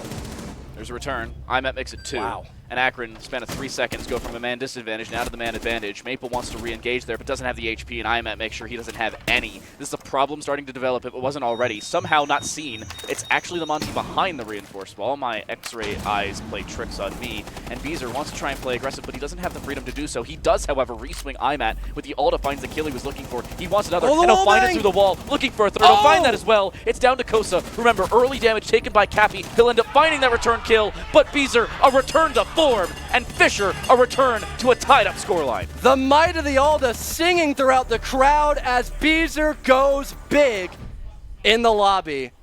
A close call for Fisher, but that'll tie us up going in around 11. And I thought for a moment that lack of a roam presence up above, that could have been the final nail in the coffin to secure map point for Akron. But with there being nobody to rotate towards that printer window, Beezer can just sit behind that reinforced wall, use his evil eyes, use his ears to figure out when the attack is dropping to plant, and with there being no safe spot to get that diffuser down when someone's playing by the printer position, it was lights out for Akron. We go back to CCTV, and sure, this has been won by Akron on 2 separate occasions, but now that gives Fisher the opportunity to change their lineup, which on their third attempt, they finally do. Oh my goodness. Thank God. It has taken them a few opportunities, but there will be a lot of changes. Yeah, it has to be. Cappy going to bring the Cade. I love this decision. It seems like they want to play a little bit more towards denial, whether it be hatches or the main walls. It does seem like it's going to be the hatches. Seems like they're also looking for a little bit more of a different open floor plan. Shout out the Romans. I gotta say, I don't hate this. Something has to change, and it seems like they're going to throw everything out the window of their original decision. It is Plan ZZ in the strat book. They went all the way from A to Z, AA to ZZ. This is where they are. Malusi, as we were talking about earlier, being brought, and the Solace for that extra information denial of the attacking side. But in back-to-back rounds, Zero was brought. Zero's not brought here, so Solace may not mean all that much. Grand scheme of things, Zero was not as effective as we might have assumed. None of the just bottom looking floor. at the operator, especially the bottom floor. He would not be good at all besides the pocket hard breach, but I mean, everyone's got one of those now at this point. It's just, it's the new gadget. Ubisoft Montreal is like, hey, you have a hard breach charge. You have a hard breach charge. Oprah hard breach charges. And everybody gets grenades as well. It's one big happy family of grenades and explosive gadgetry. But Akron looking to find an explosive opening so far in this first minute. They've got a Buck playing right above the blue staircase. If there were a defender playing there, it would be pretty tough for them to swing and go for an advantageous gunfight. Maple detects the Montaigne down by dirt, so it's a sure guess that Akron is going for a very similar attack to what we've seen the past couple times CCTV's in play. And given there's someone probably behind the Montaigne, Maple falls off. He does not want to take that disadvantageous engagement. He'll go back to site and wait for his teammates to back him up. But this could be a massive opening for Scoob, and he gets it, hiding in the rack corner, looking for a second, but he's traded back, and all those toxic babes go down the drain from CL's massive refrag. 1-for-1 in IMAT. You will take IMAT falling there every day of the week because each team loses their top fragger. But like you said, the toxic babes off the board. And that was the lone denial other than a C4 that could remove this possibility of a plant. Now, Beezer in multiple rounds has just gotten aggressive off the back of an attempted plant behind the Montaigne. I don't know if that's going to be as safe of the case here. There's still the Buck up above to hold that. There's gridlock of Jobu sitting at the top of square, and CL is going to cross their T's and dot their I's. Drone out, make sure, and they still have that same freedom. That's exactly what's going to happen. One thing you didn't mention, those impact grenades, if you can sink them past the Montaigne shield, that could do plenty of damage. And CL, the case player, is low on HP, but he's already taken care of before the impacts become a problem for the offensive side. JetCon losing a sizable amount of health as well, and now they've got the flank to worry about by Fisher as well, as the Solus is still lurking above. Yeah, they now have to put all their cards into one deck, and that's the problem starting to develop. You were talking about the impacts. Talk about the impact frag coming through onto CL, who didn't have that same freedom, and now Kosa has to try and plant himself. He'll put the shield on his back and try and turtle this one. He has help from JetCon as the C4 goes through, though. That's the denial they were looking for. JetCon on low HP, the Monty being dispatched of, and Jobu still not in the conversation, and Tech Will starting to distract. Everybody having to turn their purview to distract in one direction or another. JetCon will walk in. He will find a singular tap onto Cappy. She'll trade with a slug TCSG, and Beezer will find the one tap with the MP5, a little bit more, but a Fisher round, and them now on map point. A very cohesive showing by Fisher as well. Everybody having impact in that round, especially Tekla as well, who sure, he didn't find any kills towards the final 20 seconds, but just being a nuisance above and just causing a distraction for Jobu, it made a very uncomfortable situation for Akron where they forced themselves to push all the way down below, commit to that plant, and again, with there being so much utility to stop a Montaigne from being really effective there, they had no chance of going with plan A, and that was the lack of comfort we saw by Akron, giving Fisher the opportunity to now take the lead for, it seems, the first time in this entire map. So in today's episode of TTL's Theory Crafting, I'm looking at these operators, and I'm saying Fisher have the advantage. They are heading up to the top floor, of which they were successful on. They have now won 3 straight rounds after losing 2 straight on the bottom floor. They were successful in the bottom floor on their 3rd straight attempt, or 3rd individual attempt, but you said it 3rd time's the charm, and it was. They also changed a lot about their defensive setup. Right. They don't have to change all that much about their defense as they head to the top floor. I love this decision on this defensive side. I gotta say, I'm really upset that PC's turned off. That's tragic. You hate to see it. On round 12. That's a big mental reset moment as well. You had such good tempo by Fisher, winning 3 rounds in a row, and now you got to sit in the lobby and wait for the match to be reset. That's such a pain. I actively cringed when I saw that computer disconnect. You hate to see it. I saw Rehost in the chat. I honestly thought somebody was screwing with me because we had that at the beginning of round 1. If only. I'm really upset they weren't. I mean, it hurts. If you're Fisher, you have that advantage. You have the momentum. And in Rainbow Six Siege, I talked about this with Vincent earlier in Counter-Strike and with Septilence as well. In first-person shooters, sometimes that confidence can really be the deciding factor. Sometimes teams can get overconfident. There's a fine line between confidence and arrogance. Neither of these teams have crossed that line by any means. We've seen very good play thus far, and I think that's going to be the case in round number 12. But Fisher, their obvious underlying advantage, may be falling off a little bit because I don't think this rehost will take any less than 3 or 4 minutes. At no fault of anybody, but we have 11 rounds of round history to set up and 2 full PCs to turn back on. You see the glowing lights right here? You don't see the glowing lights right there because they're off.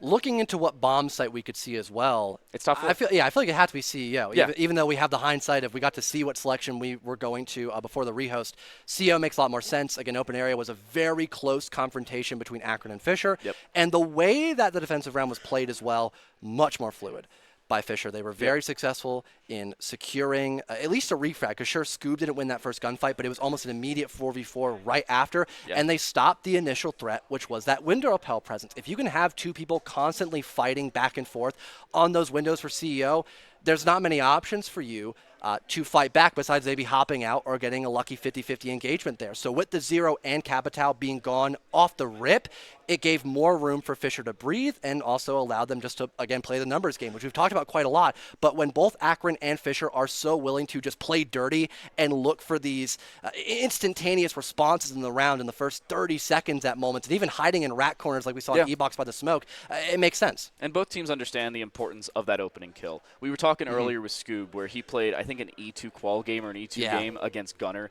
and he said, first thing I did in that game, Bro's a menace. Jump out, first 30 seconds, Gunner's dead. We won the game at that point. They ended up winning the game, by the way. But sometimes effect. it's the mental game, and that has to be the case here. Sometimes the mental game can go against you, like we were talking about, not having the same availability of your momentum because of the rehost. Unfortunate scenario, sometimes unavoidable. It happens. But as we move into round 12, as it actually comes to fruition, as the PCs turn back on, as you just saw, and as we get the lobby back underway, something has to change for Akron, losing 3 straight rounds. And one of them on a site you had already won twice. That shows Fisher's bringing something new. They changed their playstyle. They were more in-person rather than focusing on their utility to complete their jobs for them. And that difference was the difference maker. The Montaigne's got to go now. Same story for Fisher. They were relying so much on the Montaigne, it became more of a hindrance when it didn't work. Yeah. So now having the ability of this very long rehost going, okay, guys, the Montaigne's not working anymore. What do? We bring another gun to the objective. We have more utility. The Flores, for example, bringing grenades, having the gridlock as an option. We've already seen gridlock, of course, but now having more operators to synergize with that gridlock that is not just a Montaigne shield, that's the right way to go about it. And you can still bring a shield operator for CEO. An operator like Osa can do so much for your team. We saw no pressure over by the square side of the map. Osa is one of the best operators to have on your roster for a square take, because then you don't have to worry about those long horizontal angles the defense have set up during the prep phase, because you have the natural coverage of the shield. So if we see Osa in play, this would be a great sign for Akron to maybe have a chance at scoring overtime. You took the words right out of my mouth. I was going to suggest, you're saying Montaigne's sometimes becoming a hindrance. It's because he basically isn't a gun until he exposes himself. Osa's not the case. You still have that same shield if you need it. You can put it down and then play with a full rifle. Arguably two of the better weapons in the game. One of them being the 5.5611, if you'll recognize that's the thermite primary. The other is the PDW-50, which is the Jackal primary, not the C7E. It's very, very viable, and we're seeing that multiple times over on this side. That has to be the difference maker for the attack of Akron. Something has to change, whether it's operator selection, whether it's their play style of getting in quickly or out quickly.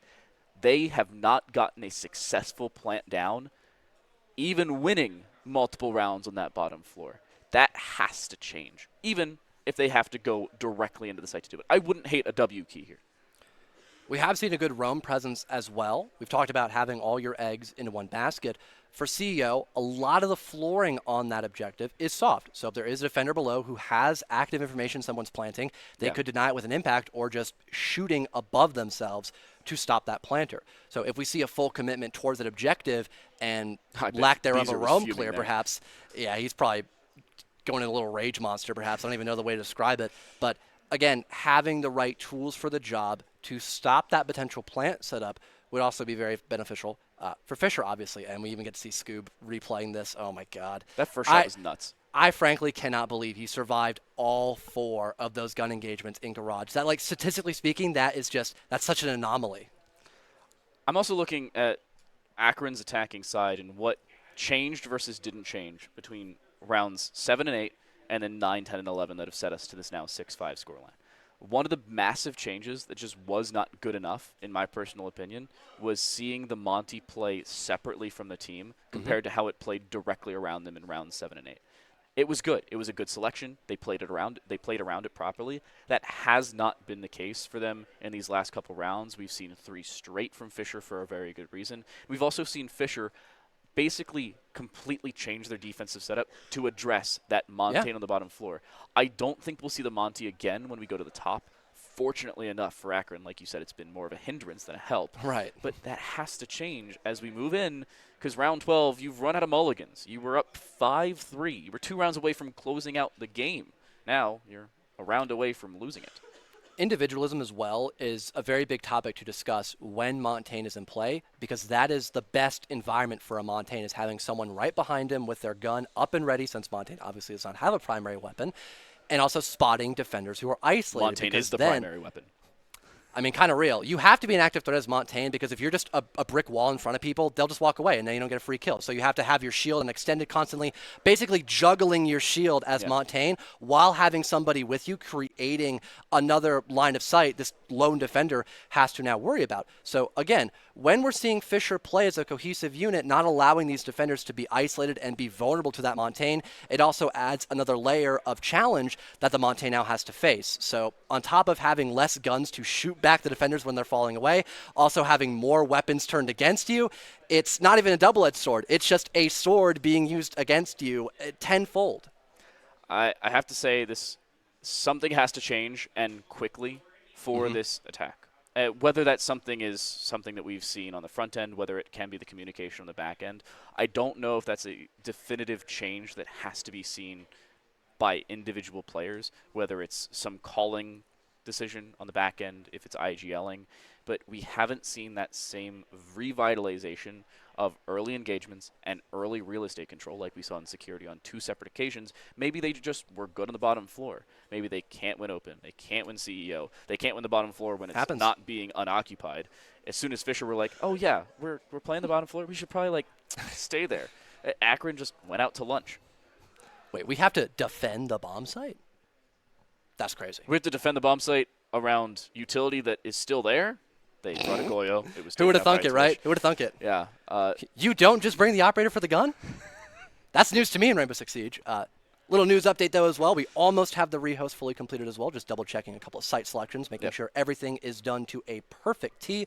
That way we don't have to rehost again, because Siege rehosts, they take forever. I think it's the perfect example of that, but just, dotting our I's, crossing our T's, making sure everything is 100% good to go, making sure all the PCs are up to snuff as well, so they don't have any more issues going into map number 2 as well, which Chalet, I'm really looking forward to. There are a lot of similarities on both Chalet and Bank. They're 2 very comfortable maps because they've been in the pool for such a long time, and they're both fairly large in size horizontally and vertically, so it adds that variety factor where you could see several different teams play on this map, and there's always something new you can talk about. My favorite map pool was when Villa and Chalet were played back-to-back because they were so similar geographically and topologically. I think that's the word.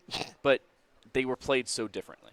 And I think that's been a change for Chalet, where it's now malleated, changed its attacking setup more towards what Villa used to be, except for Mezzanine, because that's just a completely different conversation. Mez the can of worms. Yeah, I just despise the entirety of the open lobby for Chalet. Whoever cooked that one needs to go. And there's so many good defenders who can play there. I mean, Mira, Azami, Wamai, the list goes on. We're just keeping it short. Real. Look, unless it's staff 10-mans, then you go a little crazy on Chalet. That's just a given, though. But not in Mezzanine. All right, whatever. You might sell yourself a little short, but you only look short near me, so everything else is completely fine. Okay. No. We're standing up next to each do we other. have? Are we going to go for that little stand-up action? So I think it's time. I don't want to trip my wire, though. We need some context. Go back to full cams here. I don't know if this will be able to be seen on both sides, but you can't even see my head. You can. Yeah, there we go. Yeah, you can't see his head at all. And now we're back to sitting down. Yeah. It's as if nothing ever happened. This is absurd. I have to say, I don't know how he's so tall. So he's 6'5", maybe 6'6". Maybe more, yeah. I don't know. He hasn't measured himself since he was, look at that. Hey, you can see my nice little monster pocket square, though. Love to see that. Oh, yeah. We love Monster. We do. I had to chug a Monster before this. It's been such a long day, and just watching Siege be played, but not for the grand final. I needed something to spark it up, and thankfully the Monster Energy did exactly that. A massive thank you Monster. to most of our sponsors here for keeping us sane. We have awesome Extra Life stuff here. One thing I wanted to bring up while we have a second, Extra Life is actually running a mild sponsorship / cohort giveaway. Yeah. Oh, hold up. We have a Oh my God, we are confirming this right now. Do I take off the headset just briefly? I'll have the mic next to me. I got you. Here you go. Yeah, we have a tape measure out for John. Figure out how tall he is. It's getting real. This is Doc, by the way, standing next to John, Doc Haskell. Shout out to the entirety of the Boise State roster. The exact number. Almost 5'6". Almost 5'6"? Nice. I mean, almost 6'6". Okay, I was about to say 5'6". John. I thought it was like a running joke, and he's like, "Whoops, meant to say 6." Happens. Yeah, John is very tall. That's the TLDR. Unfortunately. He's every time I walk out of my room, I almost bump my head on the door frame. And then it's really funny online as well, because typically for the camera view, for example, right here, you can see more of my upper chest right now in person for the LAN. But on camera, you see up to like this much. So you would not know I am this tall normally on an online broadcast. So every time I go to an in-person event, it is just jaws drop. I am usually one of the, if not the tallest person at a venue. But oh no. We have the game back from the rehost, and someone is immediately gone. I think it was Cappy again. I'm going to check as soon as we get to the game. Techwill's there, Maple's there, Beezer's there, Cappy's there. It was Scoob. Yes, it was. It was Scoob is no longer swag. That was not a swag play. That's so unfortunate. Oh, his name's not even Scuba Swag anymore either. No, it's not. It's just Scoob. It's Scoob.fc. At least the rehost did look correct, though. Yes. So we had Scoob joining and then instantly leaving, so it might just be a computer issue. Like I mentioned, though, rehost done correctly. So yes. fingers crossed. We have get the them back correct in score. once PC's And fixed. we have the correct score, and we can select the correct site. That is more than half the battle. Yeah. That's like 90% of the battle. And we have the operator bands. That's something we always forget. We do. Yeah. We never get the operator bands right. Again, something I wanted to say a little bit earlier on during the timeout, but didn't get the opportunity. A massive thank you to the entirety of Boise State Esports, not only the production team, but the admin team as well, making sure all these players are not only playing correctly, but playing at all. And we have the opportunity to broadcast them to you. We've run 7 separate game titles in the span of about 36 hours. And the fact that Boise State University has been so malleable, so fluid around all of the games, especially how difficult Counter-Strike was earlier. Yeah. They have been a massive help and the reason that we can run this here in Boise, Idaho. Yeah, with thousands of broadcasting experience, I mean, it just shows with how adaptable and how flexible we've been able to be for the production aspect of the show. It goes a long way because if you don't have someone who's comfortable, doing their job on production, segments like this can get even longer. You have to do multiple measuring segments where we bring on other casters to test their height against mine. we might need to go down that rabbit hole at some point. That is a possibility. That depends on whether I'll put a Scoop can little get back in the game. footnote on that. We might head towards that later. Okay, so we have the back end view. Everybody's just tabbing through. I can't blame them on that. Wait, they got all 5? No, they don't. No. I can't count. No. Nothing's new. Down the line. Okay. So actually, this is Akron. I thought it was Fisher for a second. I thought we were in the back I did too because I saw the blue as well. It was a nightmare earlier when West Virginia played Akron. Both teams had to be blue. That was so much fun. Vincent had a blast with that one. I know he was relaying his thrills there. I have to say, just not only with them, the production team, but all of our sponsors as well. Monster for keeping us energized, quite literally. Pizza Hut for keeping me fed between games. I was talking about Extra Life. They're running a pseudo giveaway. Extra Life, by the way, giving away a set of keyboards to a full collegiate team. So you can update and go across 5 separate players. You get a nice keyboard. It looks really cool. It's a nice little decal on the top with the keys on the front side towards where you're sitting down, actually showing the key letters. But we're getting into the game. We're back. A few minutes later, game properly updated, computer properly functioning. We are underway once more. Again, apologies for technical issues, something that quite literally could not have been avoided. And even as soon as we got back into the game, a lag out because LAN moment. Game is game. We have a Thatcher in play, which I'm a little surprised about. No. Nope, you got trolled. You got attacker repick trolled. Of course, Jet Conley is going to be rocking the Ash. What else would you expect? EMPs, I can imagine, are just going to be to help the hard breach, so there's going to be no problems when it comes to getting those main walls opened up. Especially with Ace, you could still get the elevator walls opened up and then rotate to square.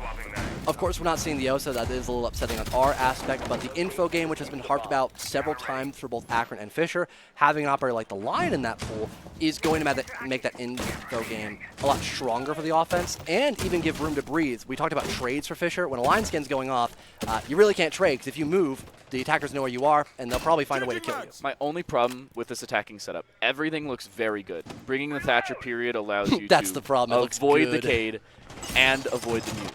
The problem I see is bringing only one hard breacher, especially considering that hard breach is an Ash, or an Ace, sorry.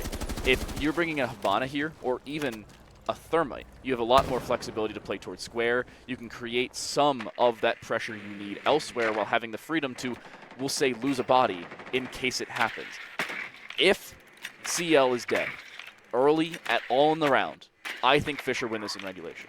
But if CL survives and gets off their utility as expected, as they need to do so, I think this is a toss-up. It's a coin flip on this top floor. Definitely the make or break here. Minute burned away, and it's been rather silent so far in potential overtime territory. Max regulation, round count, as Fisher will just sit and wait. They don't really have to be the initiators here. Some EMPs being tossed up above, probably to get rid of that K-Claw to then help, but also the nade presence, like you mentioned. All 3 EMPs deployed, and none of them meeting their mark except to potentially help the wall get opened up, but not kill a player right beside that now turned open breach. Cappy's in the exact same position we saw her in last time, and Beezer's doing the play. exact same thing. They're playing that split contact at the top of stairs. I'm at nade, misses. This may very well be the last successful or unsuccessful nade through the floor on bank in NACE history. And Fisher's defensive side has been more than comfortable with 65 seconds left. Now, if I asked you, if you could have unlimited nades but no nades, would you take it? Most likely not. There's Kosa, though.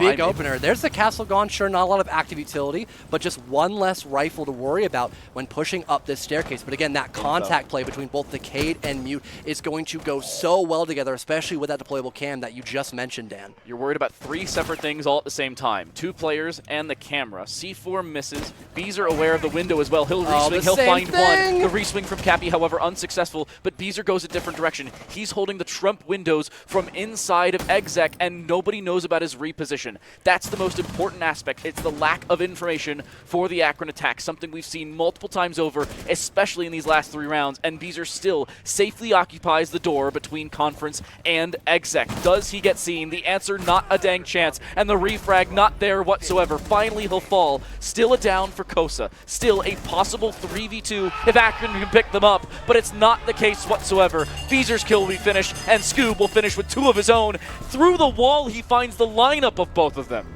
And Fisher win Bank in regulation.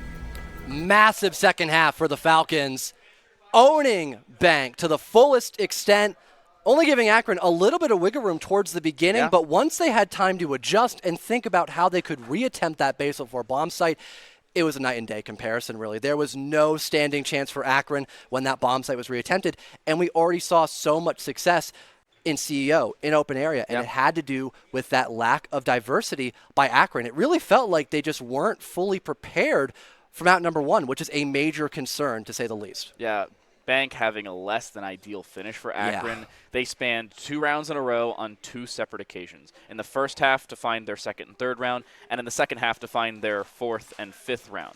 After that, they just left. They collapsed. They didn't have anything to work around. The split holds for the defensive side of Fisher College was the differencing maker, and that has to be the most important conversation. Usually, about this time, we'd bring up Extra Life in terms of ad read, but we have a better scenario for you. We actually have Septilence with members of Extra Life for an interview between our 2 maps.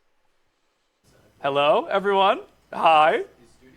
Okay, we're live. I'm going to take it up. We're live. Hello, everybody. Welcome back to NACE Starleague Grand Finals. I'm still Septilence, and we are hanging out here during the break between games. We're going to, between maps, excuse me. Rainbow Six is not going anywhere, but I am joined by Aaron, the director, no, not the director, the senior manager of ideation at Children's Miracle Network Hospitals, which is here partnered with, working with Extra Life. So, Aaron, if you could tell us a little bit about what Extra Life is, and also maybe how it correlates to something like NACE Starleague. Awesome. So Extra Life is a program of Children's Miracle Network Hospitals, and we unite gamers across the nation, people across the nation, to raise money for their local children's hospitals by playing games and having fun. So we like to say that you play games to change kids' health and change the future.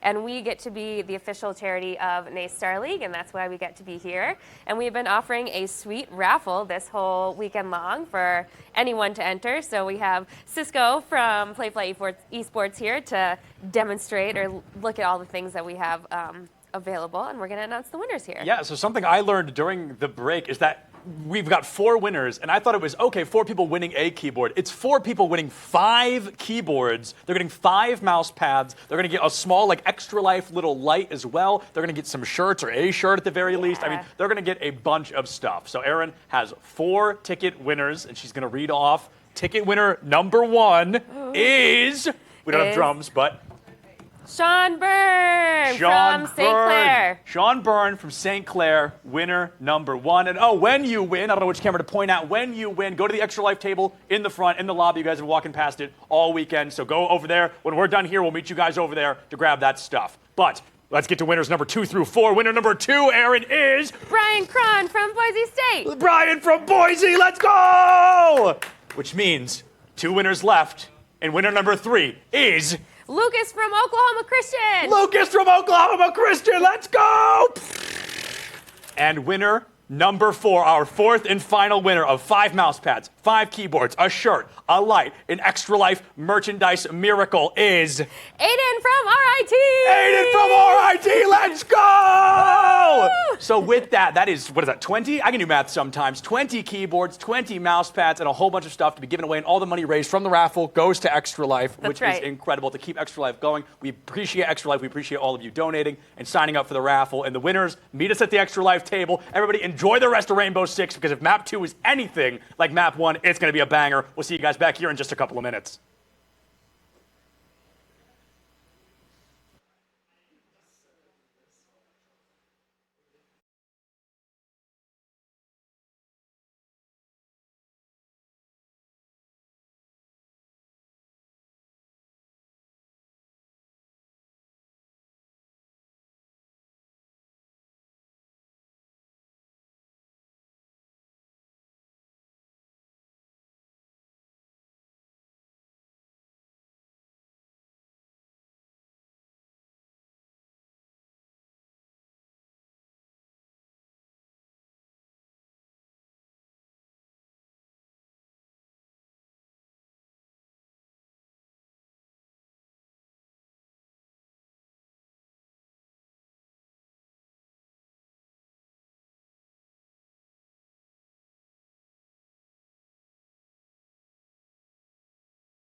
daring decision, to say the very least. Fisher choose Bank, a map they had lost just weeks ago to this exact same team in an 8-7 fashion. They win it here in regulation, 7-5 to the Falcons. Now it's time for Chalet. Pick of Akron.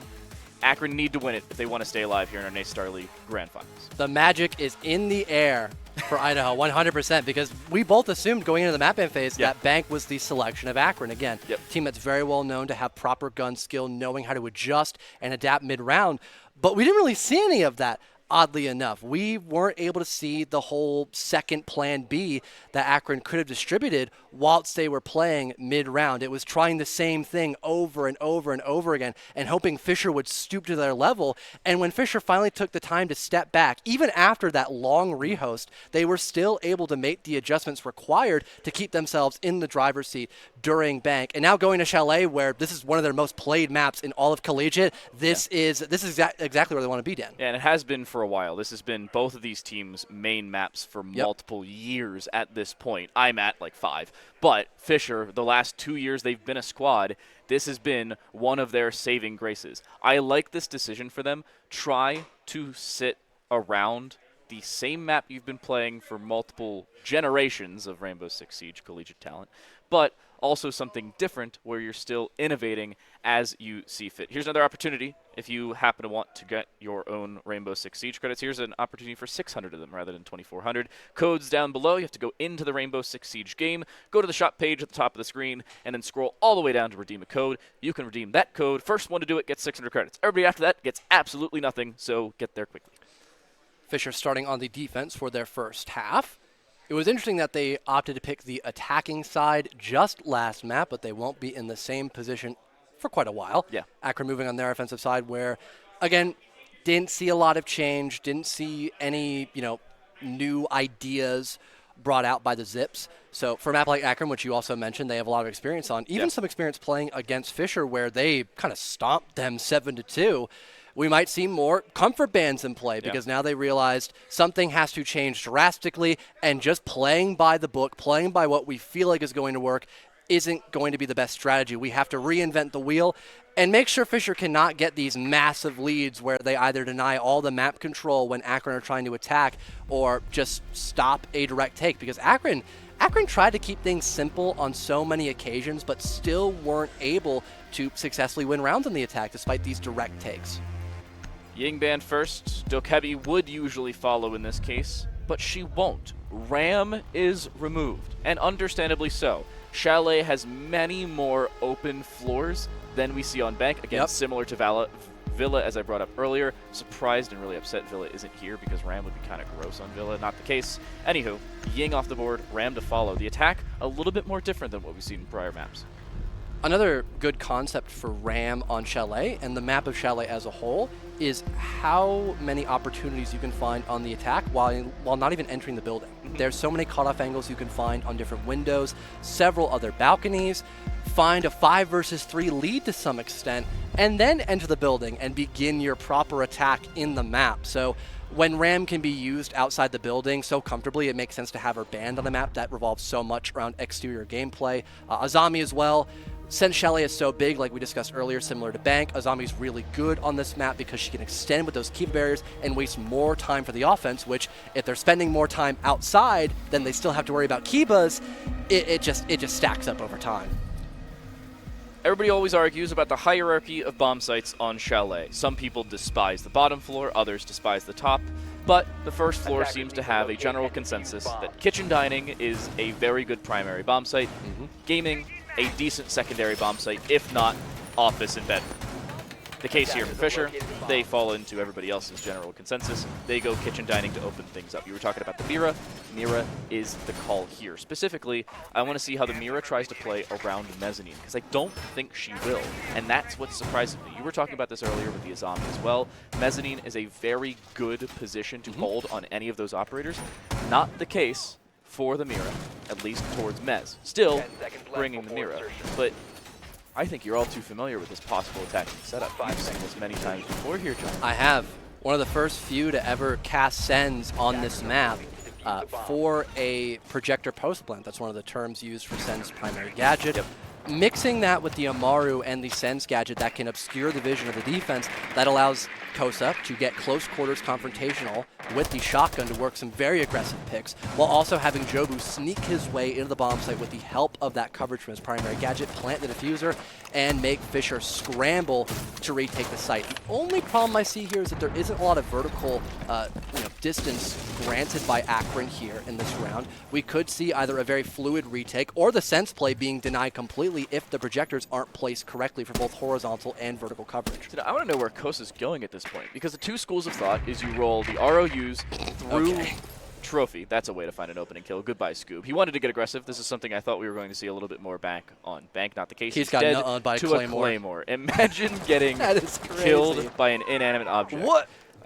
Misplaced ROU. Not sure that was supposed to be definitely misplaced there. Setup, but the fact that I wanted to bring up, Kosa playing on the Amaru, not going in Trophy hatch or dining hatch.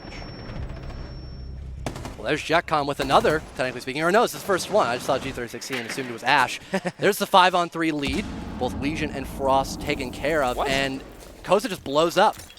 Not too sure what it was from, probably the C4 of Beezer, so he'll be down for the count as of right now. With a minute 30 to go, the defensive hold by Fisher in their own bomb site has flipped a whole 180 degrees, but it's working. They're stalling this trophy push so well that they've technically tied us off, since, again, Kosa can't be picked back up. That's great. But IMAT is able to find another one off screen. Beezer no longer a factor in this round, but it's still a consistent back and forth. And Beezer was forced out of position because of that vertical pressure being put forward. Cappy, now out of position, had to break the mirror in front of her, so it does not have that free vision he was looking for. And Techwill playing around this ROU. He's waiting inside of West Main. This position had previously been cleared, but with the ROU in front of him, intended to pick up Kosa and make him safe. It's given Techwill an opportunity to get back.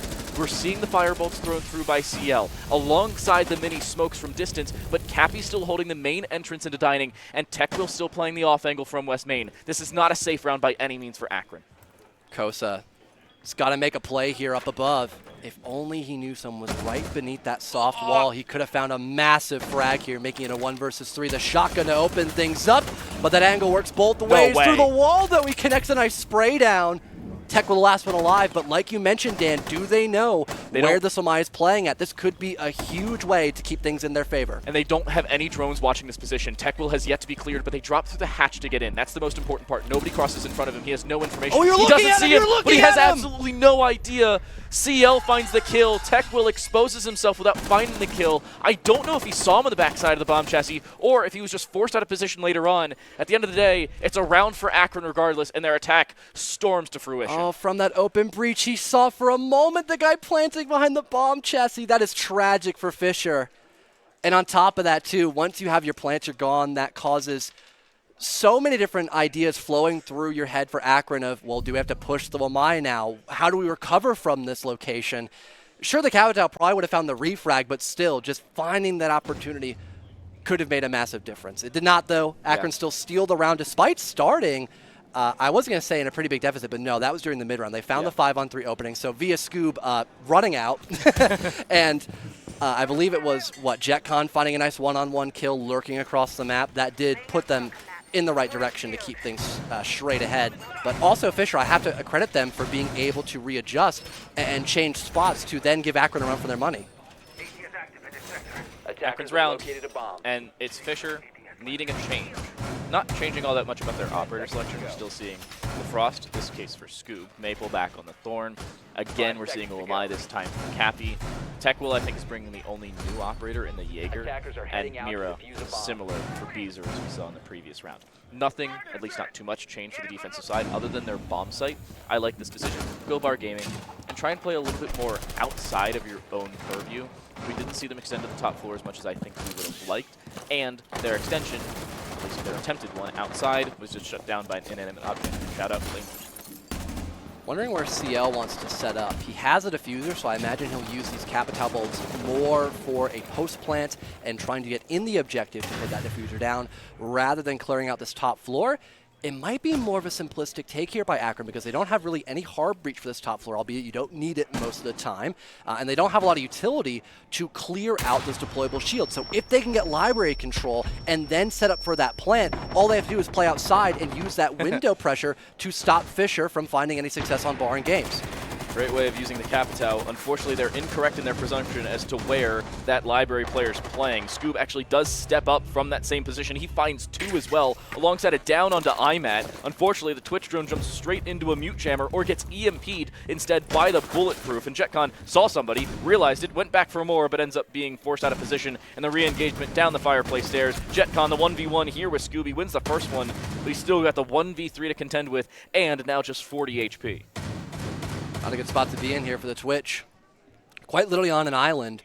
Minute 30 to discuss things through with their team. If they see Barn games back in play, they'll be a little more aware as to what Fisher could be cooking up, and going for a direct take, probably not the wisest idea when we see this objective played a little bit later during that first half. JetCon now detected by the Mira playing right beneath this bar top table.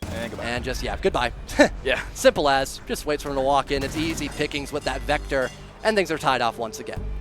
That round from Fisher was the most innovative thing I've seen, while still sticking to something that is fairly simple. Scoob waiting inside a library. Usually you sit suicide. It is called suicide because people go there either to die or to disengage very barely with their life. Instead, we saw the Capitao at the beginning of the round try and step up. That, most importantly, thought they cleared the library position. And the false sense of security walks 3 people into mezzanine, and they find 3 separate kills. And Beezer was able to just lock in this final kill. Not too difficult, to say the very least. And the walk-in from JetCon. The lack of information, he thought Beezer was still sitting inside a stock. He was wrong, and then he was there. That is one of the bigger problems with trying to keep things a little simple, is some of those extensions can come to bite you towards the later part of the action phase, especially for that top floor. You mentioned mezzanine being such a powerhouse position for the defense. We saw that perfectly because several bodies died there, giving no other options left for Akron. And now we see Master in play. Funny enough, this is one of the least favored objectives inside a chalet. A lot of people actually prefer to go down below into the basement, but one of the more enjoyable parts of Master is how easy it is to extend over by library. And when we saw almost the entire round being won solely off the mezzanine presence on that top floor, it does make a little bit of sense that they want to go here. No primary EMPs, no primary hard breach. No hard breach, period, sorry. Not no primary hard breach, no hard breach, end of sentence. What is Akron trying to do here? My guess, with this current setup, either solar or playing on the bathroom and piano balcony and trying to get in either ego window or piano window and trying to take those positions because they have a heck of a lot of soft breach. Maybe they could play that from below, the Buck, the Ash, they have that availability. They have the nades as well with Kosa, again, for the next 2 days. But I don't know if Fisher's going to be expecting this because Cappy's playing the Cade, understandably. The nade forces him out. Smart. But no, the Magnet actually caught it. Caught another as well. And goodbye, Maple. Go down the stairs, not up them. Instead of using the grenades to clear out the top of Solar stairs, they'll pick a Firebolt instead, and that'll do the trick. But like you mentioned, Beezer will retaliate with that same force. And no more smoke bolts left to assist that potential plant. So it does look like we assumed, it would be more of a Solar type of take. They still have the gridlock tracks to stop either a run out of some sort of flank watch, but this cutoff by Jobu could be damaging. But no, he gets past him. No. Does he even know? So Jobu's actually holding Solarium stairs from with the skeleton bottom. key. Yeah, he's looking up. He's actually trying to look up through Solarium and possibly through the second floor. Now that is flank watch. No idea. That is how you flank watch. And watch, Tekkel's going to walk right into it. He has absolutely no idea the Buck's sitting below him. If Jobu waits here for another 7 seconds, Tekkel's going to take the Solarium stairs and he's going to die from below. Wait for the patience. The trophy window occupied, heard by JetCon, but Jobu's still patiently waiting below. Is it going to work in his favor? Game of cat and mouse. Where's Tekwood? Opportunities here could be tenfold for Akron if they can land these shots. Beezer knows someone's on that window repel, but he wants to cross to be a little more helpful when it comes to that Solar presence. But with Cappy playing right by bathroom, this shouldn't be a problem. Jobu ended up walking outside of the Bing garage door. He's currently outside the trophy window right now. Tekwood has that freedom to move on the bottom floor, and he should not be perturbed in doing so. This is a much better scenario for Fisher than we saw in these last couple rounds, and that rotation ends up working. Beezer gets down and then finished. A follow-up from JetCon. IMAT walked into the site. He tries to walk out, but he only dies to Scoob, who steps up for his 4th kill in 2.5 rounds, but this one still far from over. The repel in for JetCon. He's low. He's dead. Scoob finds 3. Make it 4. Fisher their 2nd, and the lead definitively in the Falcons' favor. Not having enough bodies to clear out Master, hiding behind that half wall, the natural cover, and waiting for that final move, that final breath to be taken by Akron and just stolen away.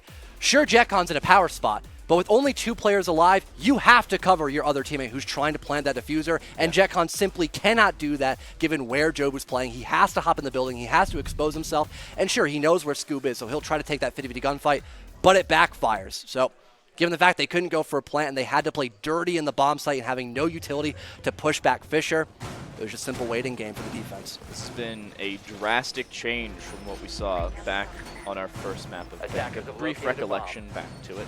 Fisher looked much better on the defensive side as soon as they got their wits about them. It took them a few rounds to do so, though.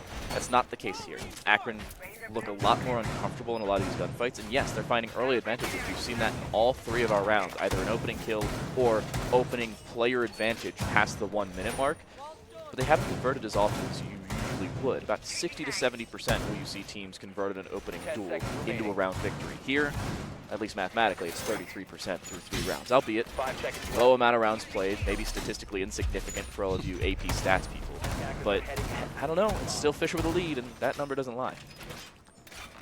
Back to dining room as well. It was an objective that Akron definitely won. I mean, well, obviously it's in the store, but how they won it, it's not a consistent strategy. It's kind of just a pocket strat. You bring it out once. Now Fisher is definitely expecting it, so you have to reinvent the wheel and go for something different. And now they've got the Osa. We talked about her several times, and it's on the board. And for this site, she's very effective. If you can get fireplace/main lobby control, open up that main wall into sight, and deploy those talent shields, it becomes a very complex matter for Fisher, if that plant goes down, to retake, because you have a literal shield you can see through and take gunfights off of advantageously. So happy they're bringing the Osa. It's just 5 rounds too late. Would have been so much more useful back on Bank, but not the case. Hey, but they still won. In either way, yes. Well, no, it was Akron that needed to win the round. Yeah. Happens. Yeah. You know what? It's been a long day. That's fair. Yeah, this is... Maybe that's why Akron took so long to bring out the Osa. They just had a long day. That's so true. Maybe like mental lag, brain lag. They were like, oh yeah, what operator should we bring? Oh yeah, Montaigne 7 times. Nope, Osa. Nope, opening kill. Kosa instead. Kosa, Osa, opening duel. I don't know. Gridlock looks good to start.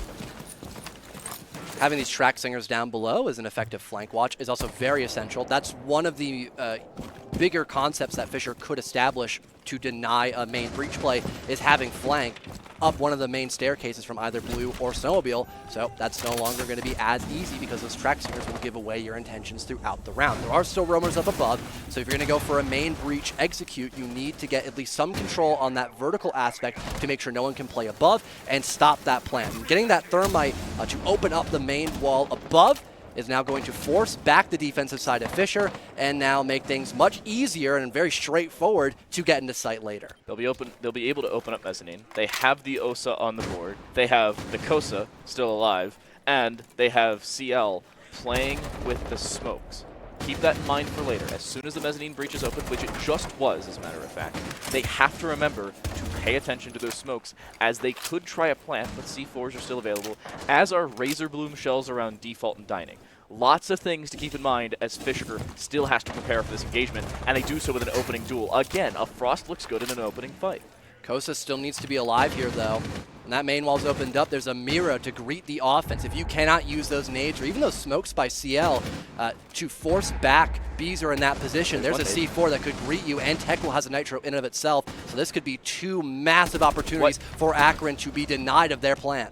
15 seconds. Now's the time to go if you're on the Akron side. They have to get through the main breach, though, and that's the main problem of this. Even with the smokes that could be available, Tekla steps up for one, and he's still playing on the Warden. Smokes or not, they're having difficulties getting in, and now they just have to get out with their lives. IMAT holding the cross. His position duly noted, but he prones and finds the kill regardless. Diffuser will indeed be put down, but Tekwill's left alone. A 1 versus 2 as he walks through, and IMAT gets aggressive. Low HP. He doesn't care. 2 fights go his way, 2 headshots, and a second round for Akron. And although that deployable shield was still intact above, not having any way of ignoring the window player right beneath Piano made it a nightmare for Fisher to retake. Because again, if you can play above, there's vertical options to stop a plant. And since both the Mira and Warner were so far away to try to use their nitro cells, they had to rely on the vertical. With IMAT shutting that down, it opened up the chance of planting that diffuser. And he doubled down by dropping through the hatch, which Fisher did not know about. They were completely unaware of that play. Yeah, one thing I didn't see before the replay, shout out our replay team, IMAT actually found the kill into Cappy up above and then dropped. Yeah. I didn't see that. Really good play to not only get aggressive, even on low HP. He was low HP as he dropped, much less after he found that first and then second kill. Fisher in the dumps after that one. They will bring in the Goyo. I am scared. I'm going to say it right now. I think Akron win this round because Fisher are 0-2 when they've brought a Goyo. But do they notice it? Do they know, Chad? Maybe not. Do they pick a Twitch? That's the question for Akron. We see a Thatcher. They've got like 7 seconds. So at the 2 to 3 second mark, your pick phase is over for the offense. Right about now. And they don't. They will commit to a lot of hard breach, though, which is good for a basement floor site. You can open up both Snowmobile. You can open up the wall that's all the way down by Big Garage, looking into connector to literally cut the 2 bomb sites in half, make them very disjointed for defense. And also the boiler wall, which then allows you to plant in what's called default, right beneath the pillars of wine. And given the fact you've got smokes and stuns to create space, planting here seems like a good idea, so long as they can avoid TechWill, who is quite literally the best counter when it comes to being dealt with for smokes and flashes. Yeah, one thing that we've seen those last couple rounds is the switch onto the Warden. As soon as the ROUs were brought with the Sens, we saw, because the Sens was brought, they forced TechWill to stick on that Warden. And as soon as they did, it ended up working at the end of the day. I don't think there's any impact EMPs. There are not, but there's just regular EMPs. I noticed that Kosa's playing on Thatcher. No wall denial. Yeah. Except the mute, but that's all they have to worry about. It'll take 3 seconds. They throw an EMP at it. They just have. They will blow up the exothermic charge, which they will now. And just like that, step 1 completed. But Akron will go a different direction and start to open up other avenues of attack and maybe circle back to what they've already given themselves later on. Look at the drone economy, Dan. There are 5 drones left with 2 minutes. I could imagine, albeit Maple is in a very common location for this top roam, there's someone else playing with him, and that's the Legion. So having Cappy up here as well, if she doesn't get detected here, with the fact there's no drones to spot her, this could be a great way for Fisher to not only get the man advantage, but also give Akron a lot of questions to worry about if they just commit to the horizontal play and bite the bullet when it comes to dealing with that vertical hatch presence later, or if they fully commit to the top floor and potentially risk more lives being lost. Wow. That exothermic charge took out the deployable shield from that distance. That is absolutely gross. Unless it was an Ash charge or something different. I didn't hear it. It could have been. I don't think it was, but at the end of the day, it's still broken. Shots through. Both players trade damage. Beezer takes significantly more than he deals out, but he's still alive, and that's the most important part. One-shot headshots being what they are. SMG-11 high fire rate. He's still very much in this. He was very much in that round. He's dead. Top floor presence now as well for Akron, looking to push away Maple from this hatch. There's over a rebuttal for the Falcons. They will tie us up 4-4. Maple more damage dealt, and this Thermite is still kicking off this round for his team. Maple finally dropping down, but no, he misses! It's CL another! As he tries to stick this plant down, 30 seconds left to go, and Cappy's looking for a flank. This could be the moment to seal the deal. No Person way. detected by Trench, but Kosa wins it! I refuse to believe that he misses an entire clip of the Vector onto a Thermite who was not moving. Stuck. He is stuck. He is prone, stuck, in a corner, and that is something that will cost you. Fisher, that is a momentum killer. And Akron now go back-to-back after being down 2-1. Their attack looking much better than what we thought it was going to at the start of this game. And more importantly, similar to our first map, they have the lead going into the last round of the first half. For round number 5 as well, the big what if was, can they deal with the hatch presence? They did.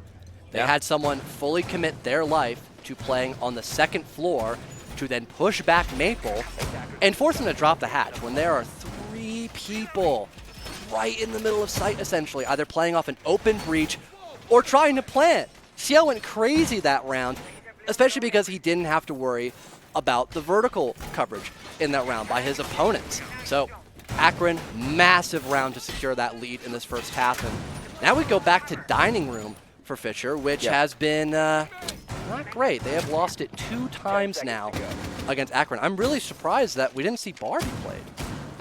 again as well. Or I would say even Master, because I believe it'll be opened up around 3 now. Akron's gone back-to-back, so everything should be open. Yeah. They have it. So, Fisher, you have any site open that you please, and you go to the one that you've lost twice. The math is not mathing Definitely on that controversial. I don't know. We'll leave that one up to your opinions. Quote of the day, I don't know. Yeah, that's questionable to say the very least. Maple actually almost got his head ripped off. He was opening up a little bit of a hole in the bottom side of the bathroom window, and in doing so, somebody heard it outside and shot at it. So he was trying to prep it for a run out. Instead, he almost got his head ripped off. Akron looking to maybe utilize these air jabs for another sense of a pseudo flank watch instead of the gridlock track stingers. I would have thought having the nades would still be very beneficial because, again, a lot of deployable shields played above, a lot of distances you need to close as an attacker where a grenade can fit that little niche perfectly, especially when Mira has been played so consistently by Fisher. In particular, Bees are running that operator now several times. It does seem a bit odd to have Kosa on this operator instead of gridlock, but still gets the same job done. And it's still some sense of flank watch, which is the primary goal of both the gridlock and Nomad. Akron looking to do a similar attack to what we saw a couple of rounds ago, where they get this, highway presence, open up these back walls to force Fisher away from these power spots early on. And they even have IMAT getting aggressive too, where you could maybe use that Ash charge to break the shield and take a gunfight. Fact is, he has to get around this door to break that shield. He'll do so successfully. Maybe we'll have to disengage. He gets out with his life just narrowly. Nice. But Kosa on the double window, that's the force away. That's the combination and coordination that they've needed on the Akron side, and this time it finally sets into fruition. Opening kill retrieved and free real estate, meme intended, over towards this piano position. And Fisher has to disengage. Scoop the only one occupying it. He still wants to try and play aggressive around the bathroom and closet position, but he doesn't have the safety to do so. And more importantly, he doesn't have the support. Fisher trying to fight back, but Akron just have such a foothold of that top horde. Jetcon will begin to work his way back down below. He's got the diffuser, so he's looking to plant that diffuser perhaps. Jobu still maybe waiting for that talent shield. Nice shot by Scoop playing off that Mira window. And Beezer is in bar stock as the Mira. And I don't think Akron is aware of this. They shouldn't be. Nobody's droned this position. They still have many drones available, 4 to be specific. But with this position being held down, they can play much more passive on the site and play the full bait setup. Beezer just needs to not make noise and not be caught out by an arrow jab. All of them have been placed down, but the diffuser will not go down in the default position, at least not likely. Beezer just now making noise, has not been heard from behind. One picked up, a spray down, will not be able to find the second kill, but he may not need it. Jetcon planning in the dead center of sight in front of the half wall. He doesn't have the safety, nor too does Jobu. And Beezer will dispatch of 2. It's Fisher to tie at the half. Desperation attempt there by Akron, planting in the middle of no man's land, but I can't blame him. Because again, Beezer is flanking, and there's no one to stop the Mira from pushing back towards site. So the bomb chassis that gives you so much natural cover from the dining room and kitchen side of the map, that doesn't matter, because there's someone shooting you in the back. So you've got to readjust. Akron attempted that, but with so much time being spent above, it wasn't done quickly enough, and that cost them a couple of moments where they were cutting corners. For example, not droning dining room, or not dining room, sorry, droning out stock, for example. But to be fair, no one ever played there, so just the little quirks of where you can play. Those rat corners we mentioned quite a lot on Bank, they eventually come into fruition on Chalet and get Fisher a round win as well. Imagine sitting in the corner of stock with 30 seconds left as Mira. I bet Akron Get and a job. Tubbs was like, what is Beezer doing? This guy needs to Bro, go outside. I died to flanking Mira. What is this? What is this guy doing? I think words that I've said in ranked games multiple times over. Yeah. What is this guy doing? What is this guy doing? Go outside, do something. I don't know. Take a walk. Yeah. It stopped raining. This is your time. Honestly, these last couple days, at least yesterday, has been cold and dreary and really rainy. But like the last 8 hours or so, really nice.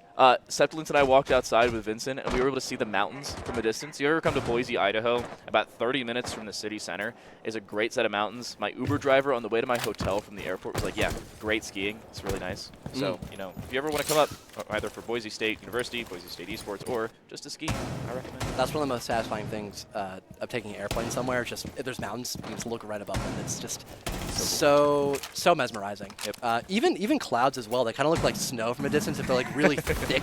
So it really added to the atmosphere. But Better trick. Yeah, I think he's gonna get it off. Oh no! You're right. He missed it up. He backs away though, so he won't die. It's still a 5 versus 5 situation. But now Maple's able to set up those talent shields. Info being gathered. They've got several different smoke grenades as well. They could use a couple to try to bait out Akron's nitro cells. Wow. But with there being a Warden as well, that could be very counterintuitive because Warden again hard counters those smokes. And wow, C4 for the vertical play, that is nasty. This is my favorite angle. Usually what I'll do is I'll play like a Frost and put a deployable shield at the top of mezzanine because I'm a little rat, and I'll just sit there and hold from like 25 meters and 2 floors away. Self-report. I gotta say, it works. It's functional.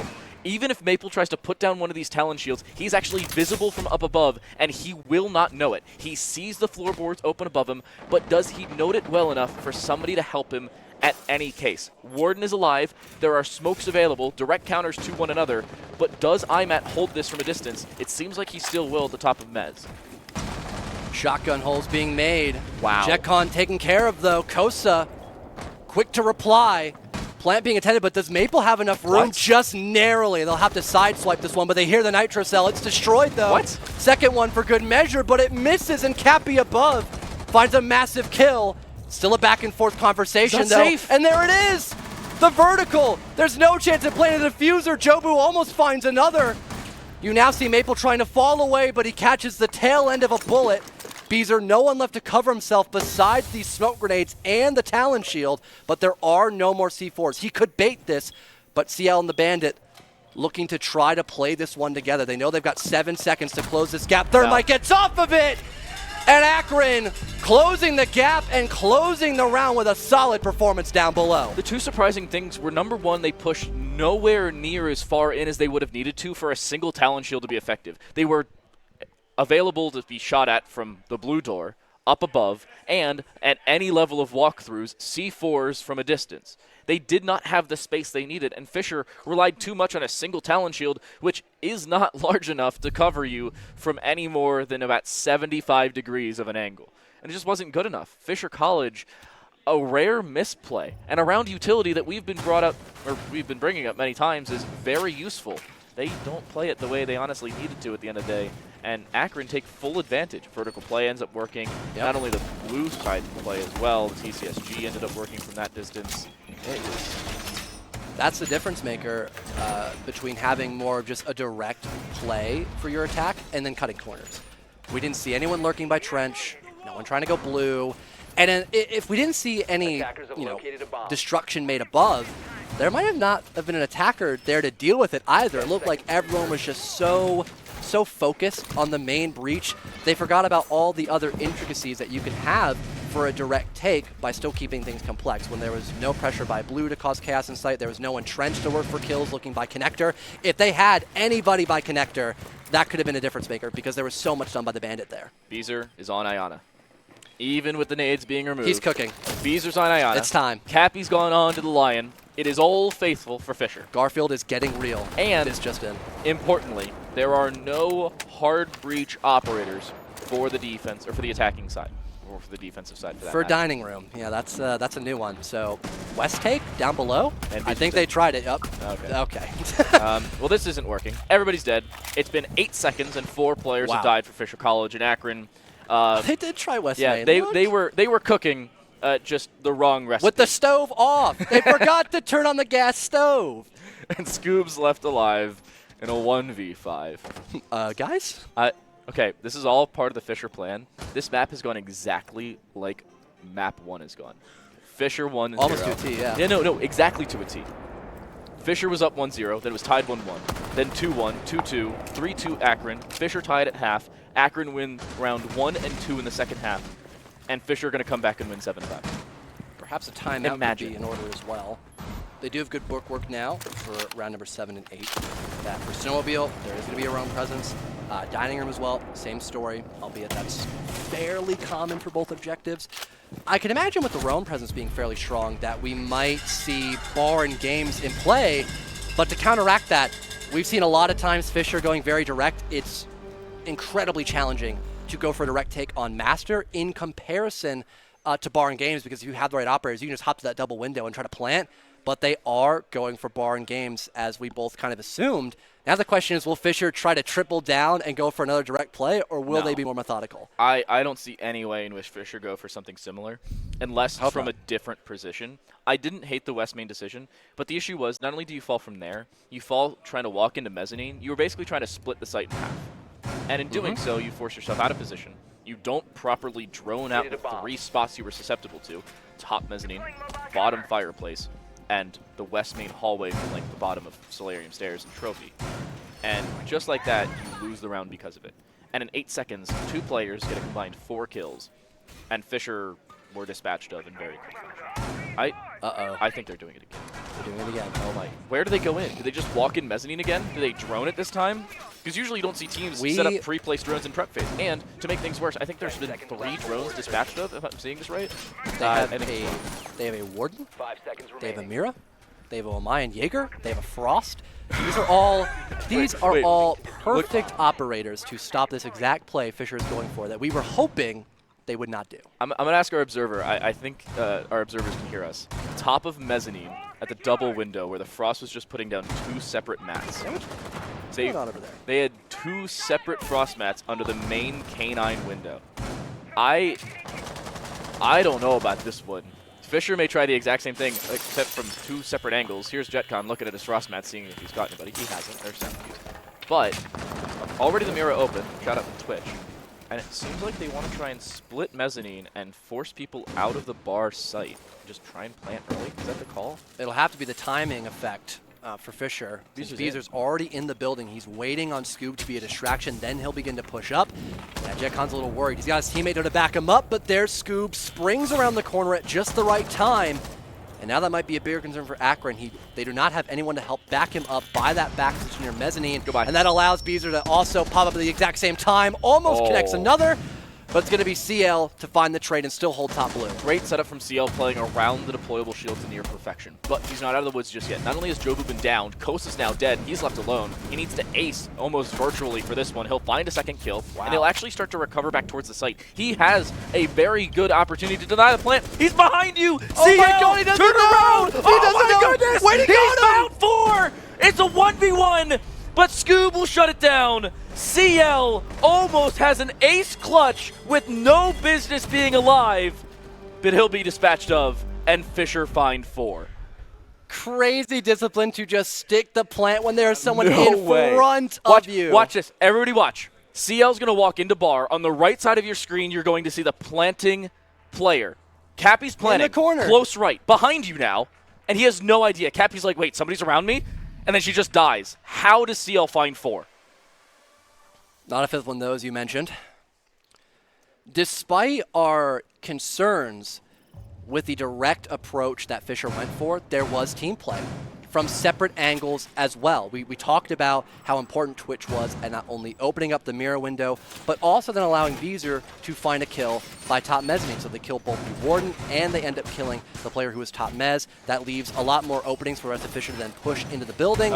And although there was, again, a response by CL, the rest of the teammates were dead, and with there being so much commotion up above, that allowed everyone else to hop into the site and plant, which was, again, the main goal that Fisher were trying to look for there.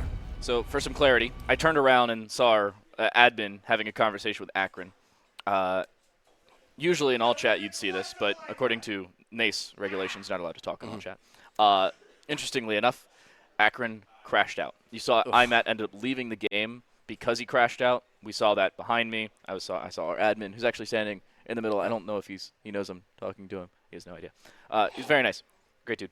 But locked in. Yeah, making sure we can get things taken care of. Unfortunately, Akron did have to force the rehost. We will get things back underway in just a few seconds. We have everything taken care of. We know all the players and all the bands. Everything should be done. I give it like 3 minutes. Fingers crossed, right? That's what we hope for. But now begs the question, with the direct take finally working, are we going to see Snow and Dining also have a different outlook by Fisher, or will they also keep it consistently now as well? I don't think a direct take would be a problem if they, again, do what I referenced earlier of just having some other operators lurk. I mean, Nook's available. Nook is one of the best ops on Chalet because it's so easy for her to go across the map and find somebody with their back turned. If you just have somebody by Trench later in the round or Blue Stairs, that just gives less positions for the defense to hold against you while you're trying to plant out in the open, completely just exposed by the defense. And with Bar Gaming now going the way of this attacking side of Fisher, our most likely site now to come is the basement of Snowmobile Garage. Yeah. So now looking at this, you have so many opportunities. You were talking about the lurk possible presence. I wouldn't hate that. Nook could probably go in over towards Solarium if they want to try and split it over towards the master side as well. You have a lot of opportunities to quickly clear the roam. But the other conversation is trying to force the roam out of position earlier or just deny the roam entirely. We were talking to Cappy earlier. Cappy was like, yeah, I'm not just playing Lion anymore. She has played Lion a few times, but she's not just playing Lion anymore. She brought up the gridlock. She also brought up that she's been playing the Nomad recently. Yeah. I would love a Nomad selection should the bottom floor be taken because she was trying to clear that roam but didn't have the utility to do so. If that changes into this next round, I think this is a completely different outlook into our 10th round of the game. I think even a Nomad or Gridlock would also be beneficial, not for just the roam, but the anchor. Because you look at Connector. Throw an air jab on that doorway, no one's getting through there. No one's throwing a C4 by Connector. That's no longer a problem. You throw track singers there, same effect. You throw a grenade in Connector, if there's someone playing right beneath that position, they're dead. So that would be a good option to consider, or also doubling down on the roam clear with the help of the Nomad, maybe getting a sledge or a buck for vertical. Now nobody can play Connector, period, because the floor's open above them. They simply cannot play there, or they are also dead. There are a lot of ways to spice up a direct take without cutting corners, and that has been just such a talking point. Akron's, they cut a lot of corners on Bank, and now we're eerily getting that same feeling with Beezer's team, Fisher, here on map number 2. But again, it's still a much closer conflict so far. It is only a 1-round difference right now. So they still have time to actually change up their act. Yeah, and barring rounds 7 and 8 of Bank, I don't think there has been a single scenario of them making the same mistake on multiple occasions. Yeah. They've been much better at really changing their setup depending on what is called upon. And I got to say, things have to change. Unfortunately, things have to change for us as well. We're going to send it to a break, fix all the technical issues in the background, not talk your ear off. We're not going to go podcasting here on the NACE Starleague Grand Finals. Possibly the culmination of our series. Only a few rounds between Fisher and taking it, or Akron and sending us to map 3. What will happen? We'll find out when we return.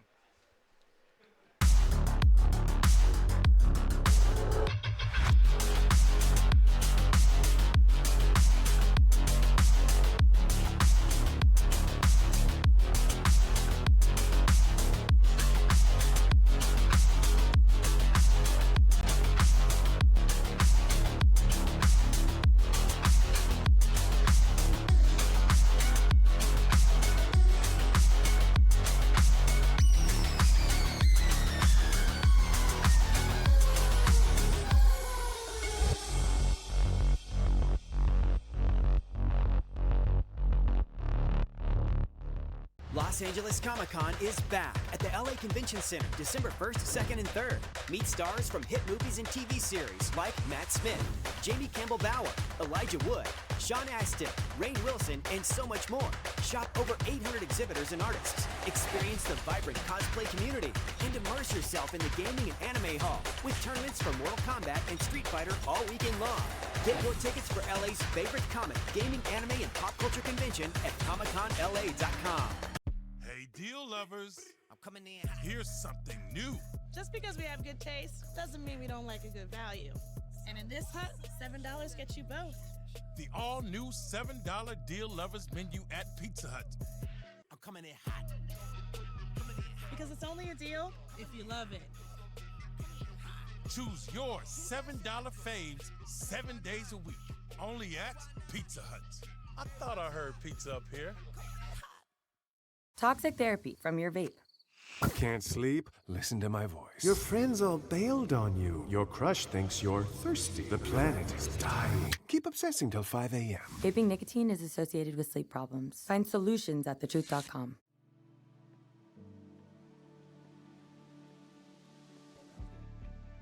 I'm Ryan Pruitt.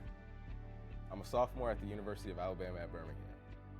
I'm a full-time college student, a future nurse, a small business owner, and a cadet in the U.S. Army ROTC. I'm the son of an Army officer, so I know the opportunities the Army provides. I knew the ROTC scholarship was the right choice for me to pay for the college that I wanted to go to. More than the money, I have people who are encouraging and committed to my success. I have big goals, and the Army is helping me make them a reality. I'm future Second Lieutenant Ryan Pruitt. That's my ROTC story. What will yours be?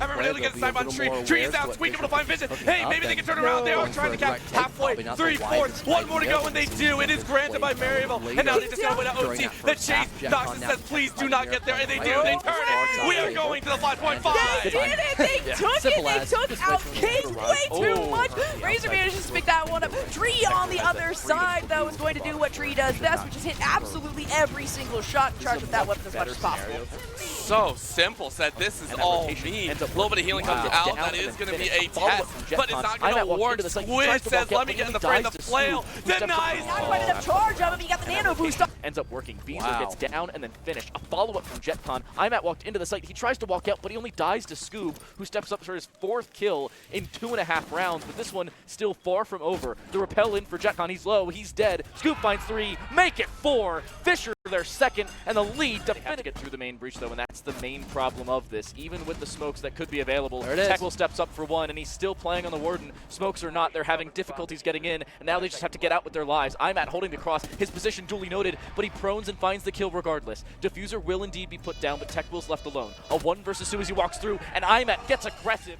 Top floor presence now as well for Akron, looking to push away Maple from this hatch. There's over a rebuttal for the Falcons. They will tie us up 4-4. Maple more damage dealt, and this Thermite is still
nearly finished games, and technical issues. Name a more iconic duo, fellow. I'm Tom Delight. Joining alongside me here is still fellow. We are currently in map 2 of our best of 3 series. Fisher, down around, just narrowly, but still down with more than enough opportunities to try and mount their comeback. We're heading into our 10th round of play. Fisher on the attack, Akron still on that defensive side of, by the way, their own map selection. Yeah. This is a must-win for Akron, not only these next couple rounds, but the map before they try and send us to border.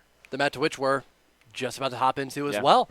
Everyone's in lobby. We're all good to go. Yay. Engines are readied up, and we go back down to Snowmobile and Wine Cellar as we had assumed. And another thing we brought up quite a few times was the factor of Fisher might want to, after their resurgence when winning on barn games, will they pick another direct lineup for going straight into sight? It looks like that as of right now, but the adjustment, they have a buck now, so they can play above and make sure that Akron are not able to add these layers and layers to their defense if they can get their buck actually in the building. In 2 separate conversations, they were about to bring the IQ. Tech will decided to bait me with attacker repick. Love that mechanic for casters. But Scoob is bringing the Twitch to deny that Bandit. Instead of trying to deny Bandit tricks and playing around the utility of the EMPs, which they actually are still bringing, they may just send in Scoob and try and remove the Bandit batteries before they even get placed down. Now, unfortunately, you can't shock the Bandit battery out of Bandit's hand, so he can technically still Bandit trick, but it's narrowly much more difficult. What you could do, though, since the EMPs disable the Bandit batteries that are still on the wall, he could zap the disabled ones so he can't keep picking them up over and over and over again. So eventually they're going to get the wall opened up. And they have nades, so Bandit also has to be pushed back. Right. Yeah, look at this coordination. No, he didn't time it. Throw the nade. He might be dead anyways. Oh my goodness, the nade won't kill him, but the open breach most certainly will. Tech will, a nice shot landed, and the Bandit trick, and the Bandit as a whole is unsuccessful. So the reason he hesitated to put that second Bandit battery down is because you can see the glow of an EMP through the reinforced wall. And when he saw it, he thought that it would have denied the Bandit battery, but it would have found a second of efficacy, even a 10th of a second of efficacy. And as long as the wall is electrified for any period of time, no matter how small a fraction of a second, it would have taken off the exothermic charge. So close yet so far. That one cost Jobu his life, his C4, and the opening kill after the rehost. A valiant effort by the Bandit, but it's not going to get Akron very far in round number 10 so far. Nice shot landed by CL. That will at least get rid of the Twitch, but it seems like their job has already been done for the most part. And like we mentioned earlier, with there being a buck, that skeleton key factor is going to help tremendously when it comes to getting this plant down. The only concern could, of course, be Kosa. Finka currently back-turned, unaware of the Legion's position. And they were previously damaged by a Capcan trap, I believe, and finished off by that Legion. Now putting a lot more concerns in the eyes of Fisher as to where these defenders are currently playing, trying to hunt them down in several directions. And one thing we're not seeing from Fisher is a direct take after seeing multiple members off the site. CL still occupying the fireplace stairs. He ends up finding the kill back onto Maple, but I'm at dispatched of otherwise. That makes things a little bit more difficult for this attacking side. And they're dedicating in multiple different directions. Cappy going to head over towards the bar side and is going to get caught by yet another EDD. The Capcan trap ends up taking out the Thatcher, and it's Beezer in a 1v3 on the Thermite. Not going to happen. JetCon will get his finishing blow, and CL will find the final kill. Great round to come back from what was an abysmal start losing your Bandit. And that IQ would have been very effective for several things. The Capcan traps, which ended up getting a kill and dealing a lot of damage in that round besides the general elimination. The Bandit batteries to know where exactly they're being placed down. Besides the electricity, it gives away the intentions of that. So to an extent, maybe having the IQ would have been really effective, especially against Solus as well, which we didn't even highlight. It wasn't a necessity in that round. But also maybe something like a Dokkaebi to hunt down those roamers above. If you're going to get vertical, it could be a very dangerous game of knowing when to be gunned up to look for roamers that could be killing you, or to do your job as a vertical player. And we saw clearly that one of those two options was picked more heavily over the other, and that cost a couple of bodies up above, granting map point for Akron to potentially bring us to border, making this a very interesting series if we actually get there. And border a little bit more attacker-sided than what we've seen these last couple of maps. And two aggressive teams on that map, too. Oh, my gosh. I think we'd see Scoob run out more than is healthy. He That'd died be yet a whimsical Claymore. game. Scoob would die to yet another Claymore. I feel like that's yeah. Oh, my God. We're seeing Blackbeard picked. Nope. And Valkyrie brought through. This is the first time we've seen Valkyrie all day, as a matter of fact. Banned in the first map, surprisingly not played in the first half, nor any part of the second half until right now. Fisher bringing an IQ to respond to that, respond to the Wamai as well, and the Warden. If Warden's glance glasses are active, it is visible to electronic detection, including the IQ. So, should IMAT try and use his utility, which Wardens very rarely do, he could be found out. Ow. I will say, it might not be as important to spot where the Warden typically is. You can put 2 and 2 together 9 times out of 10. However, we can maybe see something be cooked up here by TechWill. More specifically, again, black eye cameras, so less info for Akron, which they've been playing off of just general positioning when it comes to that info pretty well, knowing when to take these gunfights, knowing when Fisher is going to be vulnerable to some of those aggressive peaks, and also maybe seeing some other fluidity happen. I see a prone player in the back corner of stock. I don't know who it is. I don't know why they're sitting there. Again. But we're seeing something similar to the Beezer Cook. It is the Valkyrie sitting in the back corner of bar or stock on the far side of the map. This is a very long lurk that requires not being properly droned, something that Fisher does not fall victim to all that often. However, everybody does every so often. No guarantees by any means here for the Falcons, but some decent droning seems to be going their way, some decent information gathering, and top floor clearance. Can they take out that Mira? Not immediately. Maple, I think, is out of Twitch drone. No opening by the wall, forcing the Twitch drone to go back into the line of sight of the defense. Speaking of positioning there, it's not going to work out whatsoever for Cappy. Wow, all those grenades, yeah, same. Grenades and also the track stingers now removed off the board. There were still a couple deployed, but all things considered, that is a ginormous entry kill for the Zips, and they still have a lot of positions held up above as well. That Mira still being intact because the Twitch drone failed to destroy it, and there being a long angle to shut down anyone walking into offices. A lot of positions are still being thoroughly watched over by Akron, and Fisher still have not found an opening to deal with it. No, they also haven't opened the Piano Castle Barricade. A minute left on this clock, and very little progress, all things considered, for Fisher. And losing out on your gridlock without finding an immediate trade, and all you've given over is taking away a C4, just not good enough for the Falcons at this point. And 45 seconds left. Akron are on the precipice of sending us to border, and an out looks more than likely. Timing doesn't go Scoob's way. He's been seen. The barrel of his Mark 14 exposed. He can't even find a kill off the back of it, and TechWill will end up falling in the 45 hallway to Jobu through the main breach. Almost a second. I thought he found it, but it's Scoob up above onto IMAT, and with now 30 seconds remaining. Jobu yet to be cleared out of position. The Mira's yet to be taken care of. Actually, this one here for CL has been, but he still will spray. He'll still fall. Maple now makes this a more than reasonable round. Diffuser out in the middle of the site, and Scoob making more than enough noise. His position duly noted, and the flank once more starting to come through. It's just not going to be enough. Diffuser nowhere near pick-upable. That's a word. And Scoob has no way back into this round. The 1v2 will absolutely fall short, and Akron will send us to border. Unrecoverable position for Fisher College on the end of this matchup. We see Akron with a phenomenal recovery on their opponent's selection. It's the collegiate special. Actually, no, they picked Shelly here this time. We don't see a collegiate special, just a grand final series that goes the full distance off of Akron really playing into the fact that they still had so much utility throughout all those rounds. It seemed like Fisher College just never had the right tools for the job. They didn't have any soft destruction that round for the shields, for the mirror windows. They were just relying on Twitch. And when you bring the same operator over and over and over again, like we saw with Montaigne on Bank, your opponents, if they're smart enough, they're going to counter you by just changing up their lineup just slightly. And that's exactly what happened. They weren't making it easy for the Twitch to do her job. Yeah, and the Twitch not being able to find that mirror on the top floor really just slowed them down. Having that difficulty with the speed ends up coming back to bite them. And yeah, you cleared the top floor with like 25 seconds. That rotation just wasn't good enough. Here is the TLDR of how this game went. And the replays really show the story of Fisher having obvious advantages in a lot of these rounds. But then the second half, just not there. A much different showing after the rehost. They had the opportunity of bringing it back, but once more a rehost around that same general vicinity this time costs them the map.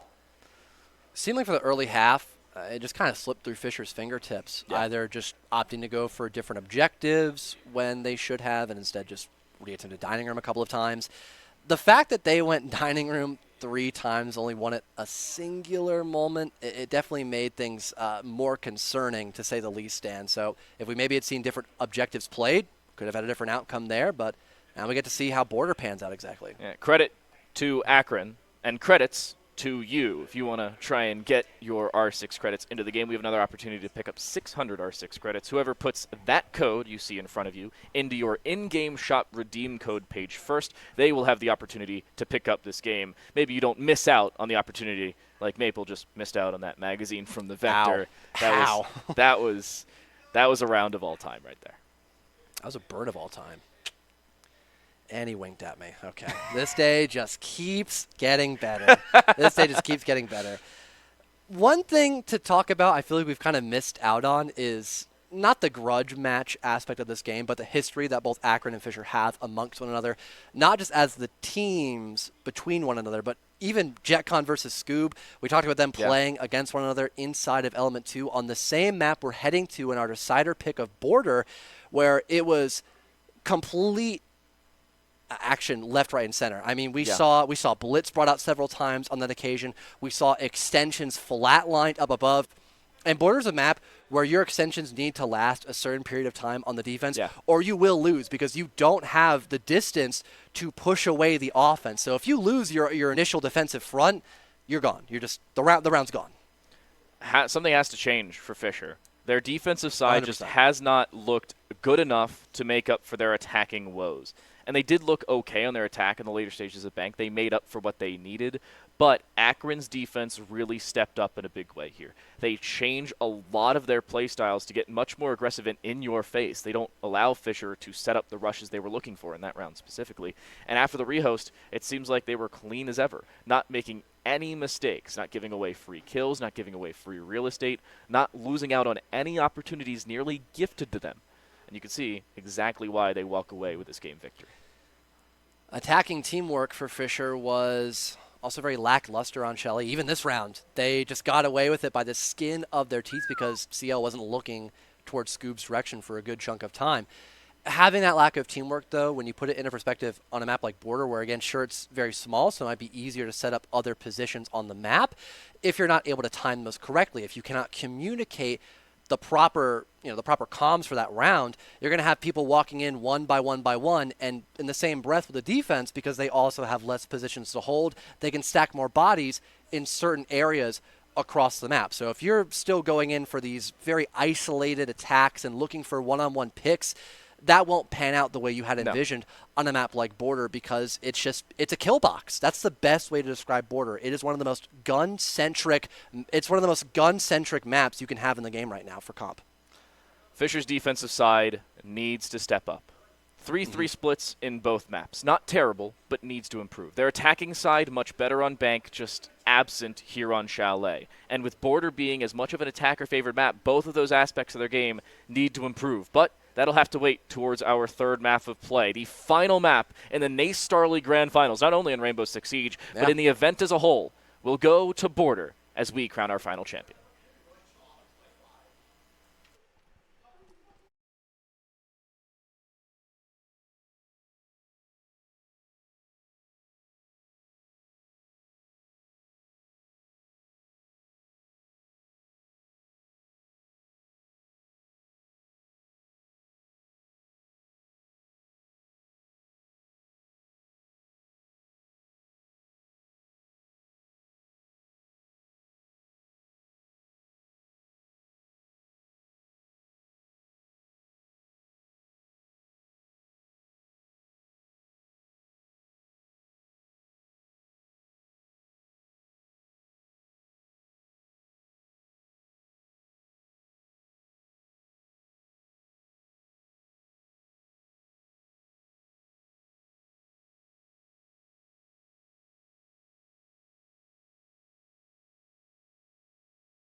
one final time here at the NACE Starleague Grand Finals at Boise State University's Esports Center in Boise, Idaho. It is Fisher College and Akron University headed to all three. Border is indeed a requisite to decide a champion here in our Rainbow Six Siege Grand Finals. I'm Tom DeLight, joined alongside me physically and in person, thank God, is fellow the caster. I am real. You could move over to me and actually grab me and it would be real. He's real. We are real. I can't believe it. It's happening. It's not like you've met me in person before. No. Several other times. No. In any other Siege event, no. Just this one time. Forget about Indiana. Forget about Charlotte. Forget about Montreal. Forget about Atlanta.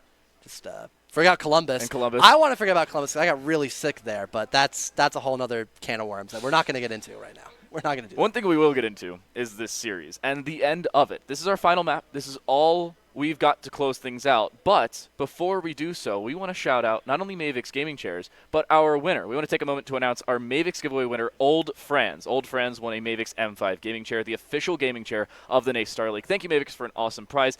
Mavix, the best kept secret in gaming, and Old Franz, our winner of said best kept secret. Check your Twitter whispers or Twitch whispers or whatever you're being contacted on. Keep an eye on that.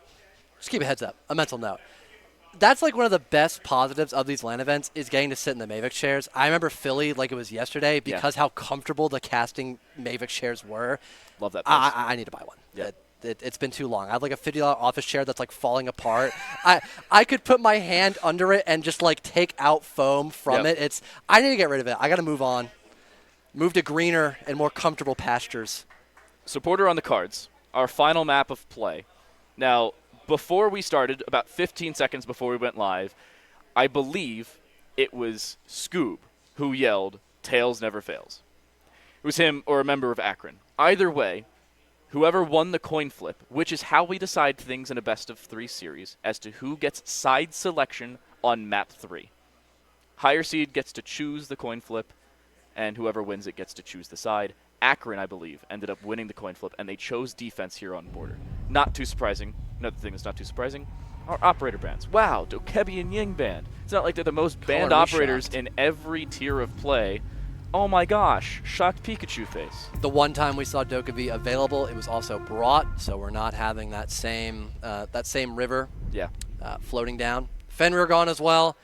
I mean, color me shocked. Really small map, can deny a lot of entryways for free. A lot of info for free. It's just annoying. Just get rid of them. Ready, Valkyrie. Yeah, I'd say Valkyrie or Mira here. It's two pretty solid options. And now it's Solus. Just kidding. And by Akron, too, which I think Akron played Solus more consistently than Fisher. So that's a little shocking. But also, we talked about like soft destruction last map and the map before that. Border is also a very like soft map in terms of that context. Not as many hard walls. So if you can get info down below as Solus, you can deny a lot. I wanted to point this out for Akron, importantly enough. They kept the Valkyrie over and aren't bringing her immediately, but they were the only team to play Valkyrie. They still, as of right now, are the only team to play Valkyrie thus far in regulation play through both of these maps. The surprising notion here is seeing Mira go unbanned by Akron, though. They played Solus, as you said, more than Fisher did, and Fisher basically relied on the Mira on that defensive side. And on Border, she's arguably more impactful. Missed the mark. Missed the mark on that. Oh, Akron did. I was like, what? you didn't see the hand signals he made. I tried putting two connecting points together in my hands and then just like flop them as far away from each other as possible. Two polar opposite points. Yeah. There's also a rook in play. I did not notice that. Oh, rook and dock. You have rook and dock. dock. 2/3 of the big pharma. And oh my God, that's a reference. All we need now is Thunderbird, and you have all the heals in the game for defender side. Yeah, IMAT is just running out of the building, looking for any potential damage early on. Also, Jetcon and Jobu, even Kosa can do the exact same thing. Yeah, look at this. The French ops are doubling up.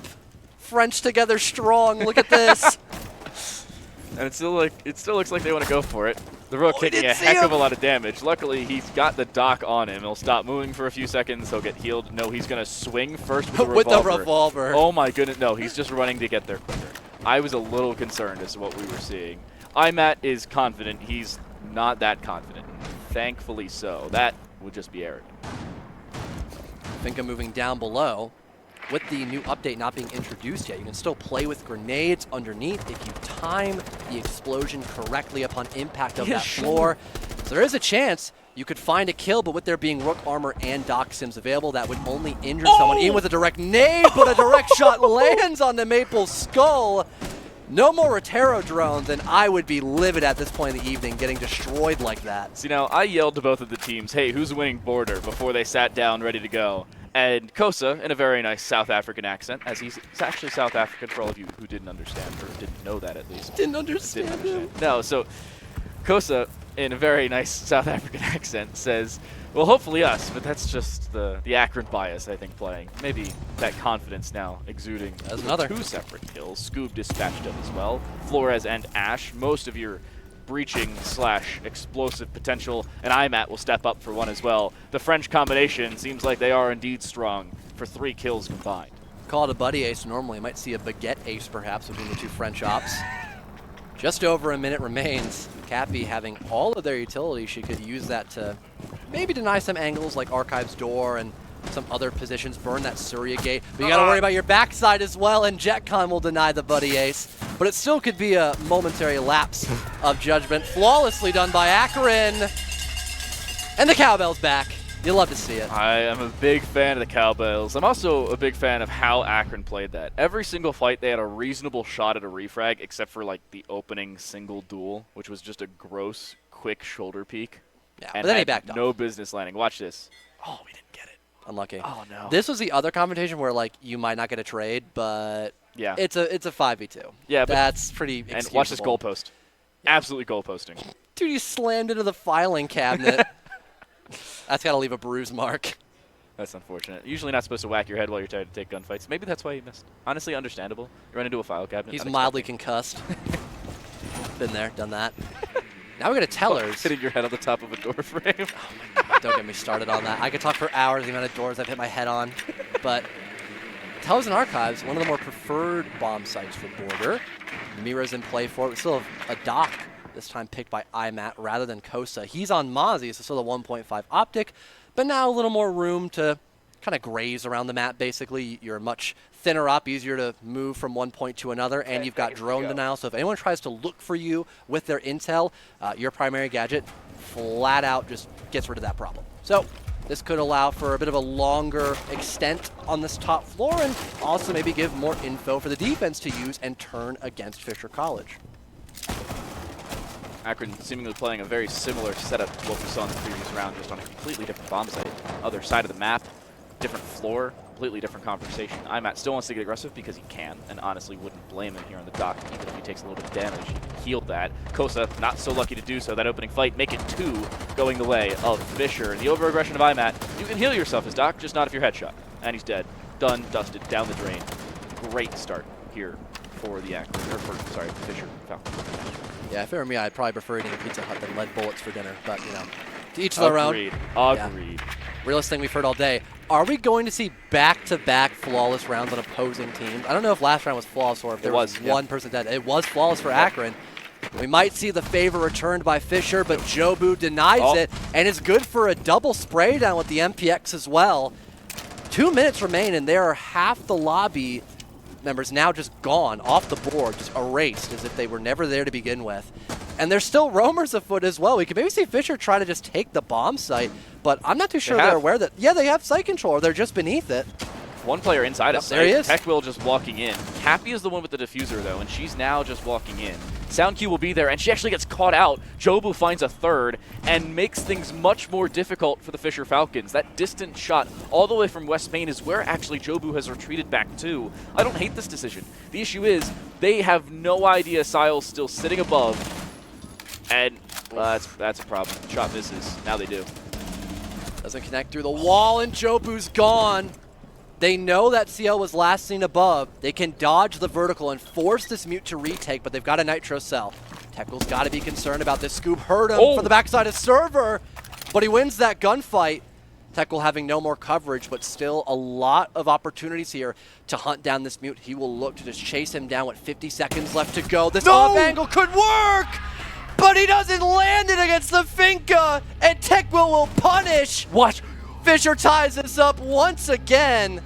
History continues to repeat itself tonight. Tekwil disengages. He backs up, and about a split second before the shot was being lined up to close out the round, Tekwil's like, oh yeah, I want to unpromptedly walk forward now. And he avoids the entire spray of the SMG-11. No blame whatsoever to CL. That shot would have been landed every day of the week if Tekwil moved as he was seen doing. However, he didn't, and he wasn't. And Fisher win the round that they were supposed to win a lot easier in a 1v1. If not for Jobu, yeah. If not for Jobu dying, bottom east stairs, and if not for an unfortunate miss with the SMG-11, an unwieldy gun in some confrontations, and usually that tends to be mid to longer range positions, that CL was exactly in. We'll see Tellers reattended by Akron, as although they did lose 2 bodies off the rip, if they don't spawn peek as aggressively, they'll have more bodies to waste time against Fisher.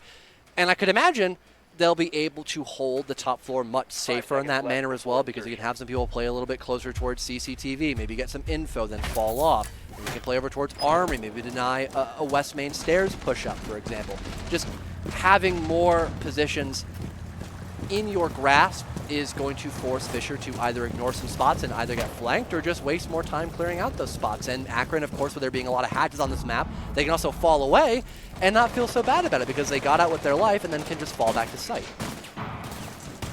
Questionable position now for Akron's defensive side. Playing the exact same site, but still bringing some separate operators to what we saw in the previous round. Mira back on the board. I like this decision for Akron's defense, but the one issue I see with it is if those Mira windows are caught off guard early on the top floor, it basically removes all of your presence that can indeed be available. I'm at an impact grenade of all time. I don't know what that was to take out, but it took something out. I think maybe a drone, I suppose, but it doesn't hit all that much. Nothing to really write home about other than that maybe questionable decision to use it. Speaking of drones, Mabel just spotted the player by triple wall.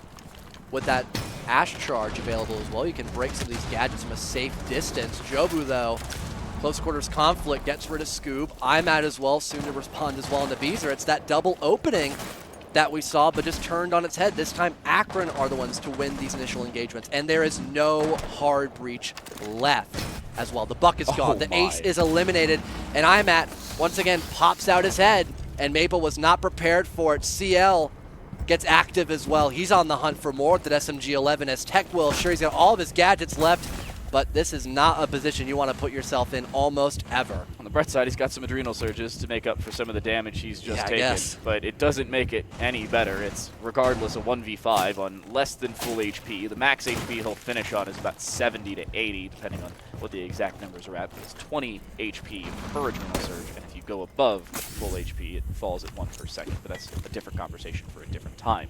Akron, their conversation is, hey, let's disengage, let's play together, let's play for trades if we need it. If we go 1 for 1, we win the round. If, however, we give 1v1s, we could give it away and give a free one over towards Fisher. Again, this would be an ace clutch scenario, but Kosa has actually just heard and now seen Tekwil walking into workshop. This should be just about it, as all the information is needed and has now been seen. That there's no way Tekwil wins this, right?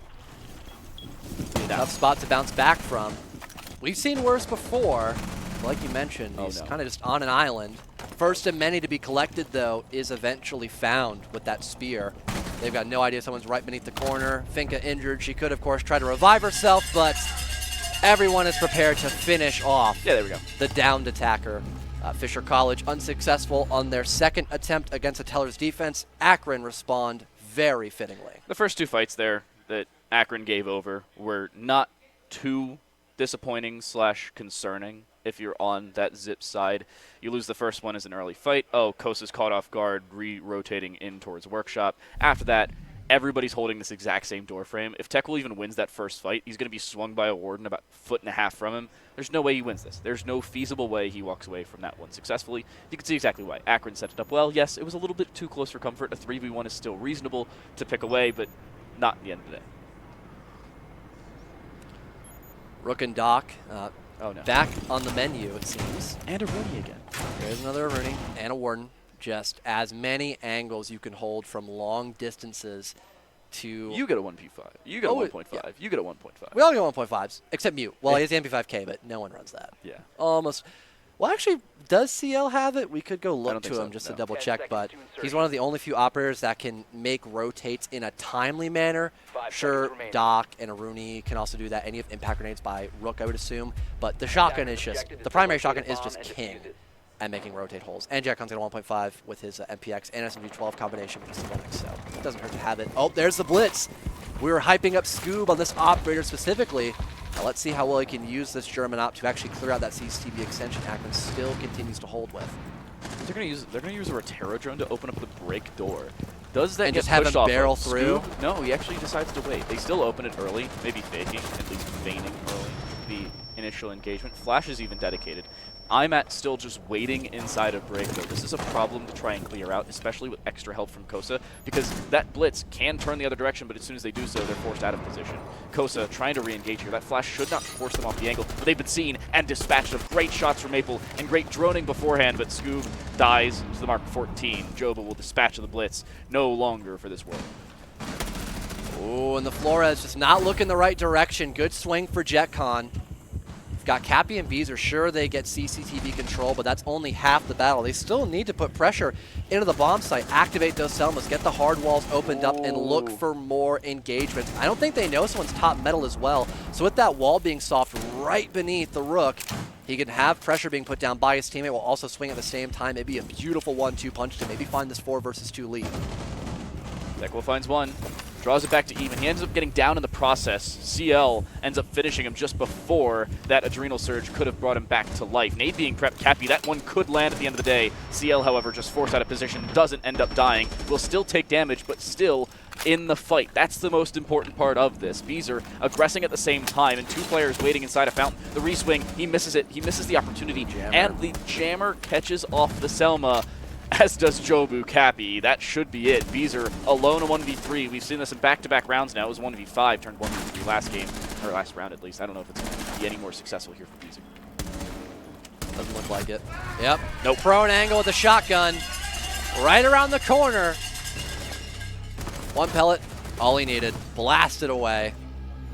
Akron doing a phenomenal job on the defensive side, needless to say. They will have to pick a very awkward tertiary bomb site pick of either ventilation or customs. 9 times out of 10, it's of course vent and not the custom side of the map. But Akron's doing a very good job of not only looking for early gunfights to slow down Fisher, since again the map's very small, so you need to be more of a confrontational defensive team than you would on other maps like Bank, for example. But they're also making sure that every other bomb site is not just being left vacant. We saw that problem a couple of times on Bank and maybe even once in a Blue Moon on Chalet. But Akron, they've been very willing to fall off their roam, play towards the bomb site, and with those 1.5 optics as well, still play at range. So Fisher, they can't close the gap from CCTV, which is somewhere they just captured and could have used advantageously, but now they have to give it up to try to push site, so it basically means nothing to them anymore. This is the first time a team has had a 2-round lead in the first half of play. Yeah, it's almost always been a back and forth. It has been back and forth all day, whether it's Fisher up a round, Akron up a round, or Akron ending up losing the final round of the first half to have it tied at the end of it. This is the only time we've seen a 2-round lead in the first half of play. And that drastic change for Fisher, I was talking about their lack of an attacking side, having difficulties back on Chalet. I said it needs to step up even better on Border, not only to the new normal of Chalet, but to the normal of Border. Losing 3 rounds already, having a risk of losing a 4th or maybe even a 5th, and your defense hasn't been good enough to shut down Akron on a couple maps that aren't attacker favored, much less now one that is. I'd say a 3-3 half is kind of necessary for Fisher right now. You could argue a 2-4 split, but again, that just gives less room for error on their second half, which we have seen Fisher mess up a handful of times on the defense. And look at this, look at how much ground Scoob is trying to capture so early, but of course the bomb site is not Teller, so it might be a little bit more tricky for him to make some magic happen. There's a drone sailing right past him. Does Jobu know about this info? He'll detect the drone, but not too sure about the Nook, who is just 1 wall beside him. So because he's being active drone, some of the sound from Scoob that he would make otherwise may have been deafened. However, the Hell Presence reduction is no longer sound deafening. It is just visual. Oh, it's a perfect setup, though. The bait with the drone gives Scoob a free opening duel, and Maple follows up on a JetCon just the same. Fisher, the dream start to what has been a nightmare first half, and exactly what they needed to revitalize their attacking side and give themselves an arguable shot at this first half of play. CL knows there's someone right outside of Archives. Might wait for him to hop in, a very audible cue. Then looking to get that kill for the shotgun. Yeah, the Nook is in the bomb site through tellers. The head was detected, but it's IMAT to find the first scalp of that position. Beezer some damage dealt towards him as well. Now you've lost your spearhead, so Fisher most likely will try to reset since they still have that man advantage and take the next minute 10 to look for another isolated defender and hope they can play together. There it is. I was going to bring up. You have so much time, and now you even have a doubled up man advantage. CL is still on this top floor. IMAT has disengaged back down, but he's now dead. And seeing CL inside of the small office, he's since dropped down into workshop, but into a meat blender that's down below. Beezer will find 2 to close out the round, and Fisher, exactly what they needed to turn back the clocks, albeit to the last map or 2, but still looking better on the attack. And teamwork can be displayed in a lot of different ways. We saw that perfectly with the drone work done by Fisher, which drone work has been very, very much so a coin flip between Akron and Fisher, where they either have great info that wins them rounds, or it's like they're walking in with a blindfold on. They don't know what they're expecting 9 times out of 10, it seems, in other instances. But right there, we saw Scoob being enabled perfectly by 2 separate drones. They know where the first isolated defender is. That's the tipping point of the spearhead. And another drone is used, like we both mentioned, to bait the K to shoot the drone so they can't be gun up against the Nook, giving a free kill. And that also forces Akron now to look close towards the bomb site, allowing the rest of Fisher to still roam clear, and then reset with a man advantage. Yeah. When you have so much time left because you had such a fast roam clear with the help of that Nook, it makes those one-man advantages seem a lot more winnable than you would think, just by looking at the kill feed. Yeah, the 6th man for the defensive side is the time. But when the time does not have that same impact in the later stages of the round, that 6th man becomes then significantly less impactful, or in that case, not impactful at all. Fisher had forever and a day to try and set up that push, and they only took about 30 seconds to do so. Great setup early, way to get early map control for Scoob. Good way of droning him in by the rest of the team and giving him that actual opportunity of picking up early frags. And then, yeah, you lose a follow-up gunfight, but who cares? You find the return for Beezer, you find the round, and now you're starting to develop a little bit more of a cohesive attack as Scoob once more is on the Nook. If it ain't broke, don't fix it. Also, 6 different grenades when there's only been a Jaeger once in a blue moon doesn't really seem like a problem to me. And you've got track singers, 4 of them to burn those ADSs. So there really isn't much stopping anyone on the side of Fisher from finding explosive success in a literal sense with all these frag grenades available to the Falcons. Cappy already setting up by AC. They'll get the sandwich window opened up as well, maybe forcing back some defenders towards the bomb site. And is someone already in above on that extension? I think so. CL. Yep, there's 2 of them. Oh, what a pinch! 2. Almost a third. Oh. Beezer finds Kosa, though, in the meantime, and there's that immediate refrag. It's good enough. That's exactly what you need if you're Scoob. You take the time, you take the patience, and you take the positioning, and you end up walking away with 2 opening duels and a refrag to make it 3. A 3v2 now as it stands. Still not an abnormal round for Akron. Not one that we can write them off of just yet. However, nobody is currently defending the site. The extent and the closest they have to current site defense is 1 player sitting inside of East Main. And that's Jobu actually disengaging from the site, so my point's null and void. Thanks, Jobu. Just saw briefly a grenade sacrificed for that camera. That's what it was. Jetcon is in Passport. That's not a spot you want to have your mirror right now. They'll open up the barricade, maybe to find a line of sight by bottom courtyard. But Fisher, they are hunting down Jobu. They spotted him on a drone trying to rotate back into the site. They have the hatch opened up. They've got Gridlock Shotgun and the Skeleton Keeper vertical. So it's only a matter of time for, they drop down and look to use that hatch to their advantage to plant and make this a nightmare for Akron now that it's just Jobu alive. No C4 here for the Warden. He has to rotate elsewhere. It's seemingly going to be through the main bathroom door. Nobody's looking that general direction. 1 picked up. A second, almost down. I thought he picked up the kill. He doesn't end up walking away with it. The switch to the SMG-12. He'll be shut down by the P9 of Ace. And Beezer, the lesser secondary weapon, but the better aim. And the round for Fisher. You said it. 3-3 required. It's exactly what they retrieve. They're locked in. They're good to go on the defense now. But I feel like they'll have to run a similar lineup to Akron. It feels so necessary to run the Azami, for example, because how small the map is. You want to waste as much time as you can with those Kiva barriers.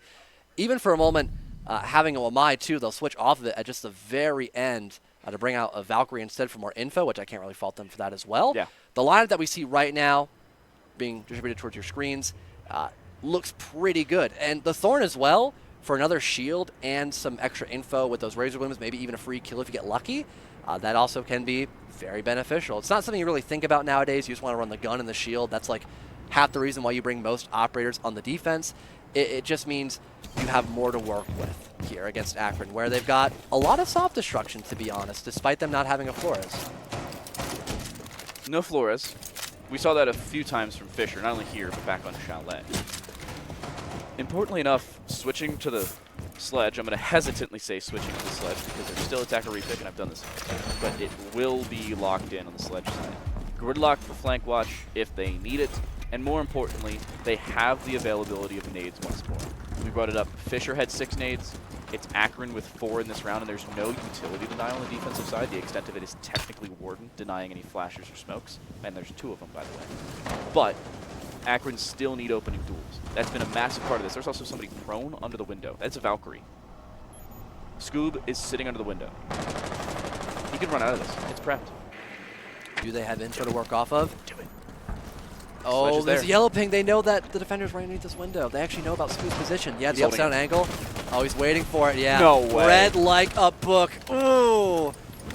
Adding salt to the wound as well. JetCon is happy about that bitter rivalry crashed. No more roamers down below. Can see some potential east stairs presence because of that now to help assist this office overtake. Akron as well, still right outside the catwalk, so they can hop in and also work their way in through CCTV.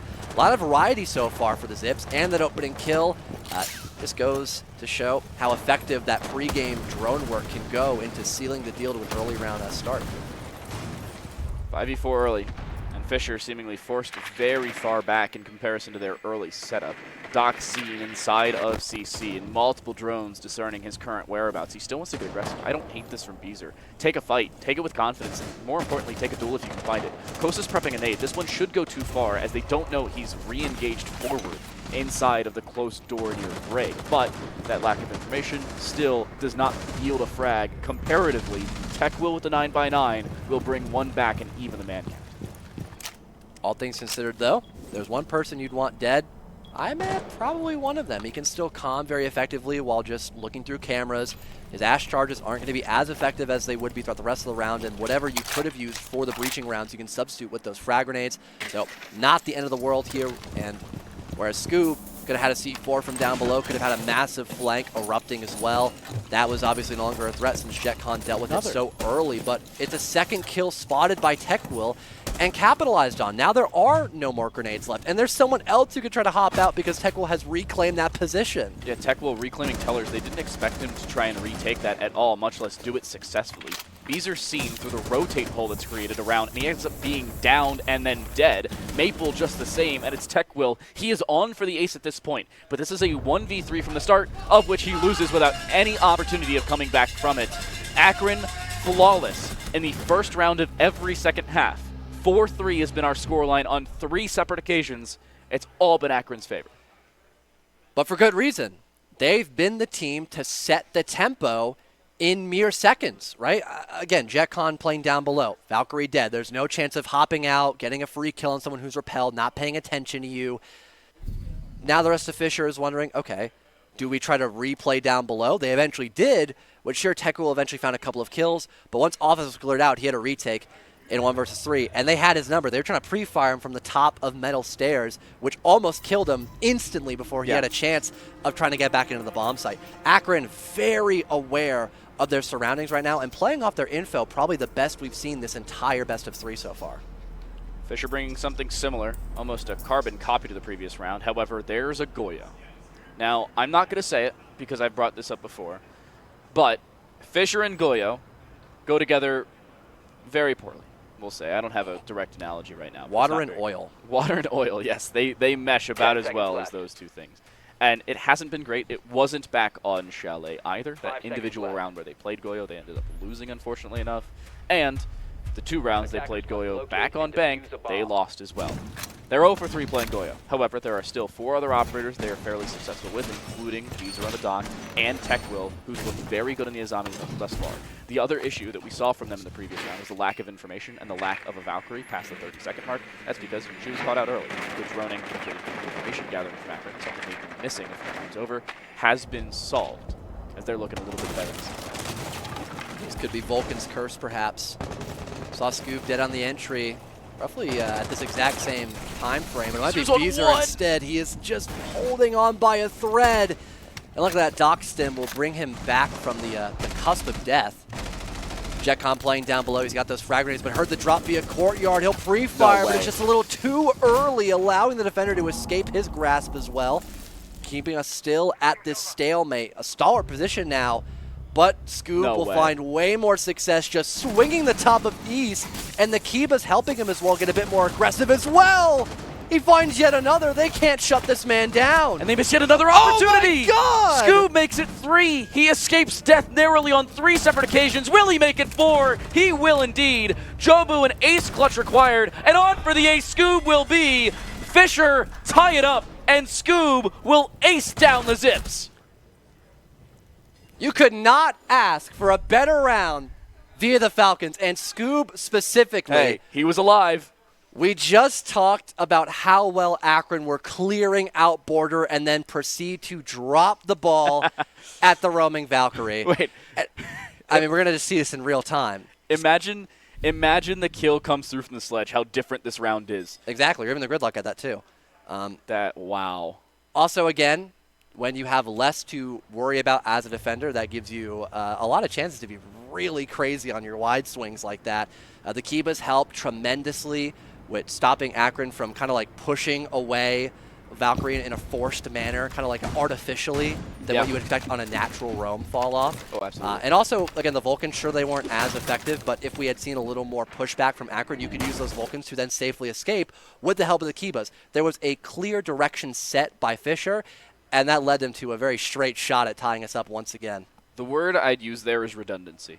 They had a lot of redundancy available for the defensive side. If they needed to get out of jail free card, they had multiple. If they needed a quick escape, they had the availability to do so. Scoob even had a quick escape down to square, then went back down to square to refrag what should have been his death.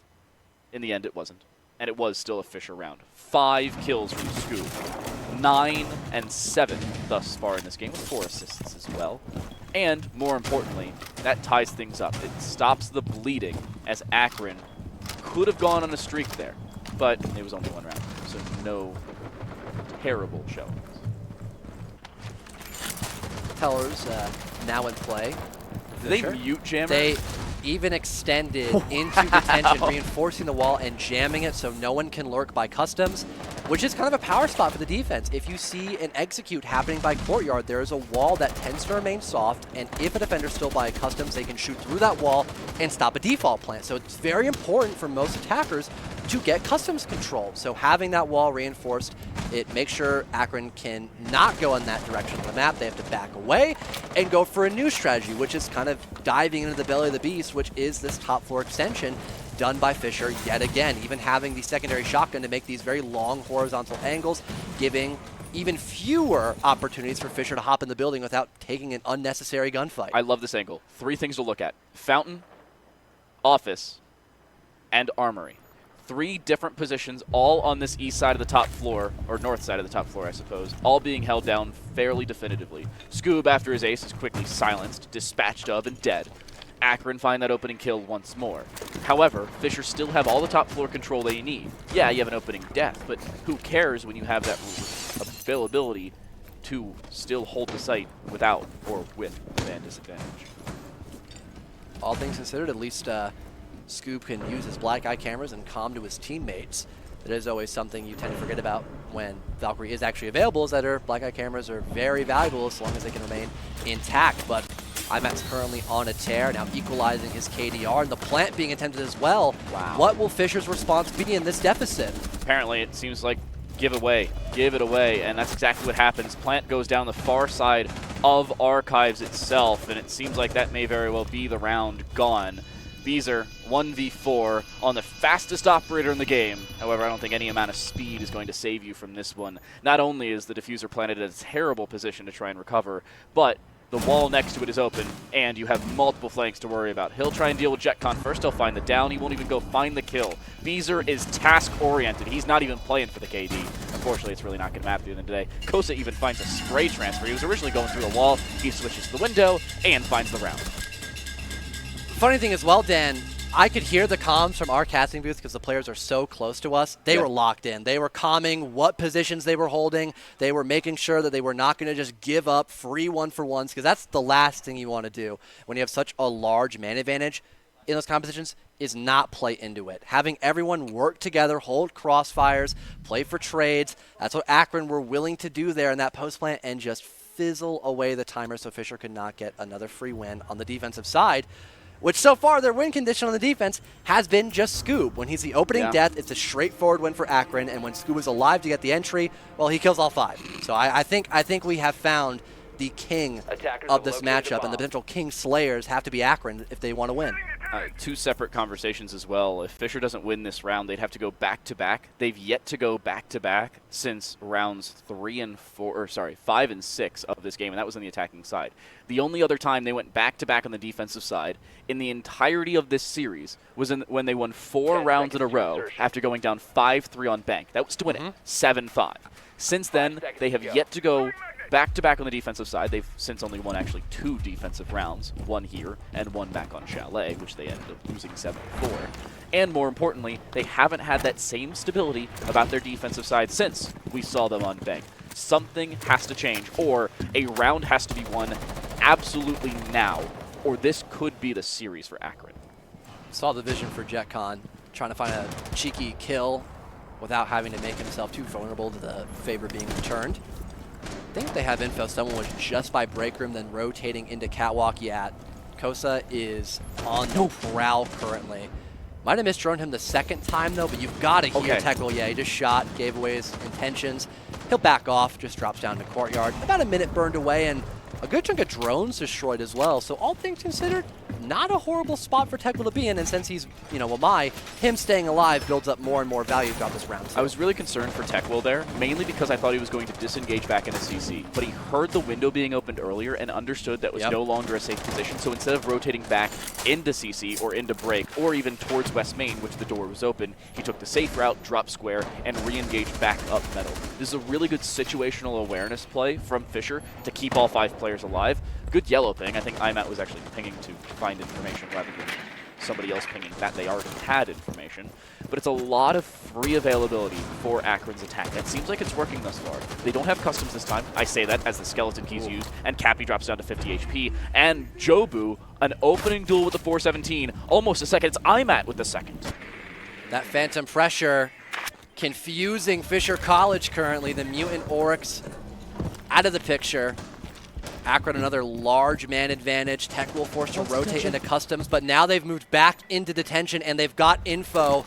This could be an easy kill for JetCon and an even bigger chance at series point for Akron. He's too focused on the other wall, but he looks the other way. Tech will with the timing, but he only finds one. That's the most important part. IMAT needs to try and refrag. He wants to try and find a second, but he won't be able to do so. Scoob doesn't die first and will be able to find a kill. We said it, good for 1 just about every time, but he needs to be good for 4, and he's stuck in a corner. His position duly noted. The Mute Jammer at least keeping him alive for the full timing, but he won't be able to escape safely. Kosa just takes the straight-up gunfight, and the F90 wins that every day of the week.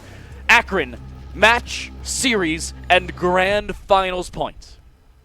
One more chance at doubling down against Fisher. Again, we've seen this match before. Beezer even quoted it with one simple word when attacking or dealing with Akron in any situation: loss. That's been the storyline for Fisher for half of their lifespan so far in collegiate. They're definitely the underdogs going into this moment of round 11, series point against them. They got to claim a few more rounds, and I guess Chat now can claim some R6 credits as well. They can indeed. Maybe turn away from the suspense, get a little breather during the prep phase. It's much appreciated. Yeah. Hopefully much appreciated for somebody. Make sure you do this in the in-game shop, not on your Ubisoft launcher, not on the ubisoft.com/redeem website.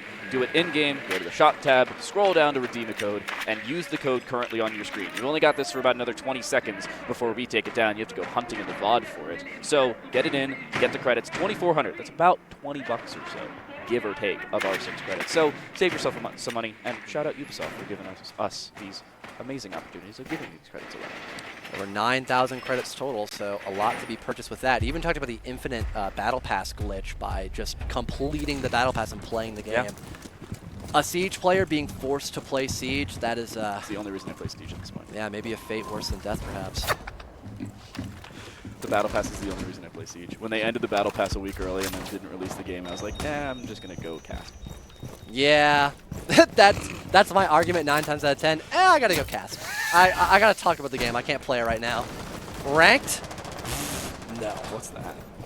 Never heard of it. Never won a ranked game. You know, that's lame. That's silly. Yeah. I only got to gold. I couldn't even try to climb to like emerald or diamond. I so. finished gold. Yeah. Yeah. It's for the best. It was for the best. Happens. I mean, every Siege caster's gold. We know this. It's just, it's tradition. It's what you have to do. It's my aim, not my brain. My brain gives me the fact that I can be gold, much less the fact that I am forced to be there. Opening kill. My God. I was about to bring it up. It ends up being a wall bang through, I believe, the floor or the window over towards the teller's wall. That's nasty. Another nade being prepped here for JetCon. He almost finds the kill. About 6 seconds delayed, though. Almost had 2 separate openers in what could be the final round of this grand final. And it seems like Akron kicking off well. Scoob is dead. And Fisher have a 0% win rate in the second half of this game without him alive. Could be the beginning of the end. Akron not looking to drop the ball here. They're still droning in. Finally, IMAT will enter the building. It looks like someone's right beside him as well to guarantee they keep this man advantage if someone dies.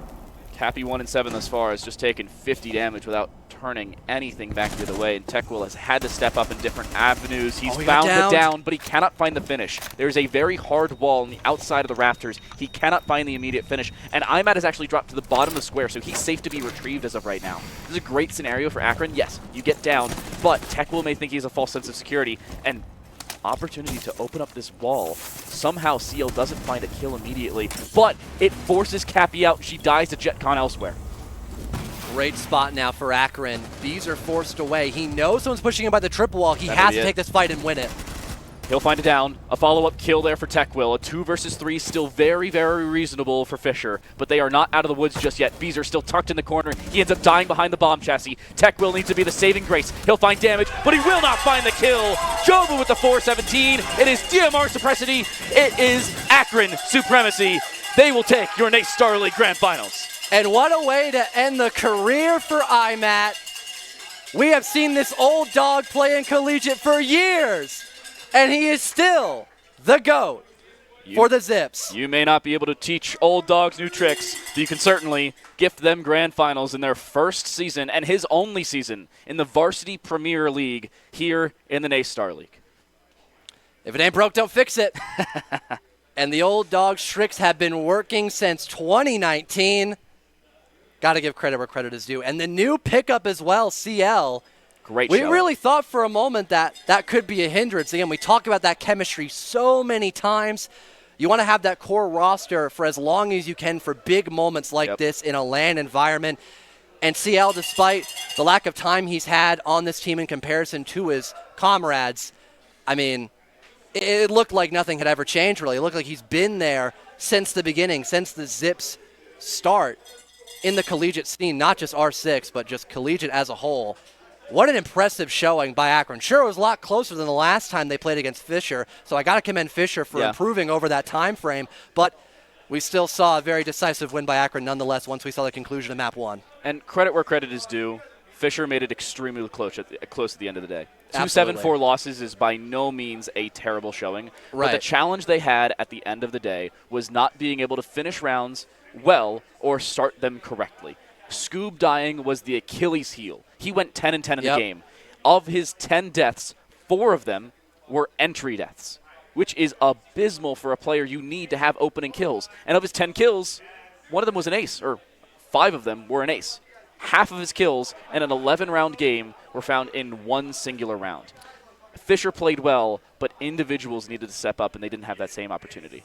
I talked with Scoob, who's on Fisher Falcons, obviously. We just saw that for like 3 hours. I was talking to him about his previous matchups against JetCon, and he said, and I quote, "I own that little guy."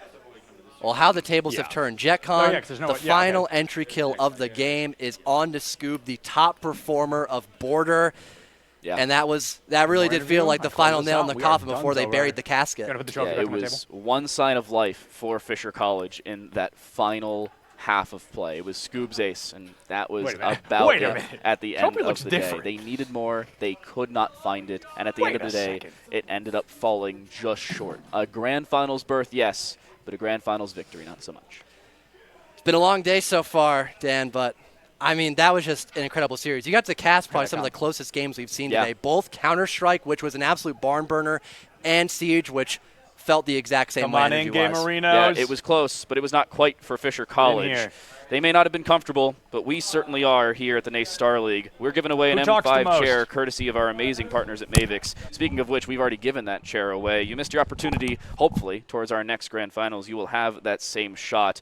At the end of the day, it is an opportunity for multiple teams, for multiple different avenues in programs, in skills, and at this time, it is wins, to say the very least. And we're also sponsored by Monster Energy, and Monster Energy has teamed up with Call of Duty Modern Warfare 3. You can buy Monster, power up, and receive 2 XP, plus exclusive in-game rewards. You can go to monsterenergy.com now to redeem, plus you can look for custom Call of Duty Monster cans in store now. And luckily for us, even towards the end of this series, we have to say a massive thank you to Extra Life. More than 120 players from over 25 teams active in our Super Team page have worked together to raise $33,596 this year.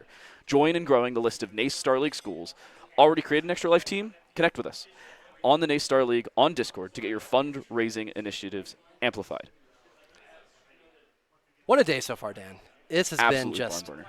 It's been heartthrob after heartthrob after heartthrob. I thought for a split second there that we were going to have Fisher win the series and finally get their first official successful run inside a NACE Starleague, because they've been in the Open Premier for a long time, and now it's just their B team inside of that league specifically. And moving all the way up into the Varsity Premier for the first time ever and getting this close to winning it, that's still an incredible statement.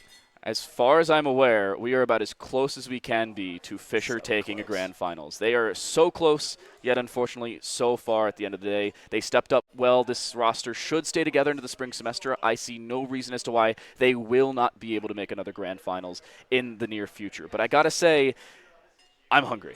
Very much so. And luckily, Cisco here has brought us food once more. We have wings and pizza. And I have wings again. We got another Pizza Hut order. That one I called at the beginning of map 1 actually brings in the donuts that Vincent wanted earlier today. We have the pizza over on the far side. We have the donuts here if you want the little donut bites. You can make your order at pizzahut.com or just call your local Pizza Hut. Funnily enough, I still have the phone number for the Pizza Hut 5 minutes from my house memorized. I have it memorized. Maybe go order some for your parents. Maybe they feel a little homesick and they're watching you talk about Pizza Hut It is 12:37 on the East Coast. It's always a good time for pizza, Dan. Just call them in advance. Be like, hey, I got a slice coming over. Make sure you're hungry for it. I mean, I know we're going to share this with everybody else, but I might just eat it myself, bro. I was about to say, who's we? You do not stay this size and weight without, like, turning into dust without eating entire pizzas once in a while. Okay, you know what? I earned it, okay? Yeah. That's just how it goes, how the cookie crumbles, Akron how the earned donut bites crumble. Akron earned it. And at the end of the day, they will take it. I'm going to take a look back here. We don't have the score updated for the Fisher-Akron game, but I was right on every map except for one.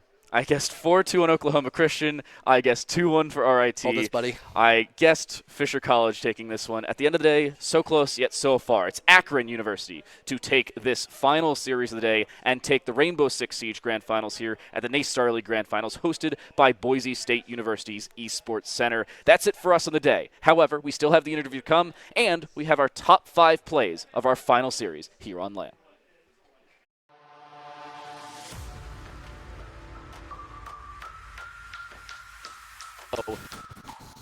I suppose Montaigne isn't that much of a deadly operator, but when you're low, he can kill you in 2 shots on the P9. Just being that spearhead to allow the line to walk up that lobby staircase almost for free. This could be a power position for Cappy. They'll trade with the Azami, but there's even better coverage by Akron. CL creeps in from the front desk. Akron now looking to fall away. Some info gathered with the death of that Frost. There's someone pushing garage, and they are hunting this soul down to make sure there is no map control on this western front. Scoob maybe forcing to fall himself a little bit further back. He does get another one, and he gets all of them! Are you kidding me, Scoob? Not seen. It's actually the Monty behind the reinforced wall. My X-ray eyes play tricks on me, and Beezer wants to try and play aggressive, but he doesn't have the freedom to do so. He does, however, re-swing IMAT with the ulta, finds the kill he was looking for. He wants another, and he'll find it through the wall, looking for a third. He'll find that as well. It's down to Kosa. Remember, early damage taken by Cappy. He'll end up finding that return kill, but Beezer, top floor presence now as well for Akron, looking to push away Maple from this hatch. There's over a rebuttal for the Falcons. They will tie us up 4-4. Maple more damage dealt, and this Thermite is still kicking off this round for his team. Maple finally dropping down, but no, he misses! It's CL another! As he tries to take this plant down. Out of the woods to just get. Not only does Jobu been down, Kosa's now dead. He's left alone. He needs to ace almost virtually for this one. He'll find a second kill, and he'll actually start to recover back towards the site. He has a very good opportunity to deny the plant. He's behind you. Oh my God, he does turn around! Oh my goodness! Way to go! He's found 4! It's a 1v1, but Scoob will shut it.